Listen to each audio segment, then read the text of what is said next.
what you want to say, baby. When you're alone in the darkest night, maybe you can give your radio back. Open your heart and show your eyes that you can change your destiny. And grow your love, baby. The future is waiting for you. And show your eyes that you can change your destiny.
What you want to say, baby, when you're alone in the darkest night, maybe you can give your radio back. Open your heart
what you want to say, baby, when you're alone in the darkest night. Maybe you can't keep your radio back. Open your heart and show your eyes that you're the sea. And cry out, baby, the future is waiting for you. And show your eyes that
I made it somehow. Oh my god, chat. I don't know what happened.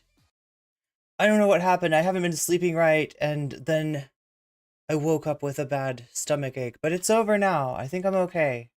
I think I took care of it. And yeah, I just hope I don't look as bad as I feel, right? Because I feel rough. I don't know what it is. I just like, it's been hard sleeping. Anyway, yeah, maybe I'm allergic to drama. Wait, the last time that I got nauseous, wasn't it around Vosh? This time we don't have any horses. We don't have any short stack goblins. At least I hope. Um, we do have the specter of polyamory, I guess, but we're not really talking about the Poppy and Xena thing. I feel like I've covered that enough already, and that would definitely, I don't think I would make it to stream if we were covering that, but we're going to cover it's like the fallout. This is the fallout, right? So just the history of this is that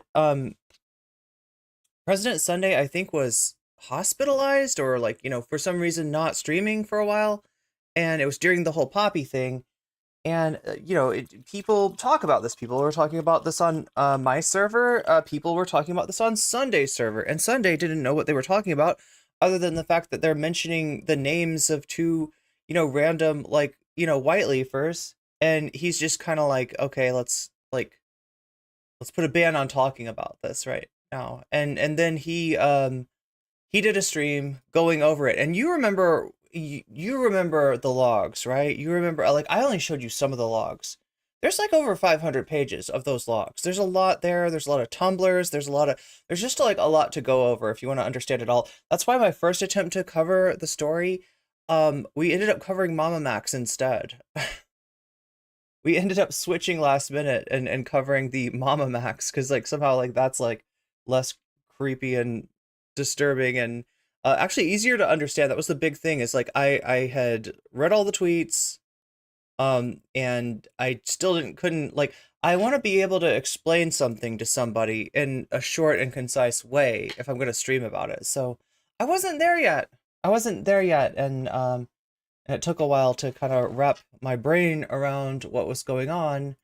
And there's still, there's still, I don't know, 450 pages that I probably didn't cover. But I covered enough of it, and enough to know that, yeah, this is another instance of White Leaf, kind of enabling and,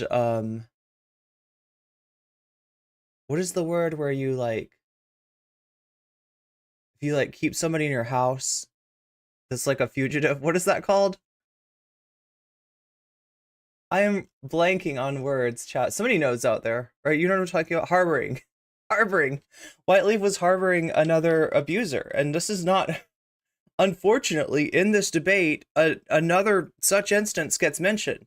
Yeah, there's somebody else too that's still in Whiteleaf. So, like, if you thought I was kidding about this, if you thought I just had an axe to grind against Vosh or his sysadmin or whatever, no, it's there's a tendency of organizations that are meant to enable somebody like Vosh, right? After all of what we know about Vosh from the other Poppy logs, not the Poppy from Poppy and Xena, but Poppy from Destiny's Discord that Vosh just creeped on in a way that makes my skin crawl, right? And when you're a whole house, when your whole organization is built on that, the fish rots from the head down, the head is Vosh. So what do you expect, right? They're used to this. They're used to thinking like this. They're used to thinking in a way that allows them to kind of like compartmentalize stuff and be like, no, it wasn't really, he didn't really say it. And if he did, it wasn't that bad. And if it was that bad, it's because a Nazi posted it. If a Nazi didn't post it, then it's out of context, right? This is just a million excuses, excuse after excuse after excuse. And then it's short stack goblins, and it's, the tax folders. There's always an excuse. There's always an excuse. And when you make your community like that, yeah, other people that are looking for an excuse, other people that are looking to dodge accountability are going to end up in your midst. So yeah, the Poppy and Xena thing, not exactly a surprise to me, and neither is what we're going to find out in the Stardust versus President Sunday debate. I feel weird though, just going right into the, like, don't I always do a buffer story for people that are slow in getting into, like, sometimes people take a while. They told you a video that you clipped personally was done by a Nazi? Tacoma wept. Tacoma wept, and NCC slept. No, NCC didn't sleep. That's the problem. NCC has had a lot on her mind recently and has not been sleeping super well. But yeah, we're gonna do this stream anyway. This debate is such a shit show. There's a few shit shows debates, Vodka. If you've been watching what's been going on with President Sunday, he just seems to attract shit show debates. And in this case, I can't really blame him that much. Like, right? A lot of the shit is not actually on Sunday's shoe in this one. So surprise, surprise. Obviously, like I said, I've had my differences. I've had my disagreements with President Sunday in the past. He's definitely been, kind of caped for Vosh before, but he was the first orbiter to sort of break away from that and to tell the other orbiters, hey, you don't have to go down with that ship. So, you got to give him some props somewhere. He's a mixed bag. He's a complicated historical figure, maybe even more so than NCC herself, right? You've been aware of this shit from the beginning? All of this shit?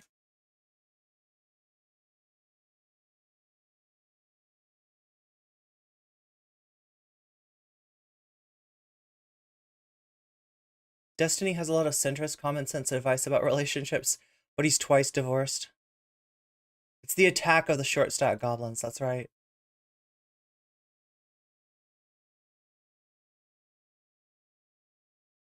Average context demander. We're gonna get into some context here. I could I just said I don't want to make myself sick to my stomach, and I was like, we could watch the tipster video. Nothing wrong with tipster. No, there's everything wrong with tipster, unfortunately. Unfortunately. Yeah, wait, is tipster? I don't think tipster's actually on White Leaf, but he's an orbiter of Keffels, so that I don't know. Anyway. It turns out the tipster Lily defense, right, goes back further than further than I've really explained, and there's more information on that now of the context. Speaking of context, I don't want to go down on Vosh's ship. Oh my god, all of the Poppy and Xena coverage. Oh, you in the Fallout? Yeah, yeah, yeah. Well, if you're on Tumblr, maybe that's where a lot of this stuff came out. President Sunday has a very nice talk. Was very nice to talk to when you went on a stream. Yeah, like he knows some stuff. You can just as long as you're willing, as long as you're ready to answer his like Marxian algebra question, right? He wants to know about CV and S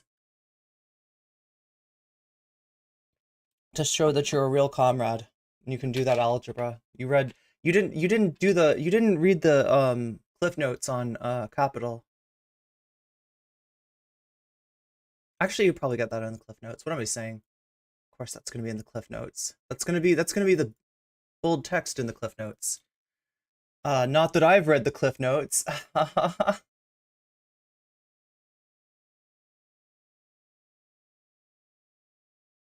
But yeah, I'm debating on whether we want to go right into this or whether there's some sort of buffer content, because usually what I do is, I mean, I guess I've given people enough time. What are we? Yeah, we're like 36 minutes into what is supposed to be the show. So there's been some buffer. Oh no, God. Tipster needs to stay out of the news. Like, right? He's just like, it's just like, and every time I feel like, well, maybe this time it's just the commentary chuds talking nonsense. It's like I look into it and I'm like, nope, actually he was defending a transphobe this time.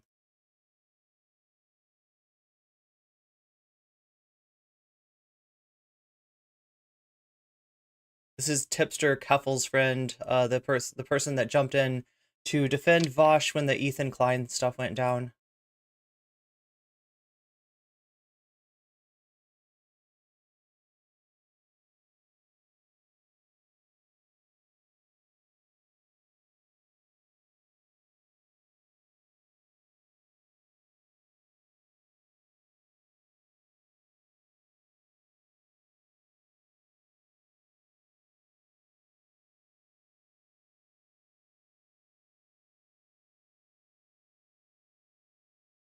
actually thinking, I hate to do this. I hate to mix drama with real stuff, but I can't, like, I don't know. I gotta mix drama with real stuff because York. Now, there has been there's real stuff going on. something of a frenzy, I would say, over these protests, which have been presented in, well, the most negative light possible, I would say. Basically, implications that these are anti-Semitic threats to the safety of Jewish students in particular, as well as expressing all sorts of unsavory views, and therefore huge demands to have it shut down. Police have been called. It has been quite something, to say the least, and something from afar. It almost becomes hard even to know exactly. You can't even build a picture in your head of exactly what's happening because things have been so distorted.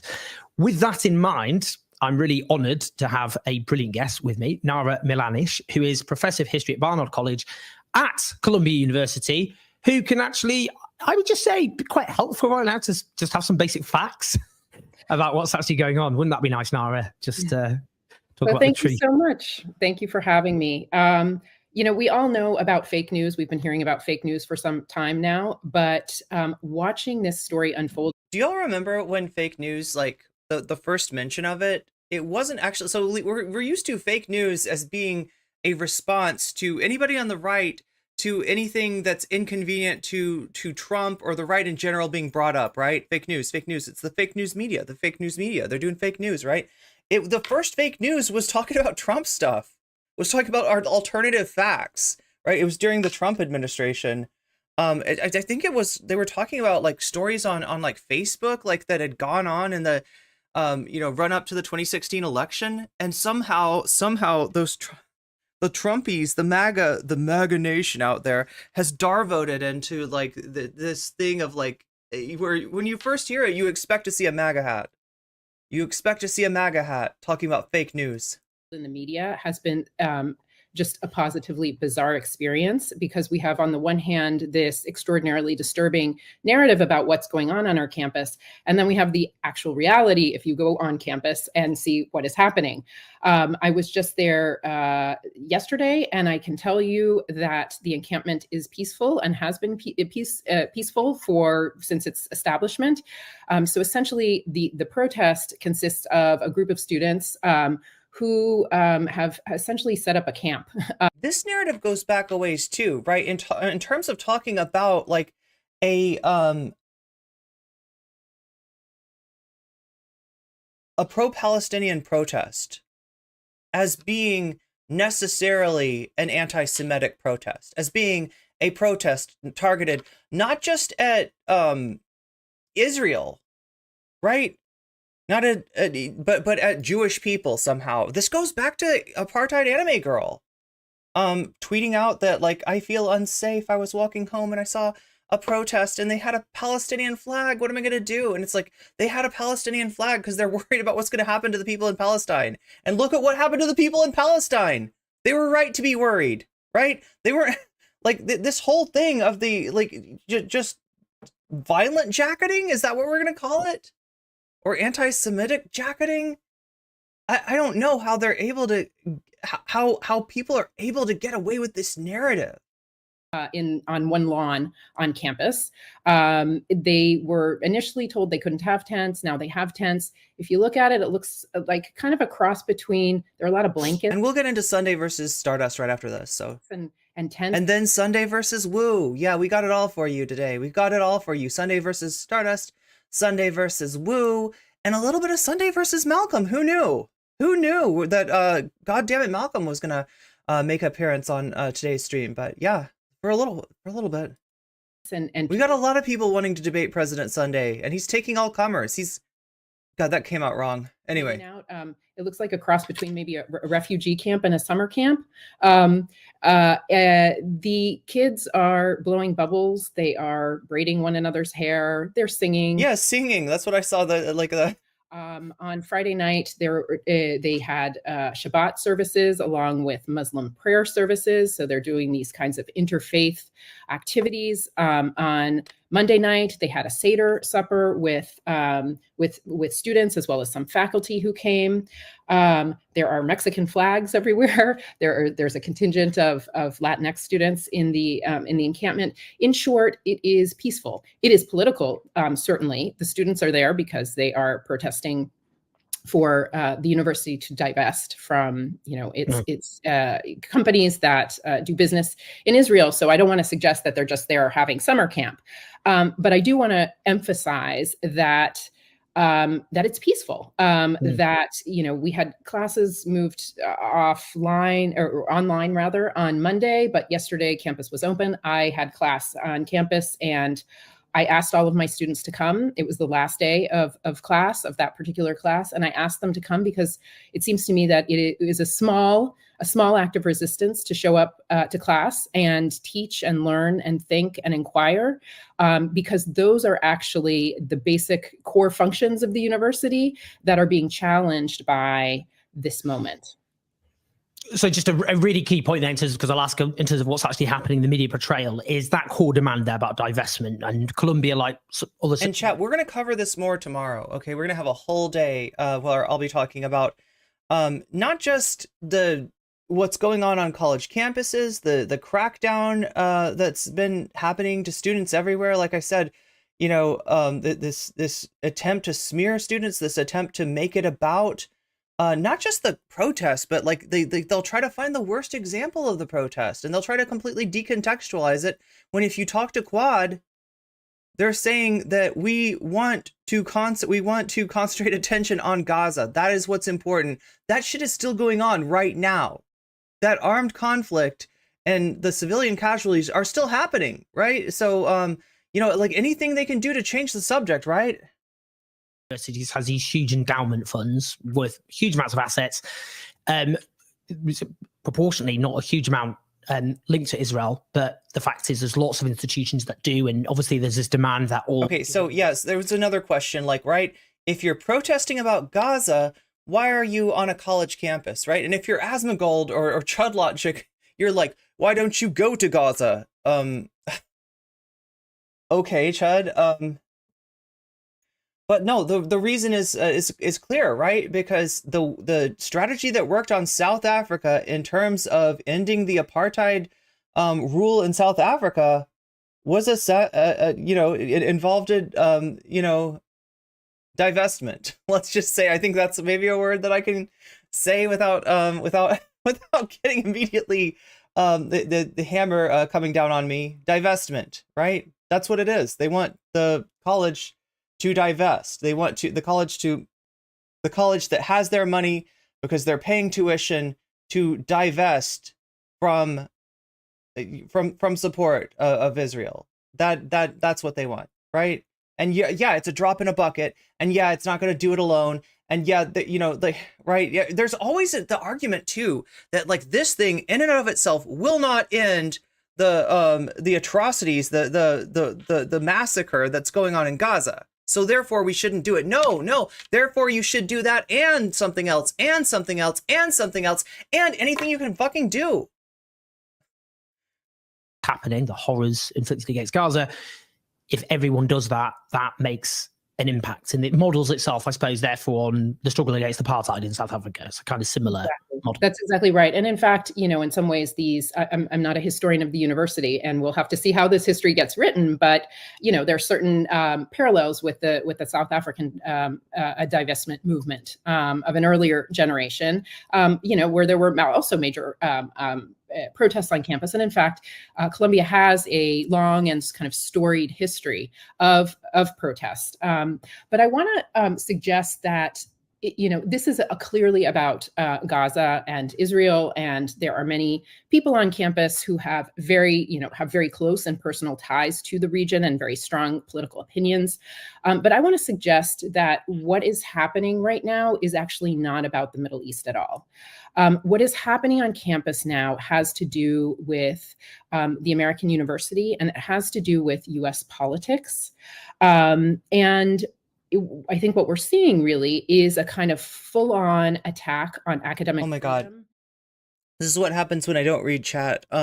Yeah, no, that's a good point. Alternative facts is not new to conservatism by any means.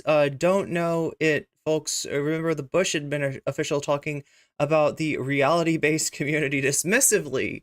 Yeah, no, like here's what's really disturbing, right? If I talk about a lot about Innuendo Studios, in fact, the way that Innuendo Studios always says take a drink when I mention Samuel R. Delaney, I should say take a drink of void coffee or whatever you have at hand, maybe tea or something, maybe water, maybe something hydrating, whenever I mention Innuendo Studios, because I mention him a lot, but he talks about the way that a debate is analyzed in a liberal framework or in a leftist framework, right? That, sort of are the facts backed up, are the facts backed up with evidence? Is there like a closed chain of logic there? Does everything make sense? Whereas on the right, what they're looking for more than that is the posture, the confidence. Like, right? It's a performance. They're there to look strong. And if they look strong in the eyes of most conservatives, they win the debate. And that should be disturbing to you because that shows you what conservatism is willing to attack, destroy, and throw by the wayside to get its way. And that is any sense of facts, any sense of material reality. They would rather just turn everything into a performance, right? And you could see that in so many ways. The way they focus in on an anecdote rather than looking at a situation systemically. Anyway, it's I forgot what we were saying the other day, but yeah, it's I don't want to say Orwellian because then we have to get into Orwell, don't we? But anyway, let me stop. And the basic Stop pause Andying and get on with this. values of the university. So there is a story in the media right now about anti-Semitism, and we can talk about anti-Semitism. Anti-Semitism exists. It circulates in this city, in this country, in this world, and there are most definitely anti-Semitic opinions on campus. I have no doubt of that. There are also Islamophobic opinions and lots of other things, right? But I want to suggest that this moment is really about the weaponization of anti-Semitism on the part of political forces that are frankly hostile to universities, that are hostile to what universities stand for: free inquiry, debate, discussion, research, the search for truth or something resembling truth, right? And so it has been extraordinarily distressing to watch anti-Semitism and the well-being of Jews being suddenly discovered by right-wing forces in this country that have discovered in this issue a kind of cudgel to divide people on universities and turn ourselves against one another, right? So we watched a week ago now, but it feels like 3 years, when President Shafiq of the University of Columbia University testified, and 4 hours before Congress, a congressional hearing that really makes you despair for the quality of political debate in this country. We watched, congressional representatives essentially attacking individual professors, making statements about what was going on campus, about pro-Hamas mobs. And at no time did we hear President Shafiq articulate a robust defense of what the university stands for, what we do, what students and faculty are supposed to be doing on campus. We didn't hear any of that. We heard her sort of... Yeah. Furthermore, and I think I'm trying to remember if Democracy Now! Covered this or if I just watched it by myself, but Columbia's got a history of protest, and it goes back to 1968. And like I said, I'm going to be covering all this tomorrow. Now, there's a tendency when we talk about the 60s to kind of glaze the 60s up a little bit, right? To look at it as this idyllic time period where people peace and love was in the air. It's more complicated than that.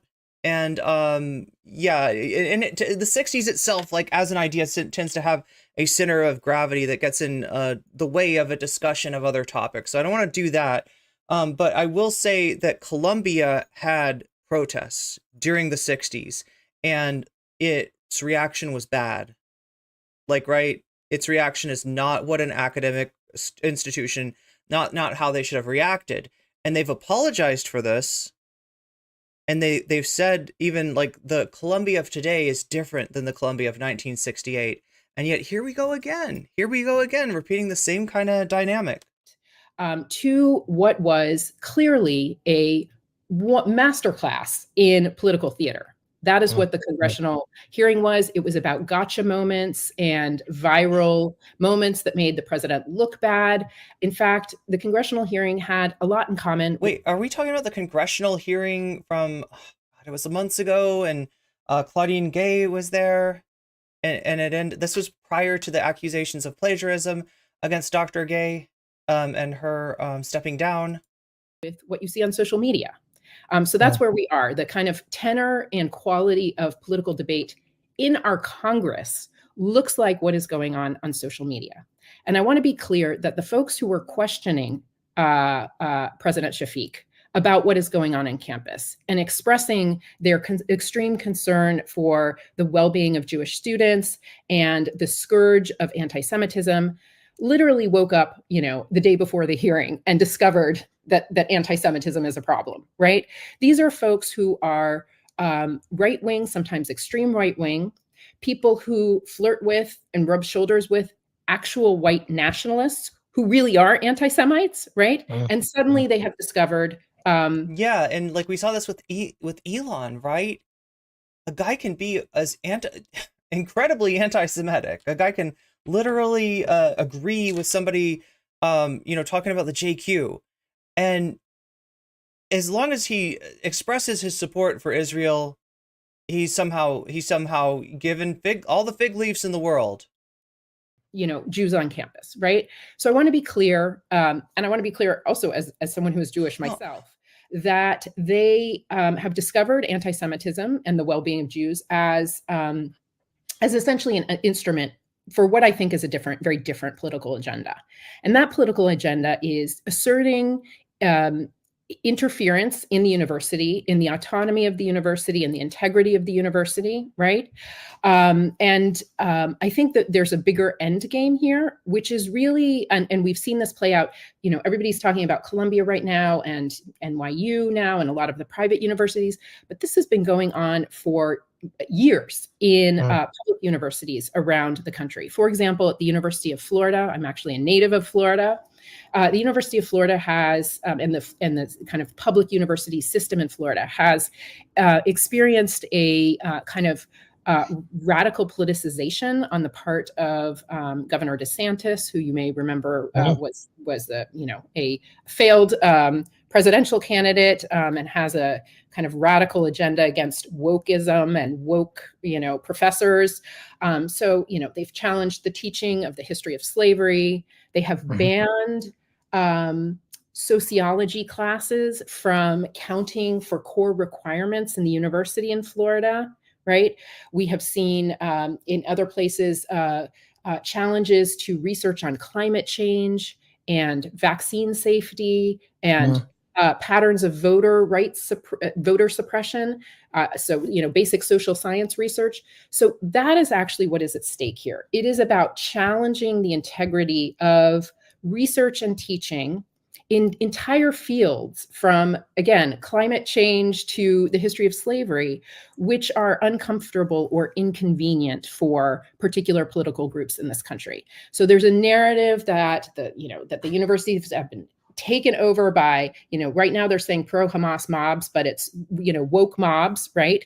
And so I think that is actually what is happening here. This is anti-Semitism is a particularly powerful weapon at this moment. And it's a weapon that it's actually a brilliant political move, frankly, because it clearly divides the campus, not because people are divided into anti-Semites and Jews, but rather because, as we know, this issue is so complex, and what is going on in the Middle East is so complex. And let me show you something that I saw along yesterday lines that don't follow necessarily the kind of. This is the Ouroboros of anti-Semitism swallowing its own tail. Look who these protests are being attributed to, right? George Soros, the classic anti-Semitic scapegoat, is now being accused of anti-Semitism, of funding anti-Semitic protests? Like, what the fuck is this? Get your story straight, right-wingers. Like, how is this is blowing up too? Fox News did a story about this. It's here in the New York Post, because, you know, New York Post, right? But yeah, no, it's literally, they're literally drawing George Soros into this. It is literally, yeah, like I said, the Ouroboros of anti-Semitism swallowing its own tail. It's curving back upon itself. Traditional political cleavages. And before I go, I think that the point about the university there is so. Oh my God, Woody Red, thank you for the Prime resub.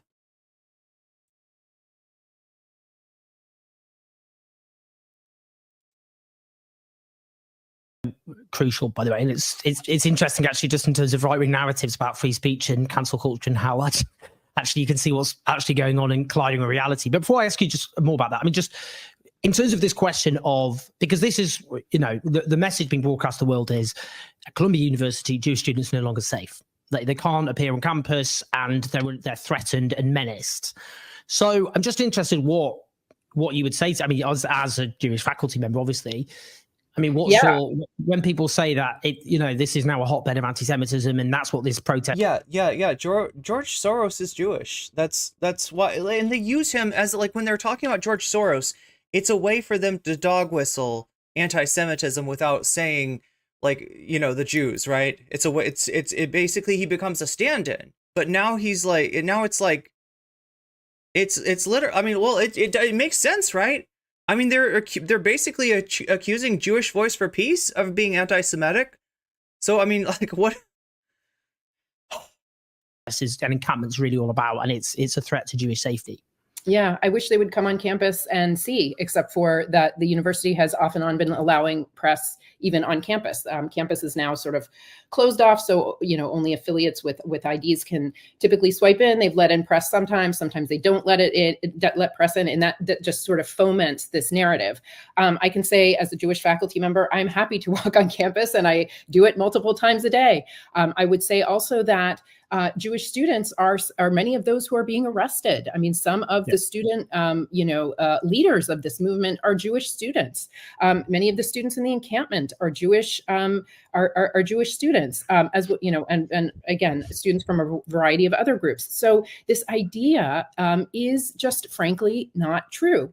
Now, it is the case that I would say two things. First, there are protests happening outside the university, along the sidewalk, along the kind of two avenues that demarcate the main campus. And it's an interesting question. Why? Why has Columbia University become a kind of center for people to gather in the city, or maybe even the region, who want to, express their opinion on either side of this issue? At the end of the day, Columbia University has probably very little control over Middle East policy. If people wanted to protest, maybe, I don't know, maybe they could go to the UN. The United Nations is, just down the way, take the subway and go to the United Nations. So it is a really interesting question why the university has become a center for these protests. And my answer is that it's because the university has so grossly and grievously mishandled the conflicts on campus, right? So that the university itself has become a center for protest.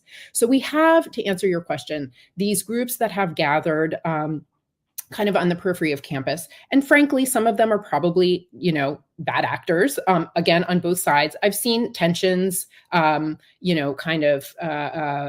swell among protesters, but again, outside of campus. By definition, if the folks are outside of campus, it means they are not campus affiliates, right? They don't have IDs to get on campus. There are a lot of police and riot gear out there as well. So, the street is tense. And who are those people? What is their agenda? That's anybody's guess, right? So I think that what we have seen is, statements and viral videos, and the origin of which are not clear, but that may be coming from those outsiders. So when folks say they're not safe, and I've had students yesterday. I had maybe 12, a dozen of my 60 or so students chose to attend class not in person. Some of them wrote me and said, I don't feel safe. Those were students of all different sort of backgrounds. Others said, I'm in the encampment right now, so can I attend class on Zoom, right? So I can understand why, the kind of rhetoric or just the kind of tension, the energy on the street, and frankly, the massive presence of the NYPD makes some people feel unsafe. And as some of my colleagues have pointed out, actually, it's the Black and brown students who feel, understandably least safe with this mass police presence. And in fact, so yeah, you're seeing also, I compared it to 1968 again with a huge caveat on that, right? But also to Occupy in terms of, the strategy of occupation and also the tactics for disinformation, the tactics of, propaganda against such a movement, right? From everywhere from they don't have any demands, which they do. We heard their demands, to the idea that the people there are dirty, dangerous, violent people. It's not safe there. All the same, Andrew Breitbart, right, famously stood across from, people at Zuccotti Park yelling, "What? Stop raping the people! Stop raping the people!" Right? Just basically a when did you stop beating your wife kind of, rhetorical trap there from the late founder of Breitbart News. That's exactly the point. And let me just say, are there anti-Semites on campus? I am sure there are. But the way to address bigotry at a university is not by sending in the NYPD and putting 100 of your students in zip ties. The way to address bigotry, and that's part of our job at the university, is to educate kids and to have serious conversations, not these ridiculous viral sound bites that they that we see on Twitter, but also frankly apparently in the congressional hearings in the US Congress, right? We want to have serious debate and discussion, and that becomes impossible when you're ceding your campus to the NYPD. That's no way to create spaces for serious discussion. So the policies that the university has pursued has frankly made all of us less safe, right? Jewish students and others. It has inflamed the situation. It has called on, the NYPD. Every one of those guys shows up with firearms on campus in huge numbers and riot gear. That doesn't make any of us safer. So the policies that the university is pursuing are actually counterproductive. They make us less safe, and they shut down the spaces that the university should be protecting and creating for us to have difficult conversations about things like, what is the meaning of from the river to the sea? That's a really complicated question.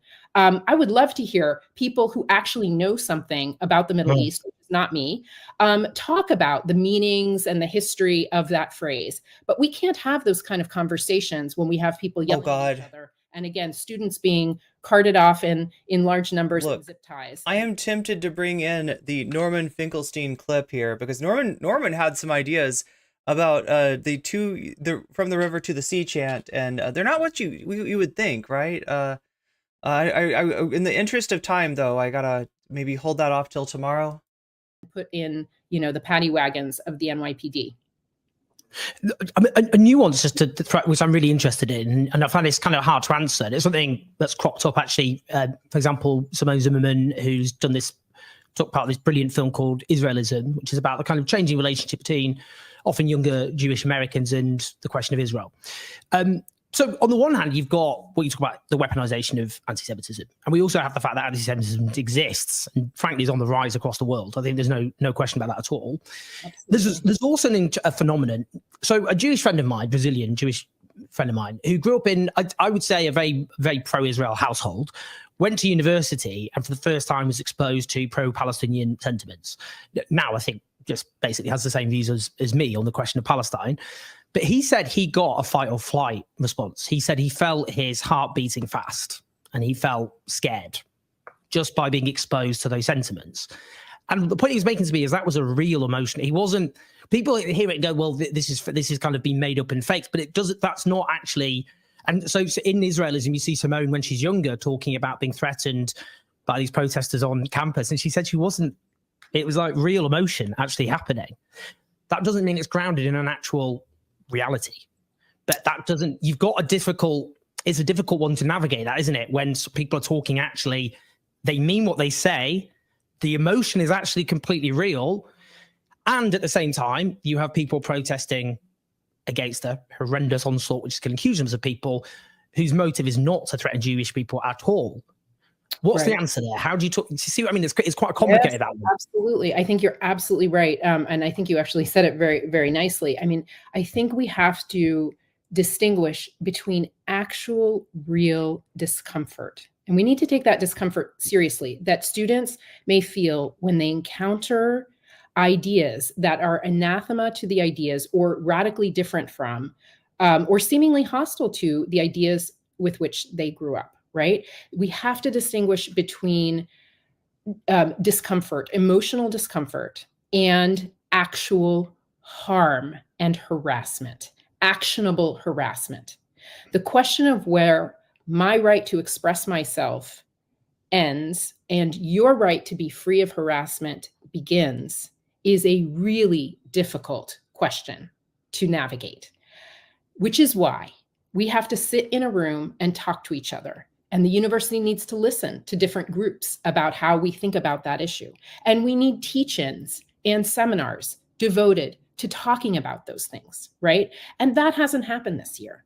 I think you're absolutely right. Part of our job as faculty is to support students who feel deep discomfort with ideas that they are being exposed to on this issue, but frankly, on all kinds of other issues as well. This is not the only issue that causes, emotional discomfort when a group of people from very different backgrounds with. I'm trying to think though, and if maybe somebody in chat can answer this for me. What is the difference? And like, I mean, I'm not trying to compare oppressions or anything like this, but just in terms of the discomfort that like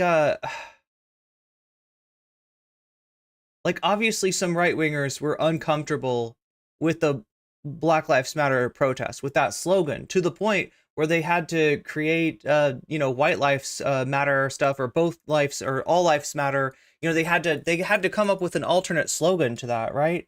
It just seems like, yeah, you definitely want to understand people who have, what they're feeling is discomfort, right? Not disingenuously trying to smear a movement, but at the same time, that does become hard to disambiguate. Very different views and very different life experiences come together when they are 18 to 21 years old, right? And come together for 4 years. The U.S. university is a curious place. The vast majority of students at Columbia and Barnard, live on campus. You live in these dorms. It's this very intense, frankly, weird experience that, is quite distinct, I think, from university in other parts of the world. And for many students, it's a positively transformative experience. But transformation is also really difficult and uncomfortable, right? So I think we need to take seriously what you say about the emotional experiences of people. Those are valid, right? But we can't decide free speech policy on campuses based on the emotional responses of any group of students, right? And we have to be able to distinguish between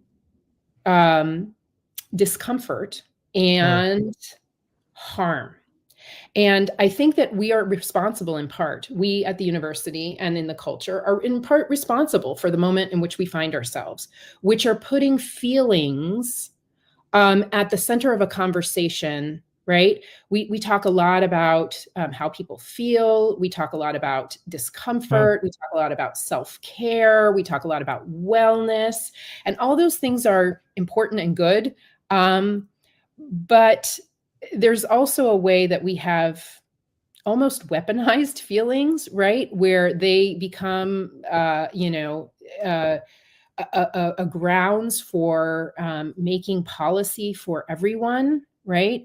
We saw this in COVID, at a moment when, and we spent a lot of time in New York City in our apartments, right? The threat of COVID was real, and then at some point, we had vaccines, and the threat receded, and there were people who didn't want to reopen the schools because they felt fear. Yeah. The fear was valid. Yeah. I hate to break it to you, but the fear still is valid. The emotional response was valid, but it didn't mean that the right thing was to keep. We had a pretty big spike in terms of, now, chat, the government's not officially measuring like levels of infection like they were during the height of the so-called height of the pandemic. But what we can measure is wastewater. And we can get a pretty good idea of the levels of infection in different parts of the country through the wastewater. And this last winter, it was, I think, the second highest peak. And what was more disturbing was that this was a peak that didn't come down. So yeah, it's still out there. It's just that, like, I guess the Biden administration has kind of moved to the to the ostrich strategy of just hear no evil, see no evil. Schools closed forever, right? That's a good comparison. Yeah, I get Yeah. that. That's really well put, by the way. It was such a great answer to that question. So I was very, very glad to hear it. Yeah. Just finally, I just wanted to circle back, just finally, to conclude on the question of university freedoms. I saw this tweet in response to someone posting a video of NYU faculty creating a ring round Gaza Solidarity encampment to protect their students after the school threatened mass arrest. And they tweeted this person, Caitlin Flanagan, Dear NYPD. And then we have this, University of Texas at Austin. So, I mean, from what I've seen, Texas has got the worst of it. Texas is the most overtly, like, fascist oppression of free speech that's, in terms of their response to student protests, right? University of Texas, Austin, the freedom to speak and peacefully assemble is the cornerstone of the university's identity as a world-class university. It's a privilege and a responsibility we all share in fostering an environment where diverse ideas can thrive. Individuals in campus are free to assemble, peacefully protest. I don't know about that. I saw some people getting slammed to the ground for assembling and peacefully protesting.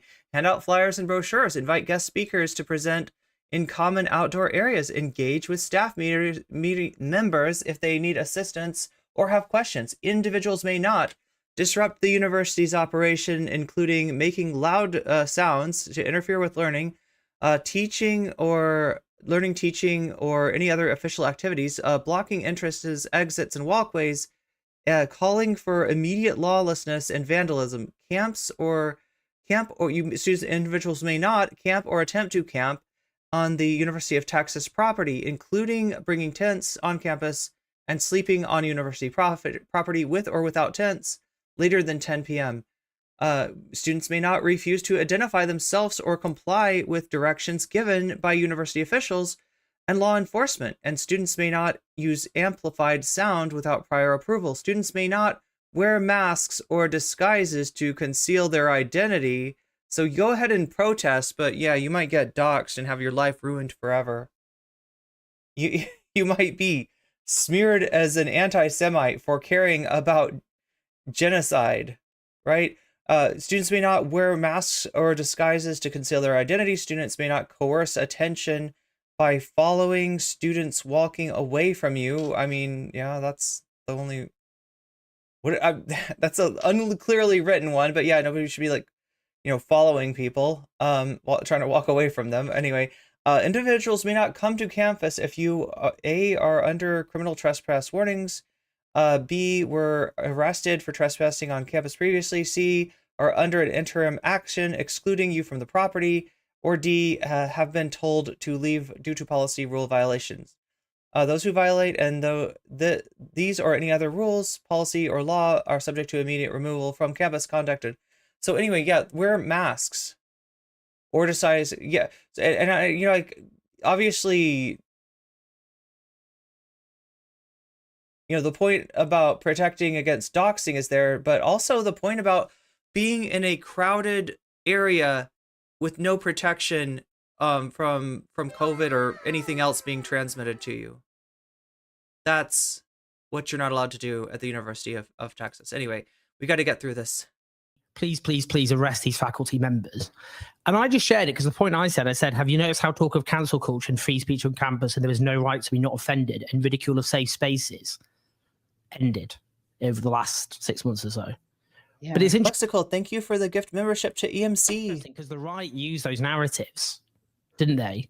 But yeah, what we're seeing here is the real threat is actually coming from them. Yeah. Is anybody else getting buffering?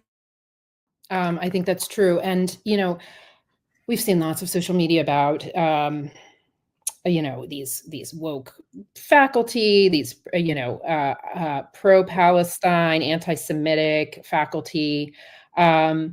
And I want to suggest that many of, my colleagues are divided on this issue, right? I have many, colleagues on both sides and many people who, have private beliefs and they don't want to express them. I frankly am really hesitant to talk about at least some of these issues because I am not an expert on the Middle East. But what I am an expert on is I go to work every day at this campus and I see, sort of the dynamics of how academic freedom and freedom of expression and freedom to protest is being sort of hemmed in, right? And this is a story not just about the last week. I mean, things have exploded on campus in the last week and it's become an international story. But this has been happening since the fall, right? We have been engaged in, frankly, a conflict with our administration about rules to hem in protest, to hem in free expression on the part of students. So I want to be clear that what those faculty, I'm sure some of those faculty members who are encircling the protesters at NYU are there because of their beliefs about the conflict in Gaza. And others of them are there because of their beliefs about the values of the university, right? So we had a rally on campus the other day that was attended by hundreds of faculty members. And when I say that, it's kind of amazing because we organized it in 24 hours and faculty really can't agree on much of anything, right? It's like hurting. But the one thing that even faculty can agree on is that the fact that at the top of every hour, there's a 3-minute ad break, an ad break that I forgot to and was negligent in warning you about before it happened. And you may have already experienced it. Wait, actually, no, have we gotten there yet? No, we have. Yeah, that's something no one can deny. But also, no one can deny that you can get out of that ad break for free or for $5 with a Prime sub or by buying yourself a sub, by giving yourself the gift of weasels. You also can give others the gift of weasels and potentially if you're somebody who can't afford to weasel up, as it were, you might be gifted the gift of weasels through the kind action of somebody else in chat who's looking to protect you from the top of the hour ad break, although that sort of thing is more likely to happen if you're active in the chat. But we had hundreds of people out there and I had to wait 10 minutes after the ad break for the proper debate. The basic message of this rally was unsuspend our students, right? Do not send in the NYPD. These were the demands, like, right? Divest the campus from Israel, unban and kick out the students that have been kicked out so far, and keep the armed militarized cops off of the campus. Defend academic freedom, defend the values of the university, and the university is a space for inquiry and exchange and research. So in short, what I think the role of faculty today on the university is, and perhaps those faculty members on NYU, is by all means participate in this critical discussion about Gaza. But our job is actually an even more basic one, and that is to defend the conditions that allow us to have the debate in the first place. And it is those conditions that are being threatened. And if we threaten the conditions and close down the conditions... The same people that are making these demands to shut down free speech are the same people that told you that Milo Yiannopoulos, being inconvenienced in his attempt to speak to college campuses that wanted nothing to do with him, was a huge violation of free speech. These people are talking out of both sides of their ass. That allow for debate and expression and protest to happen in the first place. And protest is a form of expression, right? It's not just this issue that is a problem. It will be all the other issues coming down the pike, right? We know that there will be other, heated conversations coming down the pike. So I feel that my job as a faculty member is really to try to speak out to defend the basic conditions that have been threatened this year by all kinds of new rules coming down from our administration, ranging from rules about when and where you can protest between 2 and 6 p.m., with a 24-hour notice on this particular field, to rules that prohibit students now from hanging anything on their dorm room doors, right? Can't have anything on your door. Why? Because it may make other people feel isolated. That is the language of the university. That's a problem, right? Students, again, should be learning how to discuss and debate with one another. So rather than shutting down spaces for that, we should be opening them up. And that, I think, is really the story of what's going on in the university today. No, it's been such a pleasure. You've put this so well, so eloquently, all these nuances. I can see why you're an excellent academic. So anyway, yeah, Owen Jones doing good work as always. And I just thought we'd cover that. Because like I said, we're going to be covering all this stuff tomorrow, but there's too much. There's more than I can cover. So, I wanted to get this in as well. Let's get to the main attraction though. Are you ready? I said, are you? No, I can't do it, chat. I still feel kind of rough. I still feel not great. I don't know. I just still feel kind of queasy and out of it and tired and haven't slept. But we're going to get into this debate hosted by the lovely and talented Xylee Gets Real. Don't really know much about Xylee, but Xylee is moderating the debate between President Sunday and Stardust. And it's over President Sunday's coverage, which I don't know. You're not ready, but start anyway. Over President. Oh, you know what we should also do? We should get shorts up. Yeah, so that brings some new people in here with the. Oh my God! Yeah, see, people know that the short stream is. Wait. Oh, it's gonna take a second before I can hit the button. So we gotta wait anyway. Let me catch up with chat.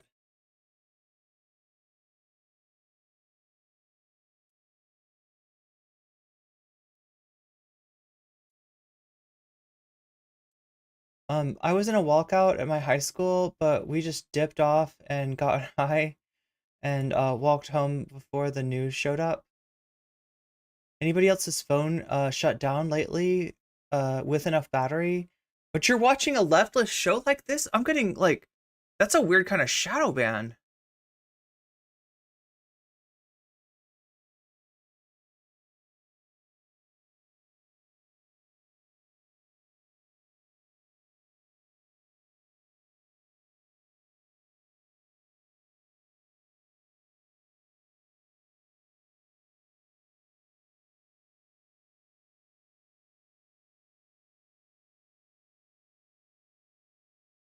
Autoplating at 240?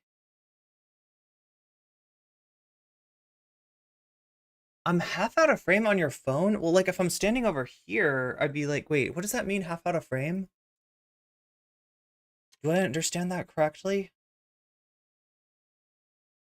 You slept an hour last night? Strong signal, clear video, and shorts are a go. Okay.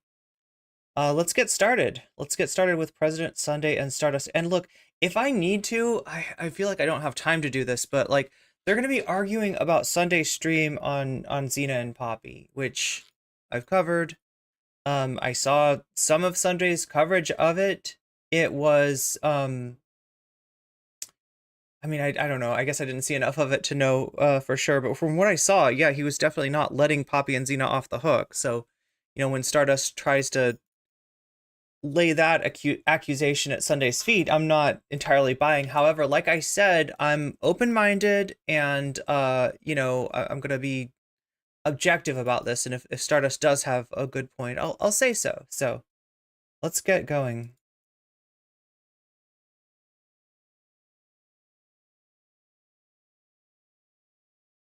Wow. Mike was muted. How y'all doing? How's everybody doing? Actually never seen Xylee before. Multiple people are lying about credentials with no evidence, obsessively make videos. Wait, Several people in the same vein. But reading through some evidence that's already been gathered, no watching, someone break the evidence down of content creators who actually prey on vulnerable people. I think it's like explaining. So it's no watching someone break the evidence down. Yeah. Okay. Creators, Yeah. Well, I wasn't. Okay, so let's read this. This is Stardust's tweet. Despicable. President Sunday, you have no morals. It's a weird thing for Stardust to say, right? So the background of Stardust, right, is Stardust is a Twitch streamer and is most noted, I guess, for interviewing people like Nick Fuentes and Richard Spencer, you know, for saying slurs, and it's like, President Sunday, have you no decency? Okay, Stardust, that's a weird way to go. Anytime I've ever argued with Stardust, it's been like arguing with a very like sort of morally nihilistic sort of person. So it's kind of surprising to me that she's going to bring up the you know, that concept of all. I kind of thought that Stardust was anti morals, but whatever.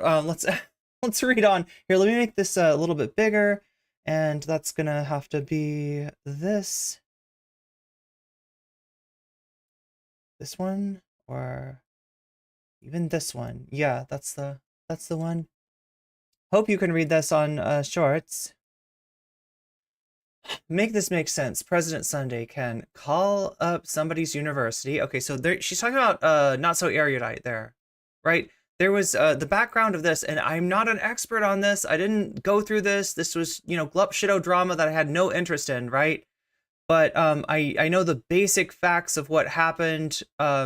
Sunday thought that Erudite was using her supposed credentials as a psychometrist as a way to claim authority, undue authority in debates, right? Not so Erudite's a destiny orbiter and does a lot of debates, and apparently is, I don't know, maybe studying psychometry or something like that. But as far as who can call themselves a psychometrist, that's what President Sunday was disputing. Now, who's right and who's wrong, I don't fucking know. It's Canada. They've got, you know, rules about what is a psychometrist. You know, it's kind of like a nutritionist who can call themselves, you know, a dietitian is pretty clear cut. Who can call themselves a nutritionist is a little bit more up in the air. I don't know with psychometrists. I don't know, you know, exactly what the standards are, but that's what the argument is between Sunday and Not So Erudite. And he made a lot of videos on Erudite, and this is where the thing comes from. This is where the reputation, earned or unearned, of President Sunday sort of obsessing over female content creator. I should say that in a different way. Like, he's not accused of obsessing in a creepy way. He's accused of doing like multiple videos on people like Erudite. And I guess there's some other examples too, but not any that come to mind here. But that's what Stardust is talking about here, right? So contact a professor under false pretenses. Oh, you know, this is weird, though. This is kind of weird. Well, I mean, because it parallels the Poppy and Xena stuff. So, you know, the main thing that I think that Stardust had, the main contention that Stardust has with President Sunday is his coverage of Poppy and Xena. And, you know, that was a situation in which I believe people's employers, if not, you know, licensing agencies, have been contacted, and probably rightly so. But yeah, interesting. It's not exactly the same situation, right? Like, as far as I understand, Not So Erudite was only accused of claiming undue authority by means of her status as a psychometrist, and so that was the controversy there. So look, pretty different than, you know, what Poppy's accused of. But still, you know, as far as like crossing lines into real life, we are sort of talking about the same thing here. Allege someone defrauded the government with no evidence, claim multiple people are lying about credentials with no evidence, obsessively make videos on several people in the same vein. But reading through some evidence that's already been gathered, no watching someone. Okay, so she's making the parallel too. So she's saying that you are willing to contact, you know, somebody's university, professor, making accusations, but reading through someone's evidence that's already been gathered. No, watching someone break down the evidence of content creators who actually prey on vulnerable people in marginalized community. This sounds weird in Stardust's mouth, right?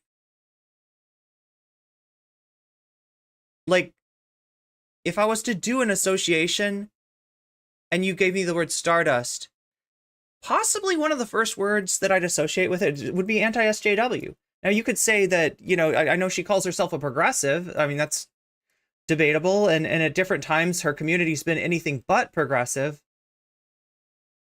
But yeah, concern for marginalized communities is just something I never expected to hear Stardust say. But like I said, people can grow and people can change. Maybe that's what's happened with Stardust. I honestly have not, even thought about her in years. So, wait, no, there was something. She was covering Vosh. I think the last time I heard about her, she was covering Vosh, and there was a concern that she was going to get, like, I don't know, a copyright takedown or some kind of takedown from Whiteleaf, but I don't think it ever happened. So yeah, that's the last time I heard about Stardust. Is that too much work for him? So yeah, not a fan of President Sunday's coverage of the Poppy and Xena situation.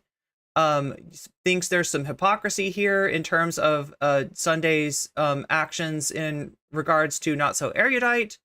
And that's the Jacques Hughes tweet right there. Despicable. Despicable? Are you going to call him deplorable too? This is a new Stardust.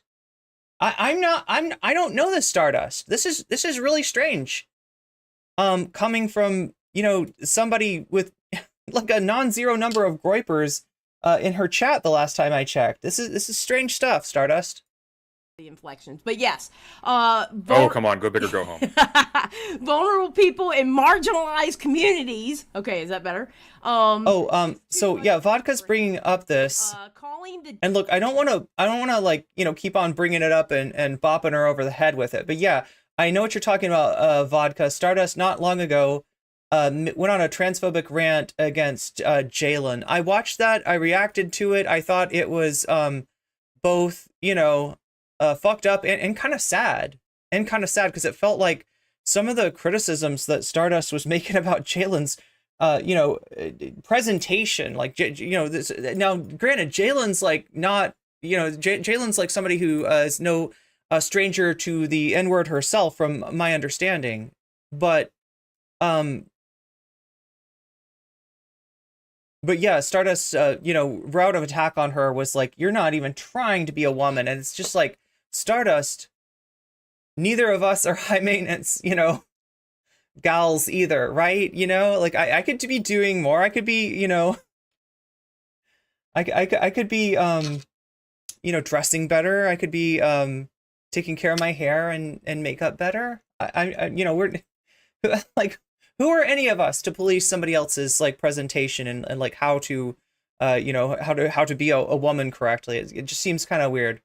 But yeah, that is true, Vodka, and that is a good point. Documentation of abusive behavior in art project. Wow. Okay. Yeah. Cool. So, are you gonna share it? Or are you gonna give it to me? How are we doing this? Sure. I'll share. All right, hold on. Let me. Yep, that's fine. I'll just pull everybody because I was going to show y'all anyway.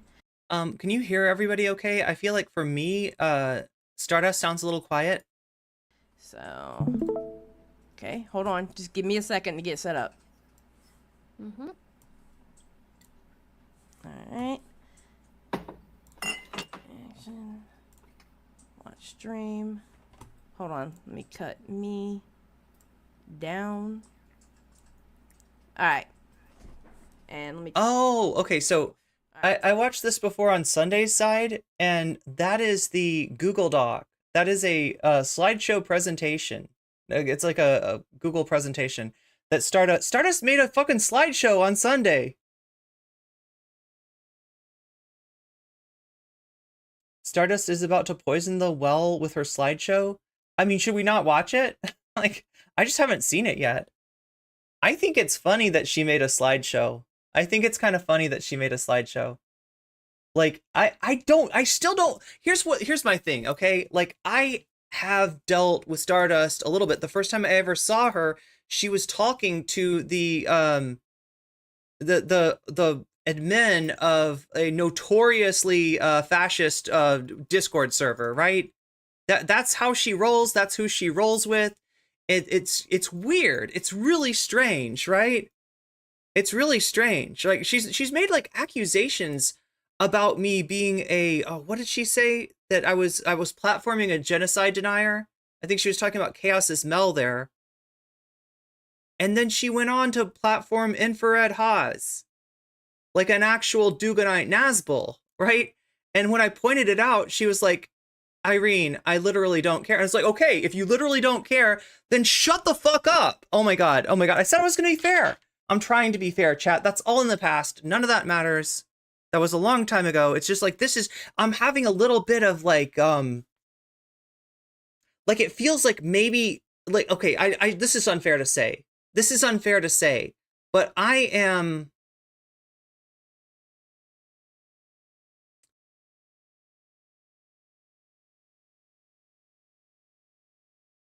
questioning what she's actually serious about. I'm questioning what she actually believes in, right? Because this, what she's saying here about Sunday, the language that she's using, the like, social justice language is like antithetical to everything I know about her as a streamer. Now, like I said, people can grow, people can change, people can learn, but it's like opposite day. And like, I'm just like, are you trolling, girl?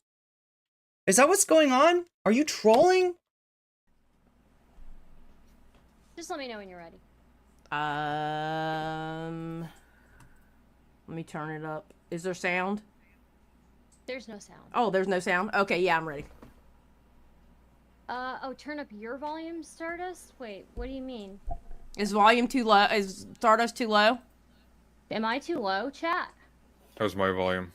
Your volume's good. Your volume has to be good. Yeah, I I love found you just Xylee, you're a pro. You're a pro for getting everybody's volume correct. Like, I see so many panel streams where at least one person is unhearable. fine. I mean, I hear you just found. Okay, well, I'm not hearing anything. Anyways, yes, as in turn up my volume, or yes, I'm fine. You're too low, Star. How am I too low? What is going on? Bro, I got you at 97. Say something. Check. Yeah, you're Check. good. You're right there where you need Maybe to be. it's my side. Oh, it's my side probably. Okay. All right. Let's just try this. Okay. Okay. So before we get started, I just want to point out a few things here. Okay. In typical President Sunday fashion, he does several things to discredit people he's arguing with. Some of the things that he's going to do during this are probably, one, pretend to not be interested in the conversation, i.e., he slouches in his chair, or doesn't look at the camera, or pretends I to read a ain't book pretending, while darling. you're talking. Am I allowed to do my Yeah, let her my finish. Let her slideshow here? finish. Let her finish. Okay, the only thing that I really don't like about the slideshow is I can barely see Sunday. And if you're watching me on shorts, you can like, Sunday's tiny. Sunday's tiny. Okay. So one, pretend not to be interested in the conversation, i.e., he slouches in his chair, or doesn't look at the camera, or pretends to read a book while you're talking. Two, he starts. Did she get this from Keffels? This is like a thing that Keffels was doing by the end of Keffels' career. She wouldn't just like do a stream on Xander Hall. She would like do a slideshow on Xander Hall. Faux laughing while you're talking. This is to make his audience think that what you're saying is ridiculous or not serious. And three, he will try to interrupt and steamroll. We just saw one of those tactics here.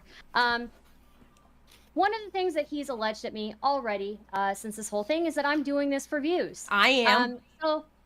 Okay, Sorry. So regardless of whether it is for views, let's go through this allegation. Who's doing this? Chat, I'm doing it for the weasels, all right? I want to spread those weasels the weasels far and wide. Views. I'm doing this for Weasel Nation. Look at President Sunday's viewership when he covers people for way less serious things. Not so erudite. He has tons of videos. I'm See, no, I actually have no idea whether the not so erudite stuff was serious or non-serious. Like I said, it's glupshido drama. I really don't care, and I didn't cover it.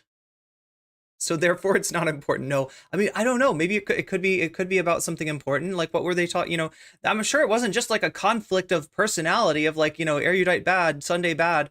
Like they had to have been. Let's see if we can figure out from the titles here. Not so erudite summons the fraud squad. Not so erudite lies in manipulation. Kylie, which is not so erudite's name, is Christianly not so what? Christianly not so erudite? Okay. Not so erudite, smartest defender, tries his best, so that's him debating a chatter from not so erudite, I guess. Not so erudite is unethical and dangerous. Not so erudite dox me? I never heard about that. Did not so erudite dox Sunday? Did that happen? The trial of not so erudite. Excuse me, not so wow. That's I'm not beating those charges, I guess. Not so erudite is a malicious moron, and not so erudite lies. Wait, that's the same video again. How not so erudite lies to you, fraud. Oh my god, I love these thumbnails. Anyway, yeah, he's done a lot of videos on her. Over I don't know how many months, but still. Willing to bet like. But if you're going back and forth with someone, that tends to happen. Videos on her, right? Some of these videos have 8.4K views, 9.9K views, 4.1K views, 19K views. Okay. There's videos on Briana Wu. Where is Keffels? She's dropped off the face of the earth. I would guess in a Discord somewhere. One of them with Tipster. I don't know. 9 point. Sorry, I'm not trying to imply anything there. I'm not a believer in the Tipster Keffels relationship mythology. I don't. To be clear, I do not endorse that theory. 6K views. Really? That's pretty good. 3.1K views. 6.4K views. Xylee is loving this. By the way. I know you can't see her down there in like the corner, but she's absolutely loving this. One that is, let me pull it up here. Let me zoom this in a little bit. 8.5K views. Destiny has one that has 11K views. So and then that explains the ad revenue. Let's look at my views and compare. Again, you can't see chat, but he's got a squid on his head. He's got a little stuffed animal squid. Comparison covering just the Poppy and Xena topic. Okay, 1.7K views, 2.3K views. The highest that I have on this is 3.3K views. So sounds like a skill. Oh no! Oh no! Oh no! Did you hear him? Okay, let's go. Poppy and Xena topic. Okay. 1.7K views, 2.3K views. The highest that I have on this is 3.3K views. So sounds like a skill issue. Reality, okay, so now here's the deal, right? You can't prove anything with this, right? And I'm not gonna try to get mean, and I'm not gonna break out Social Blade or anything like that and compare President Sunday and Stardust views, but you know. A 3.3K video can be a banger for one creator and can be a bomb for another creator, right? So anyway, I'm just saying I don't think that this is the best basis for comparison. But what you see what she's trying to claim here. She's trying to claim that President Sunday does disingenuous videos for the clicks, for the views, right? And that she's doing socially responsible call-out videos protecting marginalized communities from a predator in our midst and holding content creators accountable, because that's what Stardust is all about nowadays. Anyway, that's what she's saying, chat. That's what she's saying. Like you can believe it or not. In reality, in reality, if anything, this indicates to me that Sunday would rather go in on things way less serious for more. Also, Stardust, like, now look, I'm not going to accuse you of being disingenuous here, but I will say that this could lead somebody to believe that you're trying to pull one over on us, right? If you use stuff like this, if you use stuff like a comparison of yourself and your own numbers on a certain topic to a streamer that regularly gets much larger numbers than you and try to say, like, look, I'm down here, you know, in the fucking gutter, and you're up there on the mountain, right? Because I'm responsible and you're not. It does make you look like you're less than honest. But we're not going to jump to any conclusions, okay? She might really believe this. He doesn't benefit from covering a topic that has people he used to be associated with. So when it comes down to it, if we're going to talk about who's doing something for views, it's President Sunday covering people for way less serious things. He doesn't give a fuck about people in a marginalized community who are being preyed upon by other people using therapeutic language. Secondly, covering actual abusers of a vulnerable community brings in less views, but I'm still doing it. Sunday, on the other hand, he used to be associated with Xena and Poppy. He used to be friends with them. He got called out on prohibiting talk about them in his. So you hear that? She's saying that they are associated. She's saying that he used to be friends with them, that there's a connection between them. Right now, I could imagine a connection existing between them by virtue of the fact that they are White Leaf creators, and he is friends with a lot of White Leaf creators. So it's not out of the question. He's denying it. He's saying that he's not, you know, he doesn't have a friendship or a pre-existing relationship with them. Can anybody, like, I literally don't know. He could not. I can't tell, but she's claiming he does. He's claiming he doesn't. She's essentially saying that this is, you know, you are responsible to call these people out because of your association with them. And he's saying, what association? So I don't know. I don't know who's right here. Sunday, that's true. That's true, Vodka. So Vodka says Sunday is not on White Leaf. And yes, I can confirm that that is true. But what I'm saying is that because he's friends with people who are on White Leaf, I could see how somebody... Like, I could see it possible that he has some association with Xena and Poppy. However, I don't know of any association. I don't know of any collaboration. I don't know of any shout out. Like, what else would you say? Like a shout out, a collaboration, you know,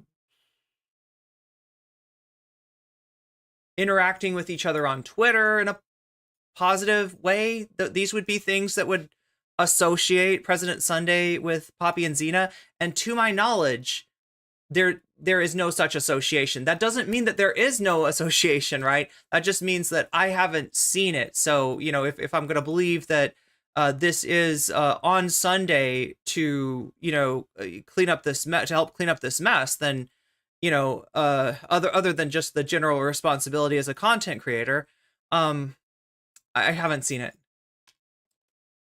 Discord server, and he got asked mad about it. Okay, sure. So who's he's claiming he doesn't even know them. My bad. Who's doing this for views?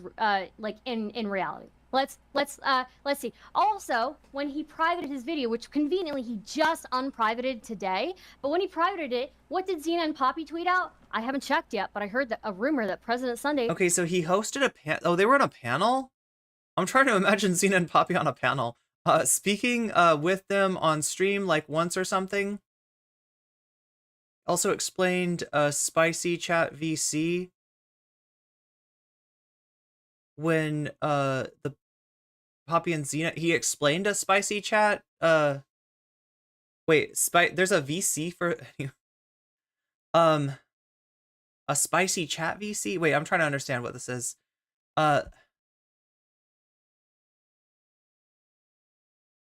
So wait, he's saying that he cut ties with them months before. I've seen her streams over the past 4 years. It's been a consistent desperation for relevance.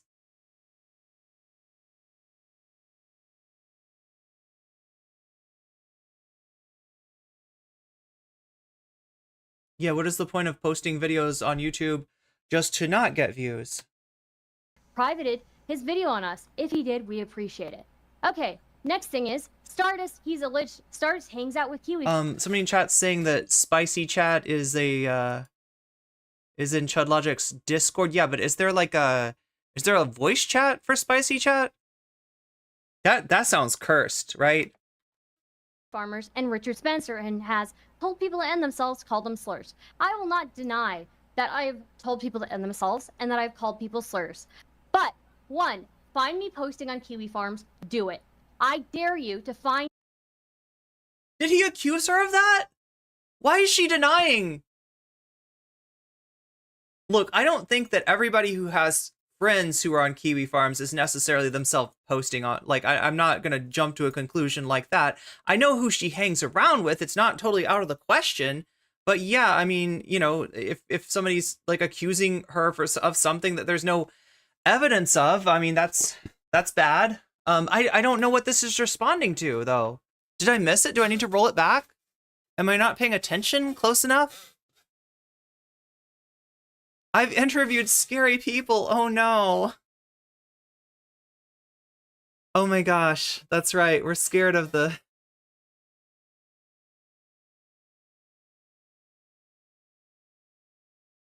me with a username on Kiwi Farms posting on. I've said mean things in chat. You know, I've said mean things in chat at some point, I'm sure. I haven't called people slurs, but I think that's like, I feel like she's kind of minimizing what the actual accusations are. Like, yeah, I've never gone off on like a transphobic rant on somebody telling them that they need to like work harder on their presentation, or else they're not you know, they're not they're not the gender they identify as. But 2, I have interviewed scary people. Oh no, but guess what? I don't give Oh, a no. fuck. I Oh, will no. interview them regardless. And look, oh no, he's doing his yawning thing again. I'm just oh no. tired. I've said You're gonna trigger the libs, Stardust. You better be careful. Then the marginalized communities you're trying to protect will turn on you. mean things in a chat on the internet. By the way, a chat that he has actively participated in for far longer than I have. Are we talking about, wait, a chat that he's participated for far longer? Is this spicy chat? Is this what she's talking about? Are we talking about like the Chud Logic, like unmoderated shithole?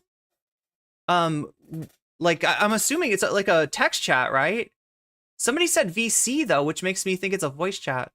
I've said wild things before on Discord, but never told anyone to unalive. Oh, does she do that? See, I really have not kept up with her, right? In spicy chat. So this is oh, President Sunday's in spicy chat? Wow. And one that I have left, you know, briefly after that. And that chat, other people in that chat say way worse things than me on a regular basis. So I don't really. So I guess it's okay. Like, you know, if all of your friends jumped off the bridge, then it wouldn't be dangerous for you to jump off the bridge, because like, oh my God, Stardust, don't make me get maternalistic with you. give a fuck. It's a chat. Weren't you a fan of Sargon at one point? I have never been a fan. My political views have stayed the same. Yes, I've been edgy on the internet, but my political views have stayed the same. I'm a lib. I'm pretty progressive. And I get a little edgy sometimes. Yes, I interview scary people, but I like to understand where they're coming from and why they form the opinions that they do. So I don't really give a fuck. I'm not here to talk about all these things. I'm here to talk about specifically the Poppy and Xena stuff and why you are so inconsistent on the coverage. Is it the name of his Discord server? I thought it was like a channel in his Discord server. I don't know. Acknowledge. I'm very happy that you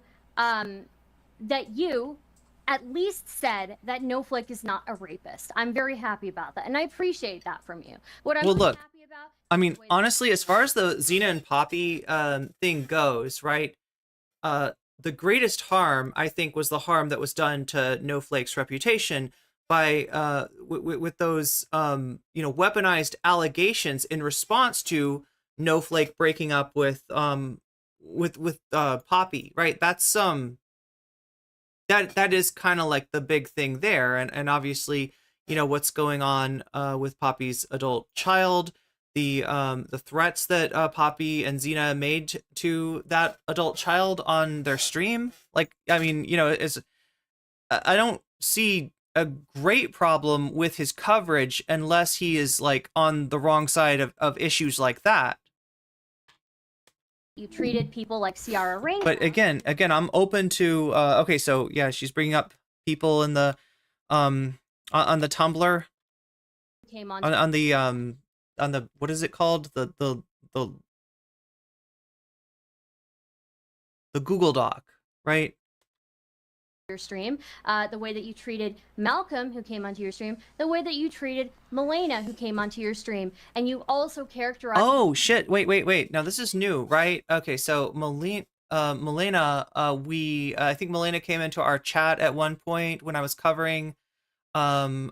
Poppy had released some DMs between them, and I actually thought that they made Poppy look worse than Melina. I didn't really have a lot of problems with anything that Melina said in there, but it just kind of wasn't the own that Poppy thought it was. So I don't know Melina. Melina's apparently the author of the great big document, the 500-page document, and maybe an ex of Poppy's, if I understand correctly. Malcolm, though, debating Sunday prior to the most recent debate, though, is something that I hadn't heard about until now. So I guess on Sunday's stream, he also had Malcolm and a few other people on to talk to, and she's characterizing the interaction between Malcolm and Sunday as a debate. I do know they had a difference of opinion in terms of Sunday not thinking it was wise to be, talking about issues that might end up in legal action on stream. So I think that must have been the disagreement that they had, but yeah, I don't know if I said that. What Snowflake did as a KYS isn't spicy, it's harassment.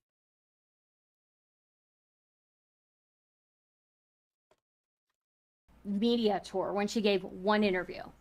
Wasn't there a slideshow? Did you skip the slideshow?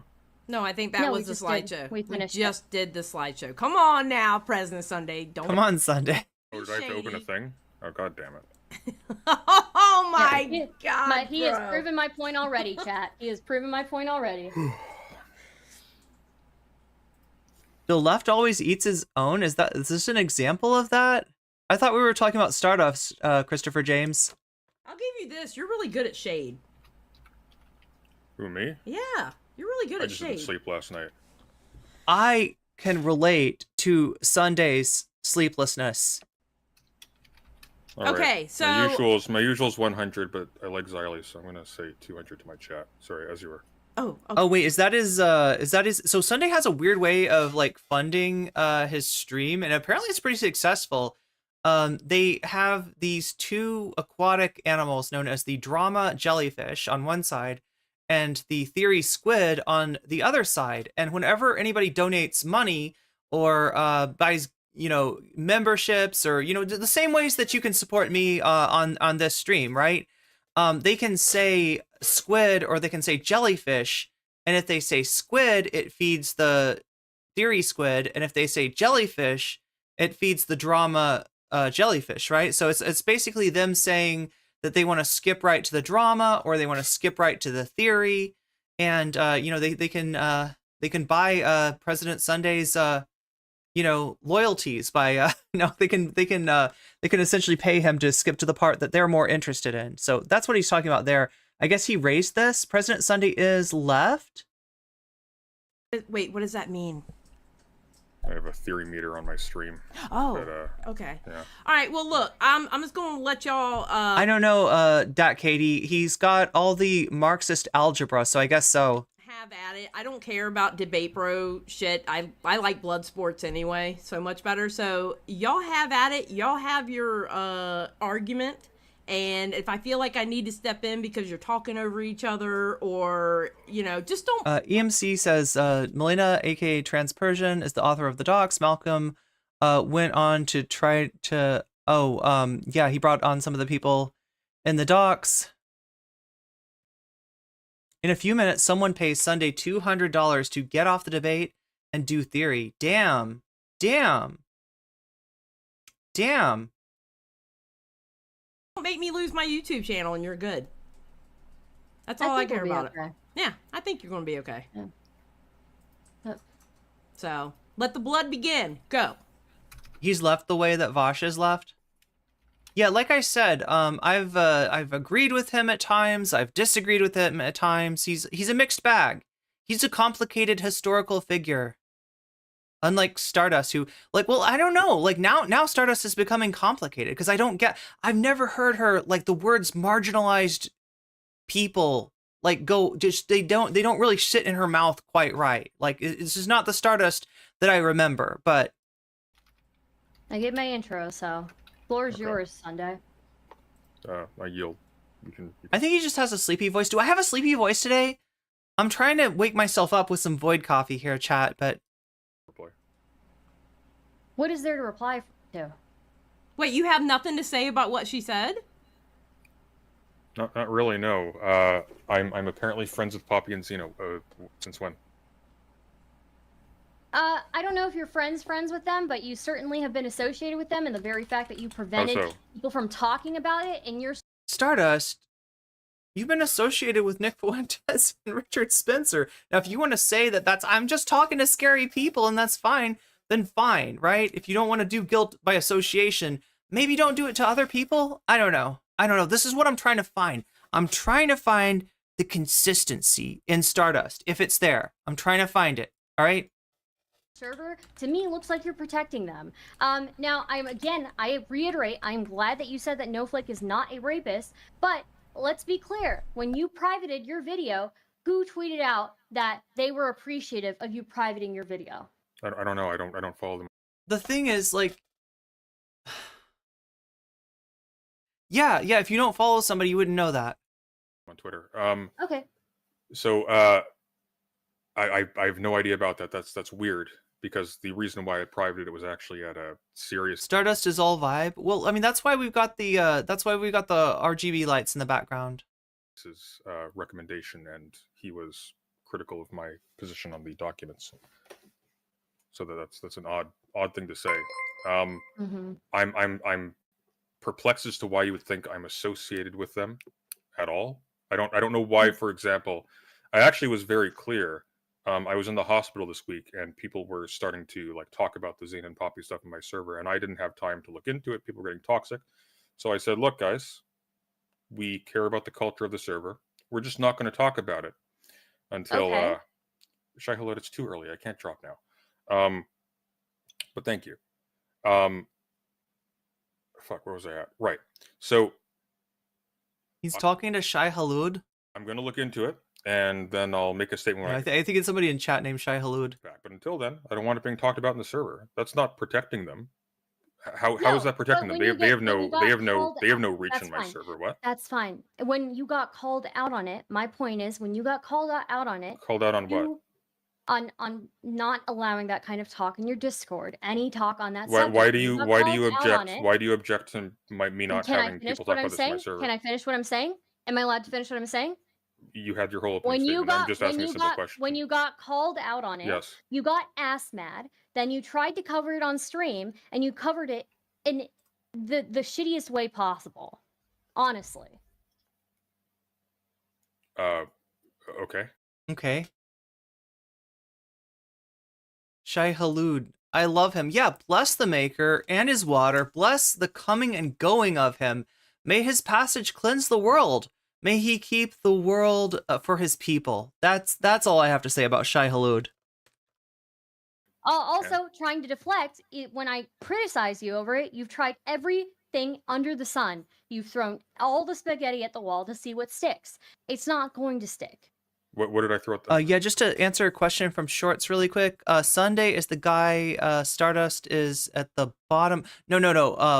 On the bottom is Xylee, right? Stardust is top right. Xylee is on the bottom. It's Xylee's stream, and President Sunday is in the top left. Yeah. What are you talking about? What did I throw at the wall? Trying to claim that I am a clout shark when you have done You are a cloud shark. Look at you. coverage, when you've done coverage on people for way less things, for way more views. But no. You're not a clout shark. Let's pause for a Hang second. on. Do we have to pull up? No. do we have to pull up this You're slideshow really again? bad at let's content look up. creation. So You're your views really are fucking- low. Oh, I'm bad at content creation. It's Coming from the terrible. guy who's Okay, so yeah, you're not. I'm not gonna weigh in on this. This is mean. This is mean. I mean, they're doing it to each other, so I can't really blame President Sunday for doing it back. But You sound like talk. I'm gonna try to be nice. He was like talking Napoleon Dynamite with less charisma. That's Oh what this is my like for me. god. Okay, Thank you. that doesn't make Oh my god. Let's vote for Pedro. you good. That's all I know about Napoleon. I don't think I've ever seen Napoleon Dynamite. I just know the T-shirt. Like, I like yeah, Napoleon Dynamite was a childhood hero of mine. Look, I like. I mean, Napoleon yeah. Dynamite, but I'm saying you are. But I'm saying that you're like him in a bad way. Less charismatic than he is, and he was not Well, charismatic. we're all- Wait, he was charismatic. What are you talking about? Was Napoleon Dynamite not like the hero, literally the hero of the movie? What are you talking about? Of course he's charismatic. Less charismatic than Napoleon Dynamite. Let's be real. I don't know about that one. I know about that one. Your views were Do we have to pull up? in the Do we have to pits. pull up? Your do we views have to were in the pull up- pits. Excuse me. Your Do we views have were to in the pull up the pits. slideshow again? Do we have to pull up the slideshow again and show the difference in views that you get covering people like Destiny and not so erudite and Again, like disambiguated from like what you're looking for, Stardust, is like whether your videos are like you would look for analytics, right? You would like when you're comparing yourself to a larger content creator who gets more views, right, to see whether you're not looking for like whether you get more views or less views. Usually you're going to get less views. You're looking for whether certain videos get more views than your average, whether certain videos of theirs are getting more than their average or getting less than their average. And you might have a case. You might have a case with what you're trying to say in terms of Sunday's not so erudite videos being like larger positive outliers than your Xena and Poppy videos. However, I don't know that for sure. Maybe those are, like some of your biggest videos. Maybe this is like, I mean, he's trying to claim that the Xena and Poppy videos are, the closest thing that she's felt to relevance in a long time. And honestly, to analyze something like that, it's more than just views, right? I would look at likes, I would look at comments, I would look at engagement, because it's really easy to make a video on a popular topic and get a lot of views. And those can be like low value views. Those can be low watch time views, right? It's view for view isn't what you want to compare. Sub for sub isn't what you want to compare. YouTube, I think we all know, is more complicated than that. Pisco for things that are way less serious than this. I love, though, Stardust, that you pronounce Pisco's name correctly, right? Most people, I've heard, like 90% of people just say Pisco. And I'm sure Pisco does not like enjoy being, having piss, like, having his name pronounced like piss. And I don't see what the argument is here. So I cover other people, therefore what? What is the argument? The argument is you have no leg to stand on when it comes to accusing other people of doing this for views. I'm doing this because I find Okay, wait. Did we miss something? Chat, can you connect me to the place? Did Sunday say that, like, there was the Stardust tweet, right? Is it just something that Sunday said in the debate that she's doing this for views? topic. Now let's get on to the actual You're topic.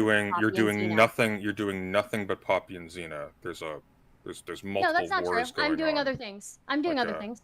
I looked at your channel. It doesn't look like you're doing other things. I'll show you right now. I upload things dedicated to specific topics, but I'm not only doing them.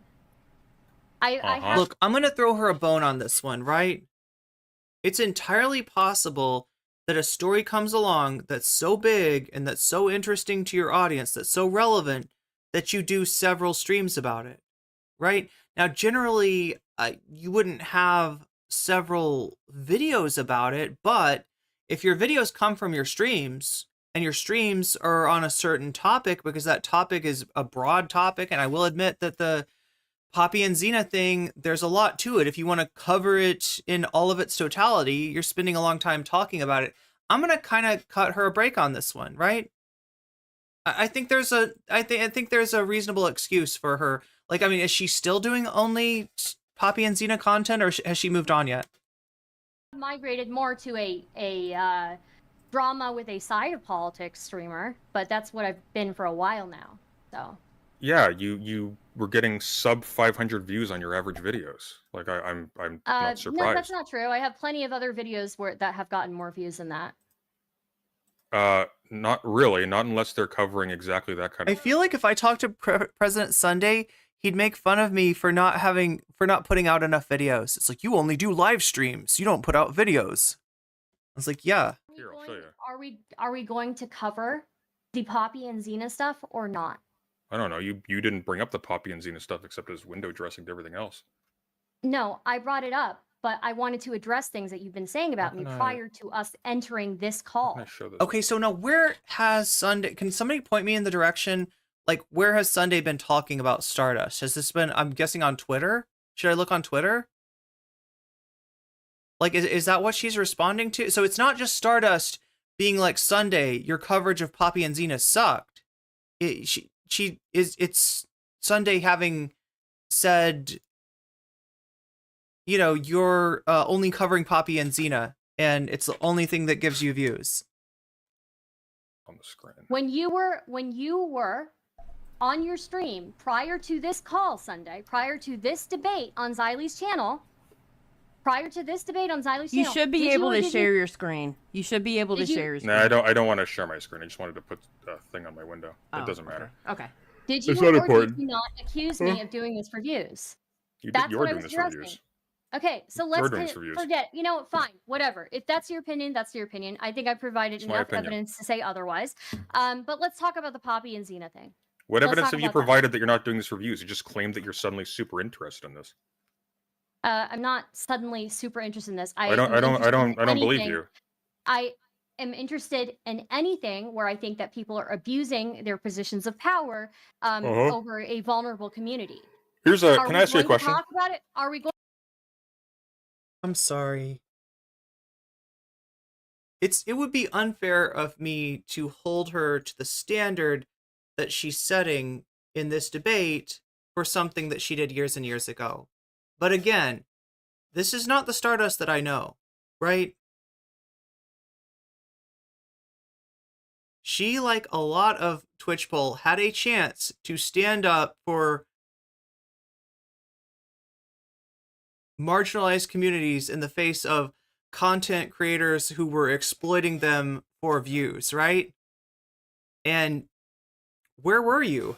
Oh, that's right. You had Doobie on to talk shit about me. Sorry. Can I ask you a question? Or not? Okay, yeah. Can I ask you a quick question? Sure. Okay. You've done how many videos on this now? Just ballpark it. I don't know how many videos you've done on Not So Erudite.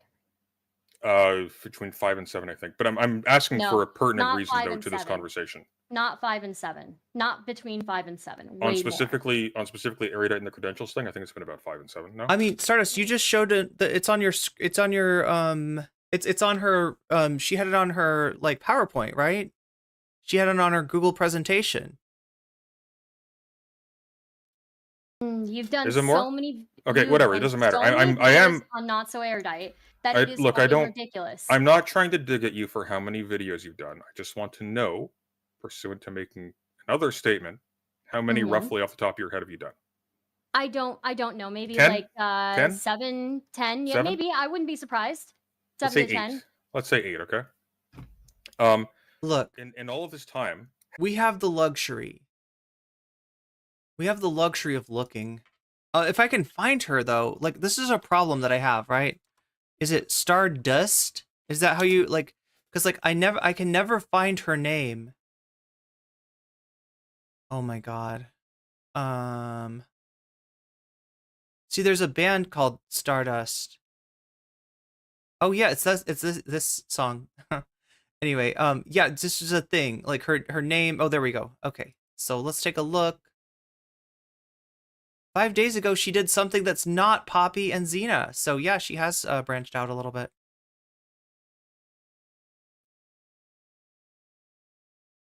Okay, so what do we got here? We're asking how many videos has Stardust done on Poppy and Xena?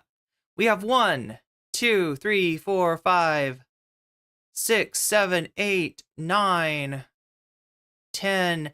Now, here's her debate with Sunday. So even though there's 11 is the actual number, at the time when they talked, in all fairness, it was 10.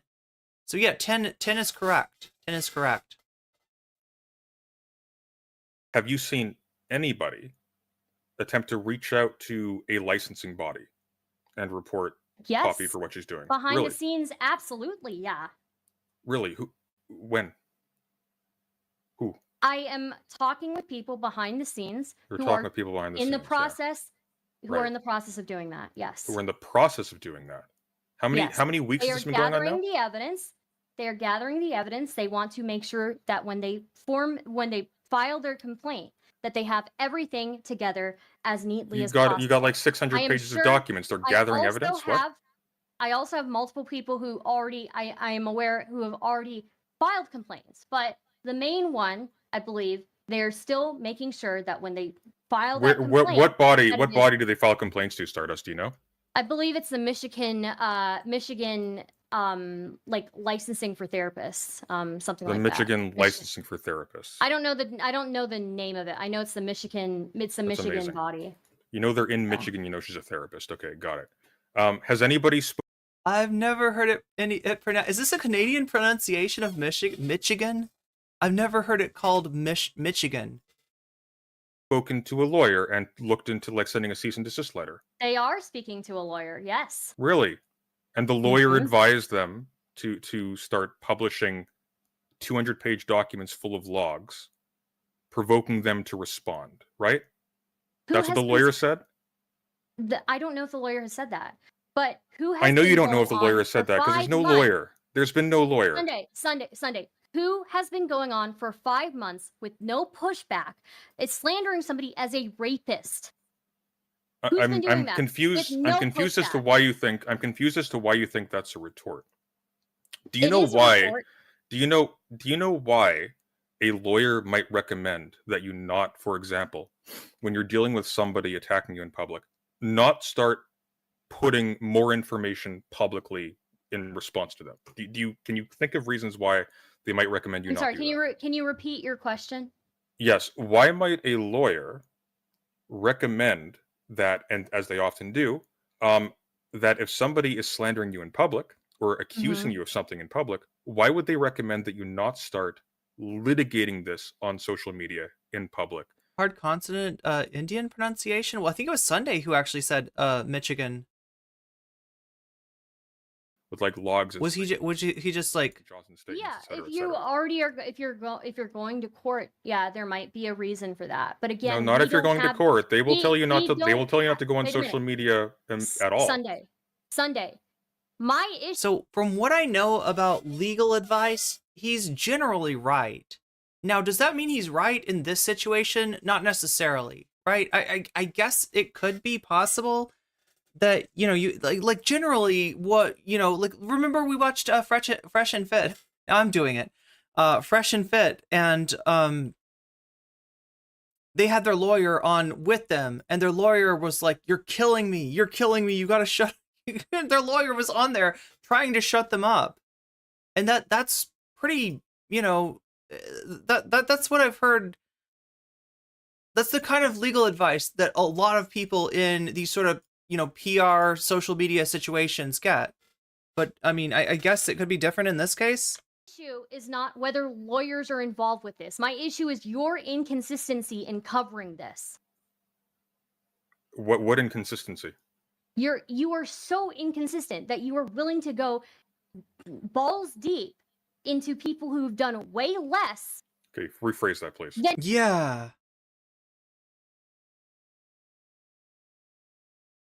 than somebody who This is like Destiny with his buckets of cum.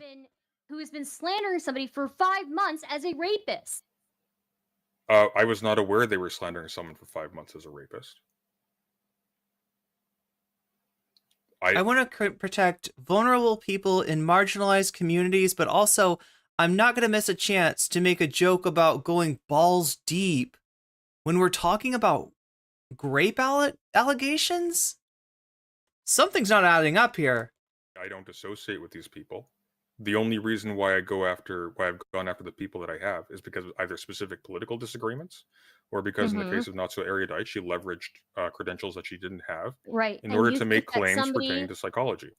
How about some? Any opinions on the Sunday Erudite thing? Do I have anybody in chat who's kept up on this? Because honestly, like I said, It was glup shitto drama at the time. I did not have any sort of, desire to parse through it, the back and forth between Sunday and Not So Erudite.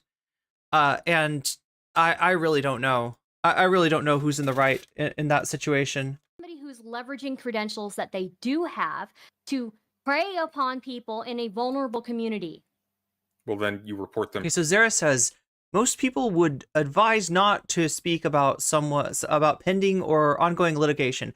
However, a PR firm or someone not counseling about a legal matter may recommend leaking documents to show the truth. To the licensing body, that's your first step. You send a cease and Yes, and desist letter, people that's are the doing second that. step. You don't think that people have a right to push back on the narrative that's been presented about them? Have I ever said nobody has a right to push back on the narrative You that's presented to them? basically did. You had How a so? prop. I don't think he's talking about the right to do something. I think he's talking about the wisdom of doing something, and he might not be right. Like Zara said that, that there could be, this is why you hire a lawyer, is because you can't just assume what the advice is. In a PR sort of situation, yeah, it might be advantageous to leak certain information. The narrative is important too. But it's not a one size fits all kind of thing. Them. You called what But I don't think that Sunday is calling for them, like saying that it's immoral for them to talk about it, right? I think he's saying it's inadvisable. And the thing that I'd be most worried about for the victims, would be some sort of a, case from Poppy. I don't know if Poppy has the means to file such a case, or if anything that's been said could be could be picked apart, and part of it could be considered defamatory. But yeah, that would be what I'd be worried about in general. But again, I don't know that anybody's done anything that, like, every one of the claims that I've heard about Poppy and Xena sound like things that are backed up with receipts. Snowflake How did. so? You called what Snowflake did a media tour when she gave one interview to somebody. Yeah, I was under the impression she had given multiple interviews. I think the one No. interview was a mistake, Maybe by the way. if you did some reading beforehand, you would have been better informed on it. Yeah, probably. Maybe you should have done some reading on all the evidence that was being spoon-fed to you instead of making really fucking stupid claims about what's going on. Like what? That, for example, Milena should have not written the documents the way that she did. I mean, even going over... She shouldn't have written the documents the way that she did. They're too long. Look, it's very simple. You have two very strong claims, right? Very strong claims. Very easy to defend. Poppy tried to coerce this person or bully this person or whatever into a sexual long-term relationship with her. Mhm. And the second, she slandered them in public. That 200-page document... Ooh, Sunday. Oh my God, be really careful. Like, I don't think that this is necessarily, gonna land him in court, right? Briana Wu might have something different to say about that, but yeah, be careful about making, when you say slandered, right? That can be construed as a legal claim. And that is why everything that I'm saying in the context of this and other content, it's in the, under the rubric of allegedly. We're definitely not making any legal claims here, and I don't think Sunday was trying to either. But yeah, just be careful about your wording. Page document, first of all, makes you look crazy to a lot of people. It's like, oh wow, No, this it is doesn't. like, what is this? It does. You got like all of these logs about every bad thing they've ever done. Like I have a huge problem with what Poppy did to No Flake, right? I think that's terrible. Both the pushiness in terms of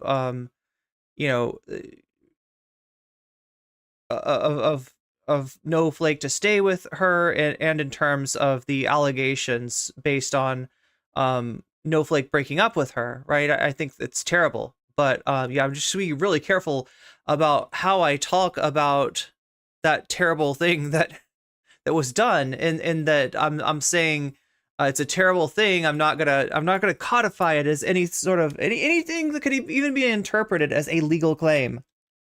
Additional thing on, oh, they're a bad parent, they're a bad this and that. They are. Probably all true. Maybe all true. But the problem is that now all of a sudden you've got one party claiming this person raped me, and you've got the other party going, here's this 200-page document. Let me tell you why we disagree. And what's going to end up happening, is that document is going to stand as an invitation for Xena and Poppy to respond. It's not going to stop them from saying anything. And now they're going to start pouring through this and replying to things. And it's going to escalate. Fine. And that accusation, that's slander, that calling this snowflake person a rapist, that may get way beyond where it's able to reach right now, which is basically nobody. Nobody's seen it. Look at the tweets they have. There's like nothing there. That's not true. It's pretty true. There have been plenty. They have a decent amount of influence in their community and in the communities around them. Like what influence? Secondly, What influence do they have? What do you mean? What influence? They are content creators. They have regular viewership. Secondly, having regular viewership is not having influence.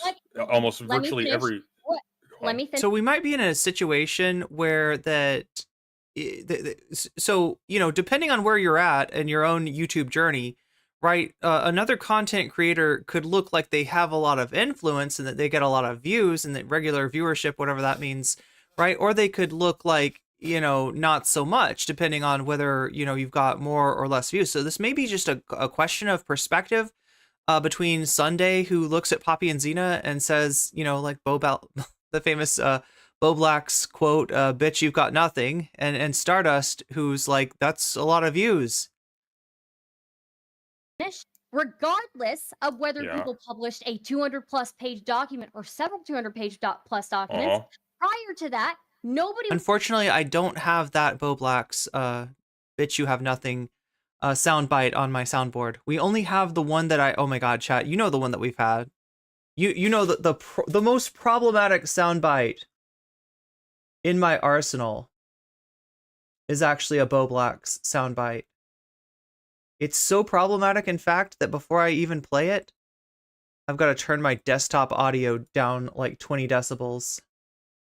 Talk about the allegations! That's the Bobby we all know him. Saying anything. Did Poppy and Xena stop alleging what they were alleging? No. In fact, they kept going. So whether or not those documents came out or not, so did somebody report them? Did somebody report them to a licensing body? Did someone send? I already responded. Did somebody talk to a lawyer? Did somebody send a cease and desist letter? People are in the process of doing that. Why the fuck should anybody care about your not so airtight coverage when you aren't willing to hold the same standards to people who are in the same community as you, who are preying upon vulnerable people, who are, who market their communities as a safe place for vulnerable people? What are you talking about? Okay, so I think she's got a point here, right? I think she's got a point here.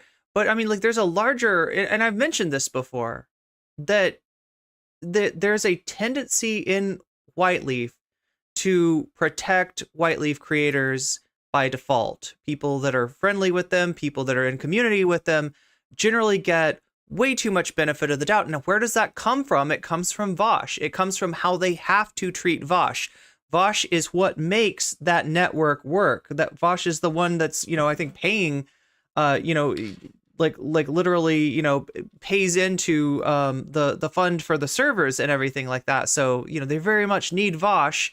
Or else, they're all Omega lols, right? I mean, he's the center of the orbiter ship that they've established on White Leaf, right?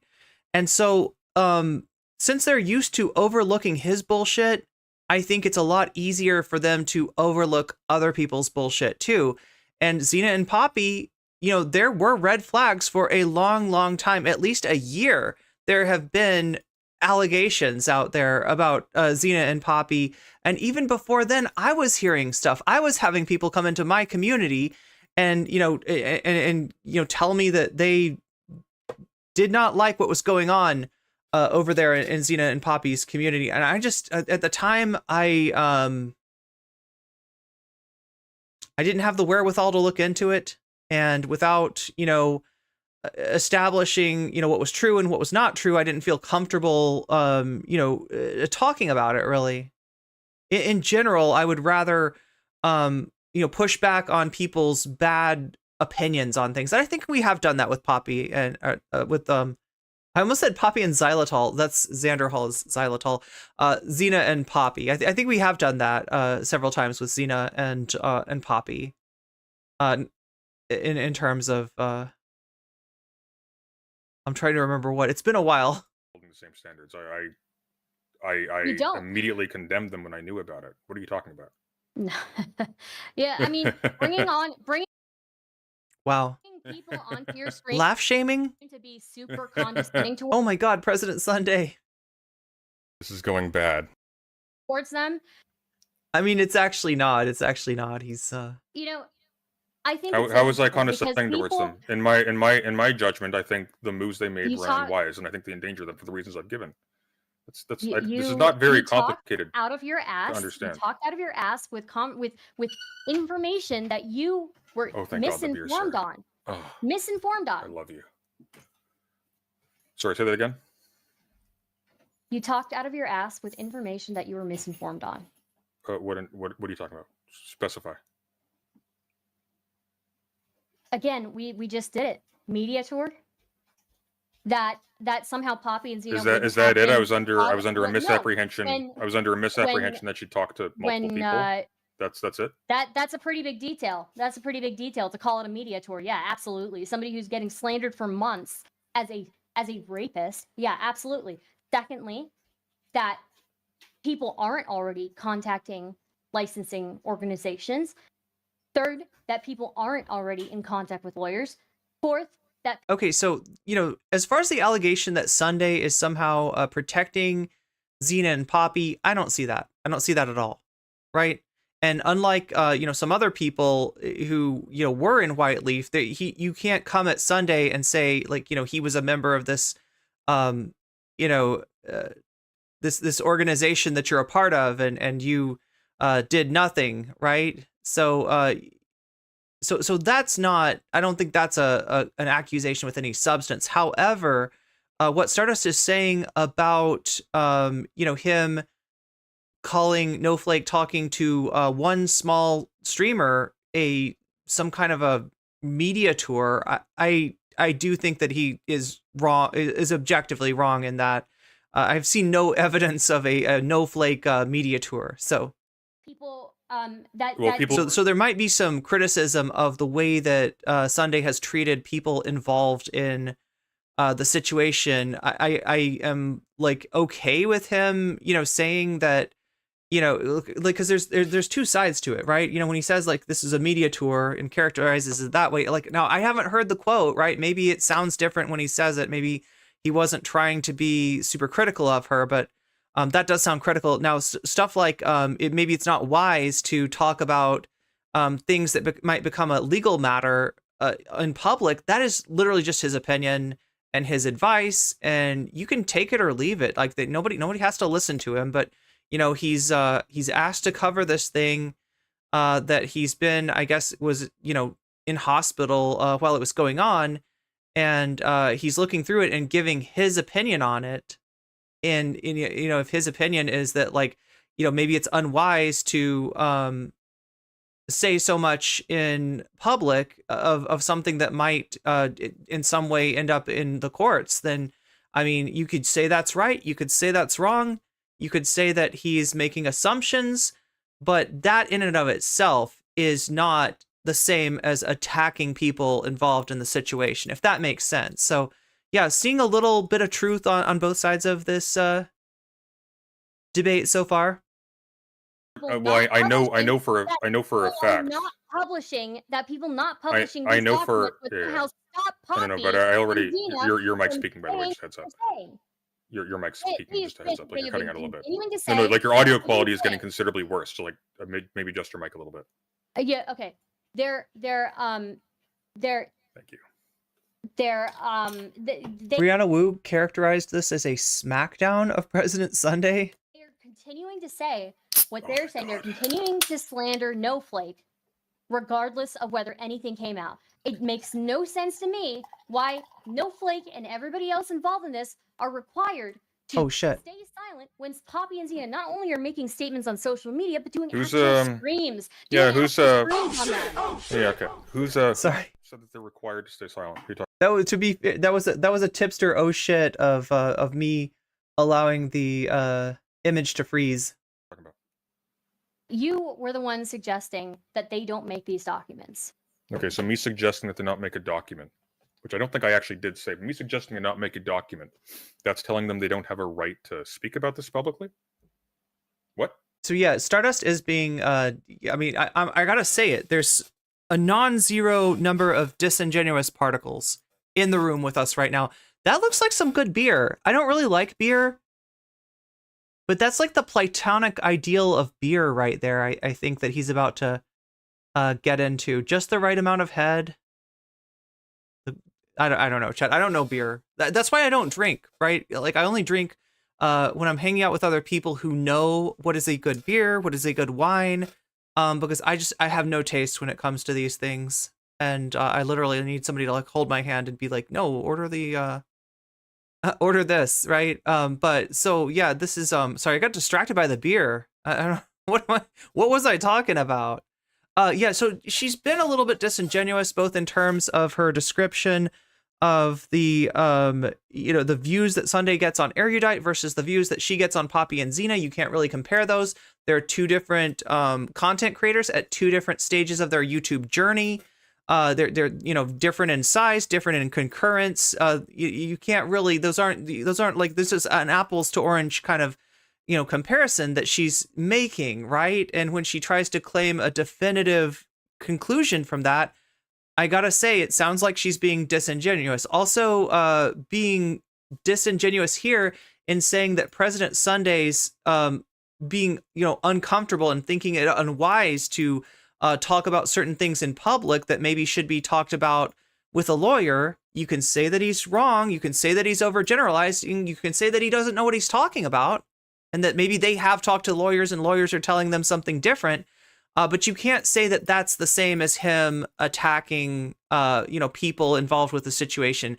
Now, his characterization of the one interview that No Flake did with a streamer as being a media tour, I think that's wrong. But it sounds like he's just, ignorant. Like it sounds like he like maybe thought it was more than that, and just doesn't have his facts straight.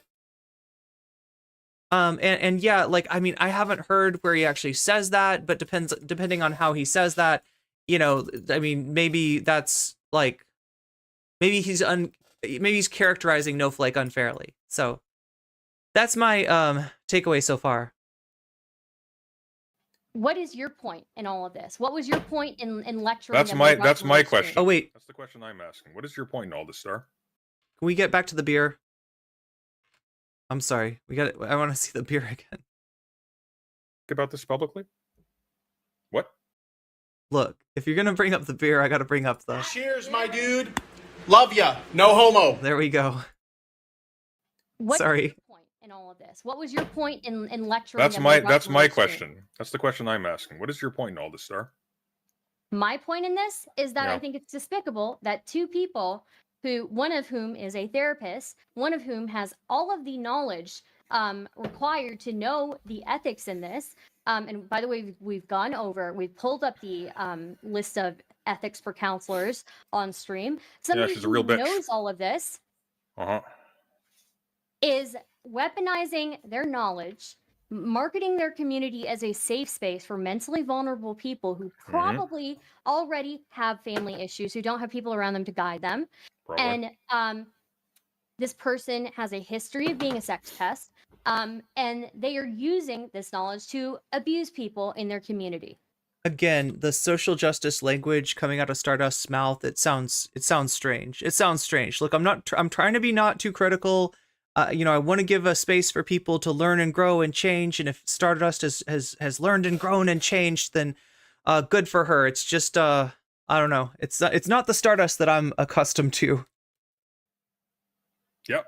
So you know what I think we should. Let me get rid of the squeaky chair. We shouldn't start aggregating a bunch of logs that expose the intimate details of people relating to them for people like on Kiwi Farms, for example, to pick apart and dig into. Yeah.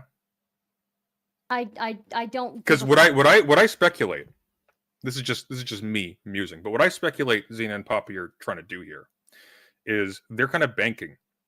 At a certain point, it's going to get boring with them. But those other people, they're going to linger in their imaginations.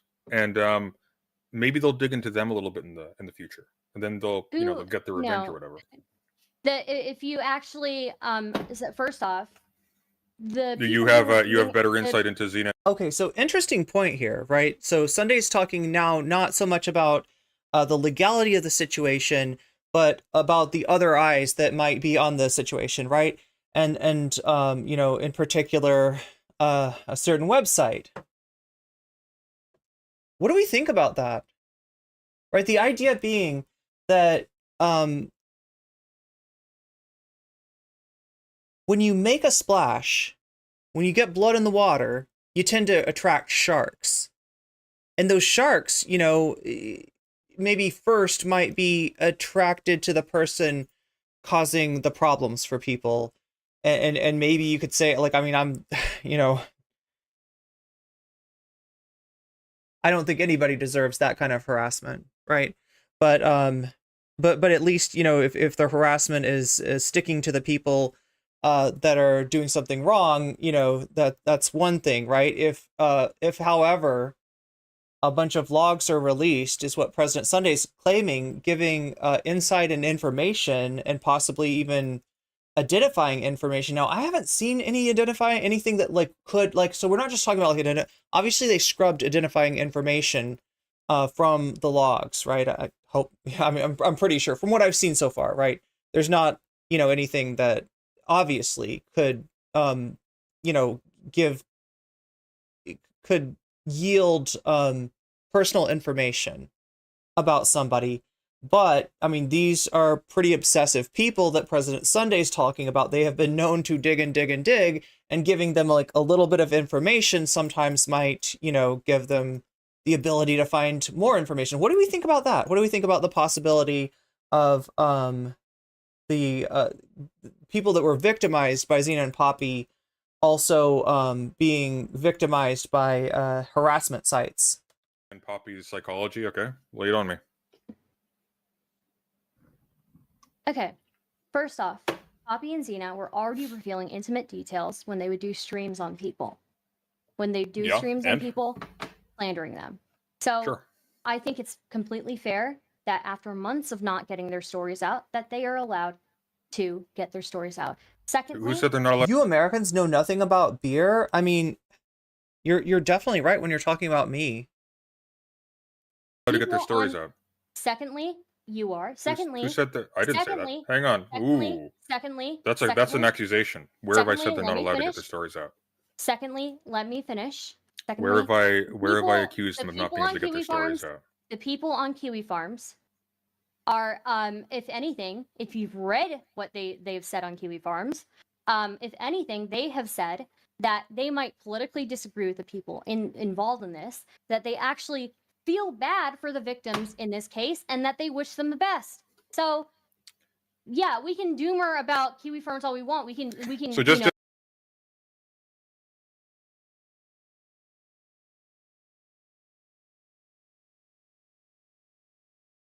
just to be clear. Just to be clear. Naming Kiwi Farms as an argument is not good. Let me know when you're finished your break for speech. I would not count on these kind of people to be fair, right? That's what Stardust seems to be saying, is that even they have a sense of justice. I would not bank on that system of justice at all. And they don't just politically disagree with the people involved, right? There is a deep and abiding hatred for the identities of the people involved, right? This is a little different than oh yeah, they're I almost said it. They're liberals, or they're leftists, or they're leftoids, as Chud would say. This is they might have some more identity-based reasons for disliking the people involved in the situation. Also, why does Stardust know so much about the overall zeitgeist of the farms, right? Is she a psychometrician? Or am I pronouncing it right? Psychometrist? we check Stardust licensure to make these statements? No, sorry, I'm making a reference to Erudite. Kiwi Farms is not good enough as an argument to me. Sorry. Okay, wait a minute. Okay, I have so a question. I have a question. Can we get into... I kind of had a question though. Okay, I kind all right, of go had a ahead. question though. Can I ask, Yeah. please, just quickly, and then okay. Yeah. Brilliant. So just so we're clear, you think that Kiwi Farms, the people who almost as like a 50% of their activity is on there, just A-log random trans people and call them various things I'm not sure I'm allowed to talk about on here, go after like their intimate sexual details, their families, etc. Every single Discord mod from Keffels, like anyone who remotely smacks them is like an embarrassing weirdo on there by their lights, right? You know who else they you A-log? think, just to be clear, so you think You know those who else people, they A-log? They also A-log Nazis. Did you sure, know that? so just to They be also, clear, actually, their biggest threads on Kiwi Farms are of Nazis and yeah, far-right people. Those are I think she's talking about infighting. They're basically They the A-log Inglorious the fuck Bastards, out of but them. yeah, they're heroes. But like, just to be clear, I mean, that's kind of how she's talking about them. Wow. you're running with people who go after those people specifically, the people we're talking about. You think when like, are you a fucking infant? Like, do you think all of a sudden they're like, we all of a sudden care so much about the plate. We all of a sudden care so much. We all of a sudden care. I would Wait. love to finish this sentence. I couldn't hear what she was saying. Let's see if we can. I'm gonna roll it back a little bit.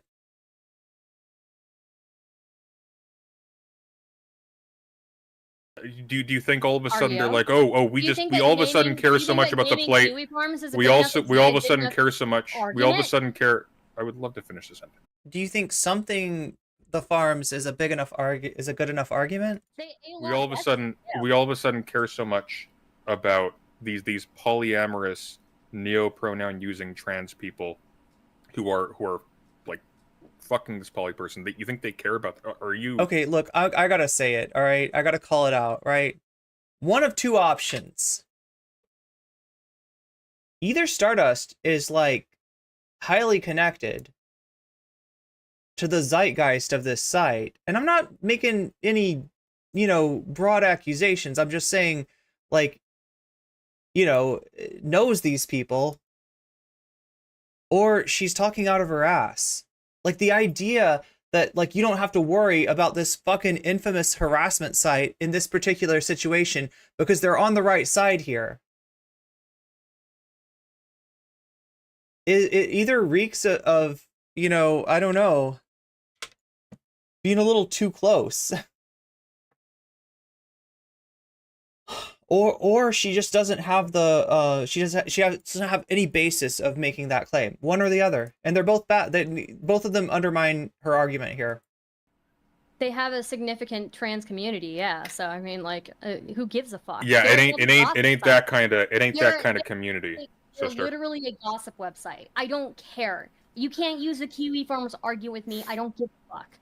Well, I'm not really making a Kiwi Farms argument. What I'm kind of saying is, you spinning this as like, like they're on side somehow. That's a weird.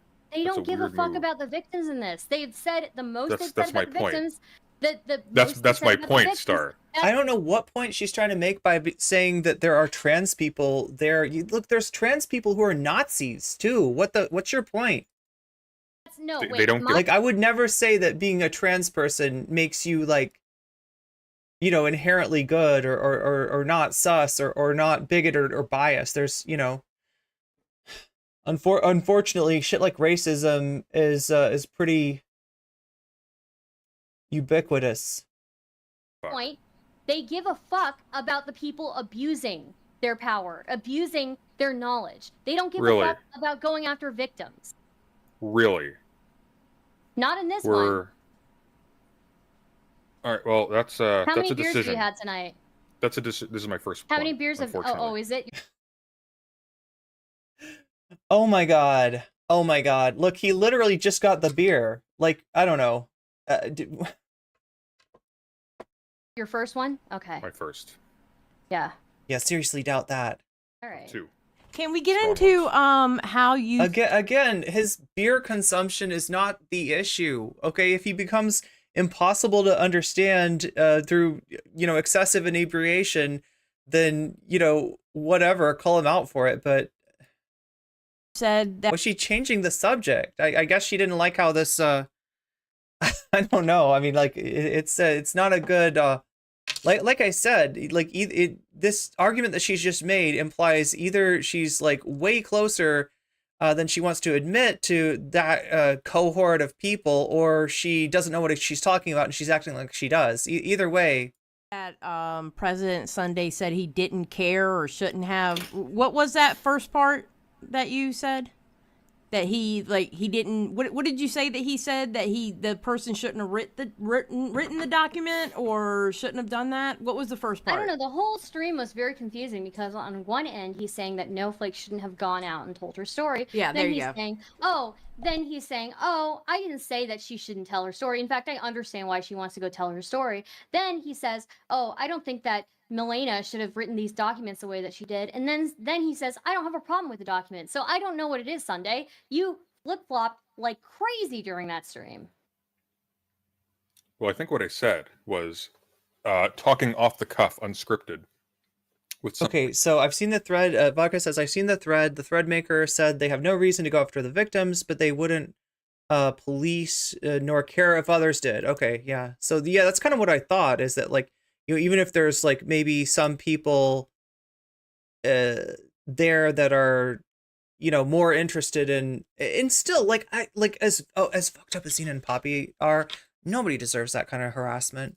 Like you don't need to fucking say that a harassment website is fair, a harassment website is just, and you can't guarantee that. You can't count on that. Even if there are examples of I don't know, people that are less, you know, that are operating on some kind of moral principle there, even if there's examples of trans people there, yeah, there's like a lot of self-hating trans people out there.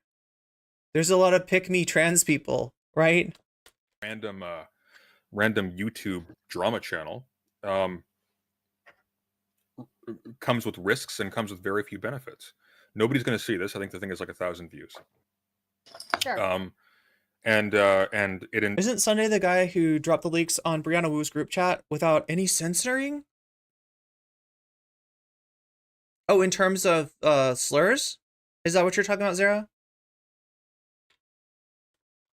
It invites the opportunity for her to say something that can be used against her for whatever reason. It can be spun in whatever way, or it invites a response. Or it invites a response. Did what happen? It doesn't matter if it invites a response because Poppy and Xena would be responding. It could still. Well, it does a little bit. Like, let's say, for example, they get it into their heads that you know, I don't think people are kind of buying this whole sex under deception is rape thing as like a justification for calling Snowflake this. Why don't we just say something else? Like, oh, by the way, in addition to that, she was a little bit pushy in the bedroom. Ooh, hard to disprove. We know that's not the case. We know that's not the case. We don't know this though. We do because we have. Wait, Xanderhall's defense of the farms? Did he seriously do that? I thought he got attacked by them at one point. Have the logs, because if you looked at the logs, really, instead what of coming log into this disproves? completely unprepared, What log disproves, for example, instead of coming into an this account? completely unprepared, What log? you will see that both sides acknowledge, Snowflake and Poppy both acknowledge that Poppy was the one who initiated sex. It doesn't matter. It does matter. That doesn't matter. I'm gonna blow your mind. I'm gonna blow your hey Stardust. I'm gonna blow your mind. I'm gonna blow your mind right now. Poppy and Xena, Poppy admitted. Yeah. Okay. Just stop yapping for a sec. I'm gonna blow your mind. Yeah, I know. In an interview with Liana. Wait, no, you don't have the information on this. So listen to me. No, just Kersner, it doesn't matter. You're okay, not, let you're her not finish. following Let her me. finish. Let her finish. They didn't. All right. Kersner. They did an interview with Liana Kersner where Poppy admitted in that interview that she was the one who initiated sex. Okay, I'm gonna blow your mind. Okay. Okay, go ahead. You can initiate sex and still have bad things done to you afterwards. You can even be assaulted and raped afterwards. Sure, you can. Yeah. But Poppy.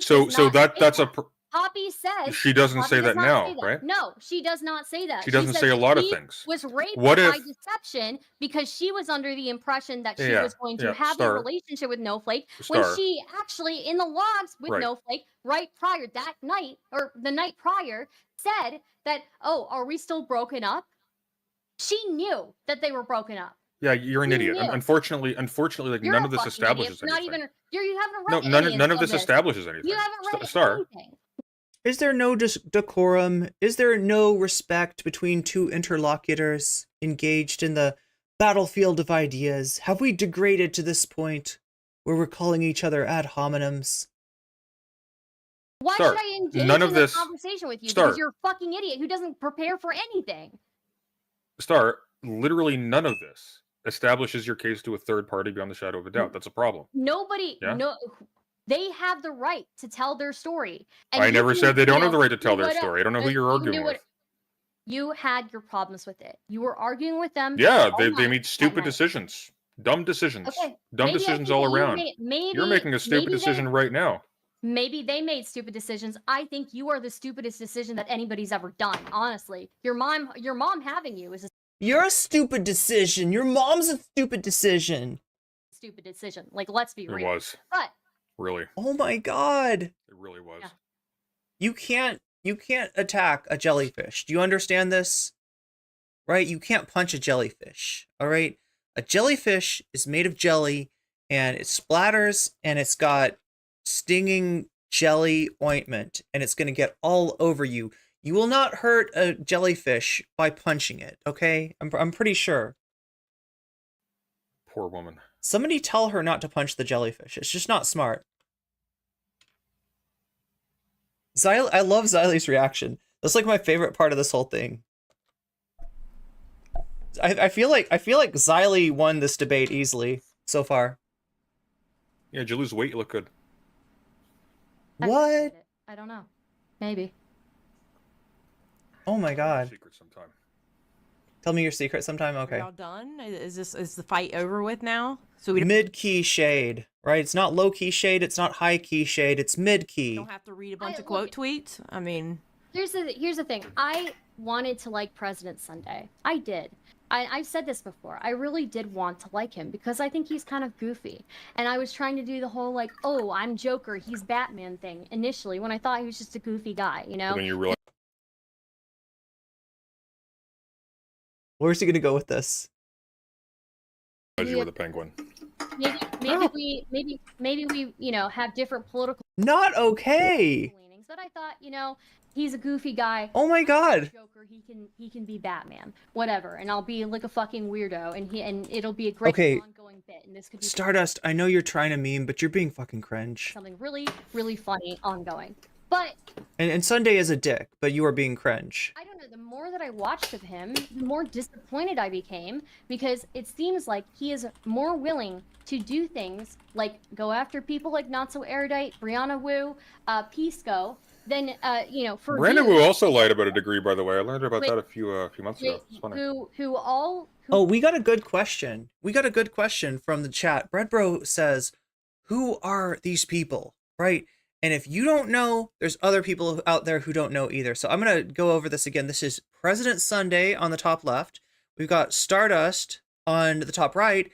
And we've got Xylee Gets Real moderating, holding it down, and giving us the best reactions on the bottom. you will go after for way less serious things.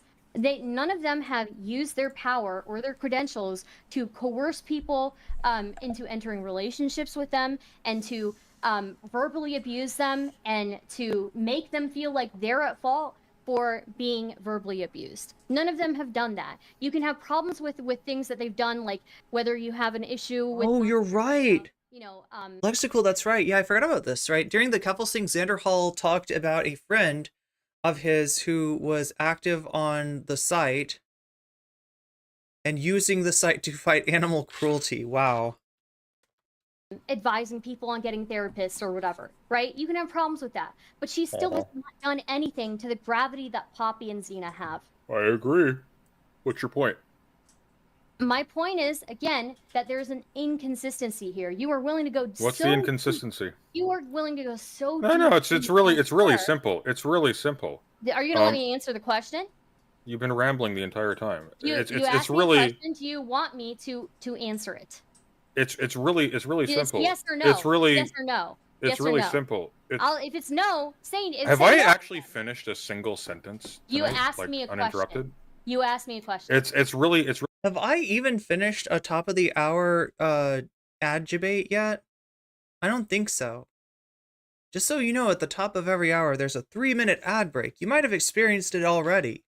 And you might have even had to watch the same ad more than once during that 3-minute ad break. If that is something you no longer wish to participate in, there are other options. One of those options is to use a Prime, if you have it, to get a Twitch Prime sub. If you use that on my channel, you will no longer see the ads in my channels. You will also get weasels, and the weasels on Twitch, they wiggle. They're wiggling weasels. There's many moving emotes that you can use, and there's other benefits too, right? And including my undying gratitude, right?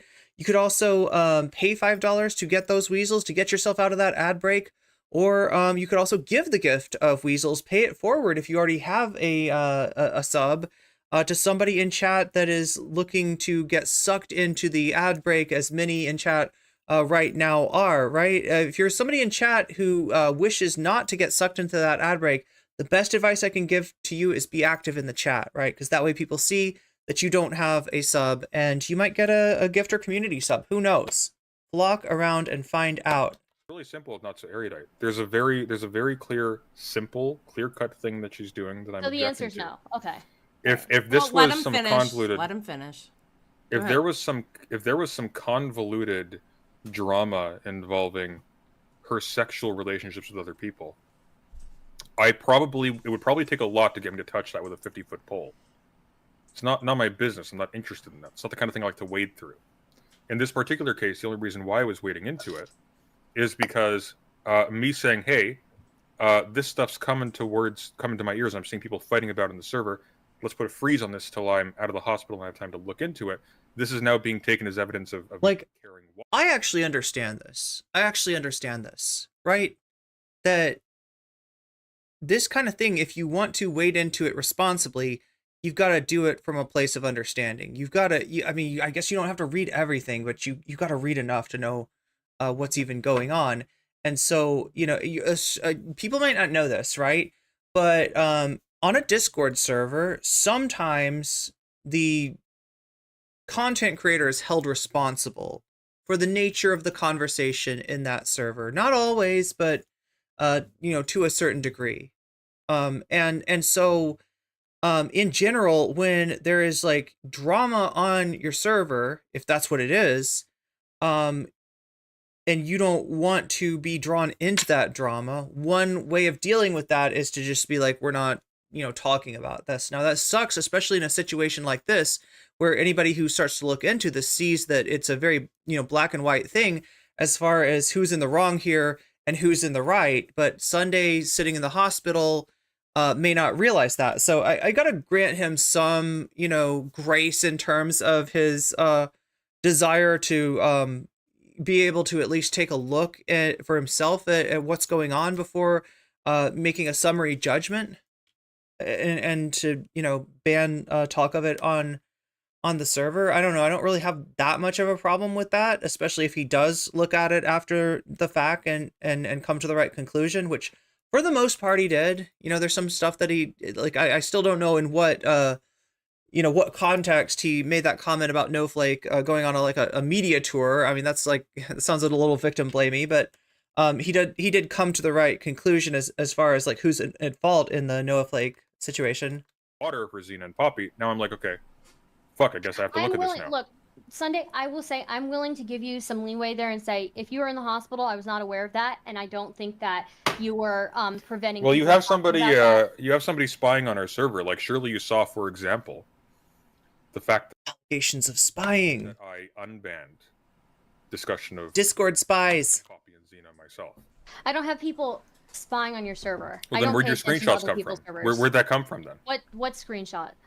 Well, what was the basis for you saying that I banned discussion of Xena and Poppy in my server in the first retweeted place? what somebody tweeted, which was a screenshot of my server, yeah? Right, that's somebody else. I don't have people spying on your server. Sure, whatever. So, but there are people though who are like, so you just didn't know about that. You didn't bother to go in and check. You didn't bother to ask, maybe? Like, hey, Sunday, I noticed that your friends not my friends, by the way. I have no association with them, but your friends Xena and Poppy are doing all this bad stuff, and you're awfully quiet. What's the deal? Nothing. We're just down to We're not look. we're not on talking terms, and I already thought that We're talking you right set now. enough. Wait, You had to unblock me to make that tweet. Yes, I did, and guess what? Part of the That means issue, you were. That means no. Star. They're talking about the Xena and Poppy situation, Gothic. They're talking about the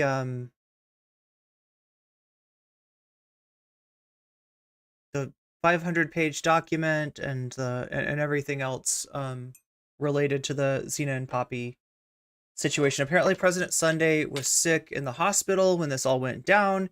He saw some people talking about it in his server, and made the decision out of abundance of caution that a lot of content creators make, that if you don't understand a drama that's being discussed in your server, then maybe you don't want that discussion to go on, right? And so he banned it, or allowed it to be banned, later unbanned it, and talked about the allegations. God, I gotta do it again, don't I? Bo Blacks, you're getting, like, Bo Blacks should get, like, royalties from the stream, honestly. Honestly, like... Talk about the allegations! I can't get enough. That means Sunday. The reason I was blocked why and I you have weren't. An issue with you. I don't have a give problem fuck talking about to you. I don't give a It's fuck about easy. I don't give a fuck about your Discord server.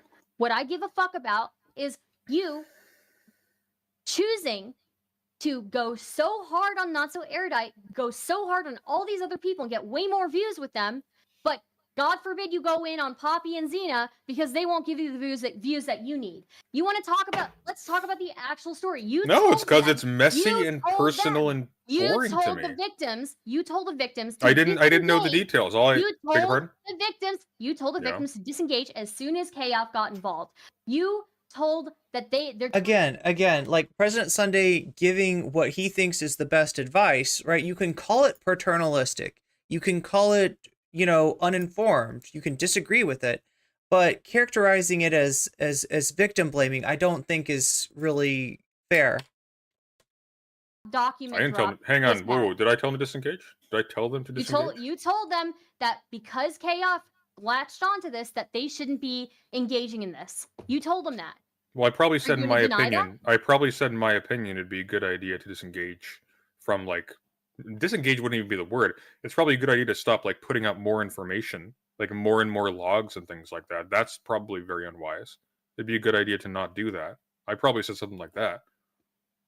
I didn't tell anybody not to. I didn't say, hey, you're not allowed to do this, guys. You got to stop. You got to stop now. You were flip-flop. Wait, so he didn't ban discussion? Actually, there's only one person.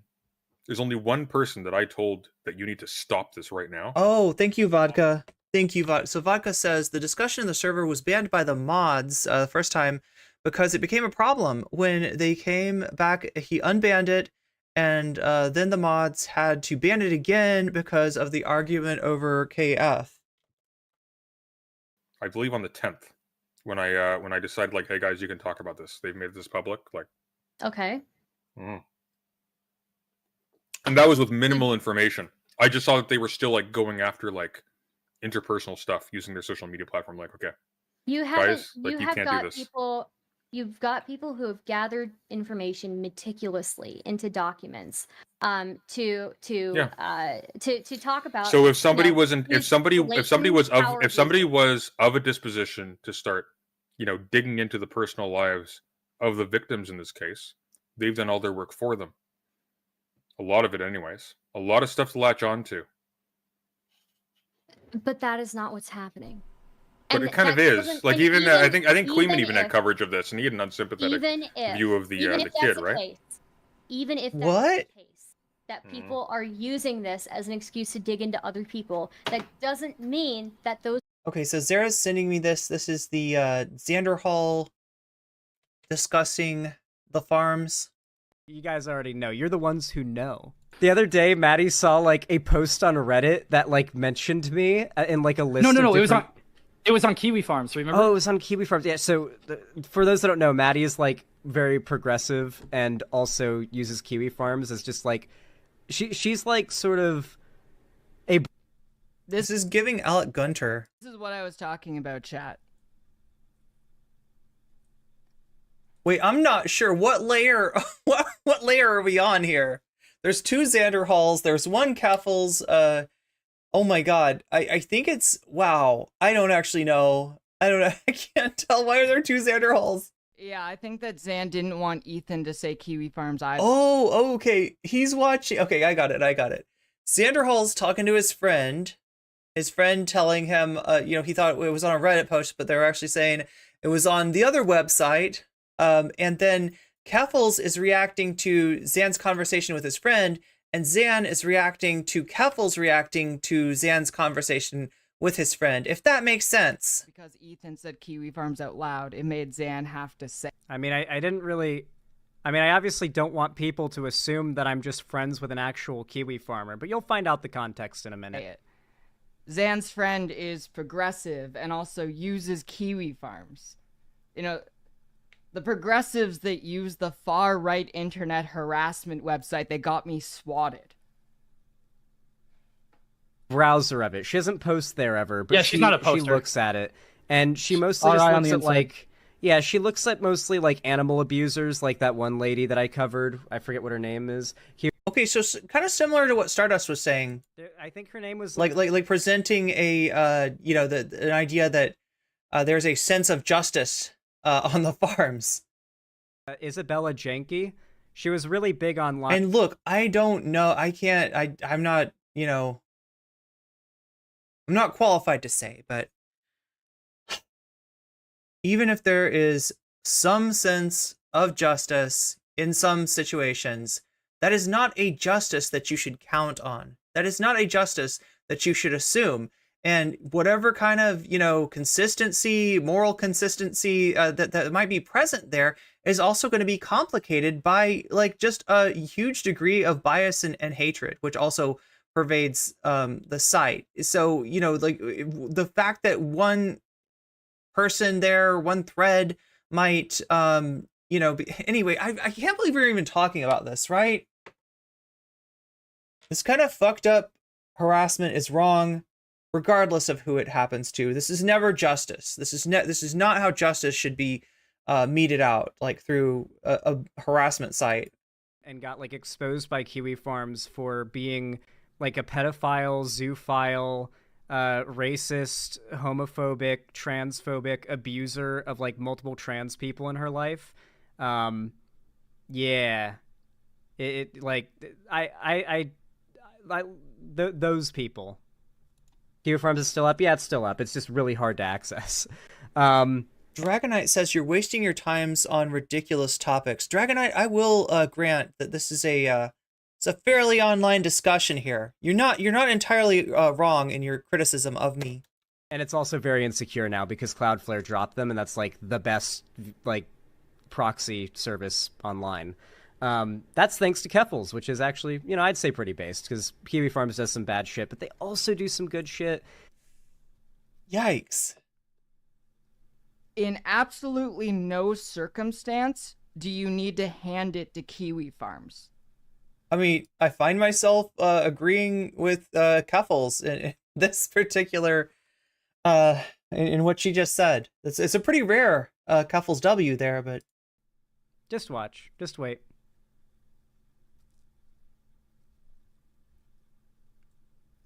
Somebody could also tell me, though, that at no time do I ever need to hand it to Keffels. The same could be said for Keffels, so... Just watch. Just wait.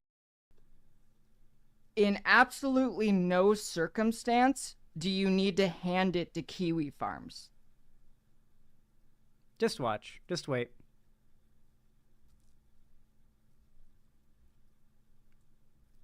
What the fuck, dude? I do wish that say the group of people on Kiwi Farms that are going after people who blend chinchillas and the people who are just blend chinchillas, transphobic weirdos that are just harassing people I think Yeah. that a lot of the people who gather on kiwi farms are even whenever they're attacking someone bad, they tend to be not great people themselves, and they're trying to justify who they are by, it's like pedo hunters who like either So again, like, not somebody that not people who you should count on to mete out justice. actually ruin cases, or just it's clear they're not chasing it because they care about it. It's clear they're chasing it because they want to feel like a good person. Like, they're doing a good thing objectively, and I wouldn't get rid of them even. Maybe some pedo hunters who fuck up evidence, but like, I wouldn't even call them good people. I just wouldn't. This was before Mama Max, right? Yeah, like it's a complicated thing, but yeah, basically Xander Hall just called kiwi farms a complicated thing, and both Complicated historical figures was what I heard, yeah. sized kiwi farms. Zan seems like he would fit in with the Kiwi Farms crowd. I feel like this is the point where it'd be a good time to put in my response, because it's pretty good. I'll play the full clip in a moment, but I'm going to add my response first. Yeah, I didn't understand the chinchilla thing. The context of the situation. While this clip was obviously dishonestly edited, there's more context you should know. Maddie is a friend of mine who was doxxed and had her nudes leak online, notably on Kiwi Farms years ago. Okay, so he's talking about the friend of his who read something on the farms that he thought was on Reddit, but that's who he's talking about. Maddie isn't her real name, by the way. It's a fake name. My friend Ethan gives a lot of his friends fake names and calls them by that, like their real names. He's done it with another one of our friends and calls them Stu, so it's just a thing he does. Because of this, she started browsing the forum much in the same way that Keffels has, for those that don't know. Yes, Keffels has admitted in the past to browsing Kiwi Farms, due to being a literal victim of harassment by the board. Maddie doesn't have an account on the site, she just browses it. More importantly, she would sometimes browse it to get info on my stalker.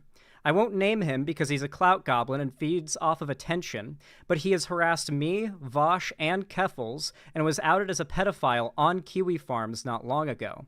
If getting info on a Nazi pedo stalker from Kiwi Farms makes you pro-Kiwi Farms, then I have bad news for Keffels. Because she has used Kiwi Farms as a source many, many times. Wow, I forgot about this drama. Fucking times, dude. It's a website. There are a lot of people on it. Most of them are pieces of shit. Some of them aren't. That's how any population works. I want the people who are not pieces of shit. I mean, it's not how any population works, right? Like, having like people that are not a piece of shit be in the minority is not how most populations work. That do sometimes good things, like go after animal abusers on there that are in their own little separate corner of the website, to leave, and for the site to crumble. And for their stopping of animal abusers to happen on another site, not giving more airtime and power to the doxing stalking forum. Particularly because, and this is the most important part, also, if it wasn't for Maddie, I wouldn't know amazing things about that hell site, like the fact that they segregate all the female users of the site to the containment zone, where all the makeup community drama and T-channel drama is kept, along with the turf and man-hate threads. I also feel it would be remiss of me not to bring up that Keffels started streaming in 2021, while I had my full name, age, me and my parents' home address doxed by Kiwi Farms back in late 2019 when I was 20 years old.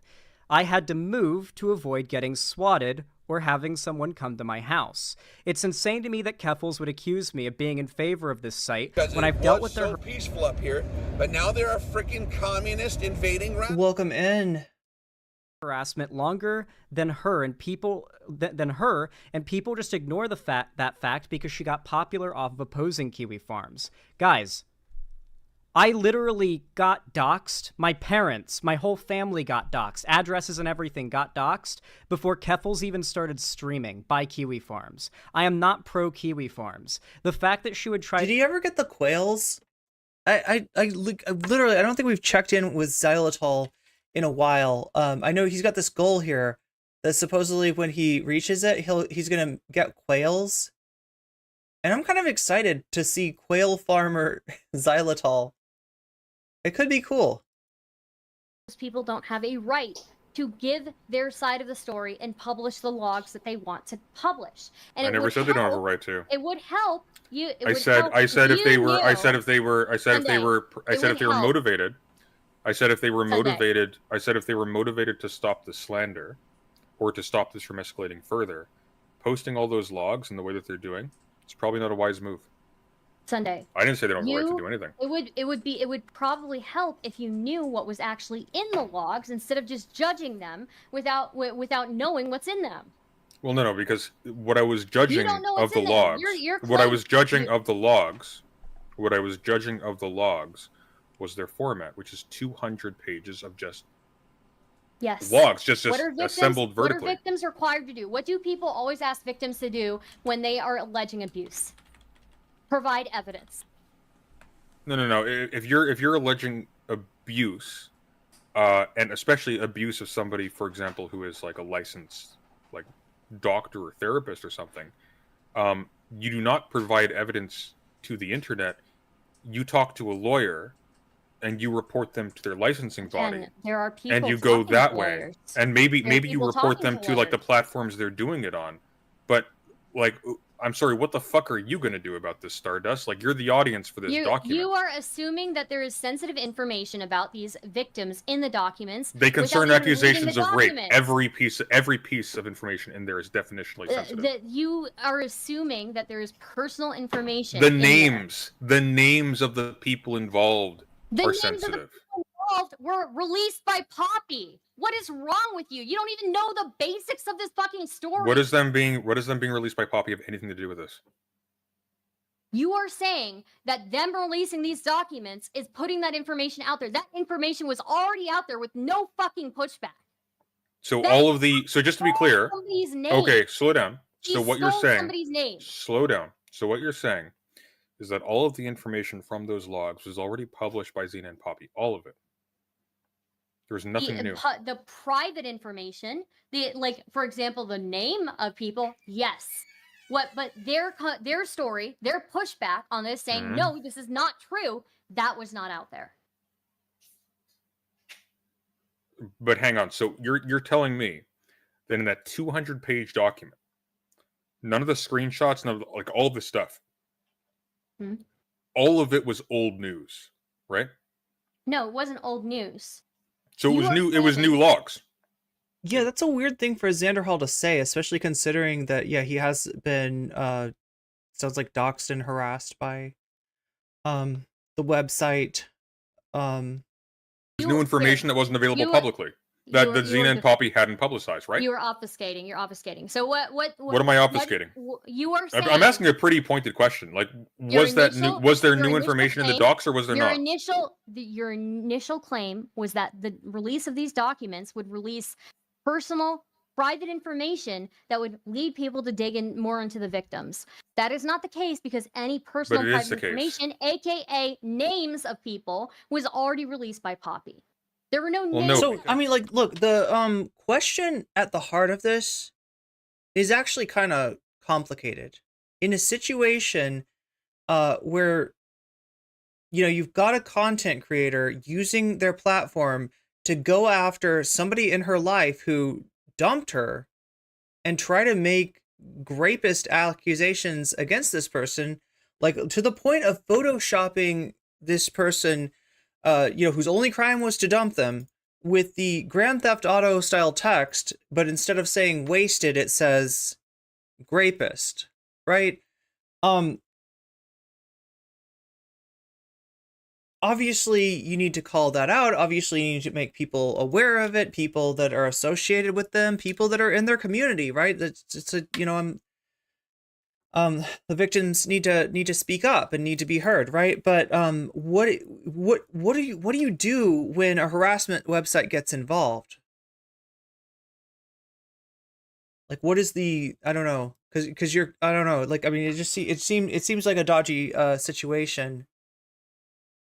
And Sunday's arguing that they should be the victims should be talking about it less on social media to give them less to go. I'm not entirely sure where Sunday and Stardust come down on this argument, but These document- these DMs, for example, of like the kid. She is the one who doxed Haley's name. These DMs. Not those documents. Not those Sure. documents. Even Yeah, whatever. Spawn. It John doesn't. Is not It Spawn doesn't was matter. Not the child. The child. Even the child. The personal information. The name of the child was not released in those documents. Who released that Who released the name of the child? It doesn't Spawn. matter. Star. It doesn't matter. It No, does matter. it doesn't. It doesn't matter. I'm about to explain does. why. It doesn't matter. I'm about to explain. I like how like the premise of all of this is you're lecturing. I vaguely remember Poppy and Xena bringing up the involvement of the farms, right? In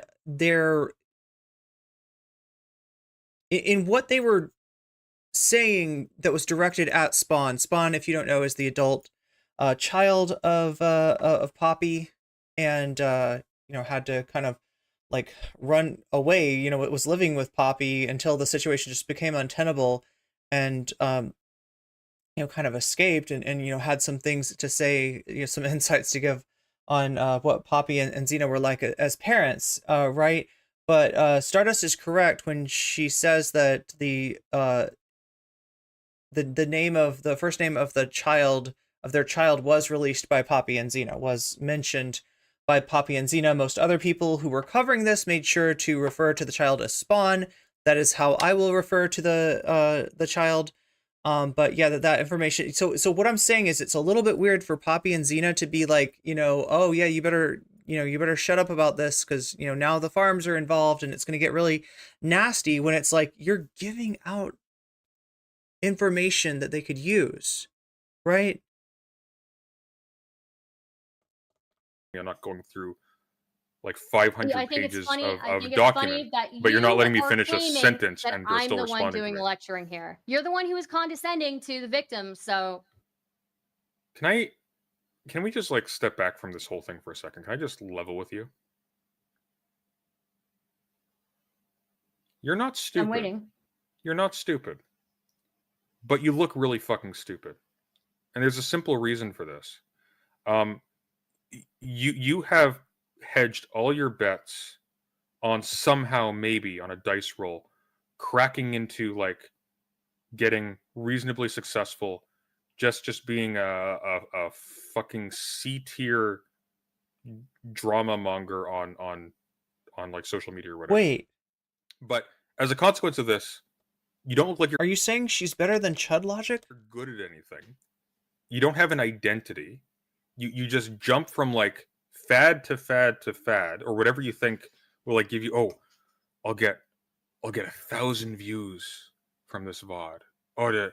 Which is why you've only been doing Xena and Poppy stuff. I wish there was a summary of events leading up to this content, this moment. Yeah. So that's the whole problem with this story. And Sunday's going to bring this up in a second. I think when he talks to Brother Malcolm, he brings that very point up, that to an outsider, this drama is kind of, it's hard to get a grasp of what it's all about, of the like major, just like a summary, right? The basics, right? And a lot of the people who were talking about it, who are doing content on it, even myself, right? I tried to cover it in order, like in the order of the Google documents, and it's still, I think I spent way too much time talking about it. And I don't have like, I never summarized it. I can sort of vaguely summarize the situation, right? If for anybody that's wondering, Xena and Poppy are content creators. They used to be known as TGT, or Trans Girl Therapist. And earlier this year, Poppy started calling out an ex of hers and saying that this person had graped her, right? And this is when you get more into when you find out what the situation is about, right? The claim of grape is based on this person breaking up with Poppy when Poppy had sort of pressured her into saying that she wouldn't break up with her. So it's, you know, a smear campaign that Poppy was doing with her social media clout that she got from being associated with the White Leaf Network, that she, you know, got from, you know, covering people like Lily Orchard. And so, you know, it's like the most irresponsible use of a social media platform that you can possibly imagine.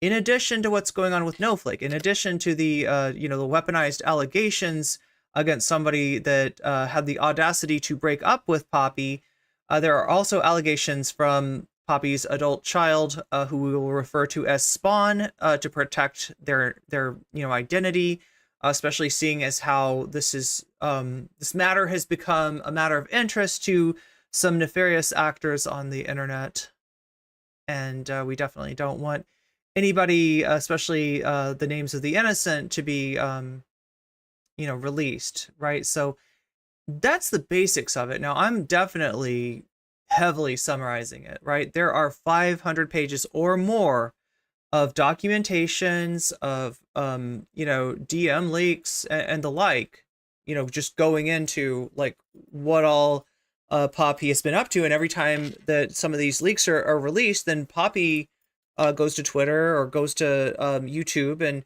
you know, makes her own allegations, or even in some cases goes on stream to essentially what sounded to me like threats against her adult child Spawn, but again, you know, not making a legal claim here of that. But yeah, this is essentially what's gone on.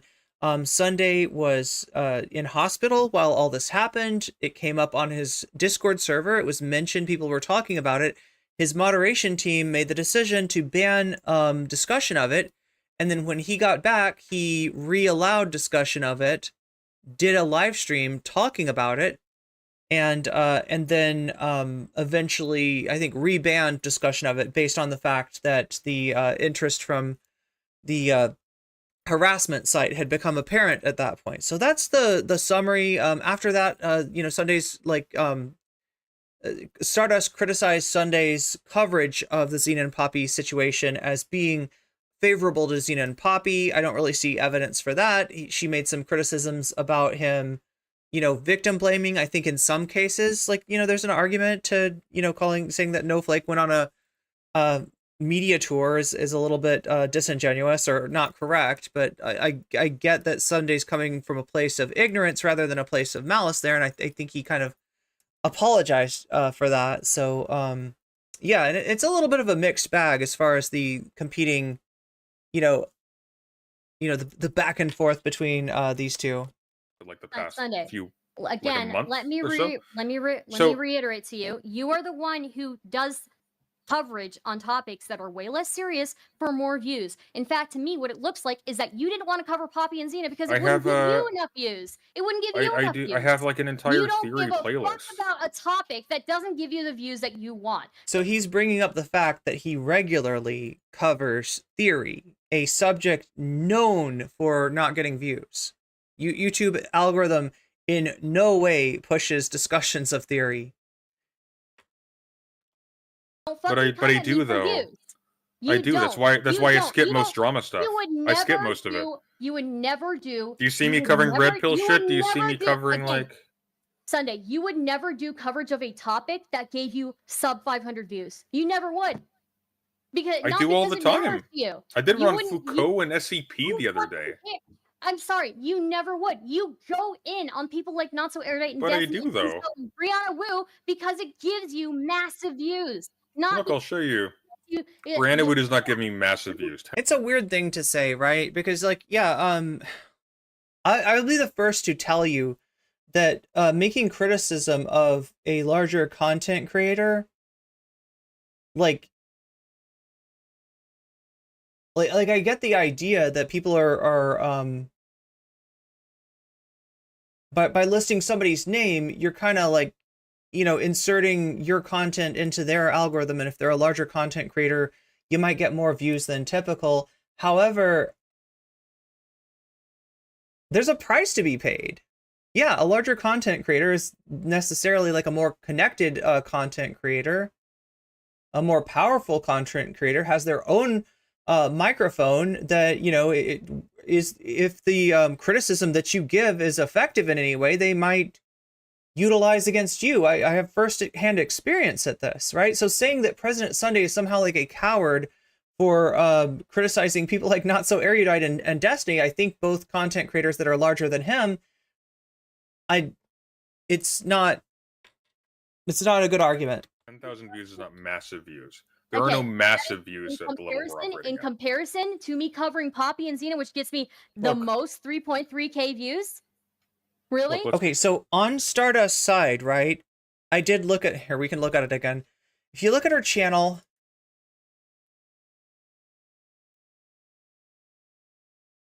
you know, yeah, some of her videos don't get many views, true, but that's a 4.6, right? So in other words, her highest number of views for Poppy and Xena is like 3.4K. She's getting more back here a month ago on another story. Now, let me take a look at this, though, because there's more to a... Okay, so 139 likes for 4.6K views is not necessarily a good rate of engagement. Yeah, so people think that YouTube is about views, and to a certain extent, you know, yeah, views are important, but there's more to views than... You've got to also kind of think of the quality of the view, right? Did your video get viewed by people who are into what you're showing? Did your video get viewed by people who are, you know, in your audience demographic, right?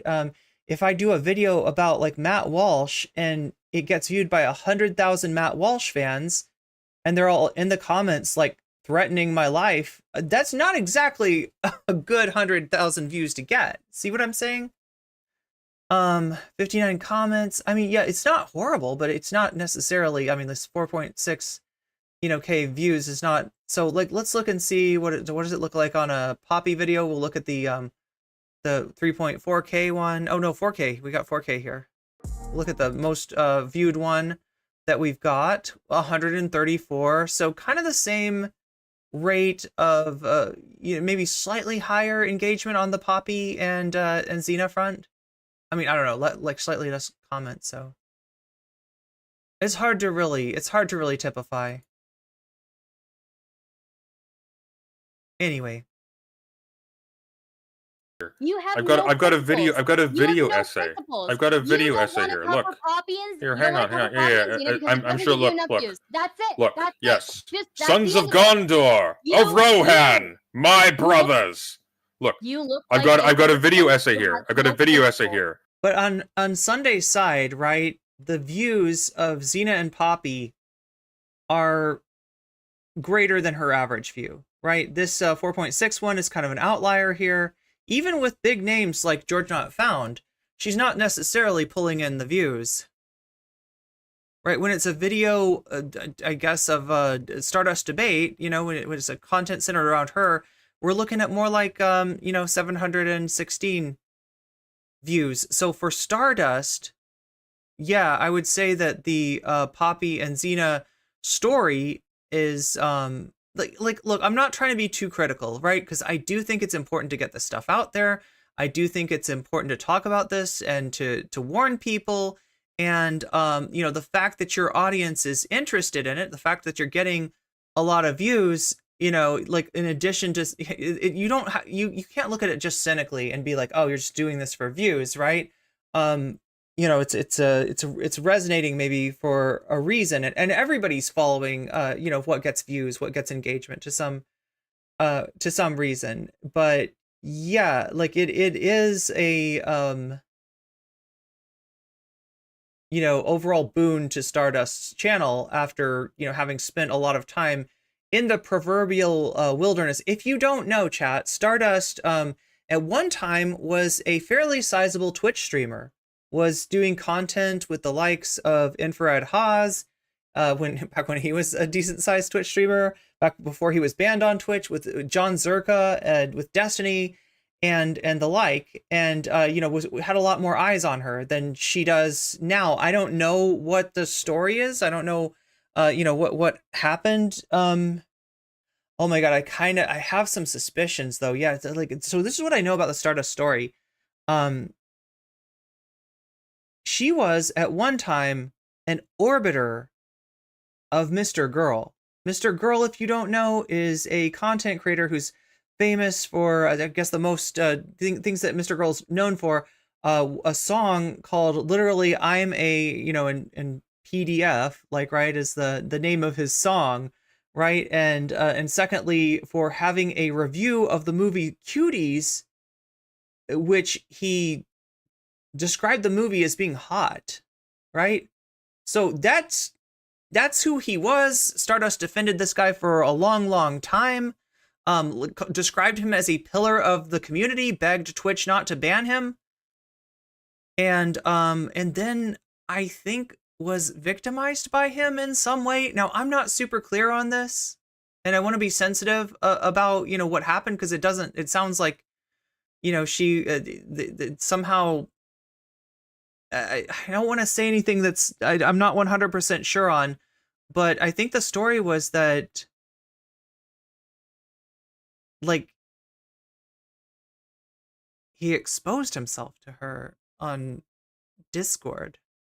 Okay, now correct me if I'm wrong, all right? I'm not trying to spread fake news, but so you know, that's somebody that she was highly associated with, somebody that she was, you know, very much, you know, ride or die for, did something kind of horrible to her, and maybe losing the audience that's, you know, the people who like this guy, right? They know what he's about.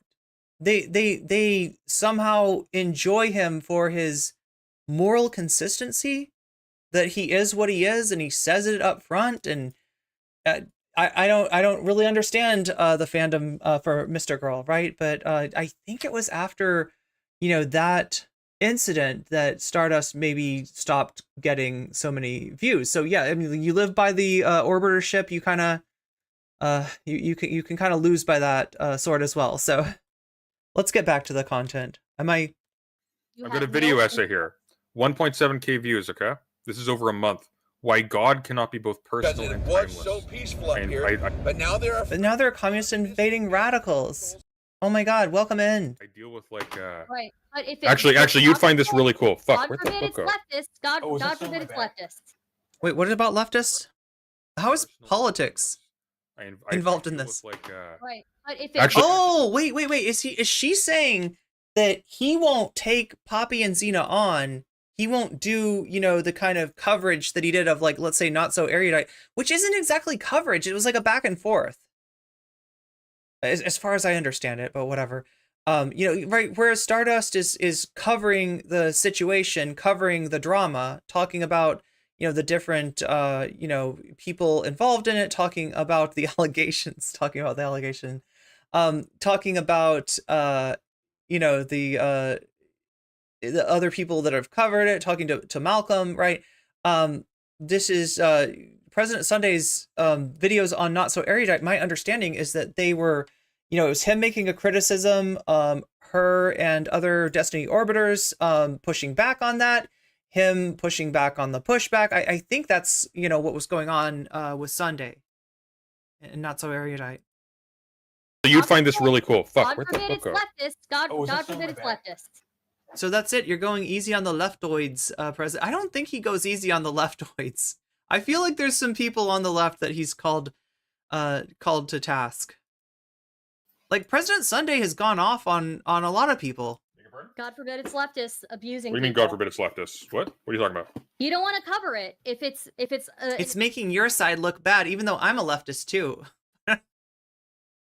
I'm good faith enough to, you know, have a nice discussion with Richard Spencer and Nick Fuentes. I'm good faith enough to, you know, to go after Xena and Poppy as leftists, huh? I mean, I guess they would probably describe themselves that way. I class them under, like, reactionary leftists. Like, they are known for kind of going to bat for Vosh. they are known for doing a lot of content on criticizing the woke scolds. So yeah, like you know, are they leftists? Of a variety, I guess. Abuse story that's going to get you less than 5K views. Yeah, lady. I torched Madam, Vosh. I Madam, torched I Vosh. Vosh. Lady. I torched Vosh. Moderator. There was moderation. Yes, to this, because yes? it gave you. Yes. Because it gave you What's finish up? the thought? What's up? 5K views. All right. I just want to say a finish. thing. Go ahead. Okay. I torched Vosh, who's the biggest lefty in my reach. Yeah, that's the obvious. And it gave you more than 5K I views. torched Vosh, who is They the gave you biggest more than lefty 5K views. in my. Oh, wait. So what is her argument? Is it that Sunday won't go after lefties, or is it that Sunday won't go after anybody that doesn't give him a lot of views? Because this is a weird argument, right? This argument would justify, like, would make a virtue of going after like smaller creators, which in general, if you don't know, in YouTube is kind of looked down on. Now, if there's a real problem, if somebody's causing harm, then yeah, of course, you know, you wanna shed some light on that, but I can't find the connecting line. I can't find the consistency in Stardust argument here. Let him finish. I torched Vosh, burned that bridge immediately over fucking cartoon porn. Mm-hmm. How is that benefit? Wait, what are you talking about? Wait, what? Why bring up that it's? Oh my god. Speaking of Mr. Girl Orbiters, anyway, chat. Wait, the way he says that is almost like the cartoon stuff isn't really that big of a deal. Like that, like, madam, I went after Vosh for something completely. I don't think that's really what he's saying. I hope that's not what he's saying. That gave you more than 5K views, did it not? Yeah, for like a week. Yeah, don't come at me. That's not a business decision. When you are Stardust. when you are unwilling to cover important. I mean, to be fair to President Sunday, a pro Vosh video, a video defending Vosh, would have probably done the same or greater numbers. Criticizing Vosh isn't necessarily gonna. I mean, there was another option which some people took, like Demon Mama did not. I think she actually did start to do a stream, start to defend Vosh, but then maybe deleted that. Same thing with Shark 300. These people, did jump in on the side of Vosh, as Whiteleaf, tends to always do. But at some point, unlike Keffels and Tipster, Shark and Demon Mama pulled back. So and Xander Hall acknowledged it, but did so in a way that wasn't going to be seen as him jumping on the dog pile, or Xander, for all practical purposes, Xander Hall didn't cover the Vosh tax folder leaks.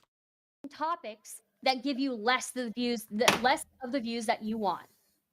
Why are you still associated with Chariot TV? I'm associate. What? What are you talking about? You know Chariot TV? I know of Cherry TV. I think I spoke to her once in like the last 2 years. Okay, all right. What are you talking about? Apparently, what about Cherry TV? Apparently, they've admitted to raping a woman. So, I mean, have they?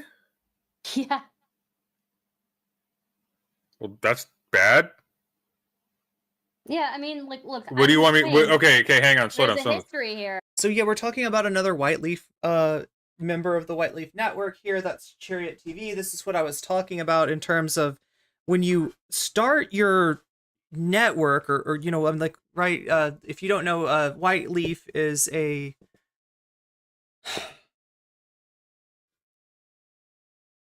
how do I describe it?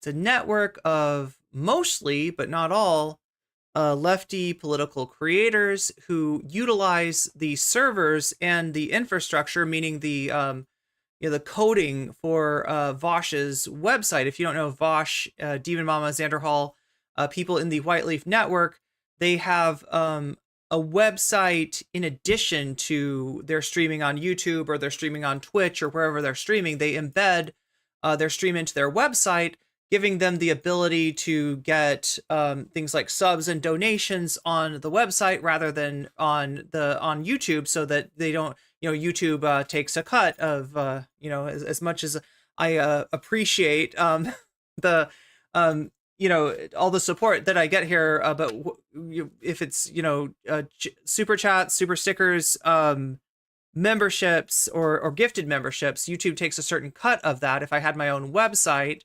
like the Whiteleaf creators do, then I would get, essentially all of that donation would, minus maybe a small processing fee, would go to me. So that's what the Whiteleaf network is. Chariot TV is another YouTuber on that network. Stardust is bringing up Chariot, I guess before she was known as Chariot TV, she was known as Materialist Waifu, and kind of a Peter Coffin reply Twitter, basically, like a Peter Coffin orbiter. Before she was a Peter Coffin orbiter, she was actually kind of, like, in terms of her content, kind of based, right? I remember she had a video talking about the exiting the vampire castle, the Mark Fisher essay, and kind of taking it down a notch or two, which it deserves to be. She debated ContraPoints at one point about the pronoun circles, right? But regardless, she was exposed for some really disturbing shit that she did to members of her polycule, including showing up at somebody's house unannounced, like an ex's house, like unannounced, and scaring the crap out of her. And also these allegations that Stardust mentioned. So this is another person that found a home in the Whiteleaf network, and like I said, a lot of their problem is that they're used to overlooking these things. They're used to buying into excuses for these things. And I mean, like, I believe that Chariot TV's got like a humdinger of an excuse for, the accusations that Stardust is talking about here. But yes, point for Stardust here. No, maybe, sort of. But this is more of a Whiteleaf thing.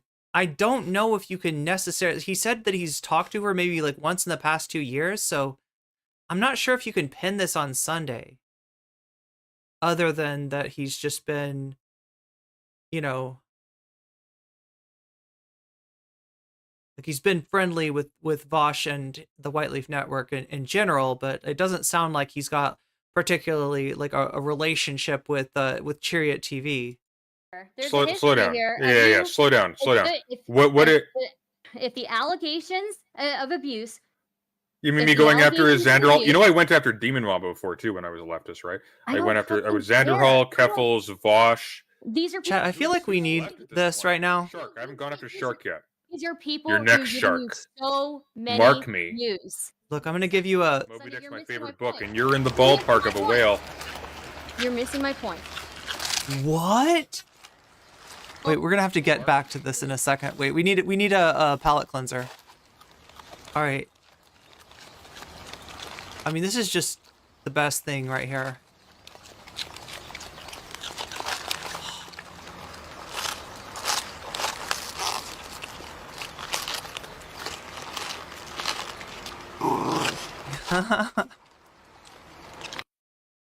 One more time.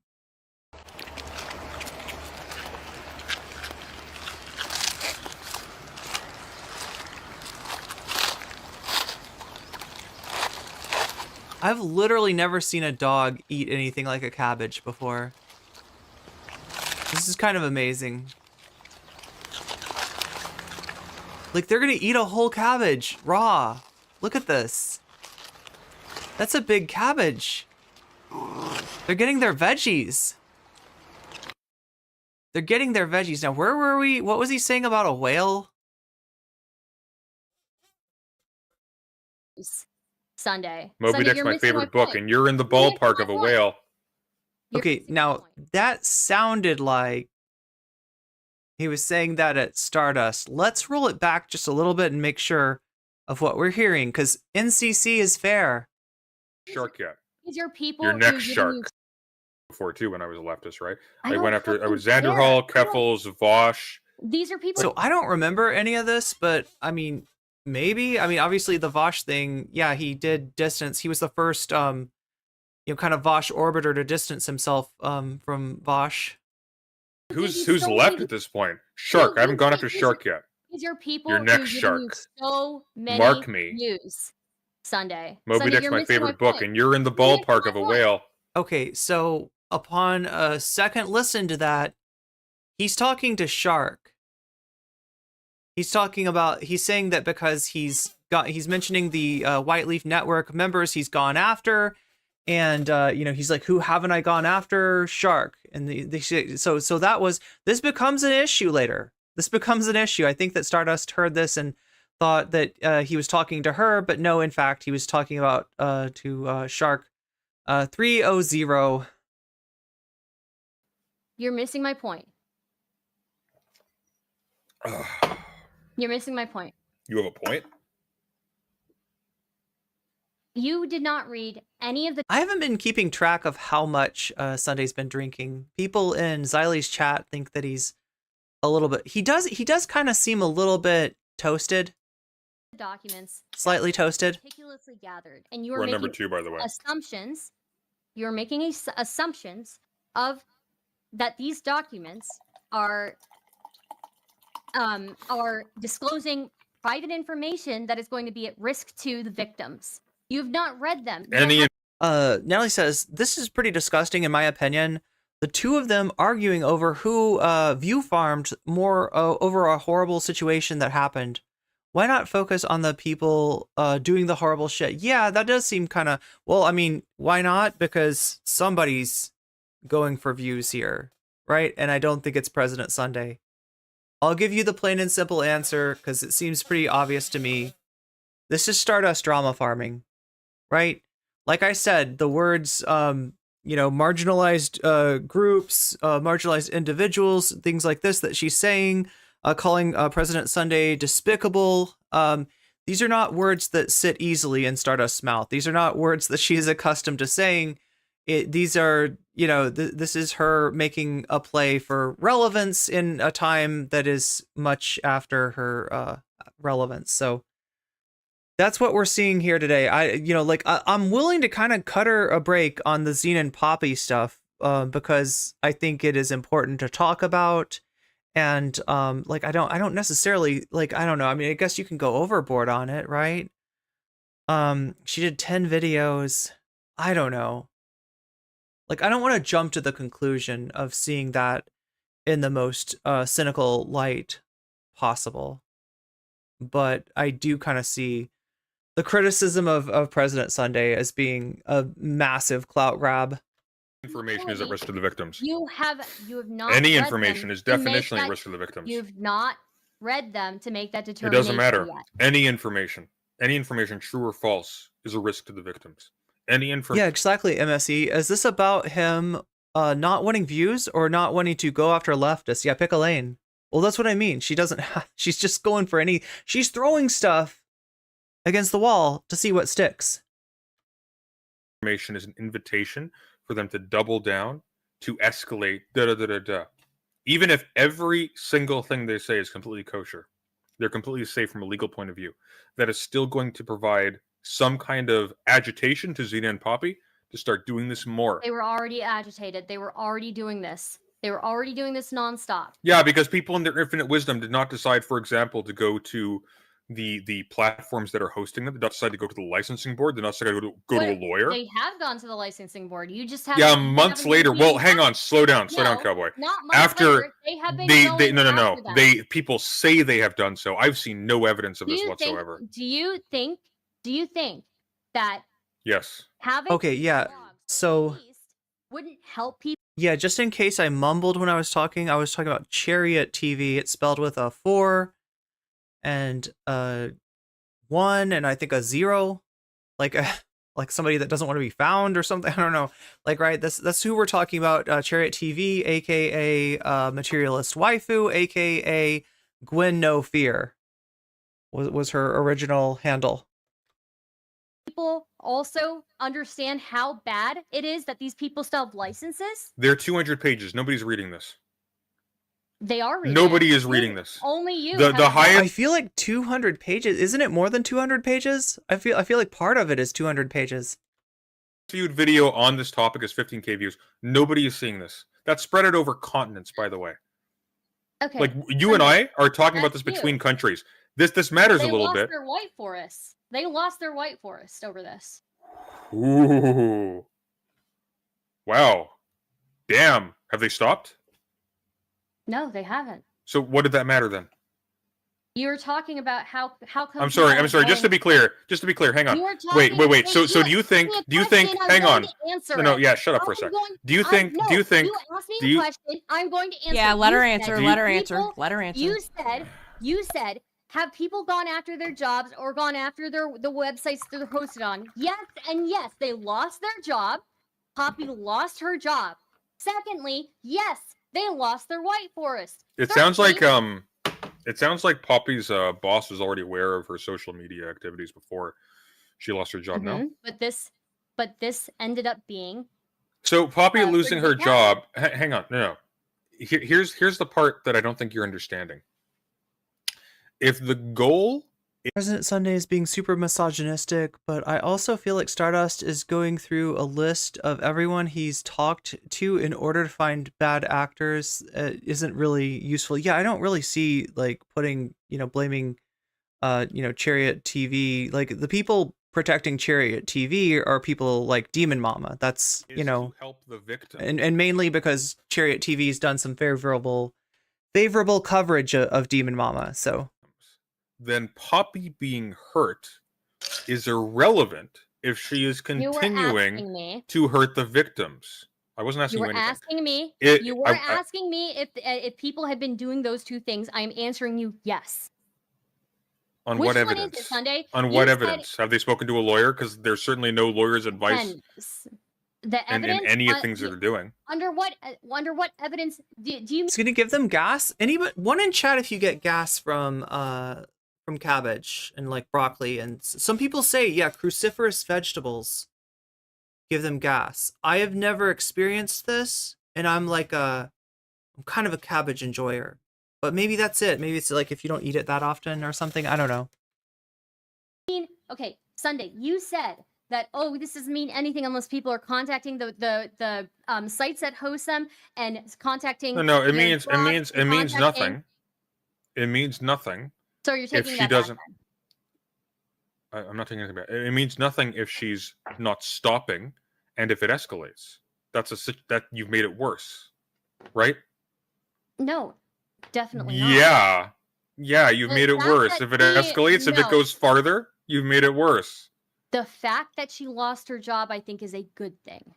Really, what does that accomplish? See, it looks to me. She doesn't have influence over. So Ophelia, you're not the only one who thought that sounded fat phobic. However, I think that with him saying, like, Shark 300, I think it was like a reference to. Well, you can't even say marine mammals, right? Because a whale is a marine mammal, but a shark is a cartilaginous fish. So, but I think that it does sound like it was about Shark, and in terms of like, I haven't gone after Shark yet, which I love Moby Dick. That's my favorite book, kind of similar to a shark. I mean, I think it was just a bad joke. It was like a dad joke. That's President Sunday here in this case, in this particular case, is guilty only of telling a dad joke. For more clients to take advantage of. Are you fucking kidding me? Well, it looks like she has more free time now to devote to this. Yeah? She was already doing it. Was she sexually involved with her clients in this job? We don't know. We don't know. So it's distinctly possible that actually all you've achieved is given her more impetus and more time to seek vengeance, right? She leaked private health information of a patient. She's done that much. Which patient? I don't know the name of the patient, but it's something that she accidentally leaked in a conversation with Oh, somebody. so this online. is immaterial to this discussion then, because this is her being No, it's not dumb. immaterial. This is Yeah, well, because you said it was an accident. This is a HIPAA. You said no, it was this an is a accident. HIPAA It's not abuse. violation. It's negligence, right? This is a HIPAA. It doesn't matter if it's a negligence. It's a HIPAA violation. It doesn't matter. If it's Sure. negligence, So it's a HIPAA violation. has somebody taken this to the licensing board? Again? Oh my god. Yes. Show me He is starting to slur his speech. report. Show me the You report. would know these things. Show me You the would know report. these- Confirm this. You Show would me. know these things. Star. Sunday. Do you know would this? Know these Do you know things. this? Do you know You would know this? these things if you talk. Do you know to this? people. Star, do you know I this? do. Show me I the do. evidence of you knowing this. Multiple people. So there definitely are people out there getting gas from cabbage. Show me the evidence of you knowing this right now. I don't have the screenshots of. I the know you reports. don't. I know. It's okay. But seriously, radishes? I have multiple people know. saying that they are doing it. I don't need. They are doing it now. How much radish? Or like is it with like just a little radish on a salad? You're getting gas from that, or?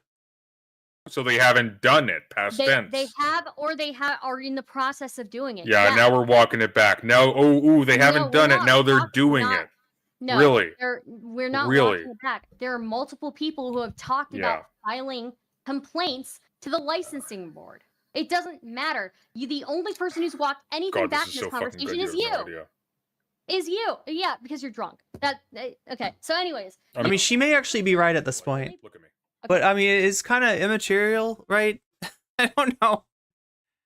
Like, look, if I don't know, I can get like where if you have addiction issues, maybe, you know, it's not great to have somebody like in a debate with you drinking, but I don't really have any particular problem with it. God, I actually didn't know some of the stuff about Shark, right? The last I saw of him, he was calling some chick a slur, and I kind of checked out at that point, but I didn't know about the manosphere stuff. I don't care. Okay? The only Yes, you person do. who's walked things You back in this do. conversation is you. Because you, at one point, said, oh, this only matters if people are reporting people to the licensing board and getting them taken off of their platforms. Then I said, yes, they are. And also, this person lost their job and lost their workforce. Then you said, that doesn't matter. Well, Because they haven't stopped. They're still on the platforms. They're still on the Which one is it, platforms. Sunday? Which They one still is haven't it? stopped. Which one is What? it? Which one is it? Which one? What do you What do you want mean, from which these one is it? people? What do you want from these people? Well, I want Xena and Poppy to stop, and I want the victims not going to. move on with their lives. This is about community safety, and if there are enough people out there who Well, are they're saying, not going to, because you haven't gone to the platforms, you haven't gone to the licensing board, etc. Okay, like, there's something that I haven't done yet, and it's called what is it called? I think it's called like a call to action. All right, here's my first call to action, right? So you might be watching me on shorts, and that's pretty cool. That's a new thing. Maybe you're usually watching me not on shorts. Maybe you're watching me for the first time. But you might notice that there is no like button or dislike button on the side here, right? That's kind of weird, right? Because normally with a short, you can like it, you can dislike it, you can do all that stuff, right? In this case, with a live stream, the like and the dislike button are right there, right where Stardust microphone are. There's 3 little dots, ... You can click that and you can like the stream, and it helps me out a bunch. That's my first call to action.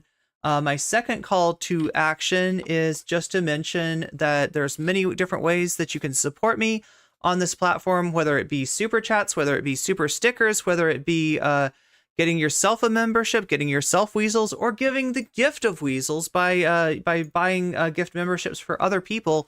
I appreciate it all. There's also, especially in the moment that I'm in right now, I especially appreciate people who donate to my CashApp or PayPal, since I've had this weird electricity bill that popped up out of nowhere that I'm trying to pay off to keep the lights on in my home. The little nasty surprise I got on, I think it was like Wednesday morning. So yeah, much appreciation to all those who support me in all the ways, whether it be on Patreon, whether it be on Throne, or whether it just be by hitting that like button, which is really easy to do on the long form video. But on the short form video, again, I will direct you to the 3 little dots right there as far as how to like the video. Etc. They have. Instead, a whole bunch of absolutely Oh my god. shitheads decided, oh boy, I'm gonna make content out of this. This is gonna be my big break. I'll be the next You don't Nicholas think- D'Oreo. You But don't none of you think have any that charisma, so you people- won't. You Except don't- you. okay, coming You got again- potential. You just gotta Again- Wait, who? Xylee or Stardust? I'll tell you what really has potential, and that's the top of the hour ad break. It has the potential to suck you away from this content for up to 3 minutes, to force you to watch ads, possibly the same ad multiple times, and to generally ruin your day. If you no longer want to see those 3 minutes of ads at the top of every hour, you can get out of it by using a Prime subscription, and you can get out of it for free. It contributes to the stream, it gives you weasels, and it gets you out of those ads. You can also pay $5 to get the weasels and get out of the ads, or you could possibly be gifted a sub by a very kind and generous person who's looking to do a solid for people that don't have the ability to get a sub for themselves. But again, I will mention that that's more likely to happen if you're active in the chat. gotta Coming be from something. the guy. What are you again, drinking, by the coming way? from the guy who is literally I think she's drinking water. charismatic version. Coming from the guy who is the less charismatic version of Napoleon Dynamite. No, Stardust, it wasn't funny the first time. What makes you think it was going to be funny the second time? Why not Dwight Schrute? Why Napoleon Dynamite? Napoleon Dynamite wins the girl, has a sick dance, is beloved by the entire generation. Yeah, I feel like Napoleon Dynamite is just like... That you are the dollar store version of. Oh, okay. You don't have any of You're like worse than Napoleon Dynamite. those qualities that I'm make the them good. You Walmart only have the version, bad okay? ones. Hey, look. Okay? I may not be much, but I have some pride in the Walmart version of Napoleon So Dynamite. what I was saying. And I got a is degree. okay, what I was saying is that these people are content creators. Other content creators who are shedding light on this, and other people who were victims of them and involved in their community shedding light on this is a Is good accomplishing thing. what? Is accomplishing Anybody- what? What's it accomplishing, If you sir? let me finish, do you want to let me Well, what's finish? it accomplishing? I will tell you if you let me finish. 1 or 2 beers equals being drunk right now. I'm just judging by his speech pattern, but I don't know. I'm not an alcohol expert, so I could be wrong. Yeah, but you're gonna gonna talk tell- about something. Yeah, but unrelated let her for, 4 finish. minutes. Let her Are finish. you- Let her This is again, finish. chat. What did I say at the beginning of this? What would he do? Radishes are side snack when you get just like radish slices. He would try to interrupt and try to steamroll to distract from whenever you try to make a good point. So these people are content creators. Other content creators making content But you're off not of them, saying succeeding. that these people are fucking abusers. People who were previously involved in their community saying that they're abusers. Oh. Shedding light on this is a Good point, Ophelia. When you don't sleep enough, then sometimes alcohol can have a greater effect. Same thing if you're not eating enough. thing because they see this. If you Google Poppy and Xena, you will see all of these things come up. And anybody who's thinking of getting involved in this community that markets itself as a safe place for vulnerable people are going to have second thoughts. Again, so strange to hear the word safe space come out of Stardust's mouth. Is that not worth anything to you?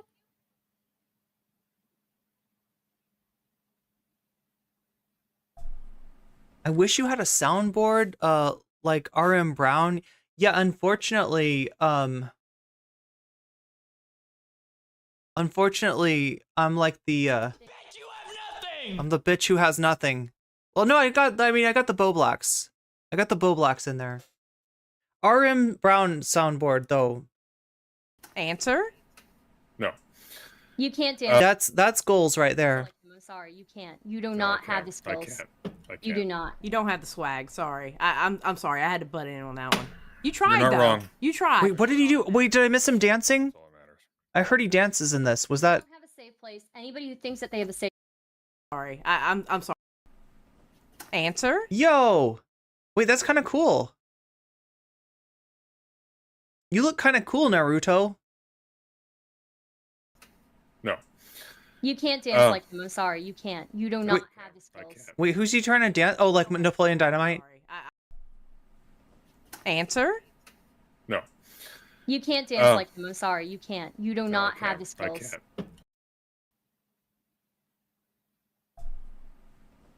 Answer? No.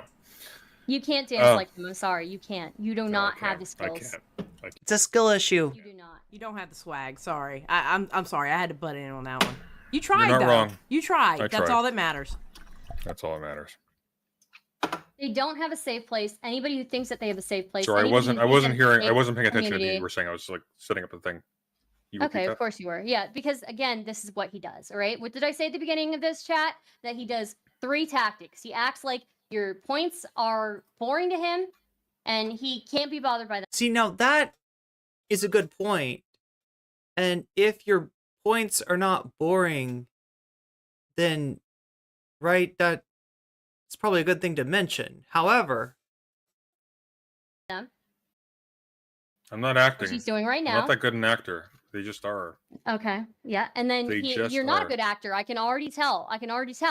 Right? These are deflection tactics. You're a shitty actor, and you shouldn't even be it's hard to shit on someone who's shitting on himself, though, Stardust. trying this. That's why we're able to identify it, Sunday. That's It just makes you seem mad. why everybody says the same thing about you, that you're so shitty at pretending you don't give a shit about things. Sorry, what's that? Oh my god. Yes, exactly.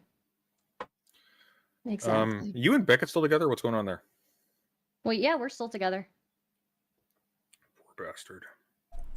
Hey, you leave my bestie out of this. No, I like Beckett. Do you not care about I community feel safety? for him. I do, which is why I have an issue with you endangering it.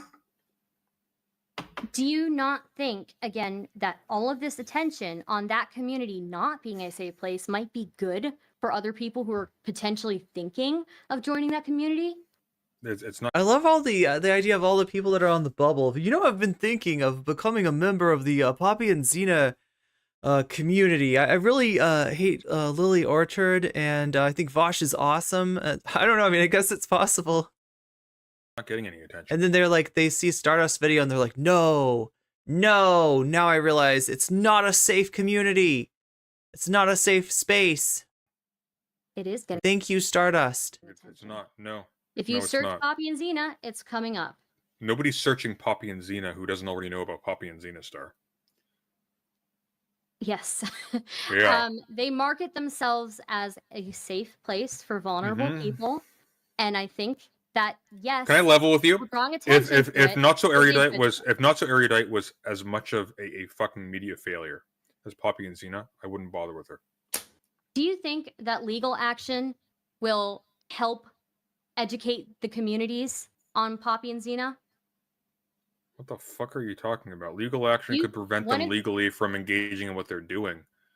Yeah, it stops them from slandering somebody, sure.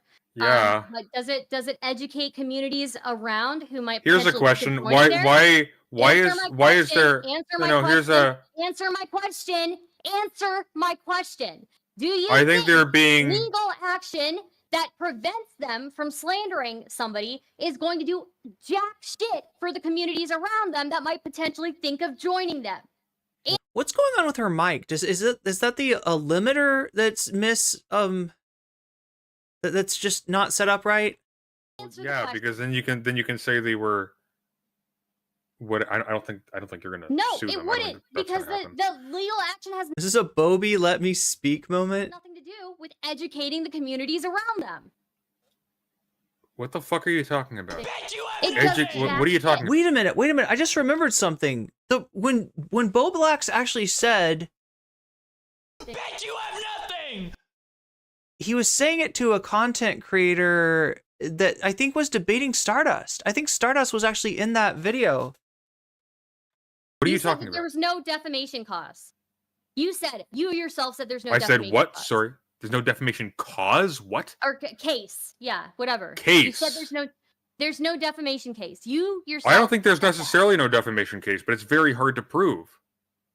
Very hard to It prove. does- okay, so But that's legal immaterial. action- No, look. It's very legal simple. Legal action would not Star, educate the community, Jesus it would Christ. just shut them Star, up. That's all. Star. No, look. It's very simple. I happen to know, for example, that people like Demon Mama have stonewalled them already. Like they're not giving them any growth whatsoever. Demon I Mama guarantee. stonewalled them a long time ago, but yeah. Actually, well, good for her.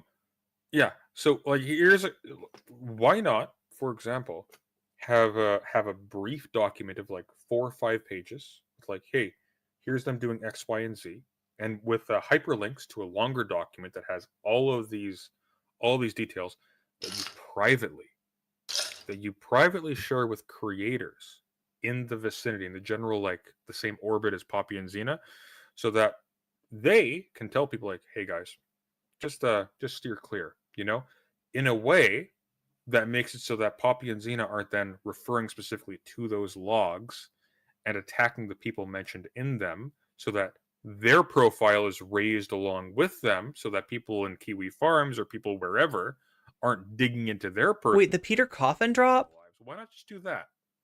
You don't think that Kiwi Farms would eventually Wait, what was that show? Oh my god, what was that show where they do the coffin flop? You know what I'm talking about, chat?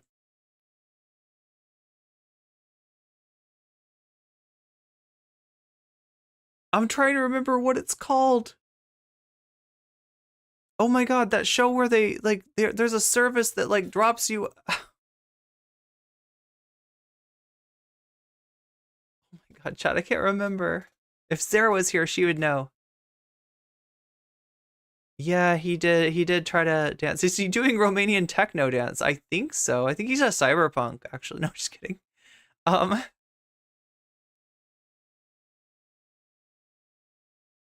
Remember watching a little bit of President Sunday's interminable debate with Infrared? Oh, I never saw that one. That was the one that Vosh moderated.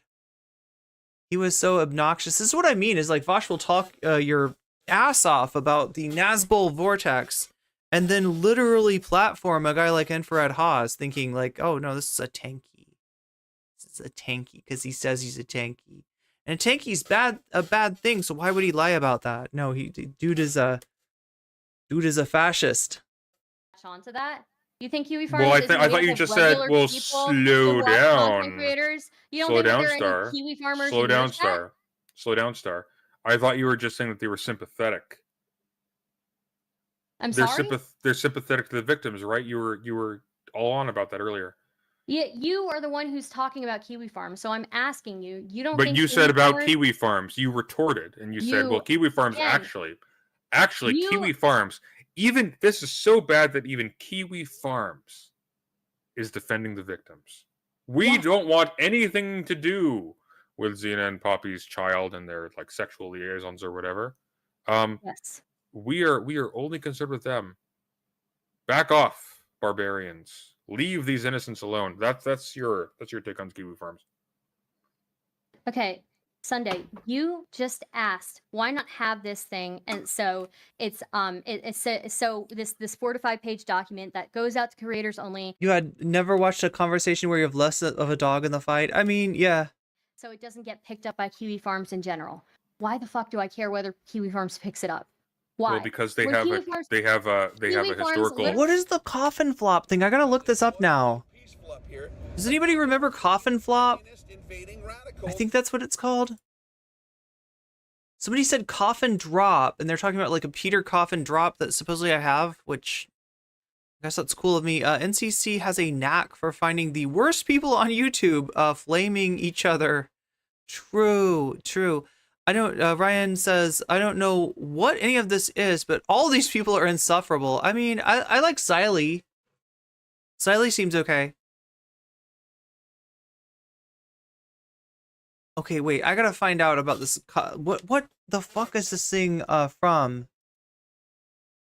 I obviously can't show it to you because it's like a show.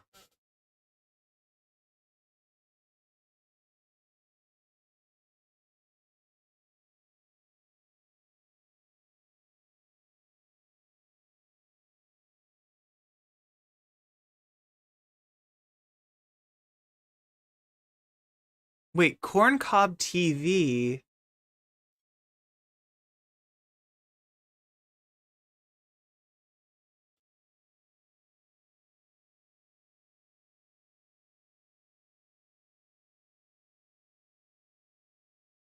What's the actual show, though?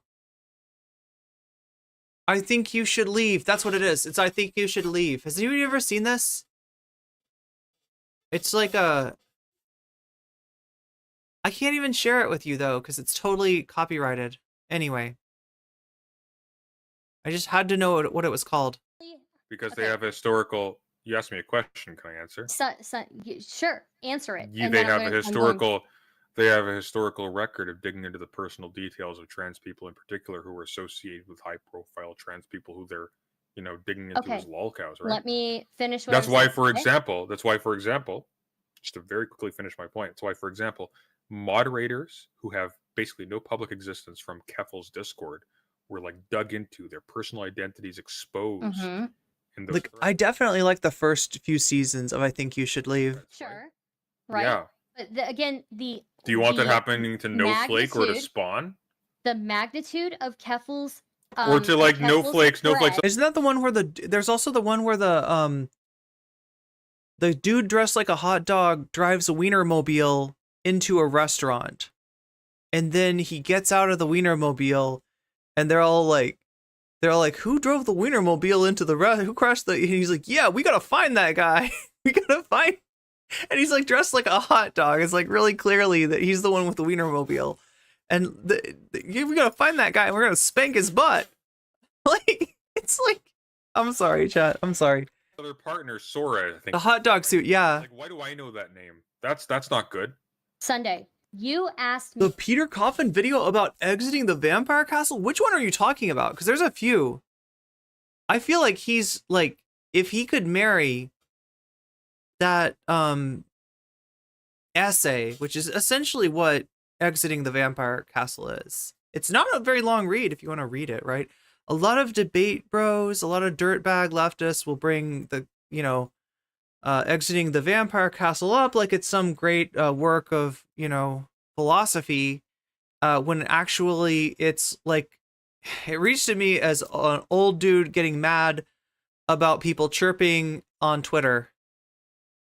It's cringe. I like Mark Fisher, right? For the record, I like Mark Fisher. That, not his best work. Why don't they make a 4 to 5 page document that only the content creators get and Kiwi Farms doesn't get? Let me break some news to you. Oh, God. Wait. I might have that one. I know that somebody sent me this on Discord once. It is like my favorite form of cringe. Peter Coffin, if you're out there, NCC, Peter Coffin, who now follows NCC on Twitter, who went from blocking her to following her, all in one fell swoop. Completely changed his perspective for some reason. Let's see. Doesn't Peter Coffin sound like a joke though? I mean, I'm not trying to say it like that. I mean, like his name. It sounds like it's not really his name. Yeah, there's this plagiarism is awesome video. Do we have a vampire castle? I remember this video. Oh, God. It was hard to find. Vampire Survivor. Oh, I need to play some Vampire Survivor, chat. Like, the last time I played it, though, it wouldn't play nice with shorts. Like, I couldn't get it to come up on the shorts. Like, I don't know. Sometimes when I watch debates and they're really long, would chat like something to view besides just myself and the undulating waters? Would chat like a video game to be played in the background? Would that help? Because, I mean, this is getting... I mean, we're almost done with it, I think. We've got Briana Wu after this. I swear to God. Somebody sent me this, and I cannot find it now.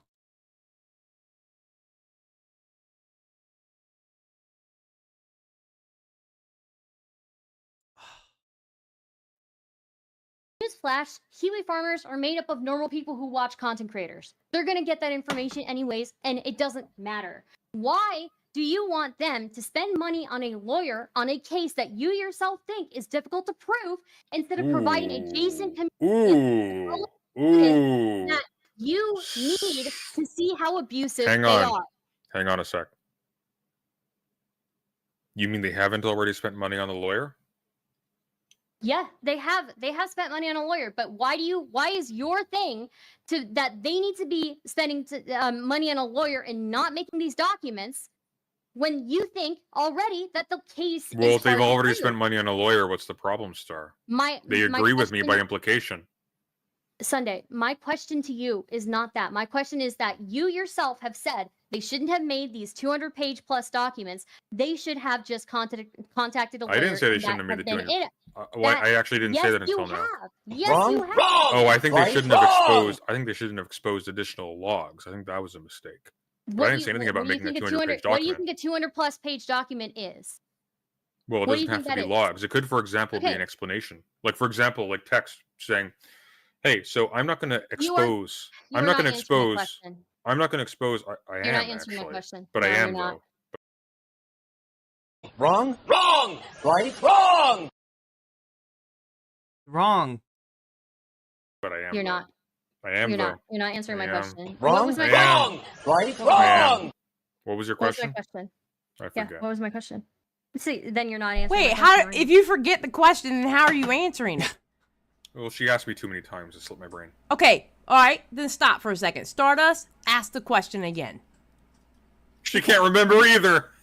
No, I do remember. I do remember the question. The question is, why do you think that they shouldn't provide this 200-page? We got another. Should have just contacted the lawyers. We got another. Have said that the case for defamation here is. We got another palate cleanser. I hope you're ready. This is my favorite. I freaking love this shit. Are they eating bananas? That's bananas, right? Oh my god. That makes me want some banana. They're so cute! Oh my god! Throw them more banana. Throw them more banana. They need more bananas. Banana. Yes, get this one bananas. Oh my god. Banana.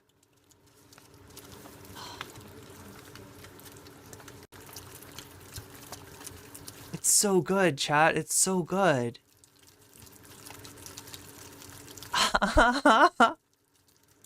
Are you going to tell me that these are not proper pets? It's probably not a good idea to have like a wild animal as a pet like this, but goddamn, does it seem like it would be fun? Oh, this is so cute. Oh my god, I'm over cuteness overload. Cuteness overlord.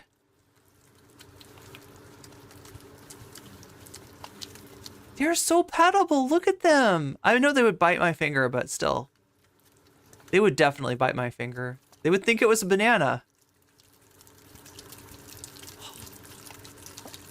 It's so cute. Nom. Nom. Nom. Opossums eating bananas. It's so good, chat. It's my favorite thing. Not one that you think is very strong, that it's going to be hard to prove. And secondly, Wait, they fucking come back? That they shouldn't provide this 200+ page document when we know that even They if leave and come back? case of defamation, that's not going to educate the surrounding communities. 200+ pages of no logs is just hearsay. It's not evidence. Okay, let him answer the question. Well, if they spoke to a lawyer, they would know if they have a defamation case. How is this debate so long? Wait, okay, so here, like I said, Stardust is surprising me with the amount of like social justice terminology that's emanating out of her mouth, right? President Sunday, though, also is surprising me in that he has stayed in this debate for this long, right? My experience with President Sunday is that he finds usually a comical way to preemptively end the debate. Answering the question. You yourself. In addition to this, the logs provide additional motive for Xena and Poppy to escalate things, to add more responses to boost the profile they of would have their been own escalating slander. regardless. But They have. They would have been regardless. escalating different things, right? They would have been escalating the things that were already in circulation. The things Because that they put in if the circulation. information The that's things been that published, they put into if circulation. the information that's been published triggers absolutely no response, well, then it wasn't really relevant. You don't care about educating the communities around? Sure, you do so discreetly. Yeah. Just like I'm gonna discreetly remind those watching me over on the Shorts page that you can hit the like button by hitting those 3 little dots right there. If you hit those 3 little dots, then you'll get a window that will allow you to like the stream. It's somewhat hidden. It's somewhat hard to find out, but that's where it is. People so like discreetly? you talk to people. You say, "Hey, I need that Dracula video now. I saw I you can't find it. in like talking about Xena and Poppy and recommending the channel." Yeah, they're up to no good. You know, you should keep away. Just my opinion. Do you think that that's something that people can do to every single member in every community that's surrounding them? No, but do you think every single member in every community that's surrounding them is seeing this 200-page document and reading through it? No, but they're seeing the content creators covering it. Absolutely. Who? Lux? That's like the only person so far. No, What? multiple people. Malcolm has been covering it. Who the fuck is Malcolm? What's his reach? What? I haven't heard about Doesn't Malcolm matter. until this week. Okay, Doesn't matter? well, I thought it then does that's matter. fair. You brought it up. Who? If it doesn't matter, why'd you bring it up? Sunday. The Yes. thing here is we are not trying to de-escalate. Poppy and Xena Well, have then you're already stupid. been escalating. Then you're stupid. If you're not No, trying to de-escalate, then you're dumb. They're already. What are you gonna do? What do you think? escalating. What do you think is They've gonna been happen after escalating. all this? What do you think is gonna happen after all this? Do you think? You Again, think you think if what you if- get like enough logs out there, they just die? Like do you what's think- the plan? Do you think de-escalating does anything to educate communities around them? A little fishing game is relaxing to watch. Wait, what kind of, like, Minecraft fishing or Valheim fishing? No, the answer is no. Your job, thank God, Stardust, is not education. I'm sorry. I mean, You probably when you're well in I'm sorry. If you talk to a lawyer, they're gonna ask you 2 questions. Do you want this to stop, or do you want to be do you want to be justified? Do you want to be vindicated? That's going. They're to be not going to something ask you, do you both want ways. to educate randos on YouTube? Right, but I'm but sorry. That's not the point of the logs was not anything other than educating surrounding communities of their behavior. Star, you de-escalate after someone has escalated. That's the point of Do you think de-escalation. That's what there's it means. anything that could have been Thank you, done Vince. to de-escalate Poppy and Xena when they have been going Do they really only live for a year or 2? ham for 5 months with no Wait, Grey Wall them. wait. Are the ancient mammalian ancestors? Are they mammals?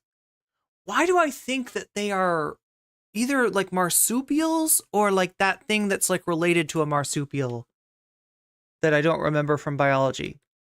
Give them no stimulus. Say nothing. How do you how's that worked for the 5 months? What do you mean how's it work with the 5 months? They haven't How has it stopped for worked 5 over months. those 5 months? There have been videos they- for those 5 months. What are you talking about? The 5 months where they received no pushback. Did that de-escalate anything? No. If they received no pushback, what were they responding to? They weren't responding to anything. They were continuing Really? to So they push the just narrative. brought this up out of nowhere. Yes. If you read Okay. the law, you Last time I saw, I thought you were gonna say last time you saw a possum person, it was horrible. I was about to say I've known some questionable possum people myself, but no, this is possum in person. Yeah, like they're dangerous, right? Like they're wild. Like they might bite you. They might have rabies. They might, they might get banana on your carpet. you read the information on this drama, then you would have known that. They might poop. If staying away and not talking about this didn't get them to back off, how long did they have to? Why are they talking about Good making a idea. video responding to the document? Again, Sunday.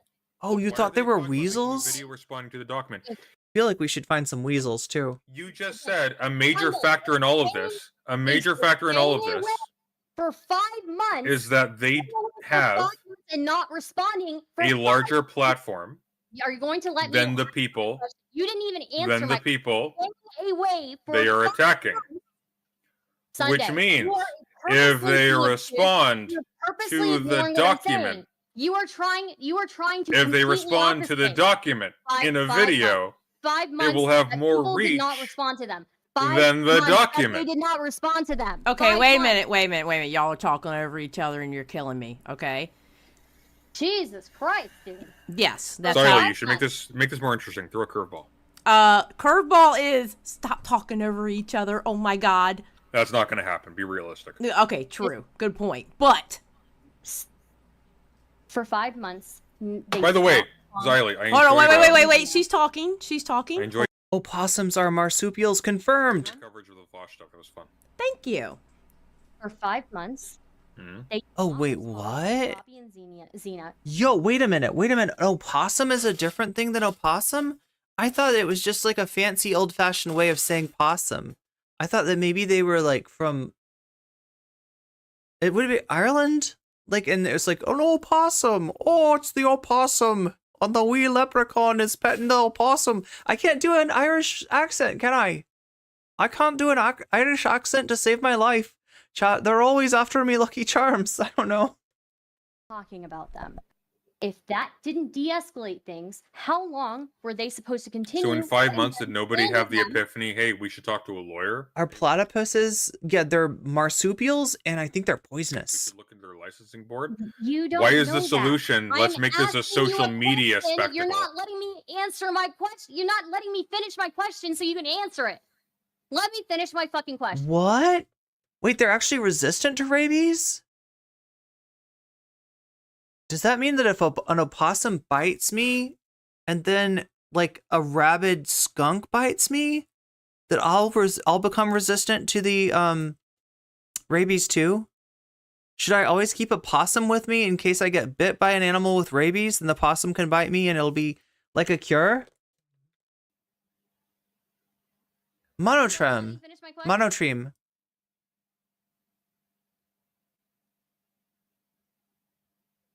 Are you gonna cry? Your face looks wet. Are you sweating? I am sweating, yeah. Are you gonna cry? I'm sorry. Maybe. This beer's really good. Don't cry over the beer. Okay, Sunday. I am sweating, yeah. That moment is just wonderful. Are you gonna cry? Your face looks wet. Are you sweating? I am sweating, yeah. Are you gonna cry? I'm sorry. Maybe. This beer's really good. Don't cry over the beer. Okay, Sunday. It's Let so her. fucking good, you have no idea. You know what? It looks tasty. Okay. Look, let I had her. to fast for like a week off alcohol to do this medical procedure. I'm sorry. close. I'm so sorry.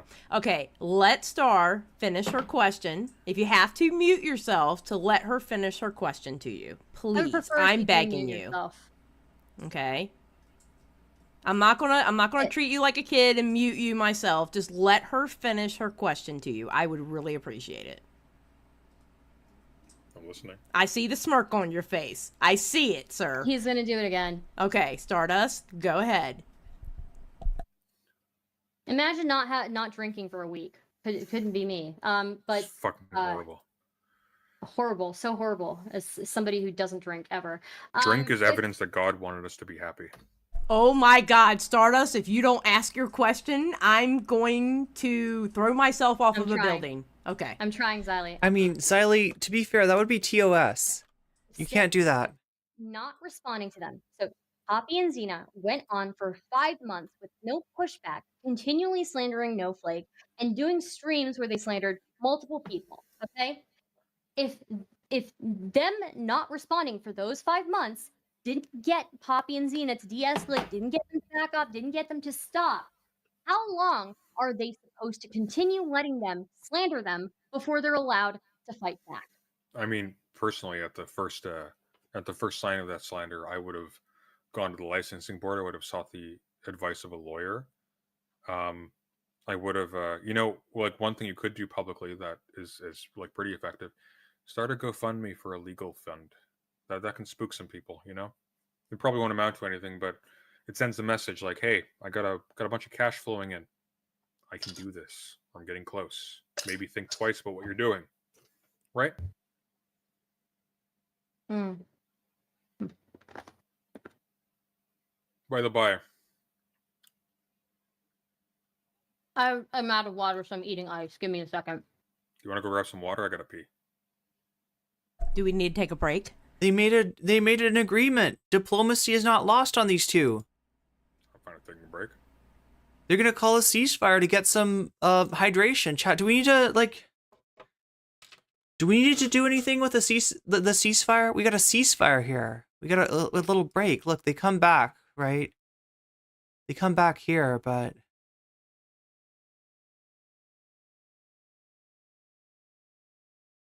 oh.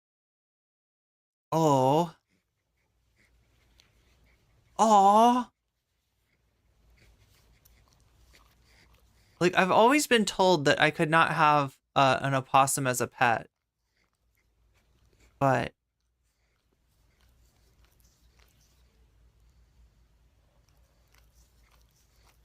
aww.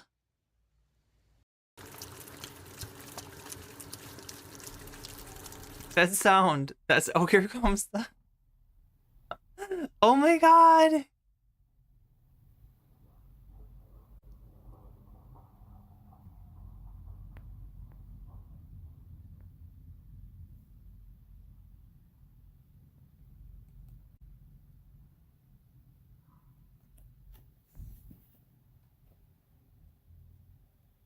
Yo, there's a cat.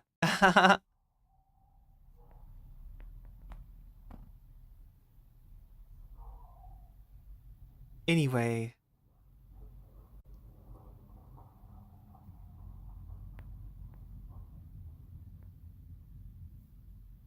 You shouldn't get too attached to them. 1 to 2 years in the wild or up to 4 years in captivity is how long they live. Oh, see, I wouldn't deal with that though. I don't like platypi have venomous spurs on their hind legs, one of the few venomous mammals. Pain of the venom is so strong it can knock you unconscious. Possum and opossum are interchangeable. Platypus are and echidna are monotremes. Wait, they're not marsupials? Why did I think they were marsupials? Are they? Is that like related to a marsupial? Having possums in your ecological ecosystem is a very good thing, and they are very cute. They are marsupials. They're from Australia? Wait, really? Their body temperature does not reach the rabies zone.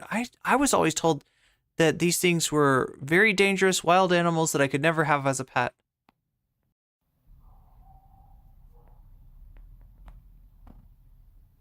Technically, opossums are the American variety, and possums are the Australian one. The spelling and pronunciation are colloquially interchanged. Both are marsupials.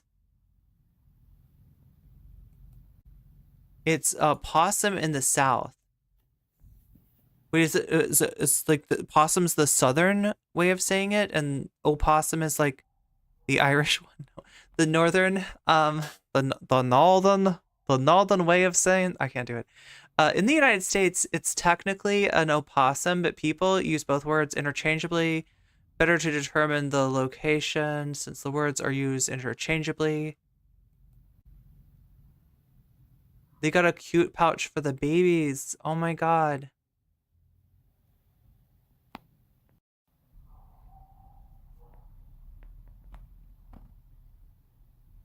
Possums with their babies all over their backs look like a crazy adorable monster. Yeah, kind of. Like something that would be in a Miyazaki movie, maybe. They are nature's cat ladies that throw adorable... Wait, what? I saw an opossum and a cat who were friends. I assume they're just chilling under my neighbors. They were just chilling.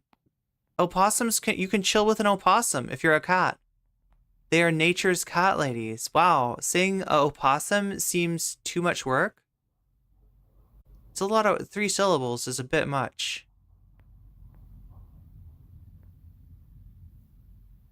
In terms of temperament, opossums make fine pets, but they are smelly. Oh my gosh. Poopy. and messy and don't live long, and it's best to rewild them since they are ecologically important.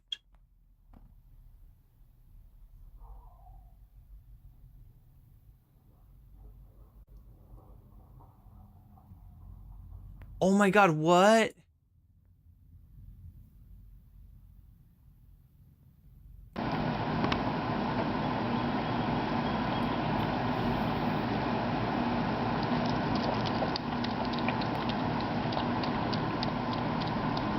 Are they frugivores?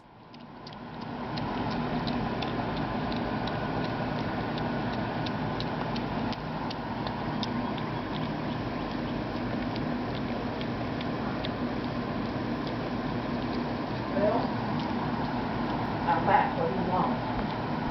She threw us a crab.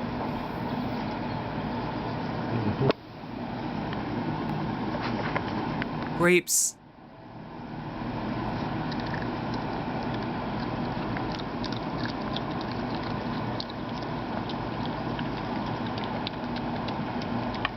Oh, yum.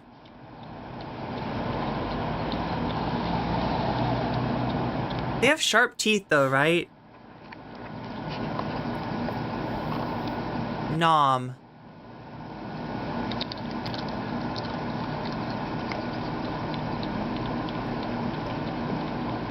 Loves grapes.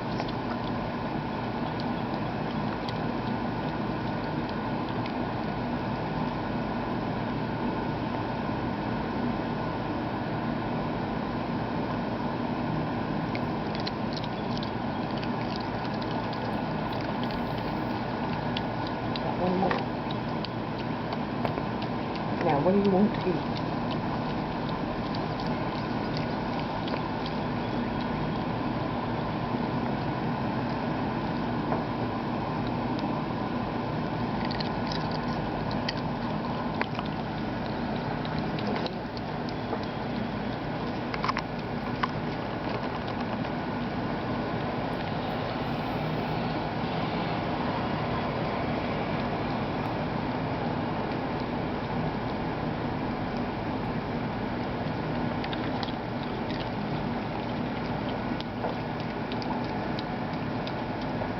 No, man. Out, out, out, go. Out, out. Go on. Go.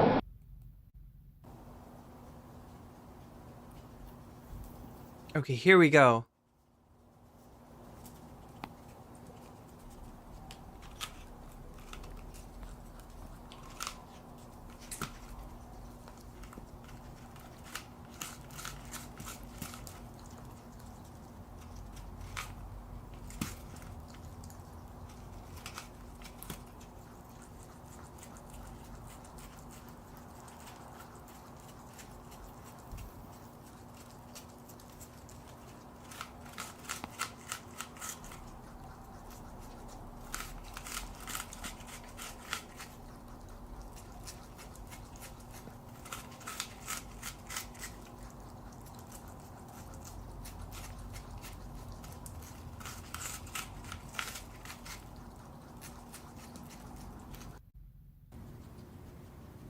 Oh my god, this is just a channel that feeds possums.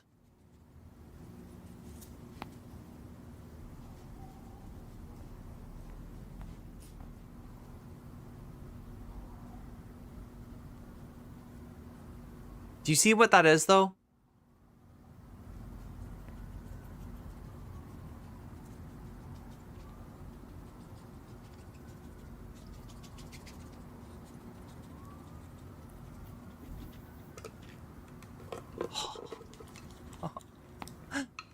Chomp. Oh.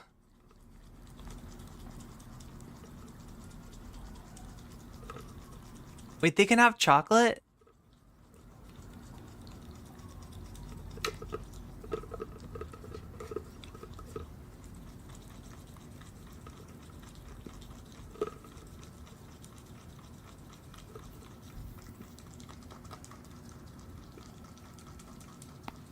You have to eat that kind of ice cream cone backwards, though.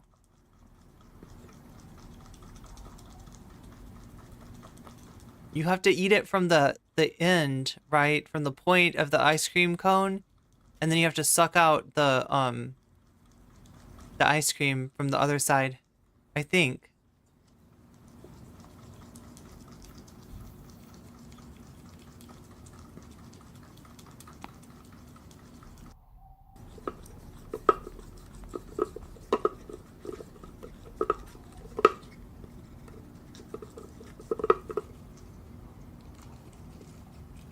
Chomp. Chomp, chomp, chomp.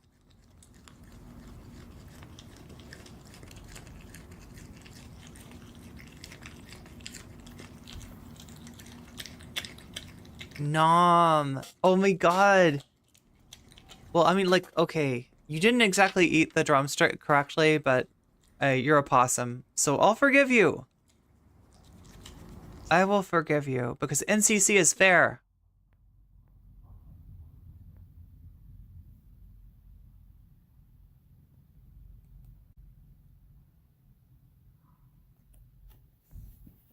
And settle it good. in. All right, you good? Can we switch gears? Can we switch gears a little bit?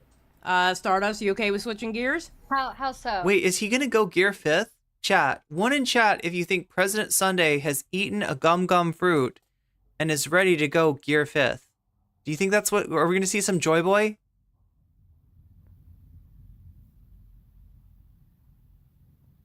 That much sugar can't be good for them, but hell, a possum... Yeah, possum life is short. They have more teeth than any other mammals? Whoa. Wait, did they have rows of teeth like a shark? Don't give them sweets? It's like it's a drumstick though. It's one of those ice cream cones that's got a little chocolate.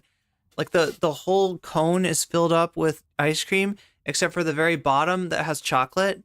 And so you bite into it from the bottom and you eat the chocolate and then you suck the ice cream through the cone. That is the way that I've been taught to eat a drumstick, but mileage may vary.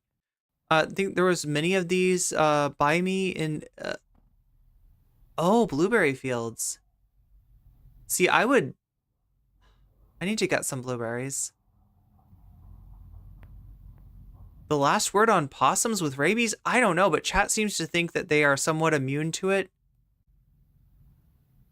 Anything not native to an animal's diet could be harmful. I guess I would ask. Well, you're kind of forcing me to ask the question anyway, so we'll be switching gears. CJ says somebody's trolling me. So they can get could not disagree more. The ice cream will leak out all over you? On a hot summer day, that's true. If I explain. Sure. Yeah. Go ahead. You said that I was associated with Xena and Poppy. Can you elaborate on that? Thank you, because I wanted the answer to that. Thank you. Okay, go ahead. I was under the impression that you were friendly with them. One of their videos that they have What on made their you say channel, so? What made you think so? One of the videos that they have on their channel is a debate that they had on your channel, I believe. So I was under the impression that you guys were friendly at the very least. Because I had a debate on their... Because they had a debate on my channel? Because they had a debate That's on the your threshold channel. for friendship? Yeah. I thought you were friendly with them, yeah. But why, though? Because of It's got to that. be more. Because they had... Wait a minute. Oh my god, I think Stardust just lost the debate. They were in a debate on your channel. So I thought you were friendly with them. What are we going to say about Richard Spencer and Nick Fuentes then? Right? If Sunday is associated with Poppy and Xena, what does that say about Stardust? Right? I'm not even trying to, impose my perspective on what Stardust does, on her content, on the people that she platforms, on the people that she brings on. But I feels like by her very own, it feels like this is very much like Stardust getting hoisted by her own petard in this case. I uber soy, I like right-wing nut job. He had a debate on my channel. I think I'm friendly with him. I don't know. You guys, the thing is with That's people kind of my on your point. channel, Like, you if- guys- I mean, look, this is getting into tipster level, like, debate and cope. There, why do you know here? So You here's were the thing, very people- confident in your opening people- statement. Yes, the people within your sphere tend to not associate with people unless they think that they can be friendly with them. That's something that I've Who are you talking about? Yeah, what are you talking about? Generally, mean? people within the hyper. I talked to remember that whole thing, like when people are going after. Chad, I really need to pee. Yeah, Eudaimonia is like a right-wing Sure. Catholic. Sure, but like again, the very fact that you try to portray me as being friends with Richard Spencer, is that not something that is pretty No. dishonest? You portrayed you as being friends with Richard Spencer. No, you didn't I need my never help did. there. No, I never did. I've said many times publicly that I'm not friends with the guy, that I disagree with him very publicly, that I disagree with virtually everything that he says, and I think he's. You know, my memory is a bit fuzzy, so I could be wrong, but I could have sworn that you actually talked about your friendship with Richard Spencer in that conversation. No, I don't have a friendship with the guy. No, Well, I think no, he's a fucking surely. idiot. Yeah, Well, he thinks the same thing. He thinks that he's a fucking idiot? I'm sure he does. As do I. I mean, like a broken clock, right? Yeah, sure. Yeah. Alright, I'm gonna pee really quick. But I mean, I think it's fair. Wait, do I have any coffee left? Damn it. For having interviewed him, and Am I friendly with interviewed a you? lot of We're other having a debate people. right now. Am I friendly with you, Star? I mean, I don't know. secretly, You're the one unbeknownst who- to you, I'm very kindly disposed to you. I'm pulling my punches here. Okay. I think that it is fair if you are implying that I'm friends with Richard Spencer, that okay, this is the threshold that people in Sunday space must hold for friendship. So, yeah. Okay, so Can I go over some of my points that I have towards you? you have to. What does that mean? Do you have points towards Like me? some points regarding specifically the Poppy and Xena stuff. Go for it. Yeah. Look, I'm gonna try and like not, do any more ad homs because even though I think it's funny to compare you She to- admits ad homs. She was doing them. I think it's funny to compare you to Napoleon Dynamite. I think it's very funny, but I'm just gonna. It's too late for flattery, Star. I'm sorry. I don't think it's okay. I already said that I wanted to like you earlier in this stream, but okay. You so, do. I don't think so. I think I'm really upset by what I view as like moral inconsistency from you. But that's Don't besides believe the you. point. That's besides the point. So That's okay. I like you, Star. I like you, as you were. Okay. All right. So, couple of things. Okay. Getting Poppy unlicensed is way more complicated and specific than just reporting their Twitter and just reporting like her activity and her slander, basically. Yeah. Right. And it's hindered. It is hindered, by the way, by there being a public spectacle for Poppy to point to the license board and say, Can I finish what I'm bunch of these saying? crazy people are trying to take me down. I It's have nothing. several points here. Okay. Go on. I need to finish them. Okay. So getting them unlicensed is way more complicated and specific than just Someone paid me for a reporting bicep their flex. Twitter activity for reporting the Twitter activity and slander. It doesn't really pertain to a client, so it has to be more specific. 2. Some people may have not wanted to escalate this to a legal level for a variety of reasons. Time, energy, and the court system across multiple states, right? I think that's fair. 3, the people that need You don't need to go to court were to online. send a. You don't need to go to court. Just a quick Can I finish? aside. Yeah, Can I but very finish my quickly, points? you don't need to go to court to send a cease and desist letter.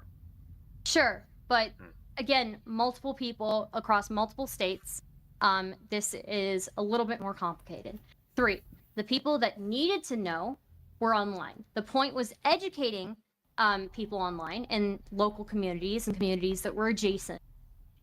That's what the point of those documents were. Okay, so why not make them short? Why not make them unclouded? Make them very Well- simple. See, I needed very little to reach a conclusion. with Xena and Luxander Poppy. actually did a video. It's did a 2.5 video hours long. based- Nobody's watching that. 15,000 views. It's nothing. Nothing. Nobody sees this. People It's big for us because we're fucking losers as far as content creators are concerned. 15, But it's nothing. 15,000 people is not nobody. It's nobody. Nobody. Absolutely nobody. Okay. It's getting them 50,000 people, that's fired. nothing. Dropping the... That's a It's getting drop. Poppy That's a fired. molecule in the bucket. It's getting Poppy fired and having her lose That her did white not get forest. Poppy fired. That video did not get Poppy Yes. fired.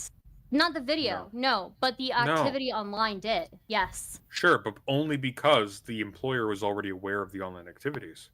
Yes, and they were acting Right, like a so fool nothing online. that has been done by any of these people was responsible for Poppy You getting don't fired. think that what they did got them losing their white forest?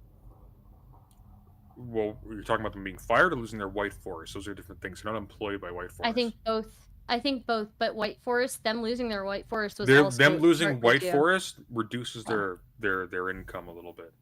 It reduces their income and it reduces their reach, and it was partly. Well, because not of the really, because documents. nobody goes onto onto a White Forest page who isn't already aware of the channel. So no, that's incorrect. I think the association with White Forest actually does mean something. No, nobody knows about White Forest outside of this little No, the little leftist space. speck of the internet. The people Yeah. who are associated with White Forest. Yeah, you have to you advertise your White Forest page on your YouTube page. You don't do the reverse, and there's a reason for this. It's because No, but people who being affiliated with White Forest still means that you're affiliated with something that other larger content creators are as well. Yeah, sure, but nobody who's just approaching you're these a people big for the shot first time, enough. nobody who is just learning about Xena and Poppy know this, right? They are Right? if they're coming from other communities. If they're coming from the Vosh community, they're coming from the Demon Mama community. they're Nobody coming is from being sent you from know. Vosh to another White Forest page. What are you talking about? If you can't act like we don't all share some amount of viewership. We do. You don't have a White Forest page. What are you I talking about don't. right now? But I don't even Neither have do one. I. We share. Yeah, I don't even have one, and we share some audience. Oh my god, chat. This is like a private website. Ew. Nobody knows about this. The only Oh my god, chat. I missed all the good stuff, didn't I? Is that what happened? Did I miss all the good stuff? I feel like I missed it all. Because I had to get tea. I was gonna get my tea and snacks, but obviously snacks are not gonna be... I didn't miss anything? Am I good? Am I good to move on? Like I got the gist of what Sunday was doing, and you know, I was like, that's a pretty weird thing for a weird direction for Stardust to try to take this debate, considering what kind of tea? It's green tea. Not anything fancy, but you know what's funny is that like one of my other favorite teas that I can never afford is actually white tea or white leaf. I wonder if White Nervosa is like a big fan of like white tea. Maybe that's why the website was called White Leaf. I don't know, because it's really good. It's really subtle. It's not very caffeinated, but it is like immaculate. It is like I don't know. It's definitely but it's so expensive. It's so damn expensive. I never got it. people who are on the White Forest page are people who already knew about Poppy and Xena, who were already There was nudity. I missed the nudity. fans of them before. I only drink LGBTQ tea. This is not true. Nice mooses. Yes, it is true. No, the White Forest stuff It is is kind of a true. big deal. Wait, the White Forest stuff. No, the is a White big Forest stuff. The deal? White Forest stuff exists for a sole reason, and that's so that when people super chat the content creator, White Forest takes less of a percentage of that Right, amount. but they have That's their it. own website, and Which also nobody when finds associated- by themselves. Nobody found Vosh Sunday, through White if you let me Forest. finish. Sunday, if you let me finish. People know what it means to be affiliated with White Forest, to have a White Forest page. If you have a White Forest page, you're a big enough deal to have a if you're a big enough deal to have a White Forest page, who else has White Forest pages? A lot of people. Do I have to go over the names? No, you don't have to be big to have a White Forest page. What you have to do is... What you have to do is be in with the group of White Forest creators. Xena and Poppy are not a big deal. Like, I could have had a they're- White Forest page. I could have had a White Forest page, but what it would have meant was a lack of independence, right? That's the problem, right? It's a deal with the devil. It's a bargain with the devil. You could potentially, I mean, there's a big upside to having a White Forest page, right? And it's potentially doubling your income as a streamer, right? Essentially, it would make me, it would. Anyway, I'm not going to talk about it like it's like it's a possibility, because the downside is too great, right? If you are counting on Vosh's sysadmin to administer your website, and you realize that it can be taken from you at a minute's notice the second that you displease the White Forest Collective, the second that you say something inconvenient about Vosh, then you realize that it's just not worth it. Like, unless your dream is to be a Vosh orbiter, it's just not worth it. They are big enough deals. Metaphorically. Okay. Whoa, what? Xena and Poppy are not a big deal. Right, I could have had a they are- White Forest page. They are big enough deals. Metaphorically. Okay. They're big enough deals that other people with White Forest pages who are much larger than them, their audiences might see that association and be okay with that. I think that's fair. Secondly, Poppy didn't get fired from her job. Look, rather than rather than glazing White Forest up for dismissing Poppy and Xena when they became a PR nightmare, I would say that it's more of an issue of the fact that there were red flags for a lot longer than that, and they did nothing. Yeah, eventually they did dump them off of White Forest, either through I guess it could have been legal concerns, but most likely PR concerns. But yeah, the fact is that it's a website with Vosh at the head and the fish rots from the head down, and that is what that organization is all about: covering each other's asses, sweeping for each other. It is a circle of wagons. That is what White Forest is, and it's very key. And any creator that can contribute to that, and that's like trusted by them, and that they are fairly certain is not gonna, you're not allowed to, shit on anybody higher than you in the hierarchy there. It's going to be welcome, right? There are some small creators that they've, taken on, right? With the idea being that, like, maybe one of these people might get big someday. Just because her employer found out, what it was is that her employer got. You look so glazed. Sorry, go on. What? Okay. Son. Okay with that. I think that's fair. Secondly, Poppy didn't get fired from her job just because her employer found out. What it was is that her employer got. You look so glazed. Sorry, go on. He's talking to somebody off screen. Okay. Her employer, Poppy's employer, got active complaints from victims and people who were concerned with her online activity. So over there. Sorry, as you're saying. Sunday. Finish. Sunday.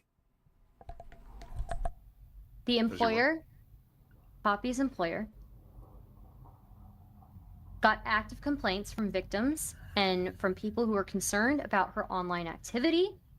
And that is why Poppy got fired.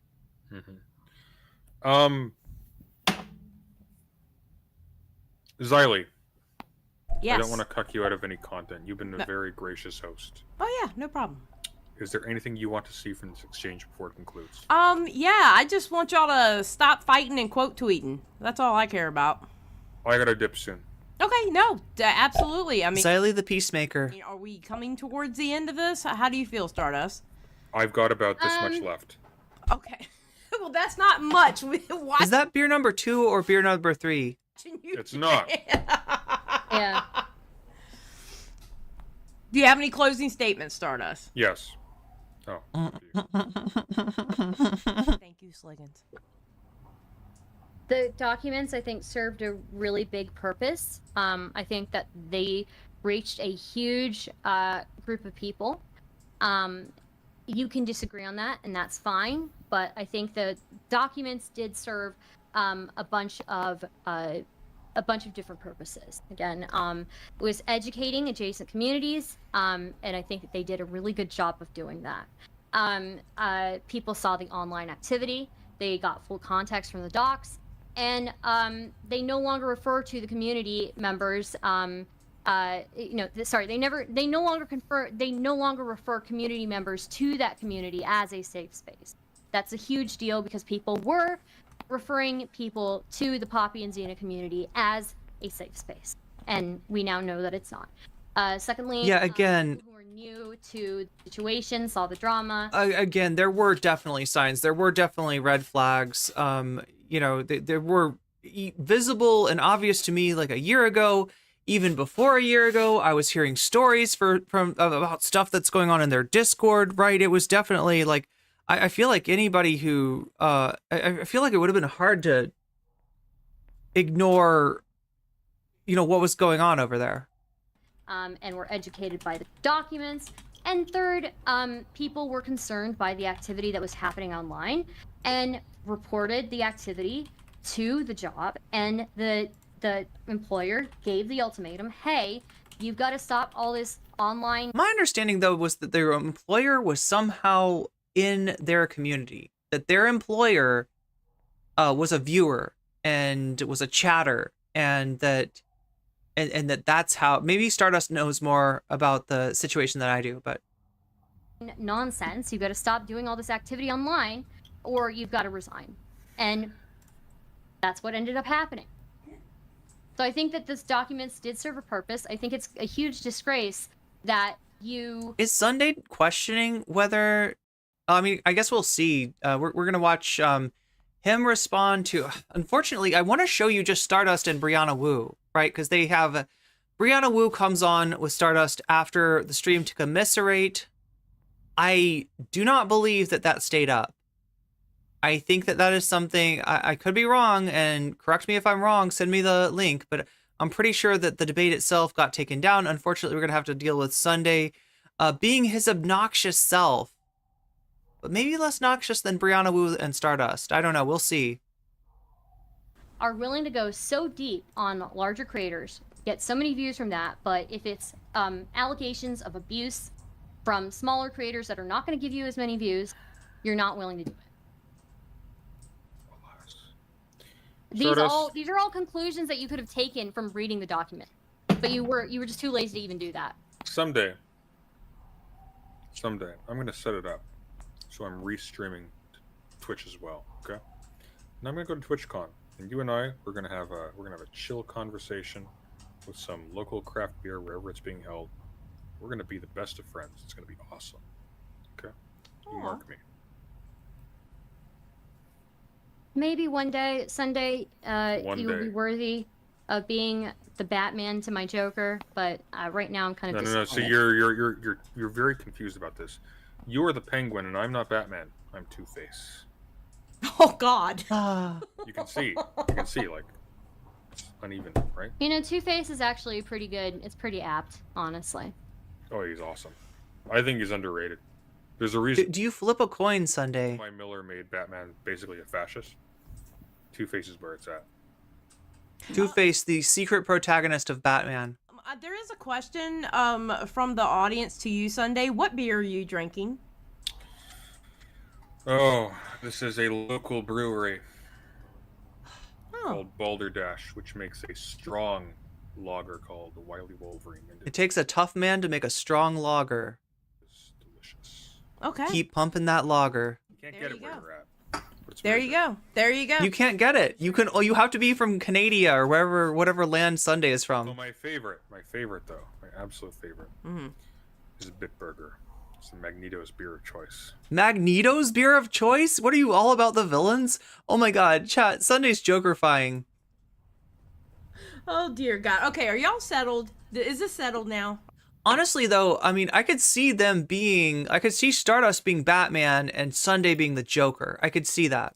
Are we good? But this is one of those, I don't know, there's something a little uncomfortable about the relationship between... Does anybody else feel this too?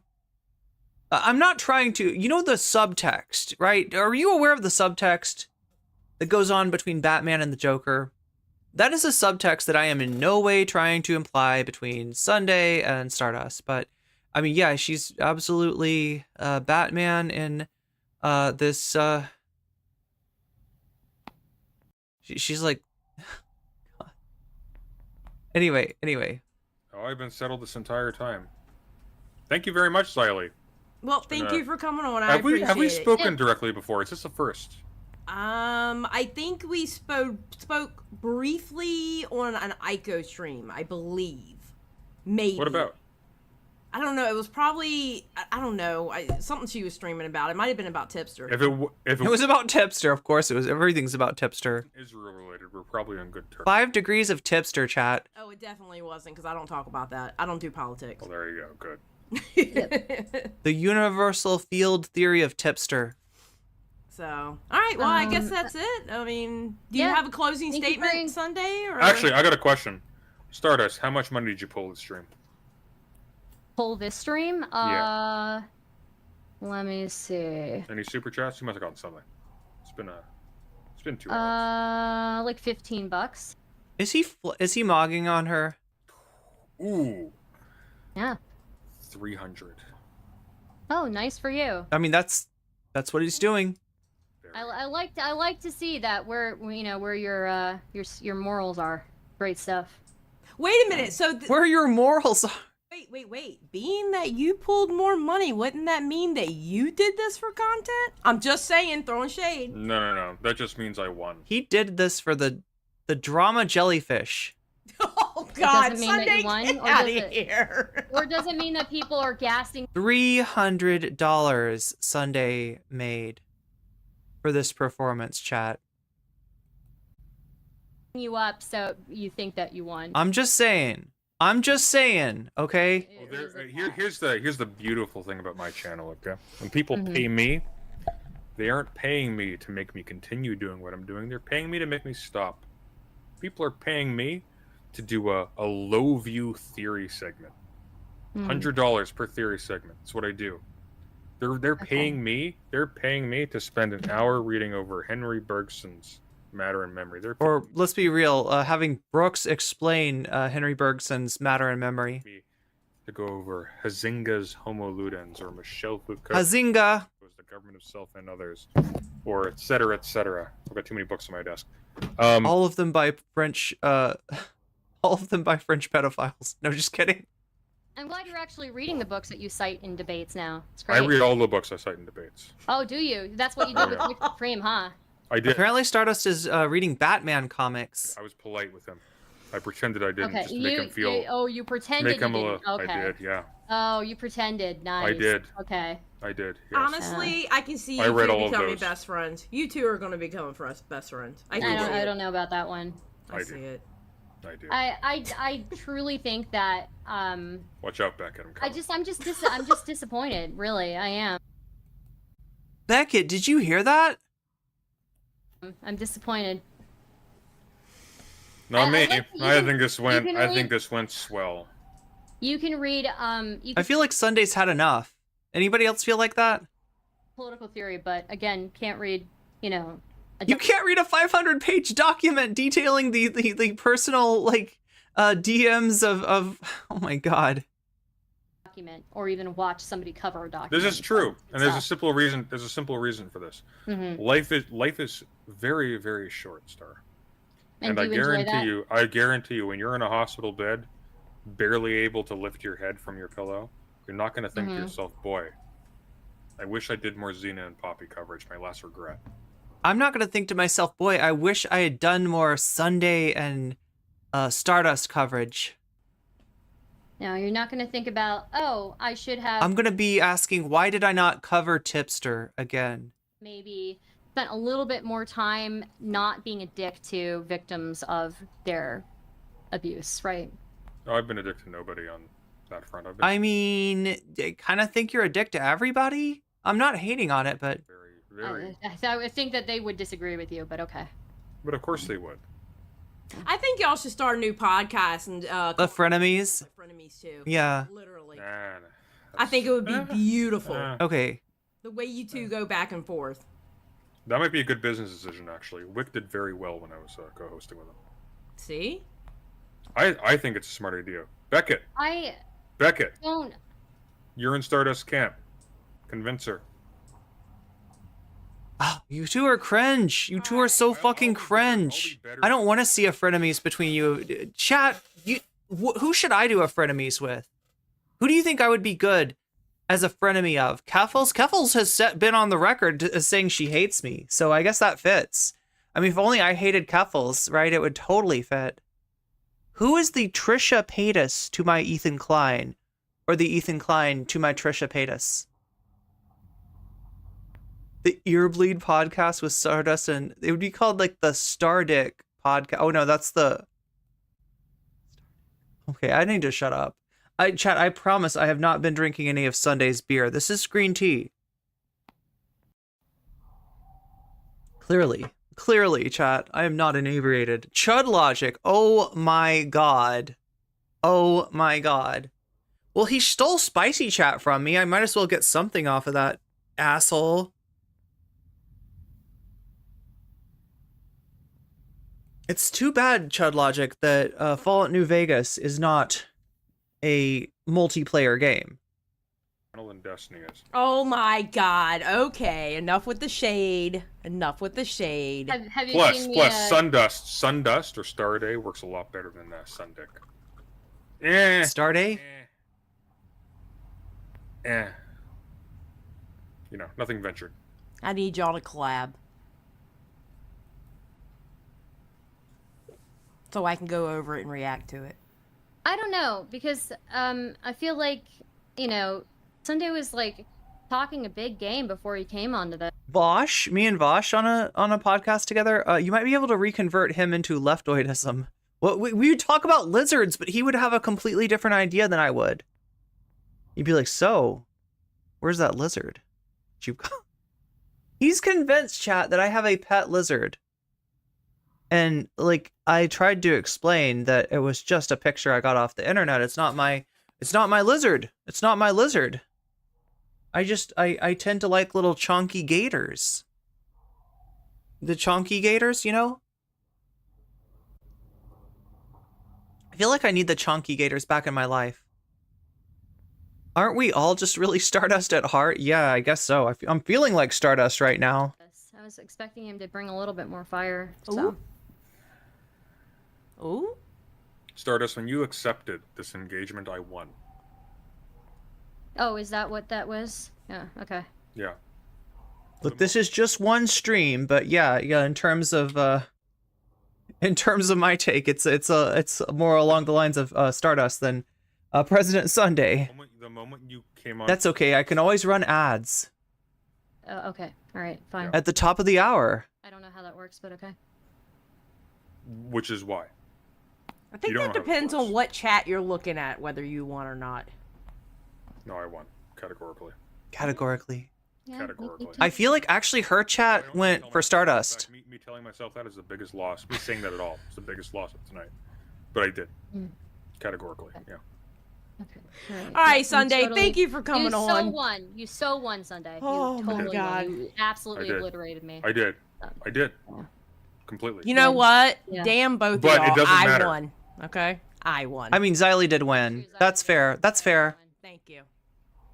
I gotta give it to Xylee. I think Xylee won this debate. I think we lost this debate. I think I especially lost this debate. I think I am now brain broken to an extreme degree and have very little to show for it, but that's okay, chat. Sometimes you eat the bear, as Zach from the Vanguard says. Sometimes you eat the bear, and sometimes the bear eats you. You just gotta take it as it comes, or doesn't come. All right, y'all have a good night. I'm leaving this call. I want to collab with you two. I need you two to collab with each other so I can react to it. Okay. I don't know that. Okay, look, we could try it, but I don't know that I could stop from being mean to you. No, that's the whole point, Stardust. You gotta get better at being mean to him. I'm being totally honest here, right? Stardust, here's the deal. If you're not actually angry at him, you can be mean to him in a more interesting way, right? Part of your failure to dunk on Sunday comes from the fact that you do care too much. And you don't need to. It's Sunday. It's President freaking Sunday. It's video game donkey. Stop laughing at Sonic. You have to Whole be point. mean to each other. That's the whole point. I need you two to like throw this continuous shade that y'all did this whole entire time, and I would so react to that. Oh my God. You don't understand. You're creating content for me. Literally. I mean, that's actually true. I feel like Xylee probably made more than $300. What do you want to bet, chat? What do you want to bet? I wasn't counting the super chats, but I wouldn't be surprised. Done. President Sunday's like, I made a cool $300, and Xylee's like, ha ha ha. All right, I'm getting out of here. Y'all have a great Okay, night. thank Sunday, you you for having can Sunday, you can You can hang out in my Discord for longer and just stay in the server. This is just a call-in server. Nobody ever talks in it. Nobody really ever types. You know, you're welcome to stay if you want to stay. I have appreciated your low intervention moderation style. I'm gonna. It's great. It's great. It's the reactions were the best. All right, awesome. That's what I think Xylee's reactions won the day. I think Xylee won the debate. Anyway, chat, like I've been teasing you with here, this sucks though. This sucks. I want to give you Stardust with Briana Wu commiserating with her. Instead, we've got a third interlocutor. Oh my God.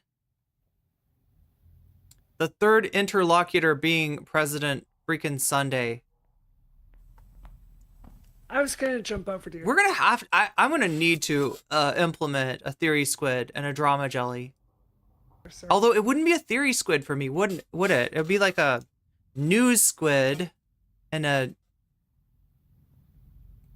I can do that if you need me to. Okay, Wu is genuinely quiet, so like there is some audio discrepancy here. She's going to be on the quiet. Oh God damn! And you couldn't fix it? Damn it, Sunday! I was counting on you. I was counting on you at least to unskew the audio for me. Oh my God, what am I looking for here?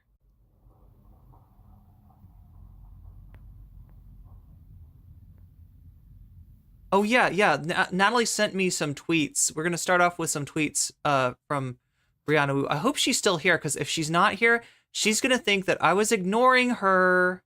She's gonna think I was ignoring her, and I wasn't. I was paying attention. I was just waiting for the right moment to strike. Waiting. Strategically waiting. Okay, so what do we got? We got Briana Wu adding Dr. Jill Stein. Dear Dr. Jill Stein, we live fairly close to each other in Massachusetts. If you would like to confront a Zionist, don't go after the kids on college campus.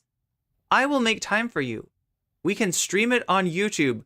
Frickin' clout chaser, chasing Dr. Jill Stein's clout. Let the public decide between your arguments and mine. Yeah, I'm sure. Actually, Briana, you don't want that. The public has already decided that they hate Briana Wu. So anyway, what else we got? We got Briana Wu commenting on Blue Sky. Anybody on Blue Sky? Any skeeters in chat? If you skeet rather than tweet, then you might be on Blue Sky, the Twitter alternative that still doesn't have video. Blue Sky, what are you doing? You need to have video. Anyway, they'll have it eventually, maybe. So Briana Wu says the Blue Sky definition of anti-trans includes Blanchardism, basically a theory from the 90s. I don't think is totally true. Oh my God, you low-key believe in AGPs, don't you? Briana Wu, do you believe in AGPs? Do you think of yourself as a based HSTS? If you don't know, Blanchardism is a theory, a widely debunked, definitively debunked theory that a transphobic chaser named Blanchard had about trans women, and saying that like trans women break down into two different types. There are the homosexual transsexuals, by which he means trans girls who are straight, right? But he's Blanchard and he's backwards, so he's like calling that the homosexual. You can imagine why. You can imagine what kind of framework we're dealing with here with Blanchard. And then if you are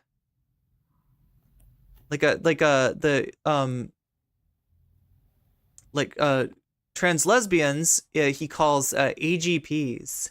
And this is something that like brain broken people on 4chan talk about, right? This is not healthy like trans discourse, right? Blanchardism. So Blue Skies, I would say that that's Blue Skies' definition of anti-trans includes Blanchardism. What the fuck do you want to call a schema that, like, calls, like, trans women... I don't even want to... Like, it's gross, Chad. It's literally trans... The only reason that she thinks it's not, maybe, is because some of her group chat members, maybe including her, no, she talked about this. She called somebody an AGP. I swear to God, I heard this. Yeah. No, I think she buys into this more than she's letting on to, right? It's like a self-hating, like, trans people that embrace Blanchardism are some of the most sad self-hating people that I am aware of. That's what this is. Anyway, so a theory from the 90s, I don't think it's totally true, but it certainly has research to show it's onto something. Fuck you. It has research to... Look, my research is that this guy was a fucking creepy-ass chaser and a transphobe, okay? That's... How are you going to confirm the existence of a autogynophile? Watch the Contra video if you want to know what I'm talking about, because this is some fucking terminally online shit, right? Nobody who has any life thinks about fucking Ray Blanchard, okay? Gonna be really counterproductive to trans rights if people define transphobia in a way that you cannot discuss science. She literally, oh my God, not that I totally agree with Ray Blanchard and his theories, but it's basically settled science. It's got some good research. AGPs fucking suck. I don't know. Yeah, there we go. So, Briana Wu, I would say thank you for coming out as as self-hating. There we have it. I mean, and if you had any doubt, right, you probably didn't. If you saw the group chat, you know, that she was that got leaked, right? You already know this. This is nothing new here, but you know, Briana was just confirming it on main. All right, what do we got here? Oh, we got some Bill Maher action here. New left rule: being a communist, non-binary sex worker in a polycule, enjoying 8 layers of blah blah blah on OnlyFans is a sign of authenticity, but making a tweet about how Asian men are attractive is problematic. Yo. And we need to cancel you. You degenerate. Oh my God, she's not mad though, chat. She's not mad. Don't lest you think that Briana Wu is mad at Twitter. She's not mad. We got okay, we got another tweet by Briana Wu. Why waking up early is rooted in white supremacy. Yeah, that's right, Briana. Hard work, diligence, and self-discipline are white-coded values. That's what the left thinks. That's what the left thinks. Oh my God. It's a Medium article. It's a fucking article on Medium. Like, I could right now turn this stream into a writing stream, get myself a medium.com account, and write an article about Briana Wu. About how Briana Wu is a gigantic poo-poo head. And it would be on medium.com, and I could link the article, and it would look just like, put a nice little thumbnail on here, and, you know, it'd be like, why Briana Wu is a big fat poo-poo head. And there it would be, right? I don't think that confirms her status as a poo-poo head. Now, this last one, I don't know if I can even... Oh, my God. Look, I can't show you this last tweet. It's a little too hot to handle. Natalie's been spitting straight fire into my inbox on Discord, but this is she's just kind of showing Briana Wu replying to somebody that's on the Kiwi site that we talked about earlier. So she's friends with the farms, I guess, or at least, you know, giving those farmers the encouragement that they need, that they are in fact based HSTS and not cringe AGPs. Anyway, chat, this is too inside baseball. I don't like to talk about this stuff on stream that much. Oh my God, you're still cute though. You're still an opossum and you're still cute. Look at you. Look at you. Okay, anyway.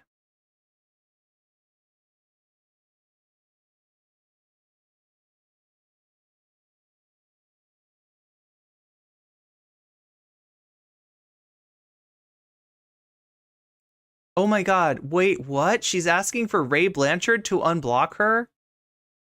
We must have had a Twitter spat at some point over the exact definition of AGP, maybe, I don't know. But I want to say this is ridiculous. Wait, what? I want to say this is ridiculous? It's ridiculous that he blocks you? I didn't realize he was that, thin-skinned. What do we have? Outside of the part where Blanchard's supposed findings are pretty much always weaponized, there's some serious problems with Blanchard's underlying method. There's some serious problems with allowing a fucking creepy-ass transphobic chaser to do research on trans women, and on trans people, but by which I mean, trans women, because that's like exclusively his area of interest, because like I said, he's a creepy chaser. Anyway, underlying methodologies that make the research less science and more opinion and feeling.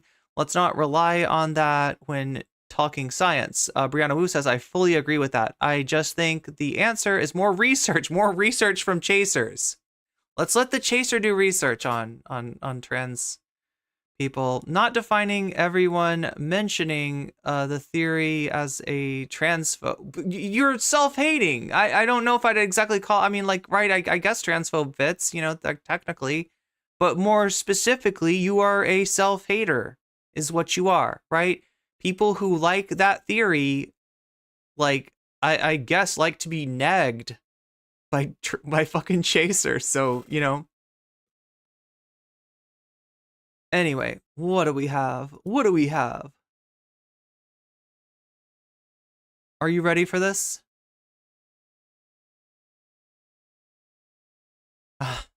Yeah, Blanchard blocked her. I didn't even think about, should I block Blanchard? I never think about Blanchard.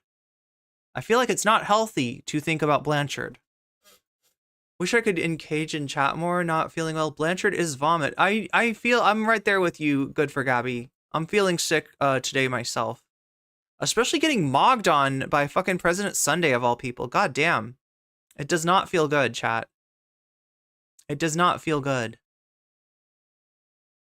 Edwin Rollins says, IGP is such a nonsense. If you have at least a modicum of knowledge, you think that trans people take like 10 minutes to think about it.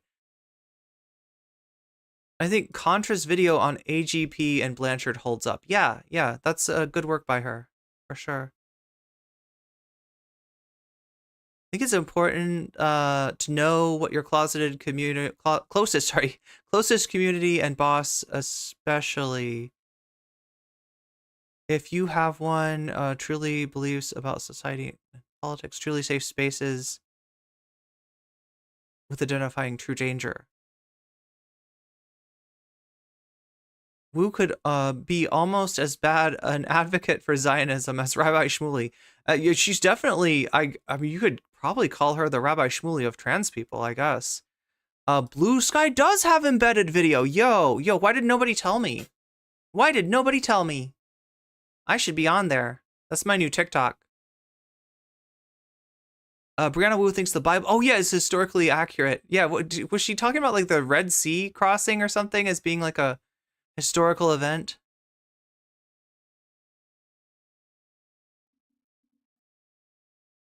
Twitch auto-modded you? We all lost this debate. Yeah, pretty much. We're about to lose another one. Well, it's not even a debate. It's Sunday. We're losing because Sunday's like I really just want Stardust talking to Briana Wu, but I think this is the only version of that debate that's available. Right after, see, and it says something. It says something about what happened in this conversation, the fact that it got taken down. At least that's what Sunday says. I don't have that confirmed. So if anybody can find it for me, I would much rather watch the Briana Wu or the Stardust version of this debate rather than the version with Sunday commentary, because it's going to take us much longer. Outside, Stardust is blasting. How are we? We good? I think this is good. Just 1 second. Still very low compared to me. Other people are saying it's good. I don't like you who's giving me honest feedback. I don't like you one bit.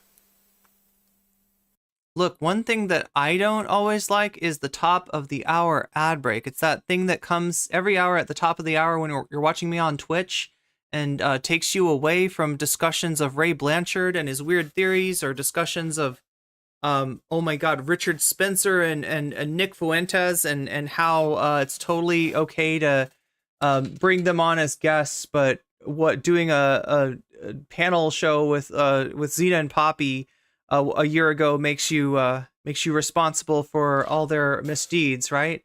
You can get out of that ad break for free or for $5 through a Prime sub, or through paying Twitch $5 to get yourself out of it, to give yourself the gift of weasels, and to no longer see those ads at the top of the hour. You can also possibly be gifted a sub. I keep saying this, it's kind of like a mythical creature, but not entirely. There is occasionally, I mean, to be honest, like Twitch is massively fallen off. I think people just come over to YouTube now. But that's okay. That's okay.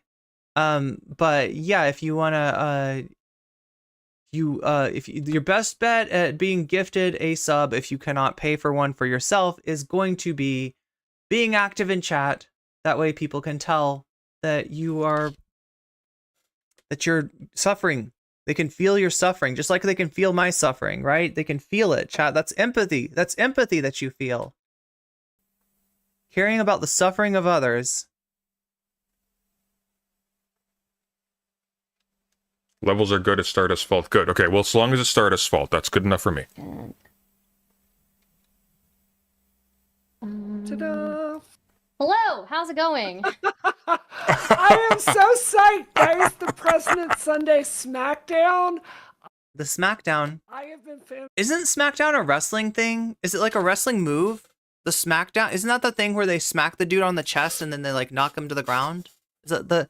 Oh no, that's a clothesline. Fantasizing about for like literally 6 months. So thank you. I've been in her dreams for 6 months. 6 months. That's love.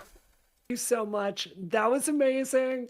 That was so good. Oh my God. I'm glad you liked it. I don't know if it was a SmackDown. I did get kind of like caught up on. I can't help it sometimes. Like I couldn't help like comparing him to Napoleon Dynamite, but you know. That was my cringe. I was cackling in my car. So cringe. Idiot. So no. This is the thing about Sunday, is it's not an honest debate. You can bring legitimate points up with him. Yeah. And he will just shift it around and bullshit about it. So you had the facts, you're a Mack truck, you didn't get shaken by. But alas, you were outmaneuvered by my superior wit. And I pulled the wool over your eyes, deception and lies.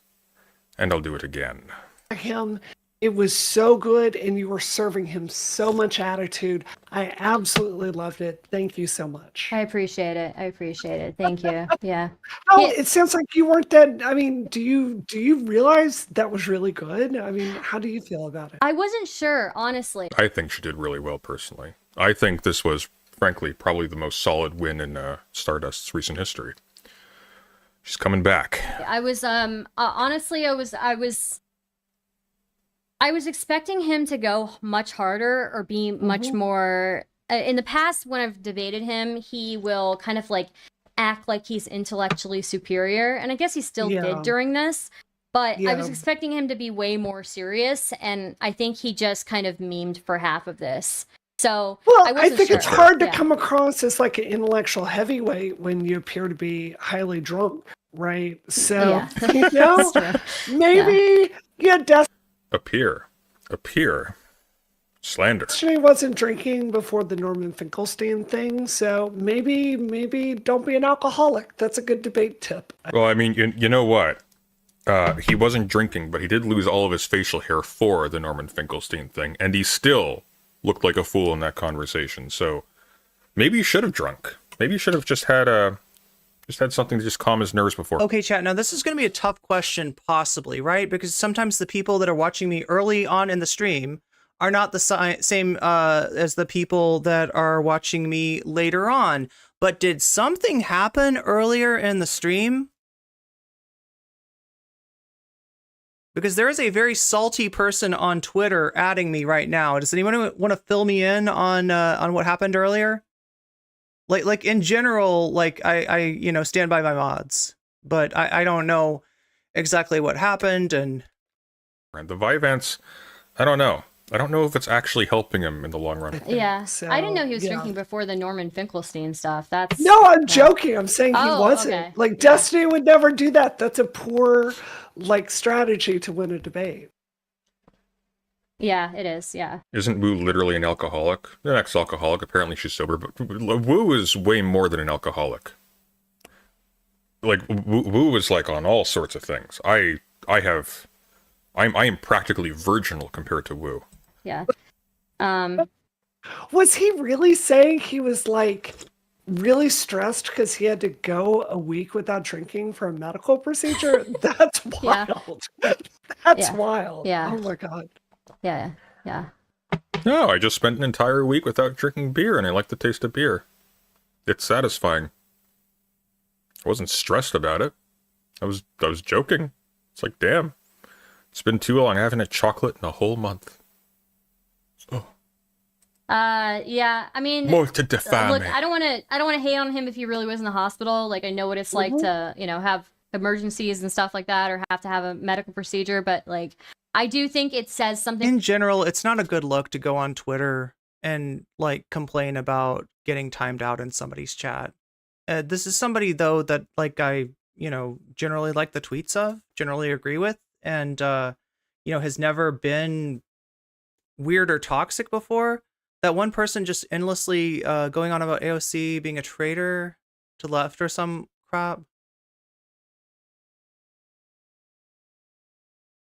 Well, I don't think that is there anybody in chat who's just completely naive about AOC and still thinks she's like the fucking champion of the left, right? Like it's really obvious that electoral politics is going to be a big letdown, but I don't really see where did AOC come up? Why was it doesn't seem like this was something that we were talking about today. Well, I mean, like maybe tomorrow, but yeah, most people I know are very disappointed with her. I mean, look, if people come around, I mean, that's a good thing, right? But it sucks that it's taken so many, supposed squad members, or I mean, like not all the squad, but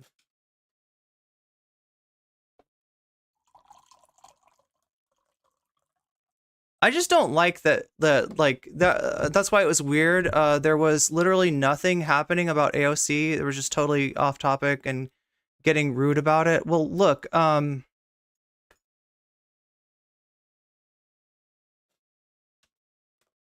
about him that he is so willing to call me a clout shark, but then when we actually look at the numbers, who's the person who has made the no, they're like now acting like my chat is a bunch of shit libs, like, right? I don't know.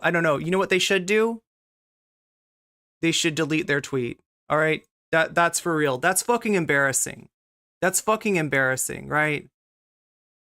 Like flaming out in a chat and then complaining on Twitter, that's fucking cringe, okay?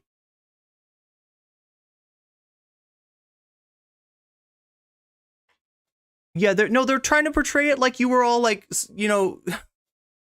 glazing AOC up, or I don't know. I gotta stop using Hassan terminology. You know what I'm saying? Like, it's just like not something my chat would do.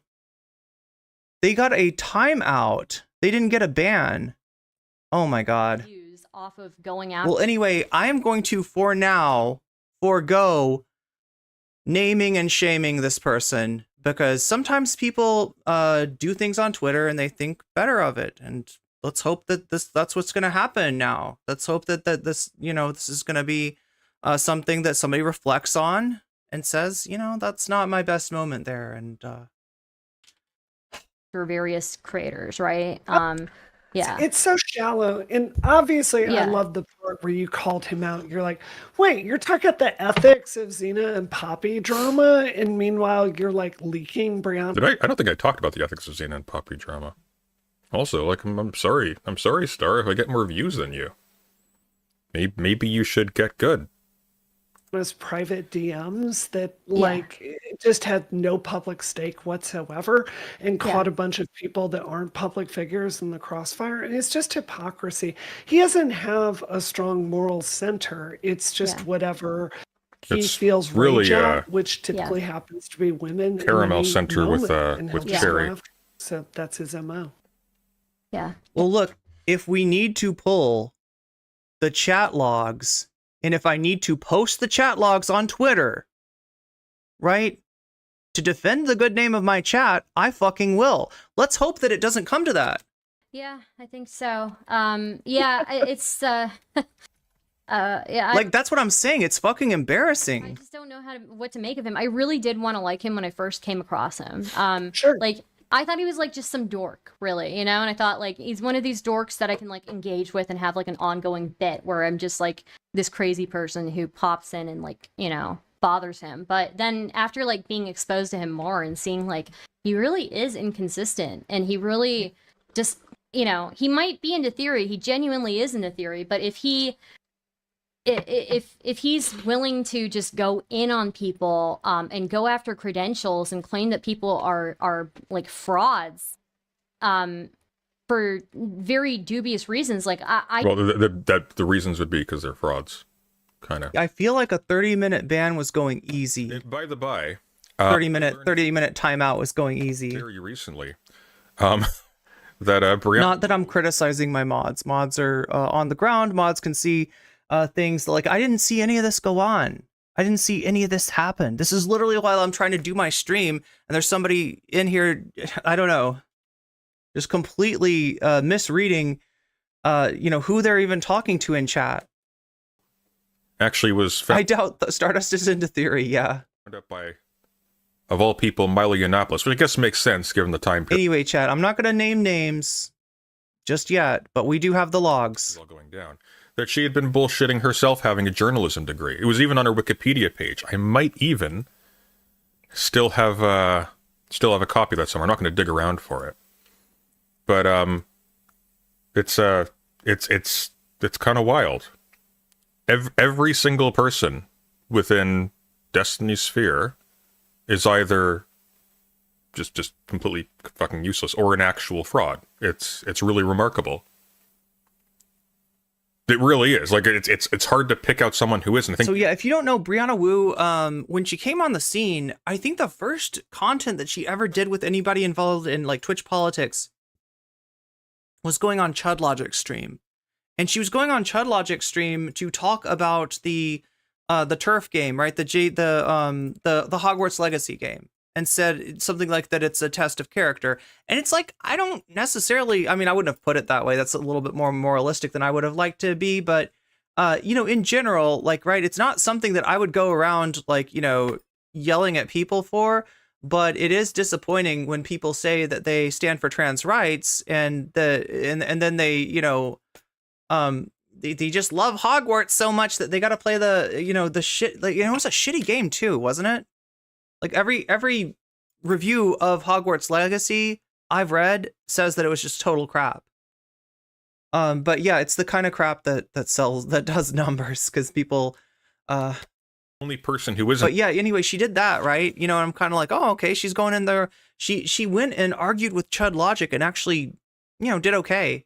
And then at some point, she found her way into Destiny's community, and I think it was.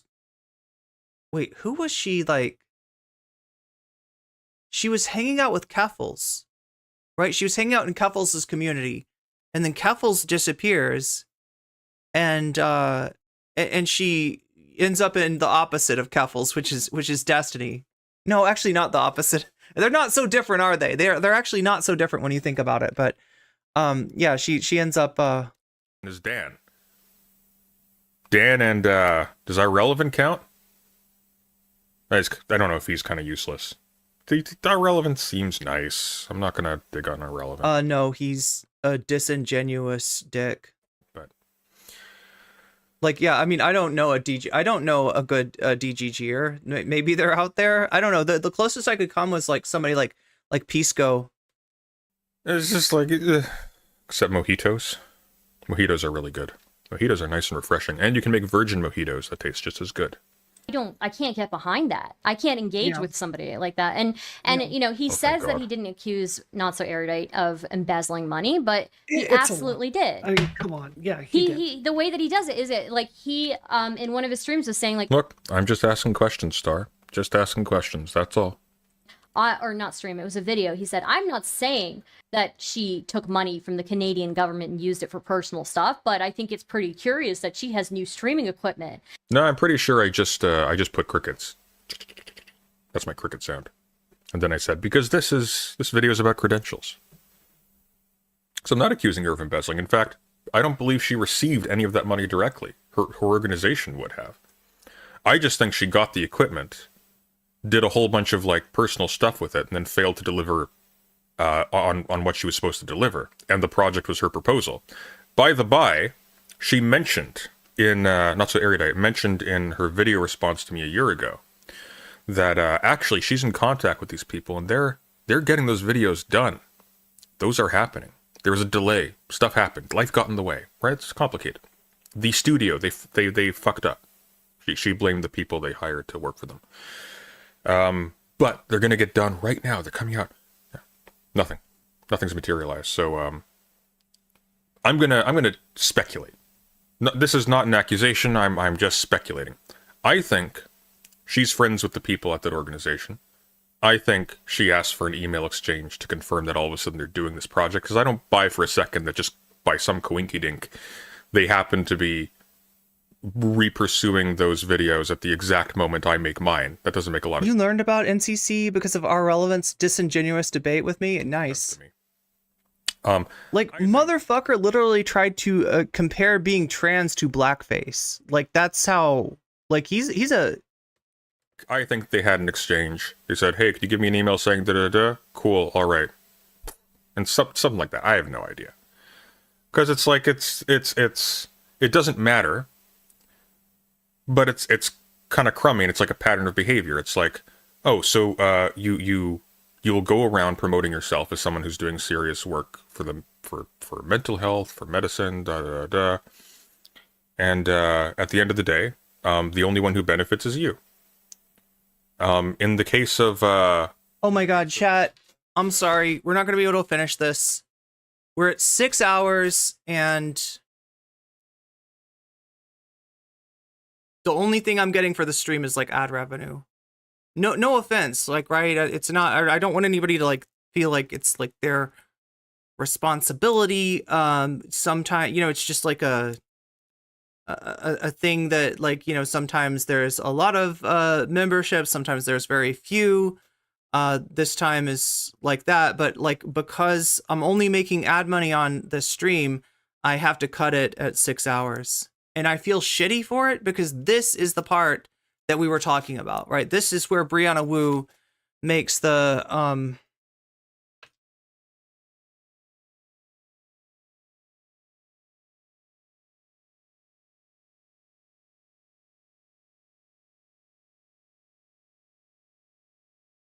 this is where Briana Wu, let's see if we can get to the her stuff on YouTube. She's gonna say, she's gonna speculate about, wait, let's see, maybe we can find, oh my god, chat, like, this sucks.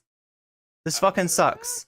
Oh my god. Super chatted $12.32. Aw. Just to say thank you for the stream. Thank you, Melanthios. And thank you, Good for Gabby. Let's see, let's just,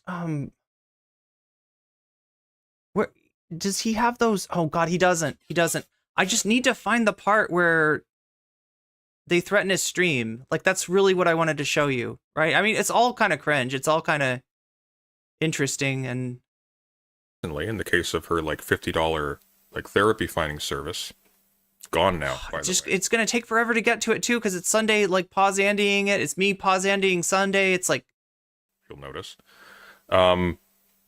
It's now preying on specifically $7.29. Possums eat Nick bananas. Aw. Possums eating bananas. I wish they had a super sticker like that. Oh my god, this is such a vulnerable audience members. using credentials that she's fudged. She's claimed to have a master's degree. She's claimed to have like professional titles that she doesn't have, and so on and so forth.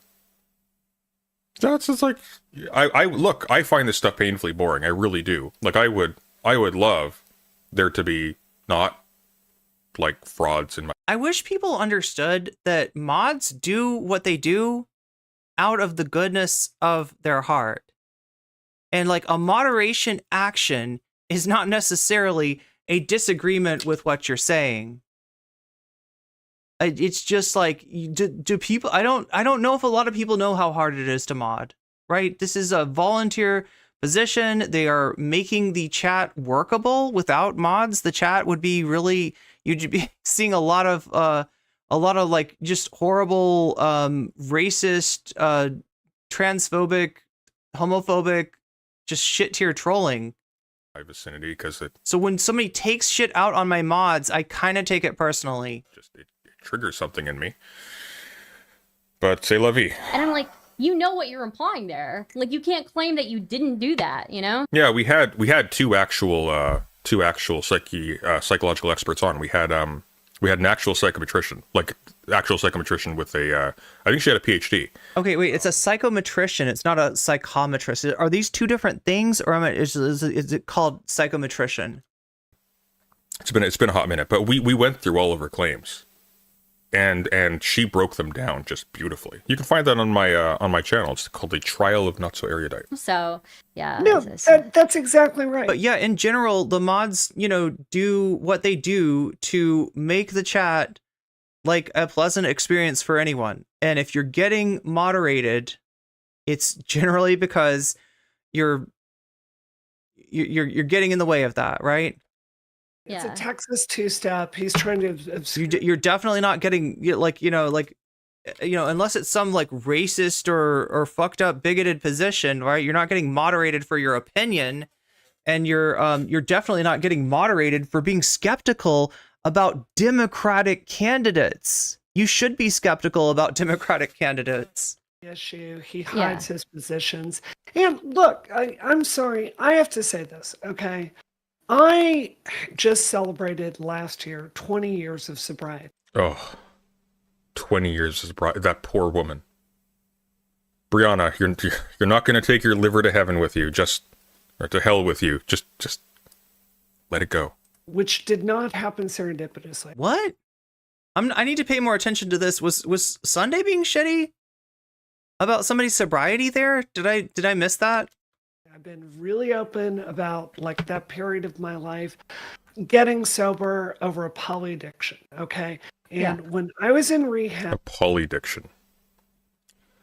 You know what? If I was addicted to poly, I would want 20 years of sobriety myself.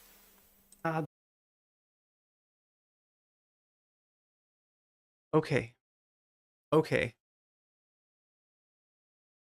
This was really hardcore, live at the hospital, $30,000 a month rehab. This was a really, really intense experience. Is that why you couldn't make anything of yourself with $200,000 from your parents in college? Just saying. Yeah, I was in there with all kinds of people, from a girl that was molested and got really addicted to benzodiazepines. Look, here's the deal. To just people that would. Yeah, it's 6 hours now. We're gonna risk it for the biscuit. I kind of missed my window to end the stream early, and I really don't want to, since this stream is mainly about Briana Wu, not AOC. It's mainly about Briana Wu, and I haven't given you the thumbnail, right? The thumbnail very clearly is about Briana Wu possibly engaging in legal action or possibly trying to get Sunday's channel taken down. And we've got some screenshots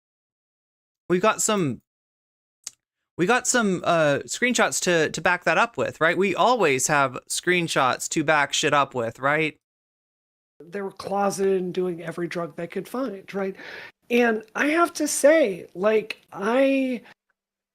I see in Sunday is a lot of the inability to emotionally regulate that. I'm just hoping that we can I'm just hoping that I can somehow stay monetized. I don't know. Very familiar from that period of time. We don't have any music that's like not okay. To me. Yeah, so like polydiction is addiction to multiple substances. It's not a funny thing. So, you know, It kind of sounded like Sunday was talking about something else or someone else, but I have to You, think. you know, Briana, I'm gonna level with you. Of the two of us, I haven't been fantasizing about a Briana Wu SmackDown for 6 months. you get us Brianna Smooth. Brianna, I can't talk. You get a Brianna Wu SmackDown every day if you're on Twitter, right? You get a Brianna Wu SmackDown every freaking day. I'm feeling like I'm not doing too bad as far as emotional regulation is concerned. I'm really not fixated on you. You're like you're like a target of opportunity that just dips in every so often of her own volition, and it's very convenient. I make a bit of money off of it. It's nice, easy content. Takes very little work. I don't have to prepare for this. I don't have to research. I just have to watch. I don't even have to laugh because often, like, it's just kind of it does it by itself. It's borderline content theft. But you spent 6 months fantasizing so hard about me getting a SmackDown that you will jump on to pretend something was a SmackDown that was kind of... I'm not tooting my own horn here because this was not an achievement. This was not a complicated, difficult conversation. This was a resounding victory on my end. Actually a resounding loss because I spent 2 hours of my time talking to Stardust. But, like, there is no conceivable... There's no point in that conversation in which Stardust looked good or got one over anybody. It was actually kind of embarrassing. It was really embarrassing. It was a desperate, grasping performance that I would personally be very, very ashamed of to have in my record. Like that is not what I think of when I think of emotional regulation. Is a years long vendetta. I guess it'd be like six months. She said 6 months. 6 months long, half years long, just seething at random internet guy with squid. That's a little weird to me. That sounds like you need an extra $30,000 to go back to therapy. I think that some of this stuff is just related. Like, it seems like he can't make friends in this space. It seems like he burns bridges. It seems like he is unable to... I make lots of friends in this space, by the way. I just make quality friends. I don't want to be friends with you. You guys suck. You suck so much. And you probably... Briana probably smells. I'm just calling it right now. She gives me that vibe. That's a house that... Oh my god, that is so messy. That is so messy. What room is that? To remember the things that he's accusing people of. It's just some really, really unhealthy behavior that feels... Her hair's looking good, though. This is a good move for Briana. Good move on the hair front. very familiar to me from that part of my life. Yeah. I mean, look, I don't want to accuse him of like having a drinking problem, but you know, Yeah, you do. You really do. You really do. you know, I think the fact that every time I've seen him in a debate, he's been drinking doesn't really bode well for me. I feel like if I'm about to go into a debate, the last thing I'm doing is using substances, but maybe that's just me. I don't believe you. I think you were on some kind of strong edible during that conversation because you were out of it. But I'm going to level with you, chat. I play it up a little bit because it's funny.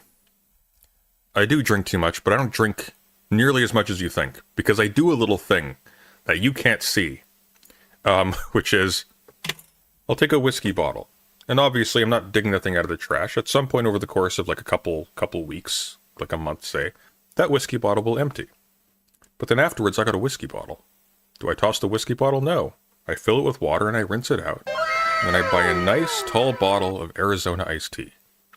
And I have to angle it very carefully because Arizona bubbles. What? Is this true? Anyway, why am I getting caught up in this? I don't know. Sunday, you don't need to, defend your... I don't know. Anyway. Whiskey does not. So I guess I could pretend it's beer sometimes. But like if I'm like pouring that stuff into a glass, I need to make sure that I'm angling that cup like this with my hand over it, so you can't see the foam on the top, so you can't tell what it is.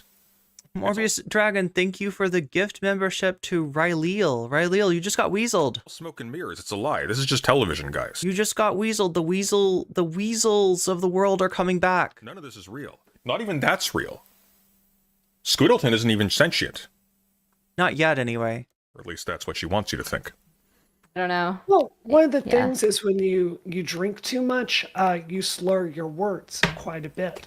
You know, for me... No. That's just me being dysgenic, as the Nazis say. I don't know if you noticed this. Wait, what is dysgenic? That causes a couple of complications for me. One of which is I keep biting my lip. It's really painful. The other is that I keep talking over myself if I don't like manually adjust where my mouth is. Very weird. I've got a very three-dimensional face. The Irish were cursed.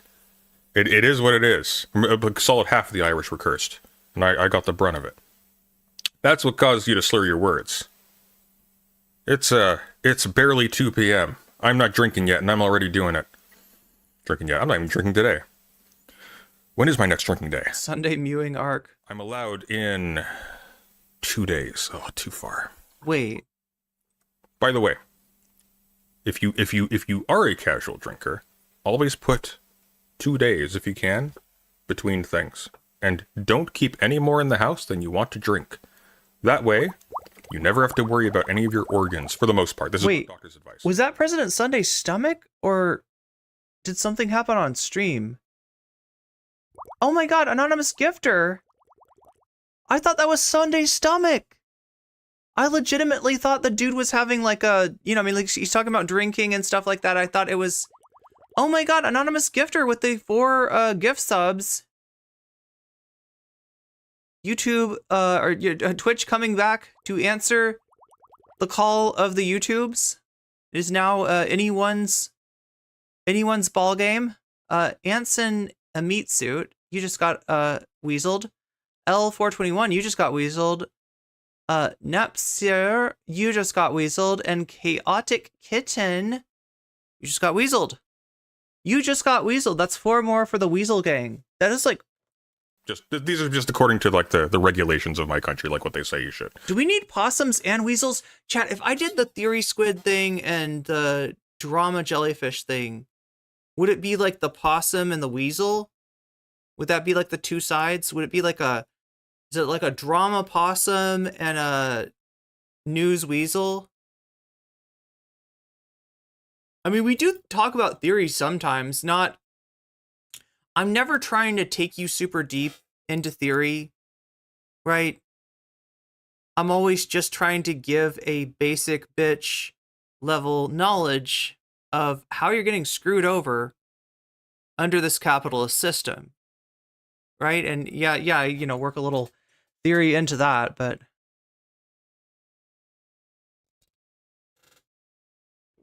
I don't know. I'd only do this if chat wanted this, right? I don't want to just gratuitously put up a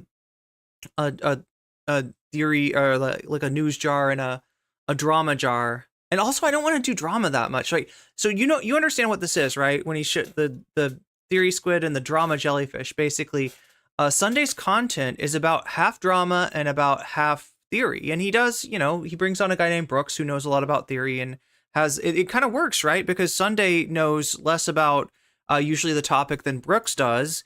And so Brooks is able to like, you know, tell him something. And then he's like, so it's like this. And then Brooks will be like, not quite. It's actually like this. And so it sort of helps people that are watching along at home to you know, if Sunday doesn't get something, there's a good chance that a good portion of the chat's not getting it. So that's a good time to ask Brooks to explain it in other words. So I mean, it works pretty well for him, but like the takeaway of it is though he's spending at least half of his time covering drama. Now, like this is Briana Wu involved drama, so there's almost like a little element of praxis to this, but honestly, like, you know, this and like the Vosh coverage and the Keffels coverage, right? I would feel bad if I was doing like half, you know, stories that don't have like a that don't connect you to the real world, right? But yeah, thank you, anonymous gifter over there on Twitch. That's pretty amazing. And for an adult of my size. The other thing I don't like about this is messy, right? My understanding of YouTube is this: the cleaner, the more straightforward it is, the more that it looks like a YouTube video, the better, right? Twitch is messy on purpose. I would have chat would be right up here, just ticking away. If I was on just Twitch, and I'd have a whole bunch of like, here's my goal for subs, here's my goal for followers. I'd have a whole bunch of meters that are like filling up, but I feel like it's messy, and I kind of don't want to do that because I want to be able to repurpose my content as YouTube videos, and YouTube videos are competing with other YouTube videos. If they look messy, then people won't watch them. I fail out today is there was permanent damage to my speech centers, and I have trouble pronouncing S's sometimes. If I really concentrate on it, I can do it. But even now, like I literally have not had a drink in 20 years. There's still damage from that. So yeah, I can see that. Yeah, like I said, there's stuff that feels familiar. yeah, definitely. Yeah. So how do you feel about the... Wait, so this is a response to his comment, like what the Nazis would call dysgenic is the opposite of eugenic? Oh, so somebody doesn't fit into the master. Anyway, yeah, I guess that's what he means. He's calling himself like unter. The Zinni... I mean, not like literally, but Poppy stuff. The Zinni and Poppy. It's Zinni and Poppy. Who knew, chat? You want to? Should we talk about Zinni and Poppy today? Let's talk about Zinni and Poppy. Do drinkers have red noses and cheeks? Not exactly. A dog whistle is a drinking condition. Oh, the red nose and red cheeks. I get a red face. Okay, so here's like my problem. Like I because I drink so little, right? When I'm expected to drink in a social situation, and I found myself in this situation when I was studying abroad, where I was staying with French people who drink an aperitif before every meal, which sounds lovely, which sounds nice, until you realize that I have zero alcohol tolerance whatsoever, and they would give me like the littlest, tiniest, cup of white wine or something before dinner, and I would be blushing and have trouble putting my words together. I think it's mainly because they if you have host students, right? They're not really comfortable with their language skills yet. And we definitely, like, I was staying with my friend and me were staying at the house of a host family.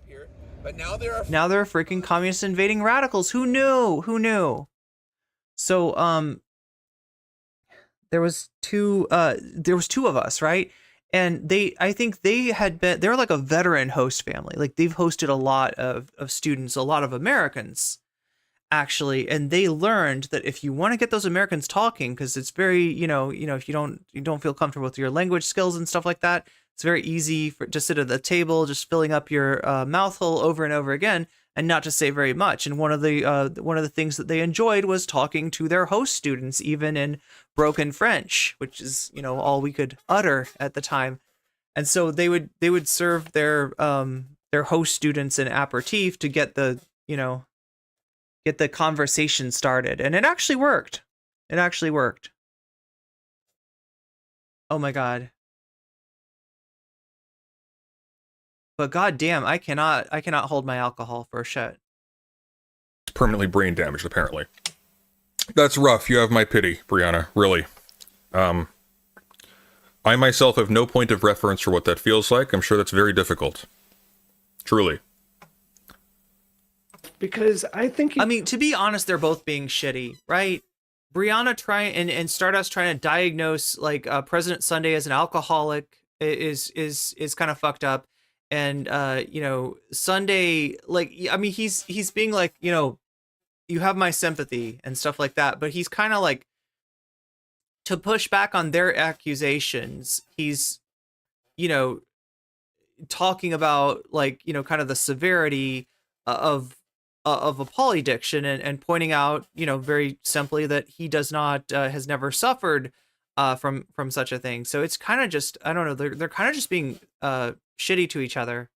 For this, from what I've seen, really Damage from drinking 20 years ago, it was not drinking. She was drinking, she was popping pills, she was shooting. Yeah, it's really funny after all of the Stardust like raking Sunday over the coals for not reading the logs well enough, or not, you know, grasping the entirety of the story before going forward with it, that Briana Wu comes in here and is like, yeah, Zinni and Poppy, right?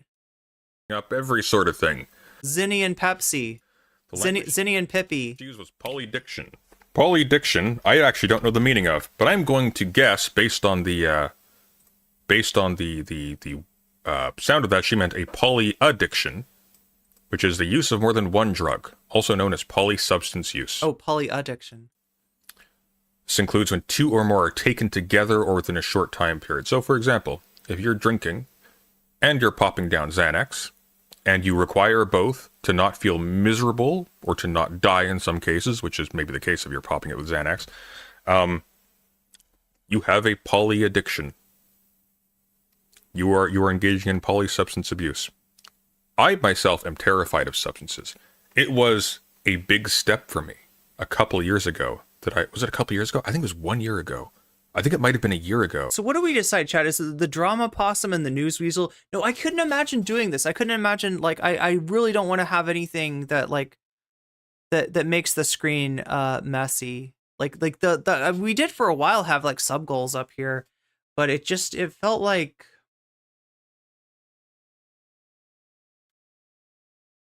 that I had my first low-dose gummy edible when they were made legal in Canada, which was actually long before. I do like, though, the idea of giving chat a way of programming the show, a way of prioritizing the content that they want to see, because I feel like sometimes the content that I'm you know, initially attracted to isn't necessarily what chat wants, and it's really about you.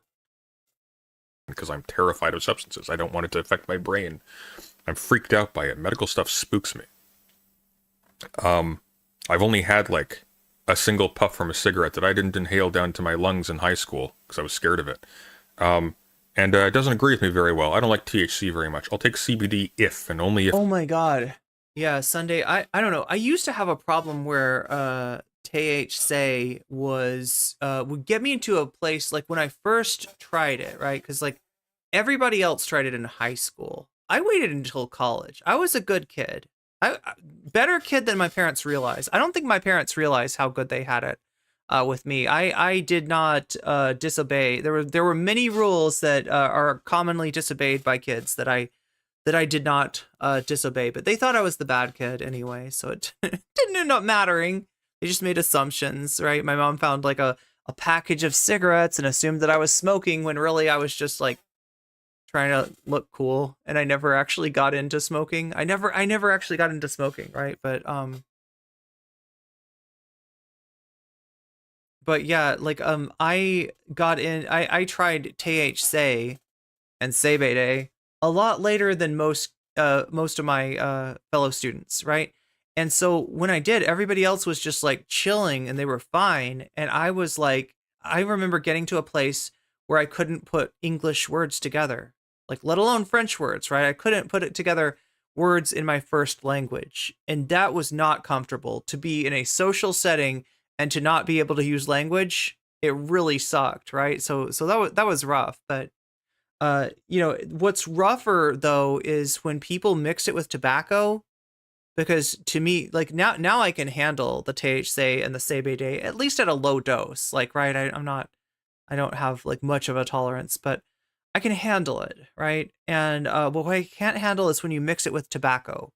When you mix it with tobacco, it makes my head spin and my face flushes, and I just like I fall to pieces, right? And that's a really common thing, especially in Europe, for people to mix it with the you know, tobacco. So that's flushing, yeah, is super. That's what it's called when your face turns red. Yeah, super common effect. I'm about to fall asleep, so I don't experience it, and it just knocks me out.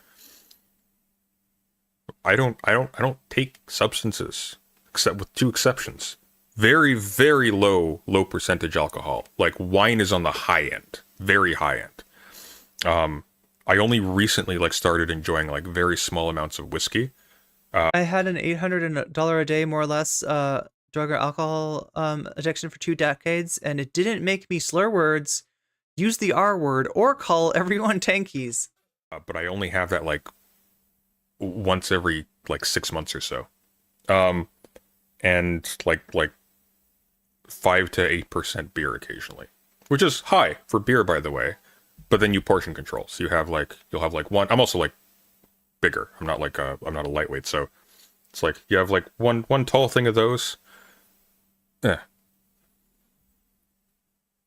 And I don't typically do it before I'm streaming. I'll typically do it towards the tail end of a stream, for 2 reasons. Partially because it's fun, but second because I have a respiratory issue, a weird vague one. Because I have other people's nonsense all over my screen. You mean the you mean because I'm reacting to this nonsense?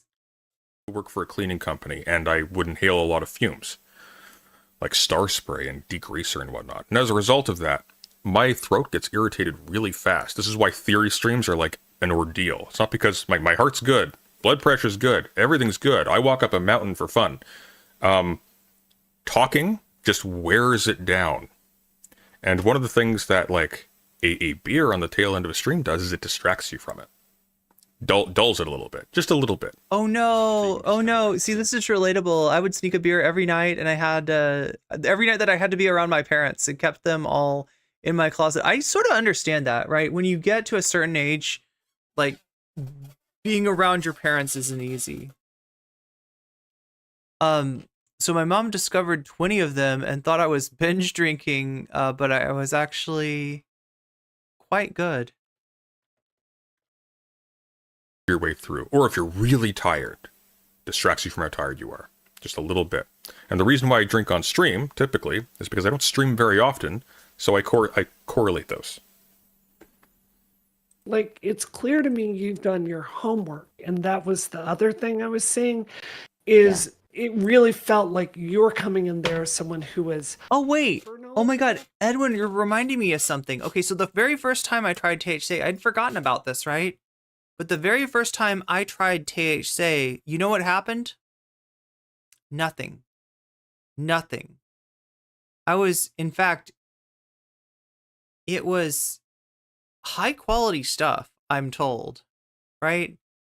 And my friends were doing the thing with knives. They put the knives on the stoves, they heat them up. This was how I learned. This was the very first time I ever saw anybody, utilize the THC or the Sebe Day, right? And they would they had a 2-liter that they cut, so to make it like a funnel kind of, and they would take the knives and they would press them together on the flour.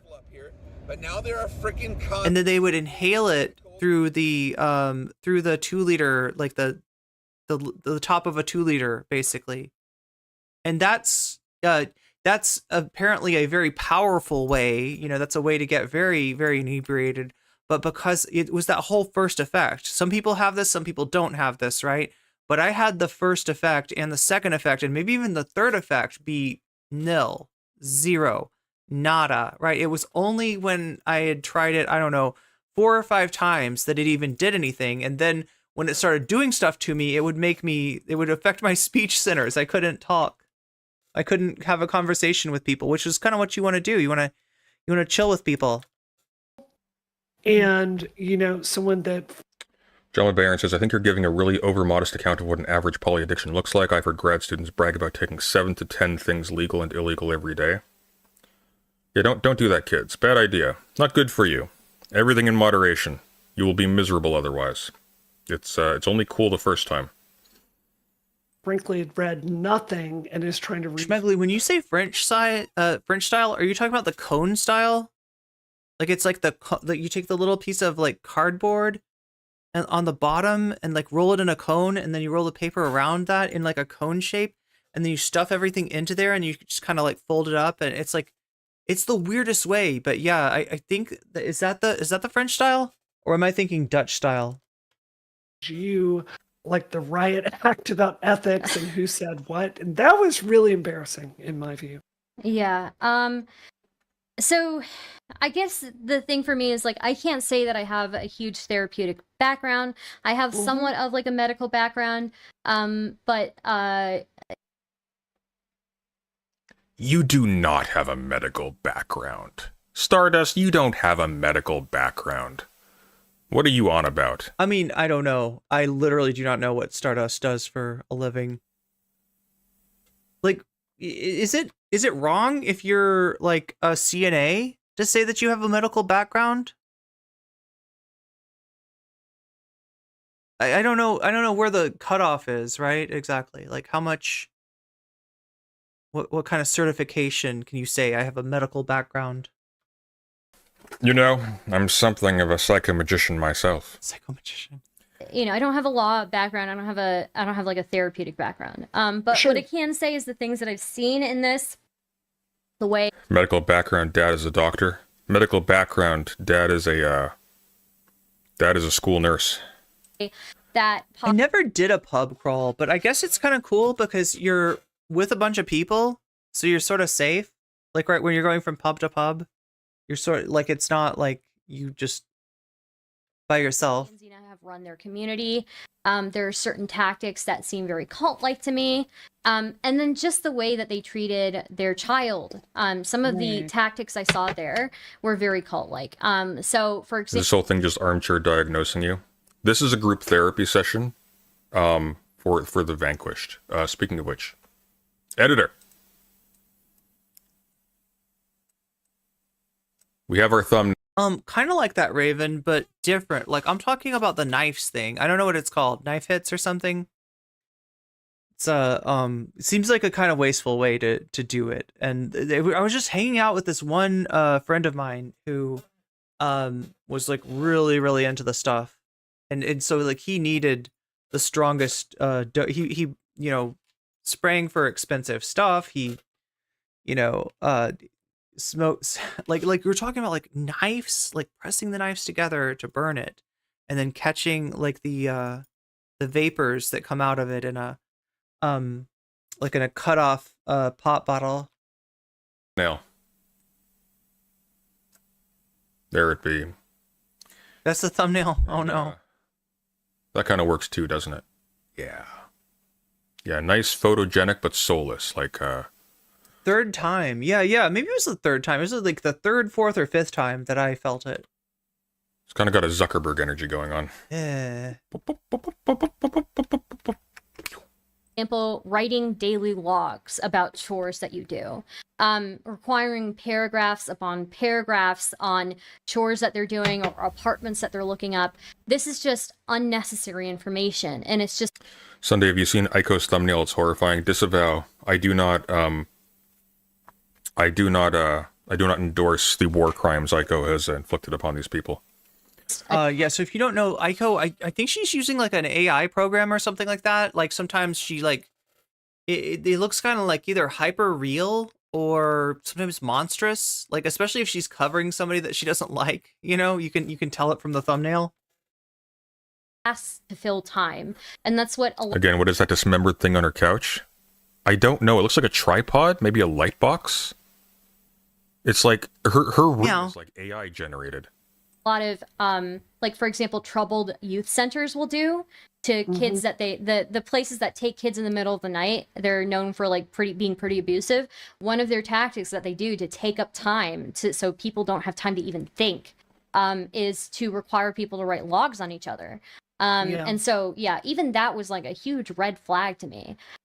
It could be the case that like, you know, that. Wait, the edible feedback loop? Are you talking about the whole thing where people eat an edible, they don't feel anything, so they eat more because they think that it didn't work, and it actually did work? It's just like it's taking its time, and then by the time they've had like 3 of whatever they're eating, that's when it kicks in, and then it kicks in again, and it kicks in again, and before they know, they're just like completely they're more normal than they seem, but I don't know if this is the stuff that has completely faded, been outed publicly, and we don't even know what the private stuff is. It doesn't bode well to me. And so, but I don't know. It just by the time the third one hits, they've officially joined the Yodi gang. it really upsets me. And while yes, I'm not going to deny that it is, it's content for me. I don't know what she's talking about. Why are we like rambling about Poppy and Xena right now? We just had a conversation in which the details of Xena and Poppy had basically no part. Because my objection. Oh, is that what it is? To the extent there was even an objection. The receptors have to get primed? Was simply that, hey guys, if you're pursuing some kind of legal or public case against these people. Yeah, they mix it with tobacco, but do they roll it regular? Like, okay, so in my mind, like a regular one is just like, you're like this, right? You kind of hold it at a, and then you're holding it like this, and then you put the stuff here, and then you go, like that's a regular one. That's how I learned, right? But in certain European countries, they roll it differently. They make a cone. They sometimes will use like multiple papers because they make a pretty big one, but they're also mixing it with tobacco. So, in order to get enough of it in there to have an effect, they've got to smoke something, pretty big. But it's like I don't know, 60%, 70%, 80% tobacco. You're trying to get this person to either stop slandering you, or you're trying to get some kind of restitution. What you need to do is not escalate this publicly and give signs, for example, of like malicious intent. This Melina person was actually taunting Poppy on Twitter about like, wouldn't it be ironic if 1 year after you went after me, I took your job or something like that, or I took your license. That's not going to help you. We'll say that. That's not going to help you out if you're pursuing defamation. Oh, this is what evolved into dabs? Right? That's not going to help you out if you're trying to get this person to, if you're trying to force this person to stop doing what they're doing, maybe get them disciplined by their licensing body, maybe have their license revoked. It's not going to help you out. That's kind of like the kind of thing you don't want to be doing. Because these people are very, very proud of this long document they've made. Because this is... Oh, okay. The edible feedback loop is when you get an edible, it gives you the munchies. You eat another edible, which gives you the munchie. Oh, no, and all you have is edibles to... I see. This seems to be their identity now. It's kind of ridiculous. Saying, hey, maybe this isn't the best way to go, that's now a grievous wound to their ego. And... Fulcrum come in, Yodi gang. This is... Or something like that. I can't remember. Stardust is a failed streamer. She has basically no audience, except for when she covers Xena and Poppy stuff. So now she's a 2016 style SJW, saying, "No, what are you talking about? The victims have the right to tell their truth." By the way, this is I'll show you what she thinks of the victims once again. Okay, I will show you. Oh my God, I just realized I've been ignoring Melina, this is who you gave. I have been. Wait a minute. This is who you gave. I've been ignoring Shorts chat. You're new here, Vigilante Man. Welcome to the chat. We need to review the evidence, check the transcripts. Oh yeah, as far as the.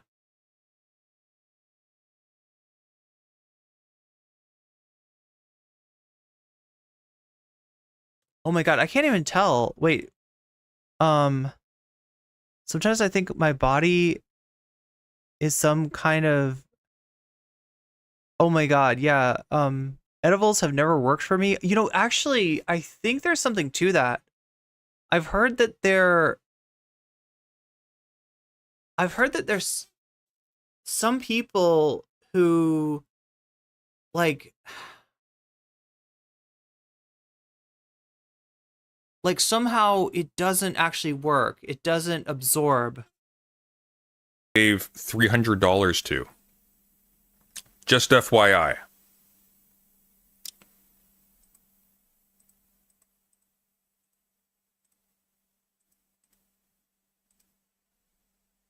Okay, here's what I have to say about Jalen. Okay, this might be the most painful thing I'm about. Thank you, Sunday. Now I don't have to find this clip. Say, all right. But yeah, this is the weird thing about Stardust adopting all this like social justice language that just doesn't sit quite comfortably in her mouth. Like from what I know about her and from what a lot of people know about her. And this wasn't too long ago. This was like a month ago. Now, granted, the person that she's beefing with is also really, you know, kind of fucked up too. Like part of what she's criticizing Jalen in is for not criticizing Jalen for saying the N-word, but criticizing Jalen for saying the N-word in not feminine enough of a way. I don't know. I guess there's like a feminine way to say the N-word.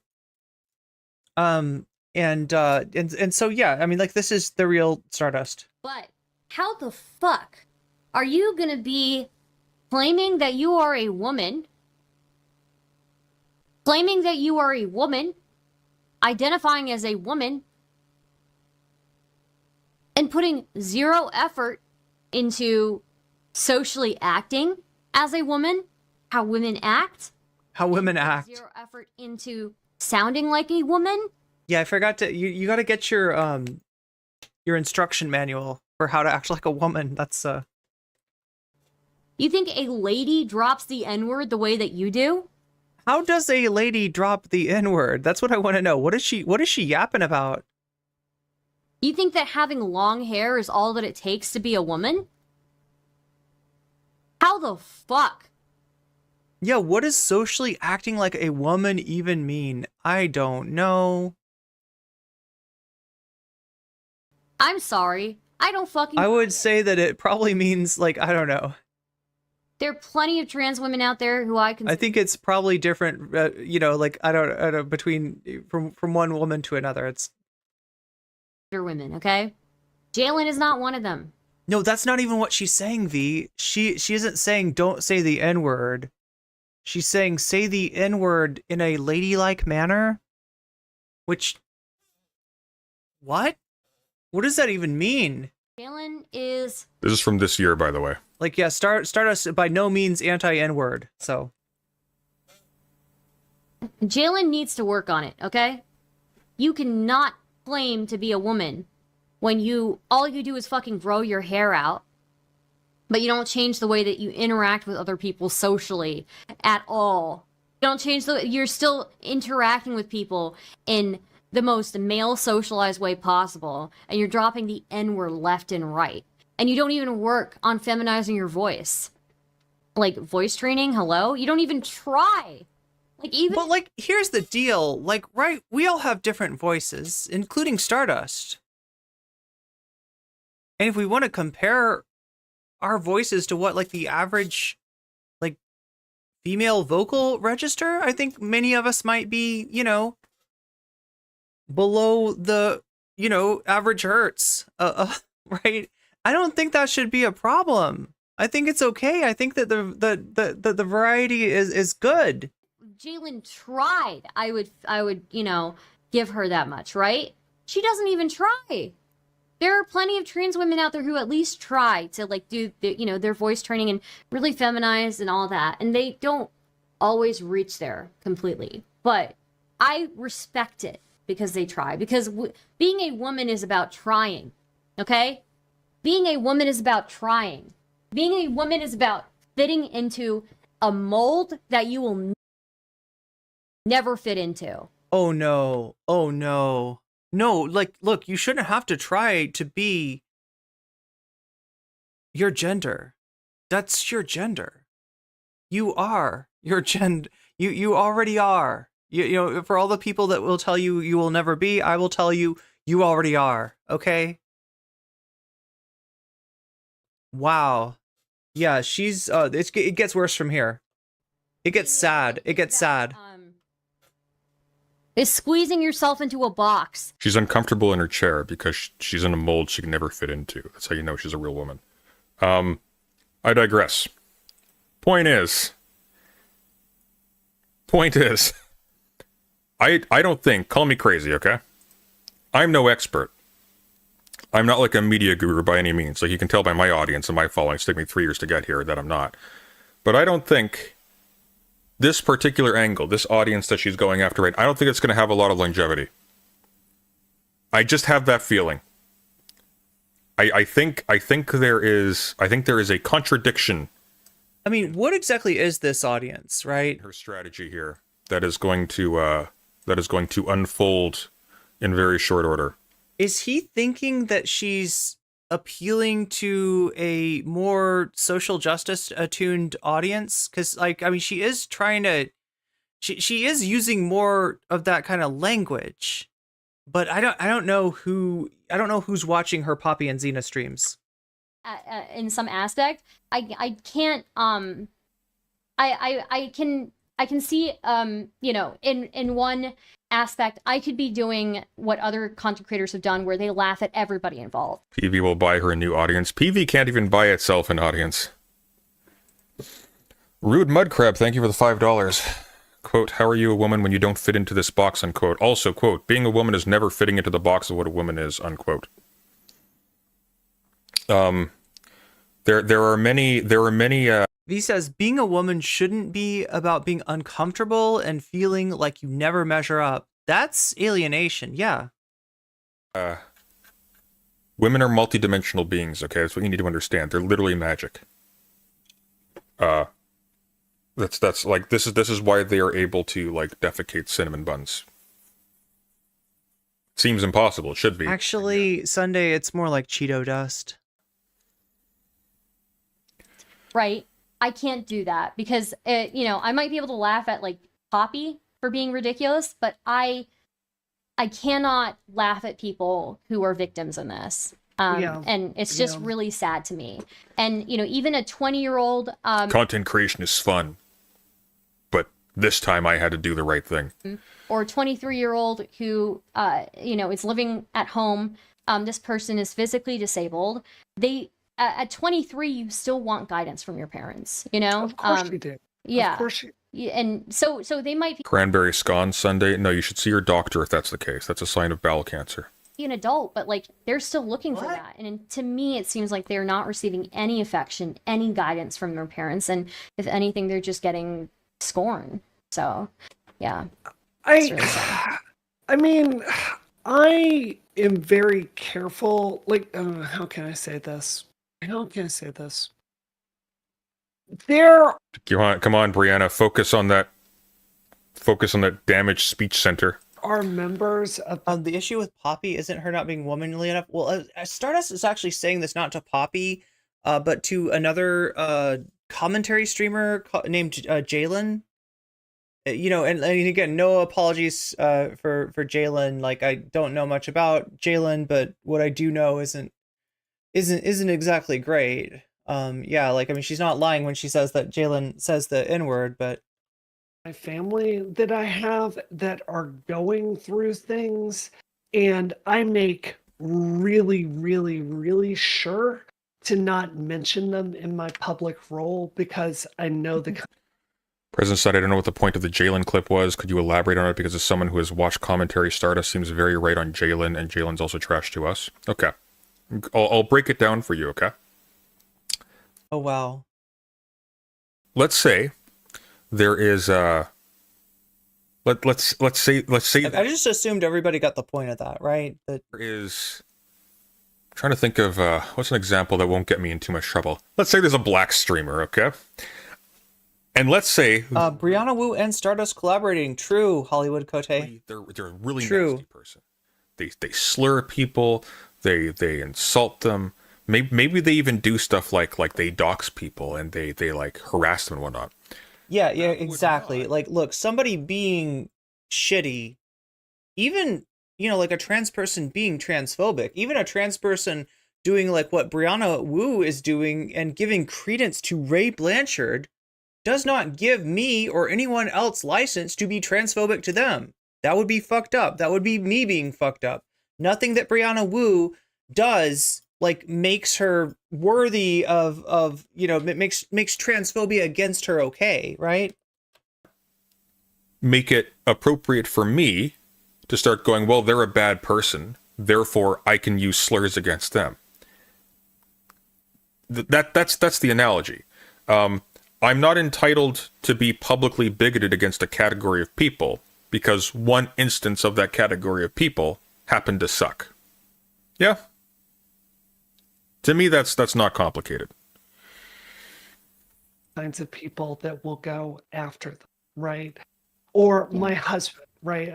Look, anyone that reads my Twitter knows how much I've loved Frank. You've met Frank, he's a great guy, right? Yeah. But I'm very careful about how much I... Fuck's sake, all that wealth and Briana Wu still can't be arsed to get a microphone with clean audio. Look, okay, Briana Wu is a serious political activist. Female rappers use the word all the time. I mean, we're not talking about the soft A here. We're not talking about the soft A. And we're talking about like a white woman using it. She's a serious organizer, okay? She doesn't have time for clean audio. As opposed to me, I just don't know what the hell I'm doing. But she's too busy. She's calling the White House. She's building bridges. She's making a difference while you, petty insect that you are, complain about her audio crackling. Shame. Like, bring him into the streaming world, because I would not want him to be hurt. I imagine if you're healthy, all those impulses with your child could be turned up to 11. Yeah. So I'm not going to sit here and pass judgment, because I think it's difficult being a parent. But there's certainly stuff there that I would not have handled the way that they've done. Yeah. I disagree. I'm going to be real with you, Briana. I have a strong suspicion that if you were to... There it is. We found it. We got it. Editor. Oh, that's the wrong one. Wrong window. This one. There we go. Boom. Editor. This is it. This is our thumbnail face. This is our thumbnail face. It's just something about it. It just has that je ne sais quoi. This is the one. I guess we'd use both. Sort of like have Wu refracted. Boundary lines that have been crossed that just... No. I strongly suspect that if someone like Briana Wu was to curse someone by raising them from... if Briana Wu were to have a child,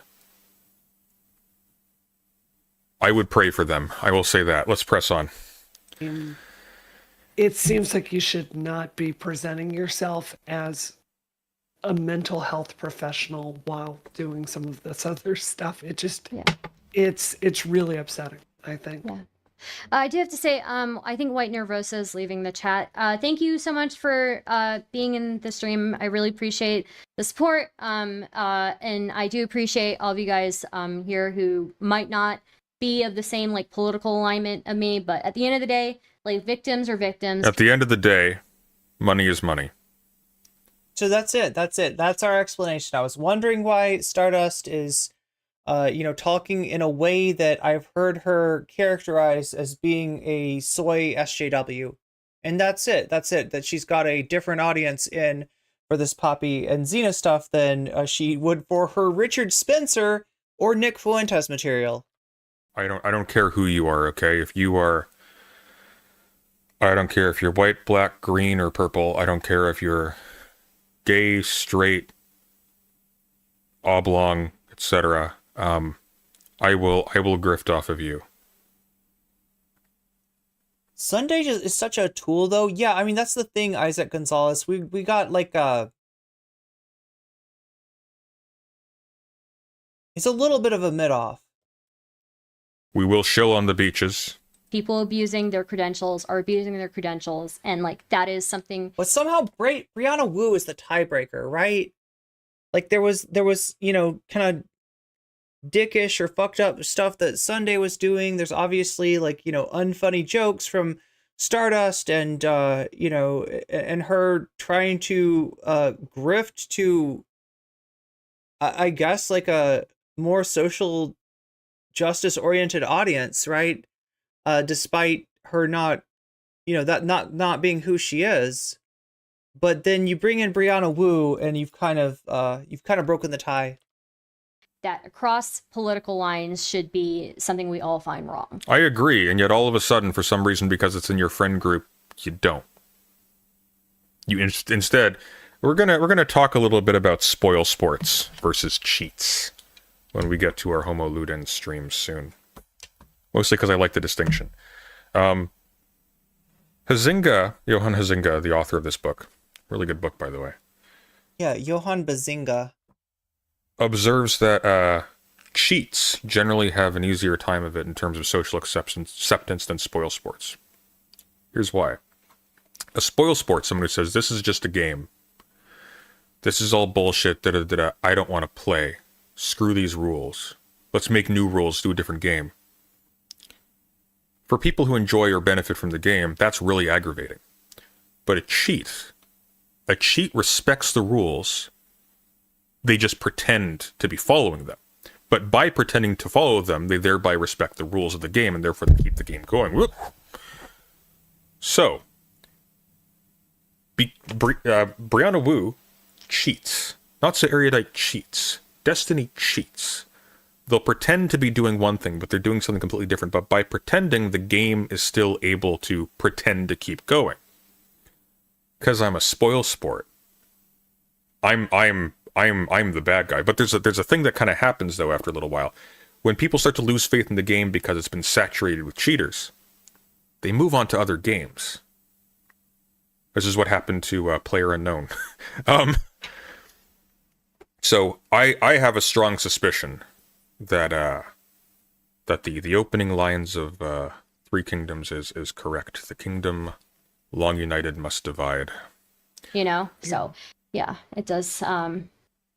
Yeah. So I think I just want to give a shout out to White Nervosa. I think she showed a lot of integrity. Shakespeare, you just got in here. You got here just in time for the shout out to White Nervosa from Briana Wu. I mean, like, this is true. Like, this is some birds of a feather shit right here. In looking at this situation and making a judgment call, I think that speaks really well to her. And yeah, White Nervosa, if you're flattered by this, then you're a fool. Because this person has directly attacked other people in your community who are friendly to you. Amazingly friendly to Vosh, etc. Again, chat, White Nervosa is the person that tried to take my channel down, I believe, 3 times. Like tried to file no less than 3, DMCA complaints with YouTube, and was rejected at each pass. YouTube told her exactly where they could where she could shove those complaints, and it was somewhere where the sun no longer shines. Like you're these people, man. Like, just goddamn. It's so transparent. Not speaking on White Nervosa right now. It's like, ugh. And I know a lot of people in this space. White Nervosa is one of the very best. Vosh will never say a single thing against Briana Wu. That, like, just ever. It would take so much. He will go on and he will call. What did he say to J.K. Rowling? Like, he'll leverage. He'll go like, yeah, women try to shut up challenge or something like that. Like, he'll do that. But Briana Wu gives him business connections, so he will never say a thing, even as she directly attacks these people. That's my suspicion. I haven't seen him cover her on. I haven't seen him cover her on Palestine. I haven't seen him talk about her, like, actually, like, calling people in his orbit pedophiles, etc., etc. Like, I'm just, my regard for that man has just gone down to the earth's core recently. It's just, it's pathetic. It's like all this wealth, all this success, and you're useless. You're useless. What was the point? What are you now if not just a space vampire? You're just like, it's just... Okay, so if you had space vampire on your bingo card, you can go ahead and mark it off now, right? Anybody have space vampire on their bingo card for tonight? It's sad. People that I've met in this space. Never has a bad word to say about anyone. steers clear of drama. Are there like a really strong moral center, and that's are there like video games or like movies with space vampires? I feel like that could be cool. Vampires in space. Like, has anybody tried to do that yet? something I really respect about her.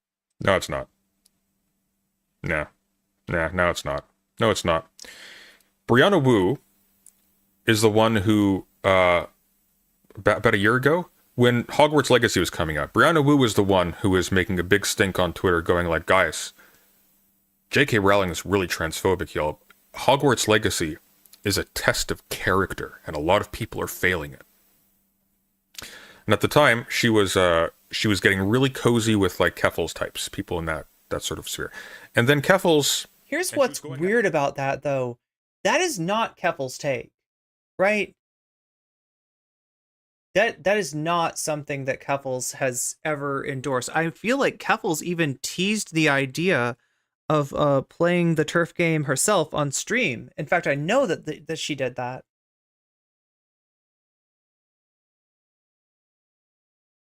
After like Destiny, like hard, on Keffels' side, like calling him like all sorts of horrible things. Probably deserved, but horrible things. Does Sunday somehow think that Keffels is like a SJW? Does Sunday think that Keffels is like an intersectional leftist of some kind? Because it's so backwards. And then Keffels gets swatted. I feel like he should know better. Gets $100,000, fucks off to Europe, goes silent. No content, no connections, no clout. Hey, what's up, Femios? And immediately, Briana Wu is like, you know what? Maybe I've been too hard on you, Steven. Immediately. Wow, wait. Did we legit get rated, or is this like it's one of those things where it's an informal deal? Either way, good to have you here. Glad to have you here. We're just watching this Stardust versus Sunday debate. It's a little bit of a mid-off, but I feel like Stardust has figured out how to pull like defeat from the jaws of a tie by bringing on Briana Wu. So now we got Briana Wu to break the tie, and I feel like this does it somehow. More embarrassing than Sunday. And immediately she starts switching to these crazy lefties. Here's the thing. This is the one thing. Stardust, you're gonna like this one. This is the one thing Sargon of Akkad got right. And that's that the vast majority... I mean, look, if this was Twitch, I'd ask you, how was your stream? What did you talk about? But I don't know what the YouTube protocol is. I don't get there's not as many raids on YouTube. Of the celebrity or self-astroturfed, in the case of Wu, celebrity SJW types. The prominent... You're the only mod in shorts. Well, apparently we need... Apparently we need mods in shorts. There were some problems earlier. Feminist characters and whatnot. All of the ones that are all of a sudden turning conservative and like going themselves on the same grift. The left has gone too far. We're progressive, but we're not crazy, right? All those people were there because they bought the exact same bullshit of progressives running the world, but they took the cynical angle. And instead of resisting the tyrant, they decided... You're a small streamer? No, you're not. I've heard your name. ...side with them. And then years later, they realized... You're definitely a well-known streamer. Oh, no, that's not... This isn't actually the upward trajectory I thought it was. The winds are turning. And I'm going to turn with them. And that's actually what Briana Wu herself is explicit. Space vampire. Yeah, we're trying to figure out what exactly a space vampire is. Sunday posited this idea of a space vampire, which kind of sounds cool. Like, I feel like I could, I was just saying, like, there should be more content. There should be more space vampire content. Those people in those, like, SJW compilations, those screaming feminist fails and whatnot, those were, by and large... We made fun of Christian fundamentalist freaks today. Nice. Not the serious people, not the people who... Like did serious activism and wrote extensively. Yeah, Shakespeare. It's really weird. Rating on YouTube is super weird. I tried to do it once, and I think I confused the person that I was rating. She thought like it was some kind of bad thing. We were gonna like be hostile, and we needed her to you have to enable it first of all to get rated. You have to enable it, and to do a raid, it's this whole thing where you got to go into your edit and then you set it as a, oh my god, I can't even remember. Here, I'll look it up. It's complicated though. You're not the only one who doesn't who's had trouble with this, Shakespeare. Studied extensively in order to like be able to give serious critiques of like contemporary culture and things like that. These were people who felt empowered by being able to wear that work as an identity, or used the a brief explosion of that kind of thing as a vogue to boost their own credentials, to build up their own careers. That's Briana Wu. Okay. So when you raid, you've got to go into your edit settings, right? Like on your studio page, on the stream page, right? You go into customization, and you scroll all the way down. There's redirect and there's trailer. You hit add redirect, and then you have to find the stream that you want to raid. And some streams won't be up there. Like if somebody doesn't allow raids, you're not going to see it. You're not going to be able to raid them. But if you're like me and you allow raids, then you know you can raid. A lot of these people, they're the mirror side of the whole anti-SJW thing. Like they're the same. It's the same business. They're the same people.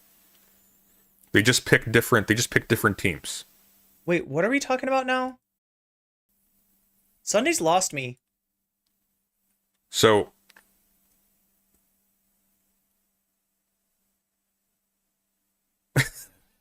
I don't even know what to say after that. Like it's transparent.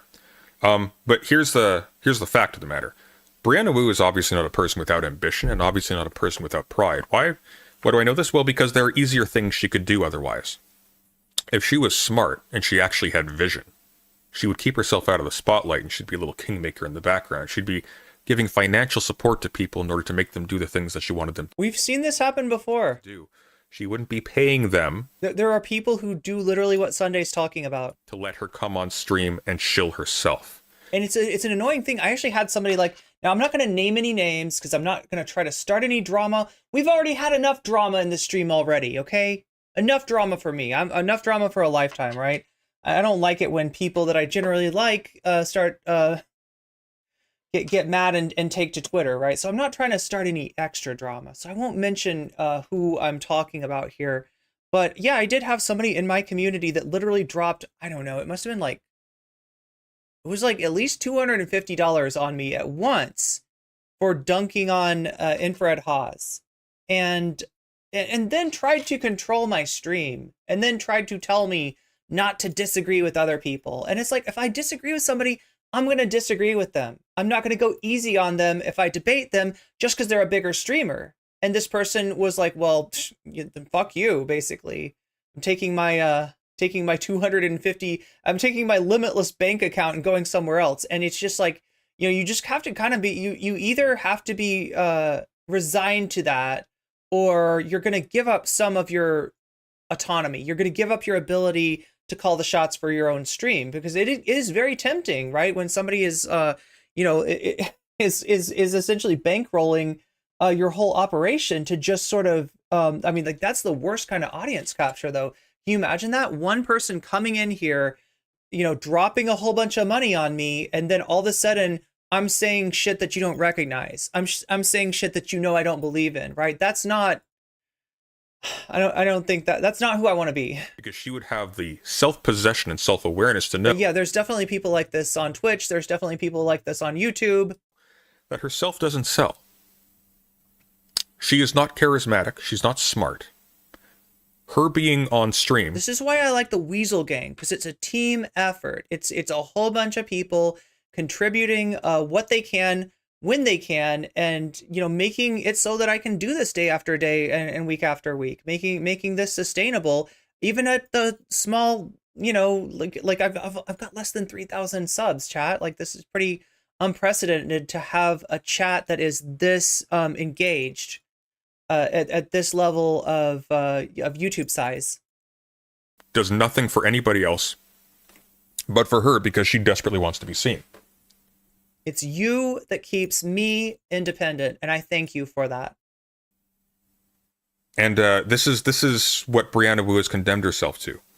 Nobody will think about her after she's gone. And in, I reckon, 20 or so years, when she's unable to move, unable to go on stream, there will be nothing. Wait, Camden Jared Davis, is that the guy that Mama Max was going after? Is that the vampire werewolf dude? For this. All of this will have been a waste. Just a colossal waste of time. And the world will move on. And that's going to be a dark place for her to be in, and then she'll be completely forgotten.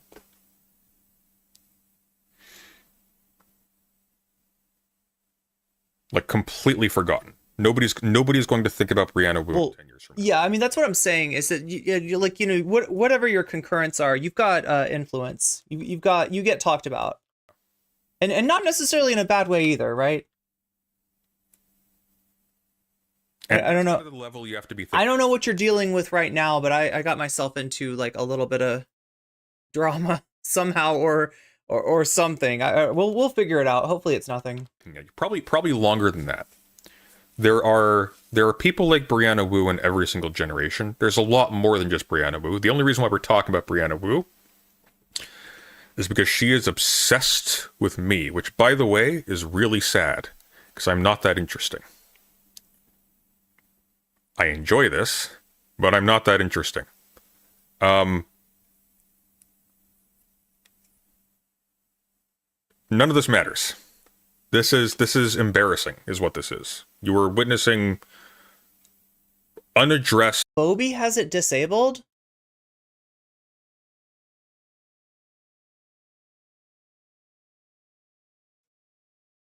Talk about the allegation! That's right. That's what we're here for. We're here to talk about the allegations. Can we talk about the seriously, Sunday? Can we talk about the allegations? Can we talk about the allegations? Mental illness. That's all this is. It's a narcissistic person with unresolved childhood inadequacies with too much money, so she's able to pay her way into convincing herself that everything's okay. That's it. And some new art, thanks for the $5. Most of us won't be thinking about Wu after the stream is over to this quid. You will. We're even going to have a segment after this. Why do you think I'm covering it? It's easy and funny. Yeah. Be narcissist or keep integrity. Yeah, it's a tough call for sure. Especially when you're I don't know especially when you're struggling. her very well, but yeah, it seems like she does, definitely. So Yeah. Yeah. I hope you could, I know you're probably tired. Like I was emotionally exhausted just watching it. So I can only imagine how you feel. But You're emotionally exhausted to watch the exhilarating President Sunday SmackDown. Camden Gerard Davis. Leviathans are coming. And you've been fantasizing about for 6 months.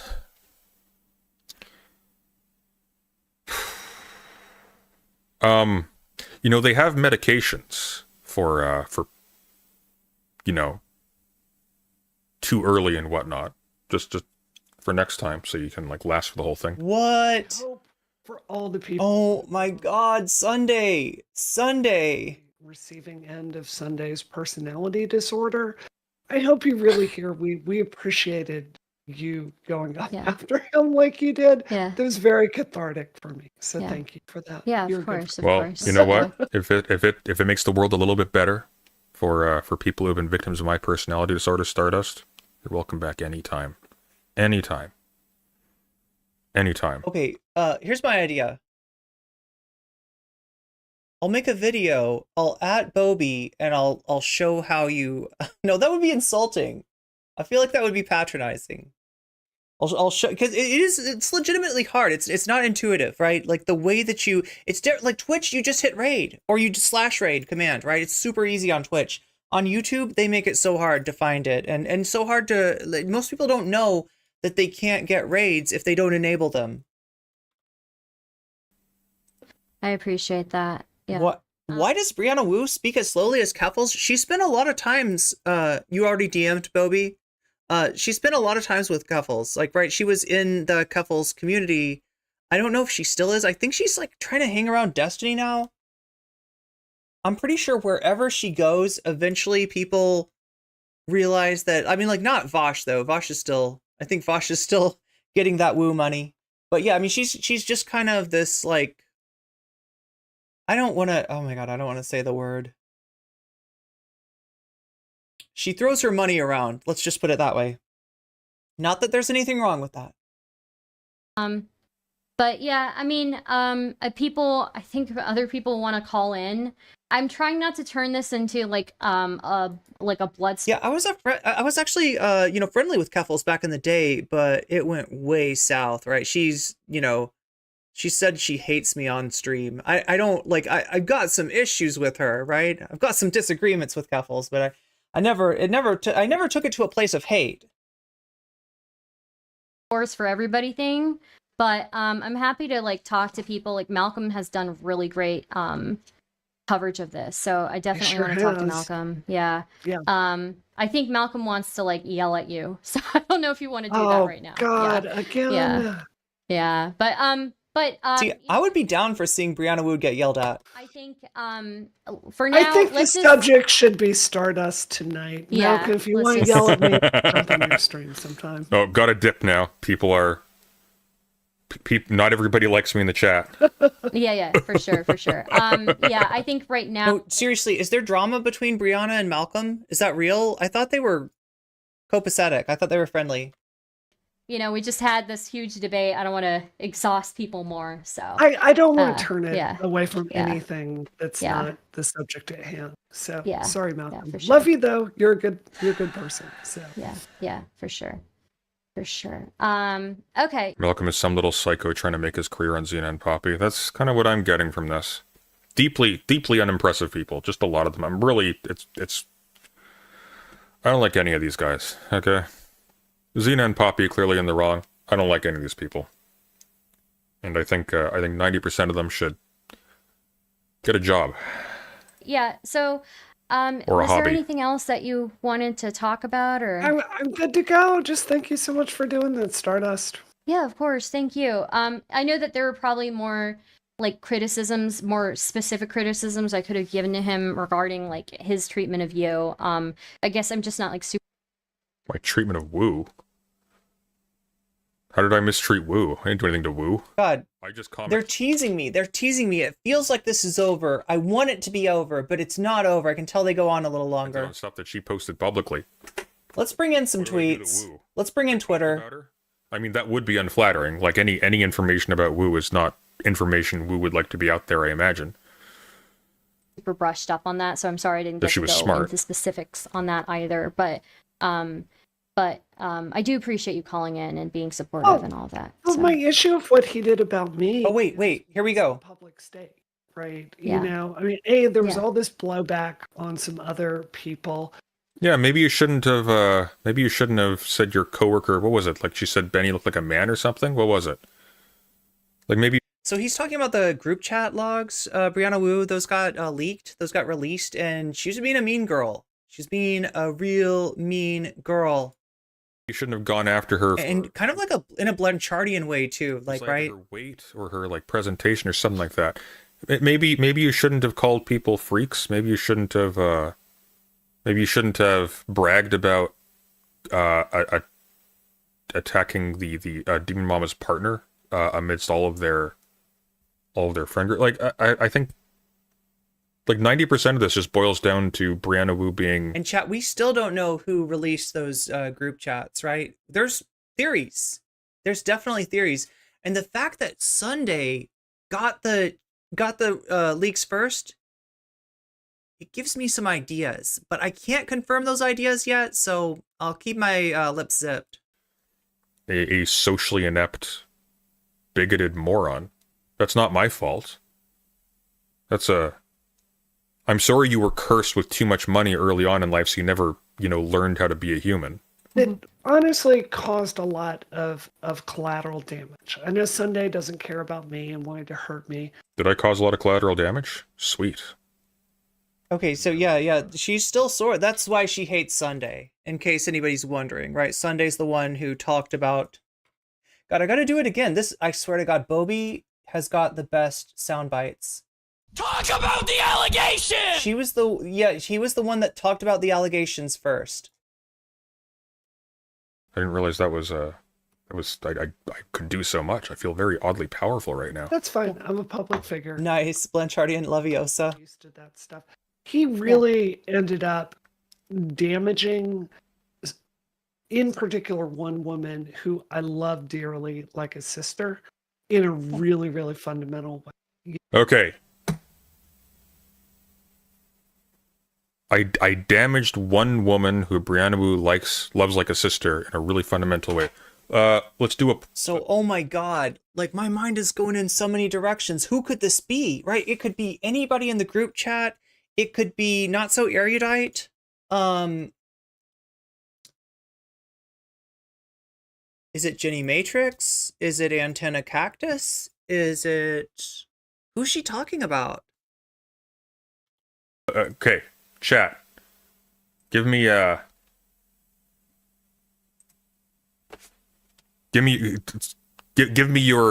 guesses. Who is it?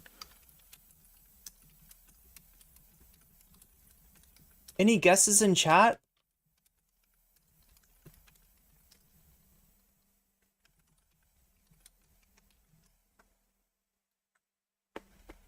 Who? Yeah, you're right. J.K. Rowling kind of sucked the fun out of that. The Ghost of Elvis, yes. Erudite? Taylor Swift? Yeah, no one knows about the Taylor Swift Sunday drama, but that was a thing. That's it. That's it. It's definitely Camden Gerard Davis. Destiny is a girl's name. It's not a bad guess. God. Pretty sure it's Erudite. Does Brandon love Erudite like a sister? That's Look, I mean, maybe not, but she'll say it for clout. If I were Erudite, I'd be feeling very uncomfortable.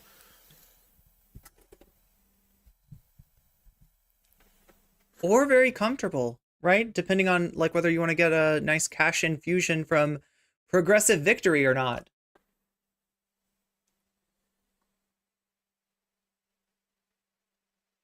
Aristocracy. That's an interesting one. That is interesting. If she mentions that the person's like Jewish or like was reeling from October 7th or something, maybe that one's conceivable. I don't think Aristocracy gave a shit about what I said though. Aristocracy is like raw-rawing Israel's action in Gaza and was like just feeding into the whole propaganda machine, justifying what they were doing there. So I kind of went after her for that because she would like characterize like she'd be very, very specific to not characterize any of the bombings of civilian centers in Gaza as like a humanitarian crisis or crime or whatever. Let's be real though. Aristocracy's true bane is NCC. No, it's not. It's Bad Empanada. Even as the bodies were... I mean, she hates my guts, but she hates, Bad Empanada is the one that's probably exposed her more than anyone. Hitting the thousands. It could be Aristocracy, but I don't think I did anything to Aristocracy. I think like Bad Empanada probably did, but I didn't do anything to Aristocracy.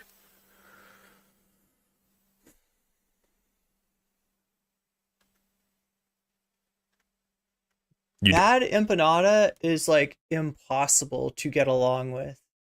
Bad Empanada is like, I appreciate the Aristocracy videos, but I think it's NSC.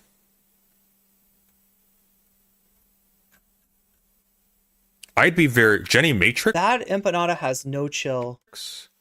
Yeah, see, that's what I'm thinking. I'm thinking Jenny Matrix. There's a few people in that group chat. I almost don't want to mention like the people in the group chat for fear that they will appear before my eyes. But so all of a sudden it's like, oh, hey, Jenny Matrix, what's going on? How did I hurt Jenny Matrix? That'd be weird. Oh, that's unlikely. I'm going to run to the washroom. You guys keep voting, okay? I'll be right back. Can we use his music? I don't think he's licensed it or anything, right? Do you want to see what a break in the... Does he do the monkey song here? No, it's not the monkey song. I like the monkey song, right? It reminds... It's a very tipster, like a Donkey Kong thing going on. Anyway.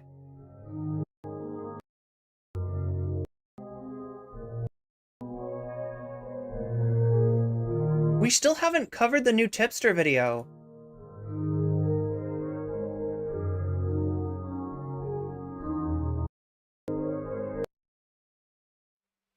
All right.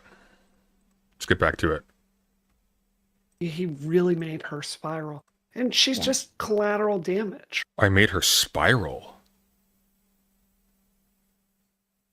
Oh, I don't think that's erudite. I don't think I made erudite spiral. Spiral. I'm good to go. Just thank you so much for doing that, Stardust. Yeah, of course. Thank you. I know that there were probably more like criticisms, more specific.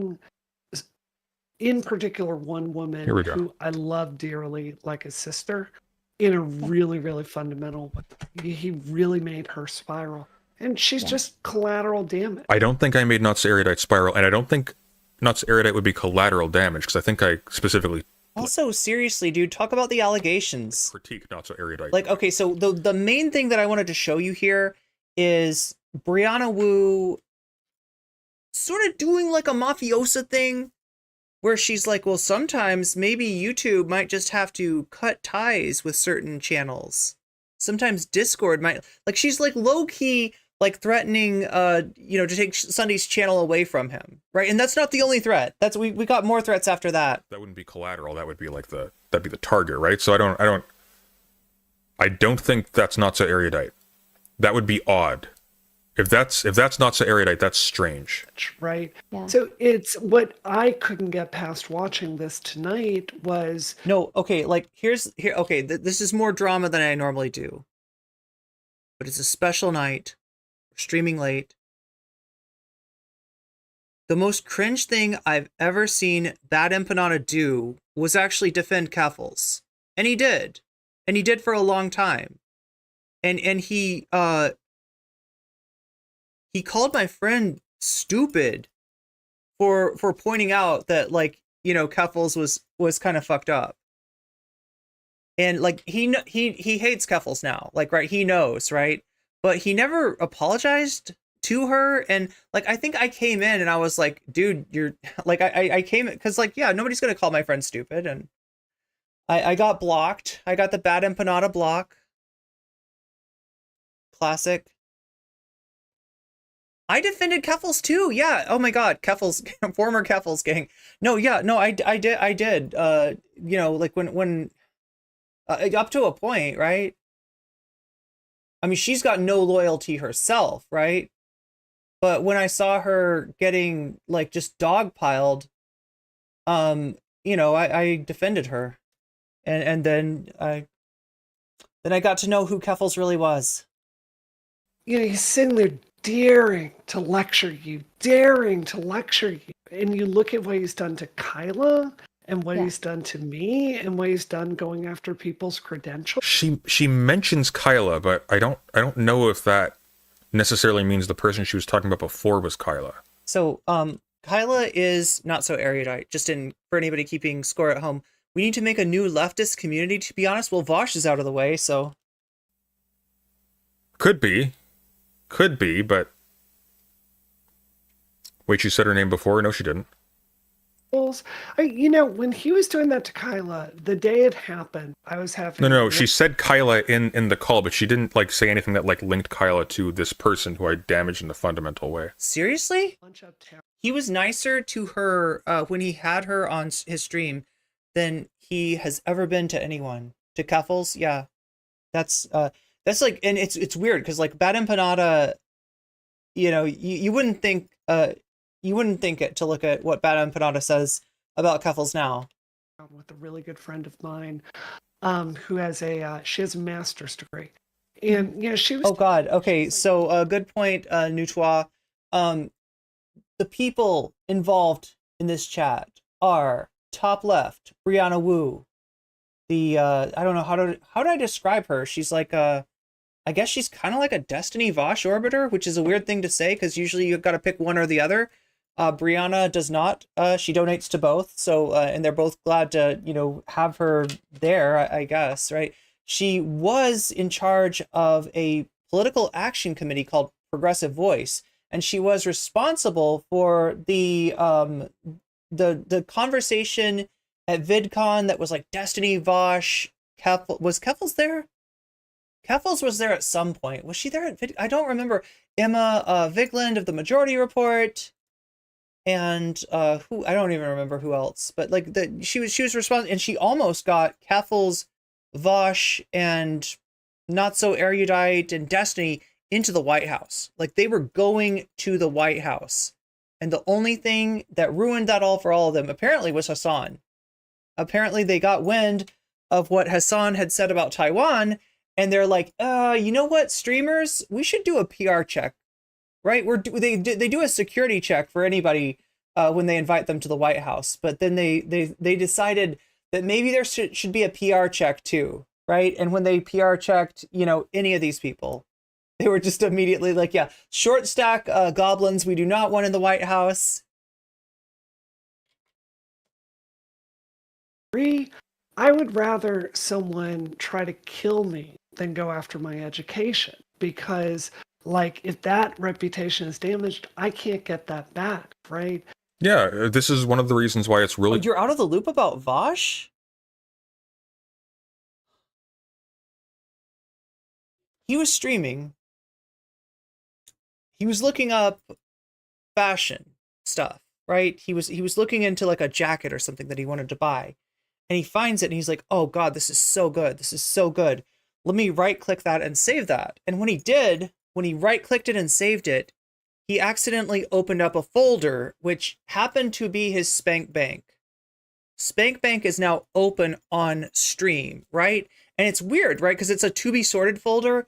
It's got his taxes in it. It's got different, you know, corn of different descriptions. Well, it's got Loli right there, unsorted. He's got just Loli sitting out there. And he's got horse stuff.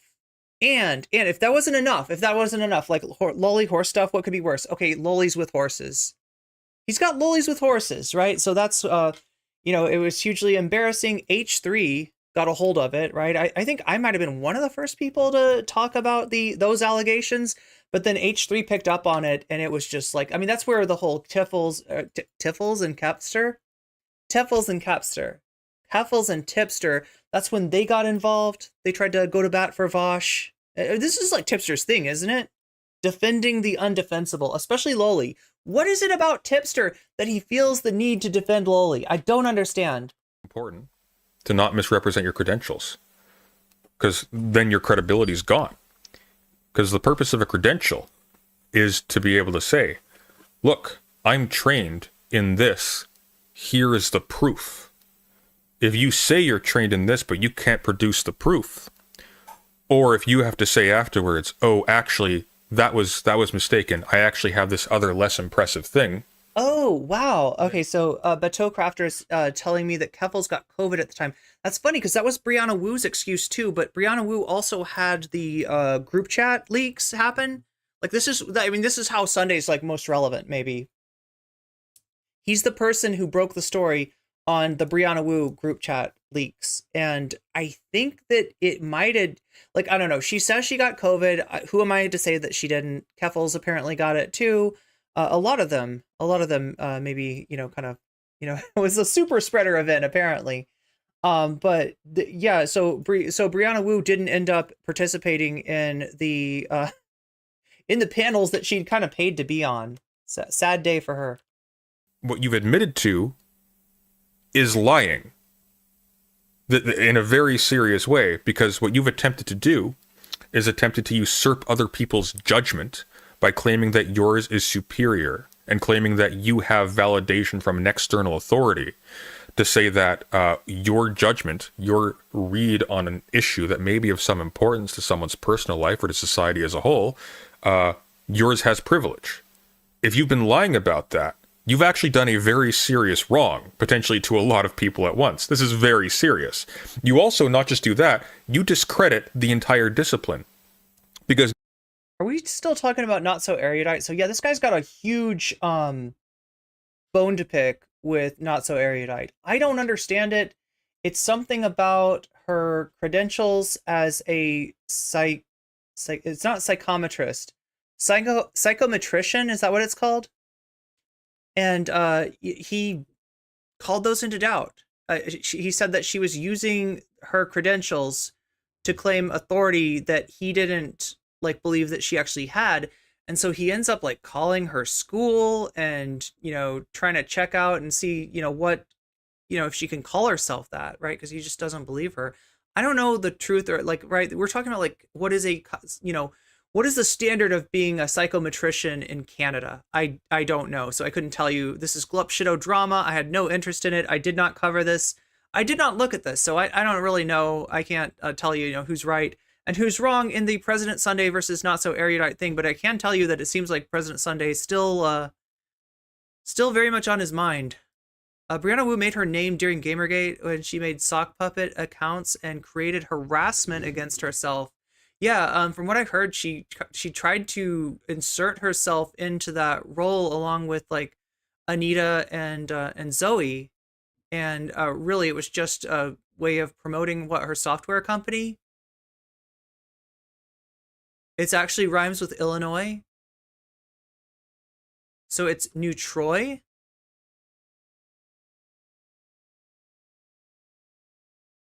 What did Hassan say about Taiwan? No, not actually. He didn't say one China. So he said what the State Department says, which the State Department has an ambiguous policy. As far as they're trying, he essentially just like, was fence riding between between the idea of the one China policy and the idea of Taiwanese autonomy, which is it's just kind of the status quo thing. Right, that's how the United States State Department sees it, and it's a way of them to it's a way for them to support Taiwan without provoking any action by China. So strangely enough, Hassan didn't say anything that controversial. I don't even know if that's true. I don't even know if it was Hassan's fault. Vosh blames Hassan, so I'm getting it from Vosh.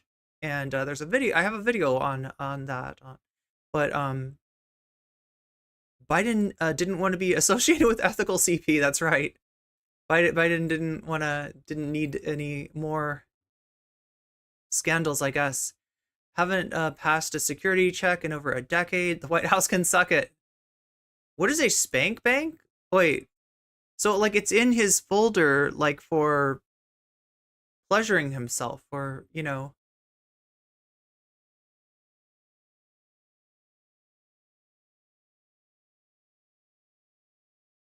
You did multiple 8-hour long streams coverage of the situation. Oh, you're talking about the Vosh situation. Yeah, that was like... I defended Vosh until I saw the contents of the folder.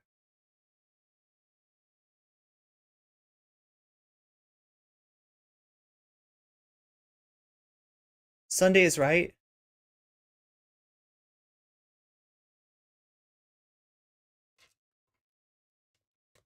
Now when people say this, I'm an X, I am a Y, people will now be like, well, hang on, can you prove this? They will now be skeptical of doctors and physicians and experts and so on and so forth, which means that these titles mean less and less and less and less, which means that the kooks who are like, oh, the institutions are all corrupt and ideologically compromised, we need to like take it back. You have like the Dr. K's and the Jordan Petersons and people of that stripe. Those people thrive in that environment of low confidence. It's a very, very dangerous thing. Very serious. It's not just mild. It's not just, I made a little oopsie. I accidentally said I have this title when in fact I don't have any title. He was wrong on Ukraine. Yes, strangely, that's another one that the State Department had the same take as Hassan, right? Literally, the U.S. government was downplaying the possibility of Russia invading Ukraine, and that's what happened. It's a really serious thing. So yeah, I wouldn't want my credentials to be targeted either, and I certainly wouldn't want those critiques to be valid. That would be a very bad situation. That's really out of bounds to do for essentially drama coverage. So Yeah, Yeah, and it's you've dedicated years of your life to getting those degrees. You've But she didn't, though. That's the point. She doesn't have those degrees. She claimed to have a master's degree. She doesn't. Briana Wu even said on stream she has a master's degree. She doesn't. Like, we have proof that she has convinced many, many people that she has credentials which she has no claim to. Proof, definitive. She's had to go back in time, months, years later sometimes, to correct the record because too many people started to cotton on to what she was doing. doing that education, doing the work to complete that education. I can't imagine already. I know as a woman in the space, people try to dumb you down and try to make it seem like you're a fucking idiot, right? I mean, like that's. I'm not trying at all, Stardust. You are perfectly capable of doing that without my help. That's what people try to do to me, at least. And so I can only imagine how invalidating that feels, having spent and dedicated years of your life to something, to have somebody who knows nothing about it, who knows nothing about what you've gone through, try to pick it apart. Yes. Yeah. So, yeah. Yeah. I mean, but with what. But I do know what she went through, though. I'm getting so frustrated here, right? Because, we should be able to just watch Stardust and Briana Wu, like, commiserate over Stardust's failed debate against Sunday, right? That's what we should be able to do. Unfortunately, that content got taken down. The only way to see that content is to watch Sunday review it. And, he's doing a pause Andy. I'm doing a pause Andy. We're all pause Andys over here. And I should probably unpause it. But did I miss?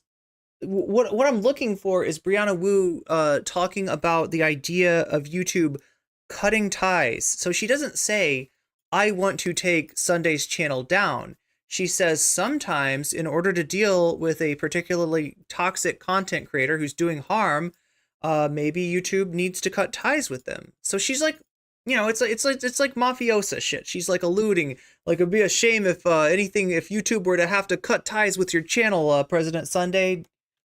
Which is nothing, because she doesn't have the degree she claims to have.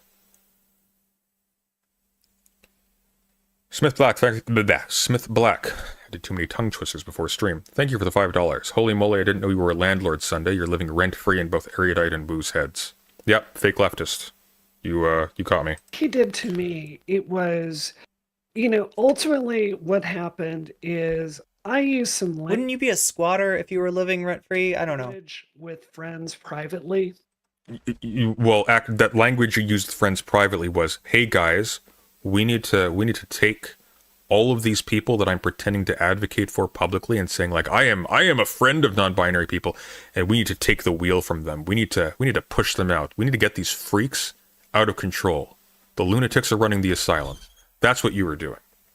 So what you were doing, just to be clear, as someone who has been and apparently will be at some point an aspiring public official, an elected official, that's what you attempted to do, is you are blatantly lying to the people you are trying to get to support you in public. Doesn't matter if you respect them, by the way. Like even somebody on the right or a total transphobe can recognize how gross this is. This is like the single common denominator. If you go full sideshow Bob and you go like, of course we're lying to them, those fools. You have no credibility. Which is one of the reasons why Briana Wu is reduced to paying the likes of. Oh my god, chat. I don't know if we're gonna be able to do our New Vegas stream tonight. This is taking forever. To have friends online. Oh my god. Because nobody real wants to touch her. And I still haven't shown you the Malcolm thing. And maybe I should or should not have used that language, but it got blown up beyond any kind of proportion at hand.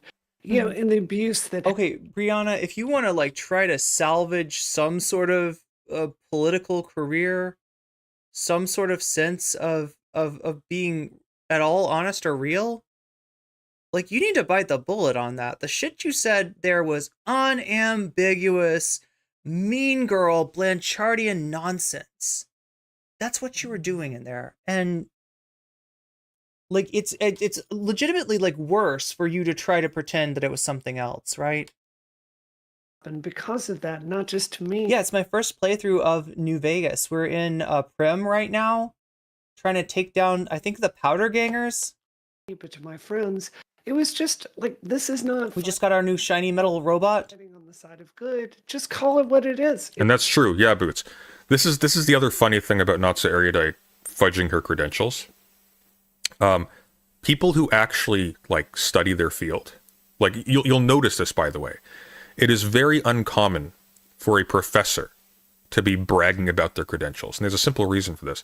People who get deep into a field, who actually develop a level of what you could call expertise, recognize just how much there is to know, how diverse their fields are. Yeah, the deeper that you get into a field, the more you become aware of the people that have like areas of expertise that are far beyond what you know. How many stilts their particular positions rest on, and how long it took to even understand that. And they recognize they know basically nothing. Chud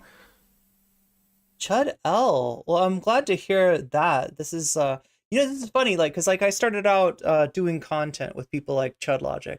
I was friendly with Chud Logic way back when, and yeah, like that name was ironic when he started out. For anybody that doesn't know, like it was supposed to be, the joke was that like Chuds aren't using good logic or something. I don't know. But the thing is, I don't really think he's changed. I think he's just audience captured.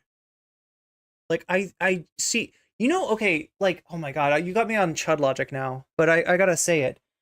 Chud had a Sneeko moment the other day.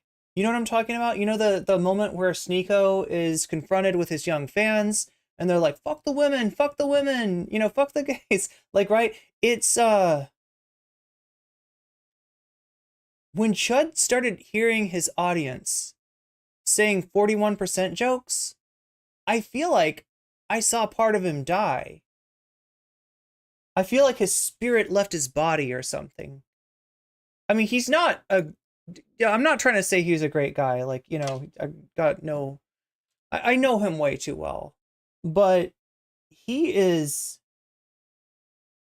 in a situation where his audience's transphobia like far exceeds his own.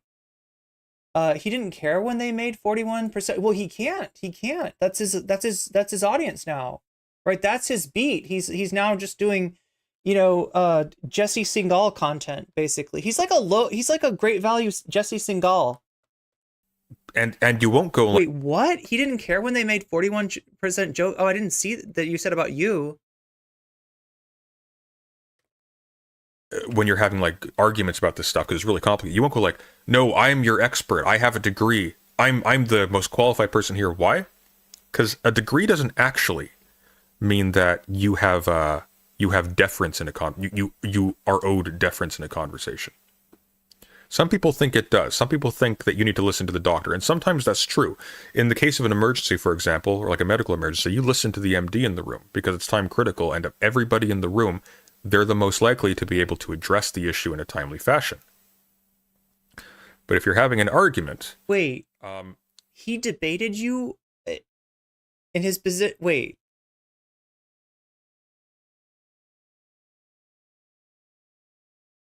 He debated you about being an AGP?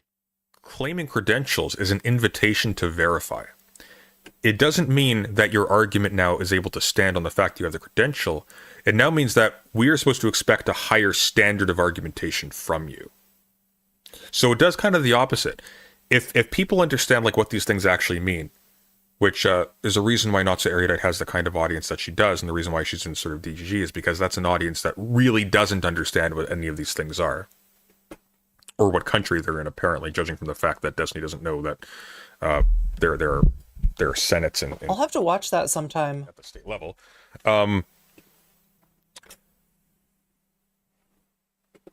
It doesn't give you an advantage, it gives you a burden. It means there are things that you... I mean, look, I don't want to get into this too much, because, like, when it comes to Chud Logic, I know too much.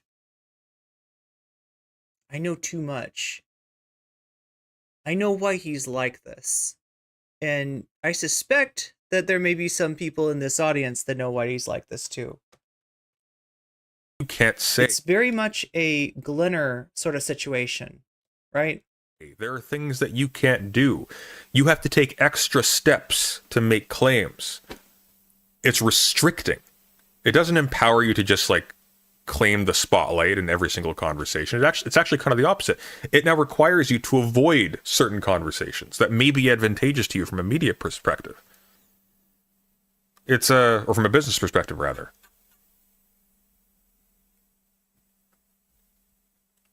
It's hurting your enemies. I embarrassed him in a debate with Destiny. He decided I was an enemy, and really? Because if you embarrass me, why did the guy you're paying money to have to mute me? Seems to me, if I'm the one getting embarrassed, you'd want to keep that wheel turning.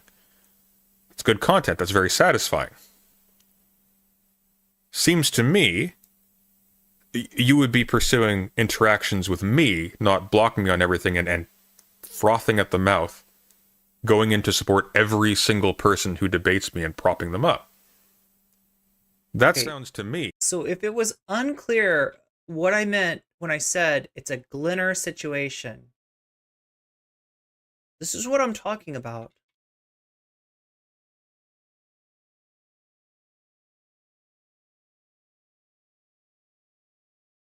What are the most divorced things Glinner has ever done? And this person said, signed up to my OnlyFans only to delete it a couple hours later after he realized I could see his username. And he just outed himself as a chaser. That is wild that, like, Graham Linehan quote retweeted this. He's literally posting his L's here. He's literally here posting his L's. Anyway, I can say no more, chat. I can say no more. Like a wound that you've endured from me. Because I don't think about you when I turn my screen off. I don't hunt for interactions with Briana Wu. I only know about the ones where you either go after people who I'm aware of, or you go after me. But you're not important in my world. You're just a funny thing I poke at sometimes because it's easy. Look, I have covered Chud, his recent videos about the CAS report in specifics. I don't want to do too much content because, like, I don't want to give anybody free rent in my head, let alone Chud of all people. But yeah, there's only so much tea that I can safely spill. Content. If I'm feeling lazy or if I know how this space works. I'm feeling tired or something. Or maybe as, like today, I've randomly like rescheduled my entire stream to be hours earlier. Maybe I'll cover you because it's low stakes, easy stuff. Tried to hurt me. Like, that's all this is. It's not some grand moral thing. He's doing it to so many other people. There's really something deeply wrong with this person. Yeah. And, you know, I think that communities need a mechanism to clean house. Oh, here we go. I think you can't have people this toxic in a space because he is hurting people. So pay attention. Ways that go beyond the. And tell me what you hear her say. Whose house, Briana? Okay, people need to be able to clean. What does that mean? What do you mean by clean house? People need to be able to clean house in a space. Like, right? That's what she's saying. I'm gonna get cleaned up. Yeah, exactly. Whose house, Briana?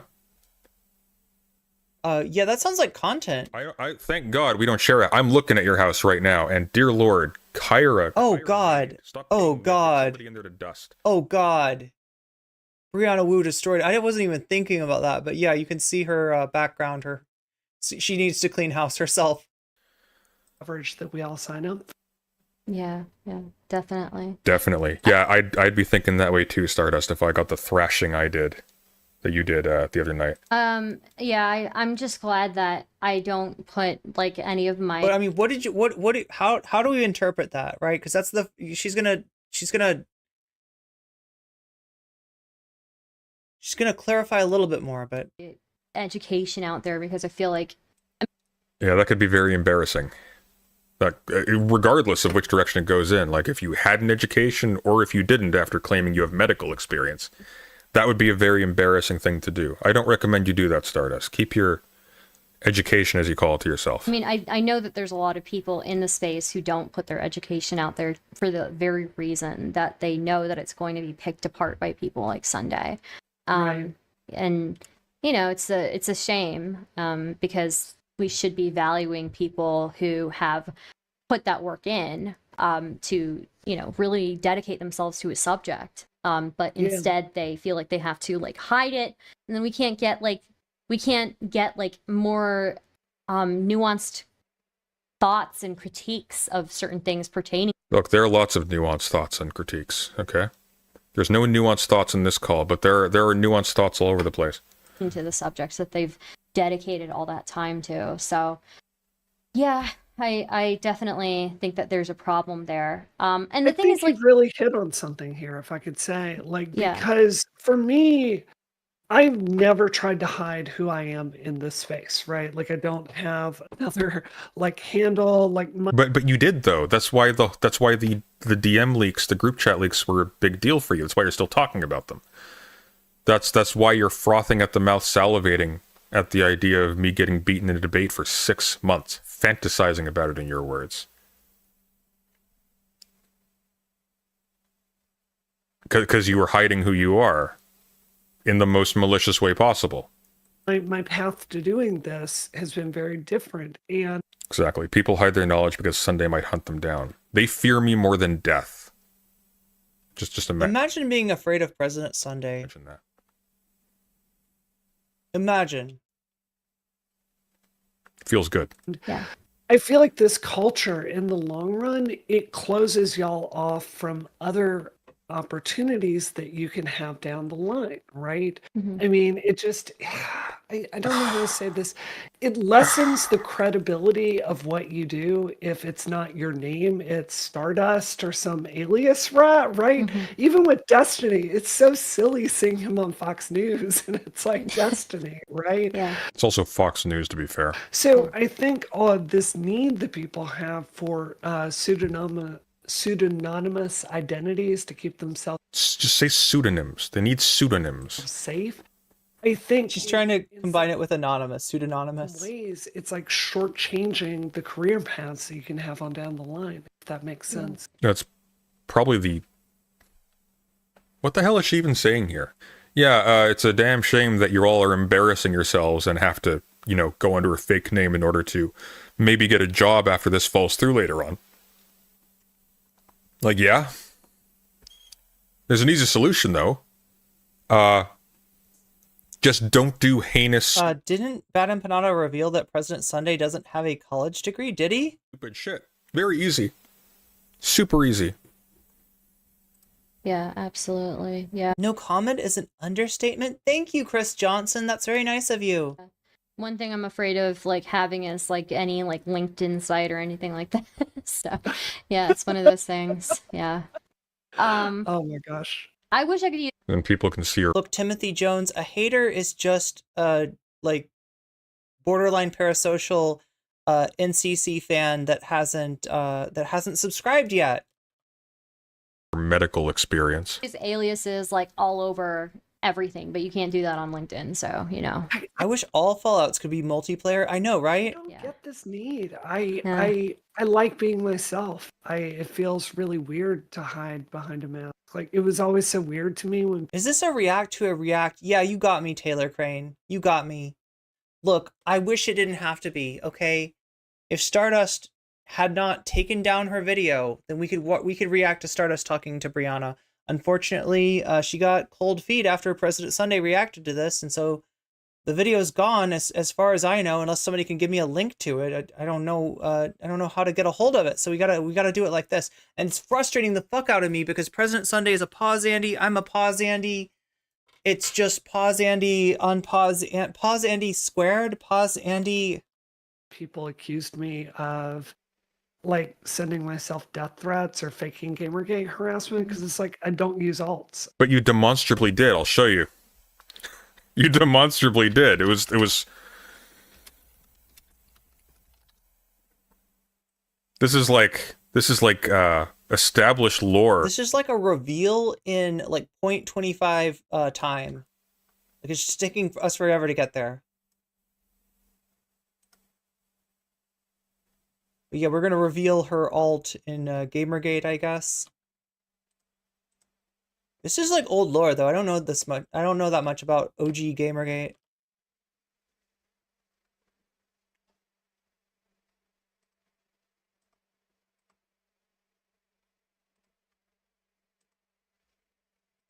Oh, here we go.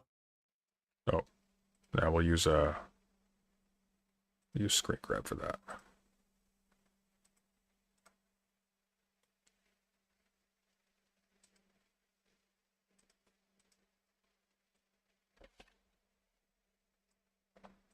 This is a classic. Absolute classic. Here, we'll move these out of the way so you can see this. Is GSX Giant Space Cat? That's her or something. That's Briana Wu's video game company that made one game and was terrible.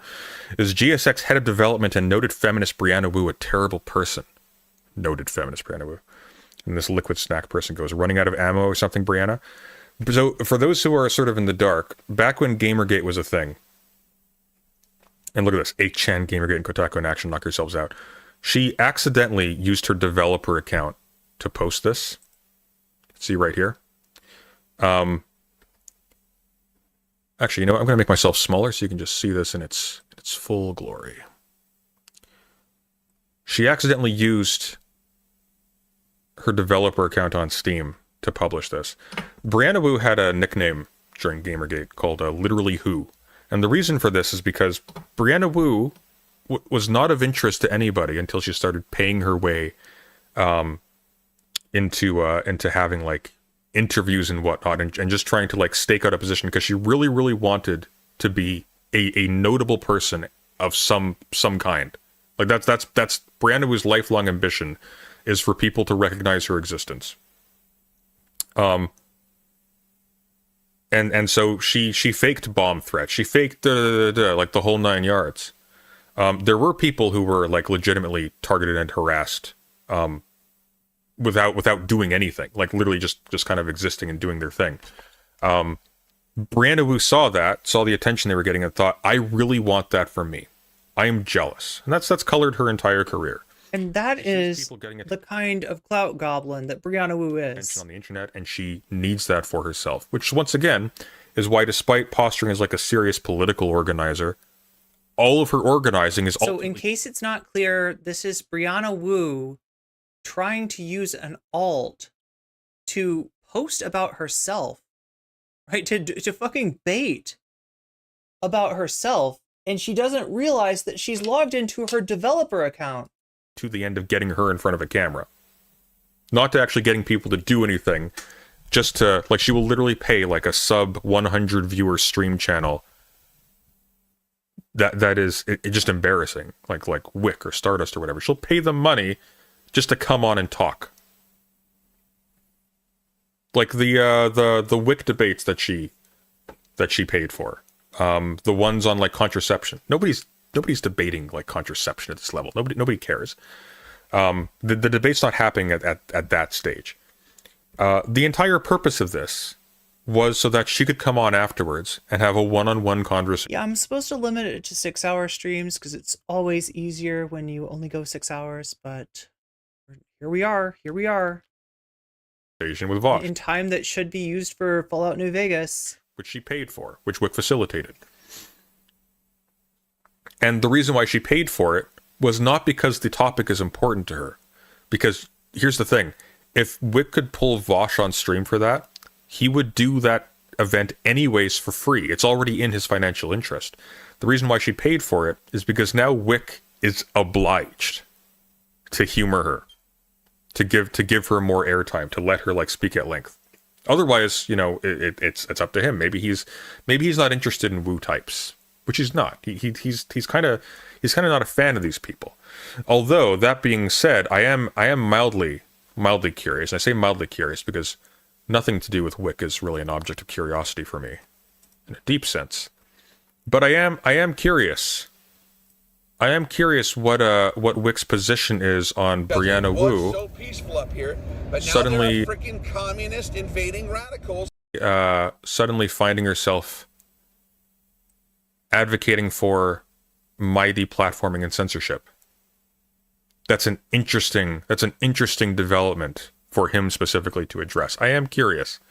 It doesn't matter. Nobody gives a shit about Wick. But so this has been the subject of controversy, right? Sunday is hearing what I heard when she talked about YouTube and or Discord cutting ties with President Sunday. In that was like a soft call for deplatform, at least to my ears. You can tell me if you agree. I think she gets a little bit more specific about it at some point in this chat. I am mildly curious. She's a clout shark from way back. She's like a clout megalodon.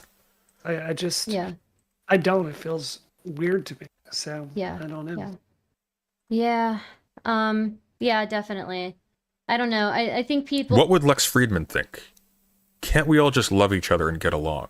Well, I think people are coming around to the fact that there was definitely harassment going on. Like, I know it's been 10 years.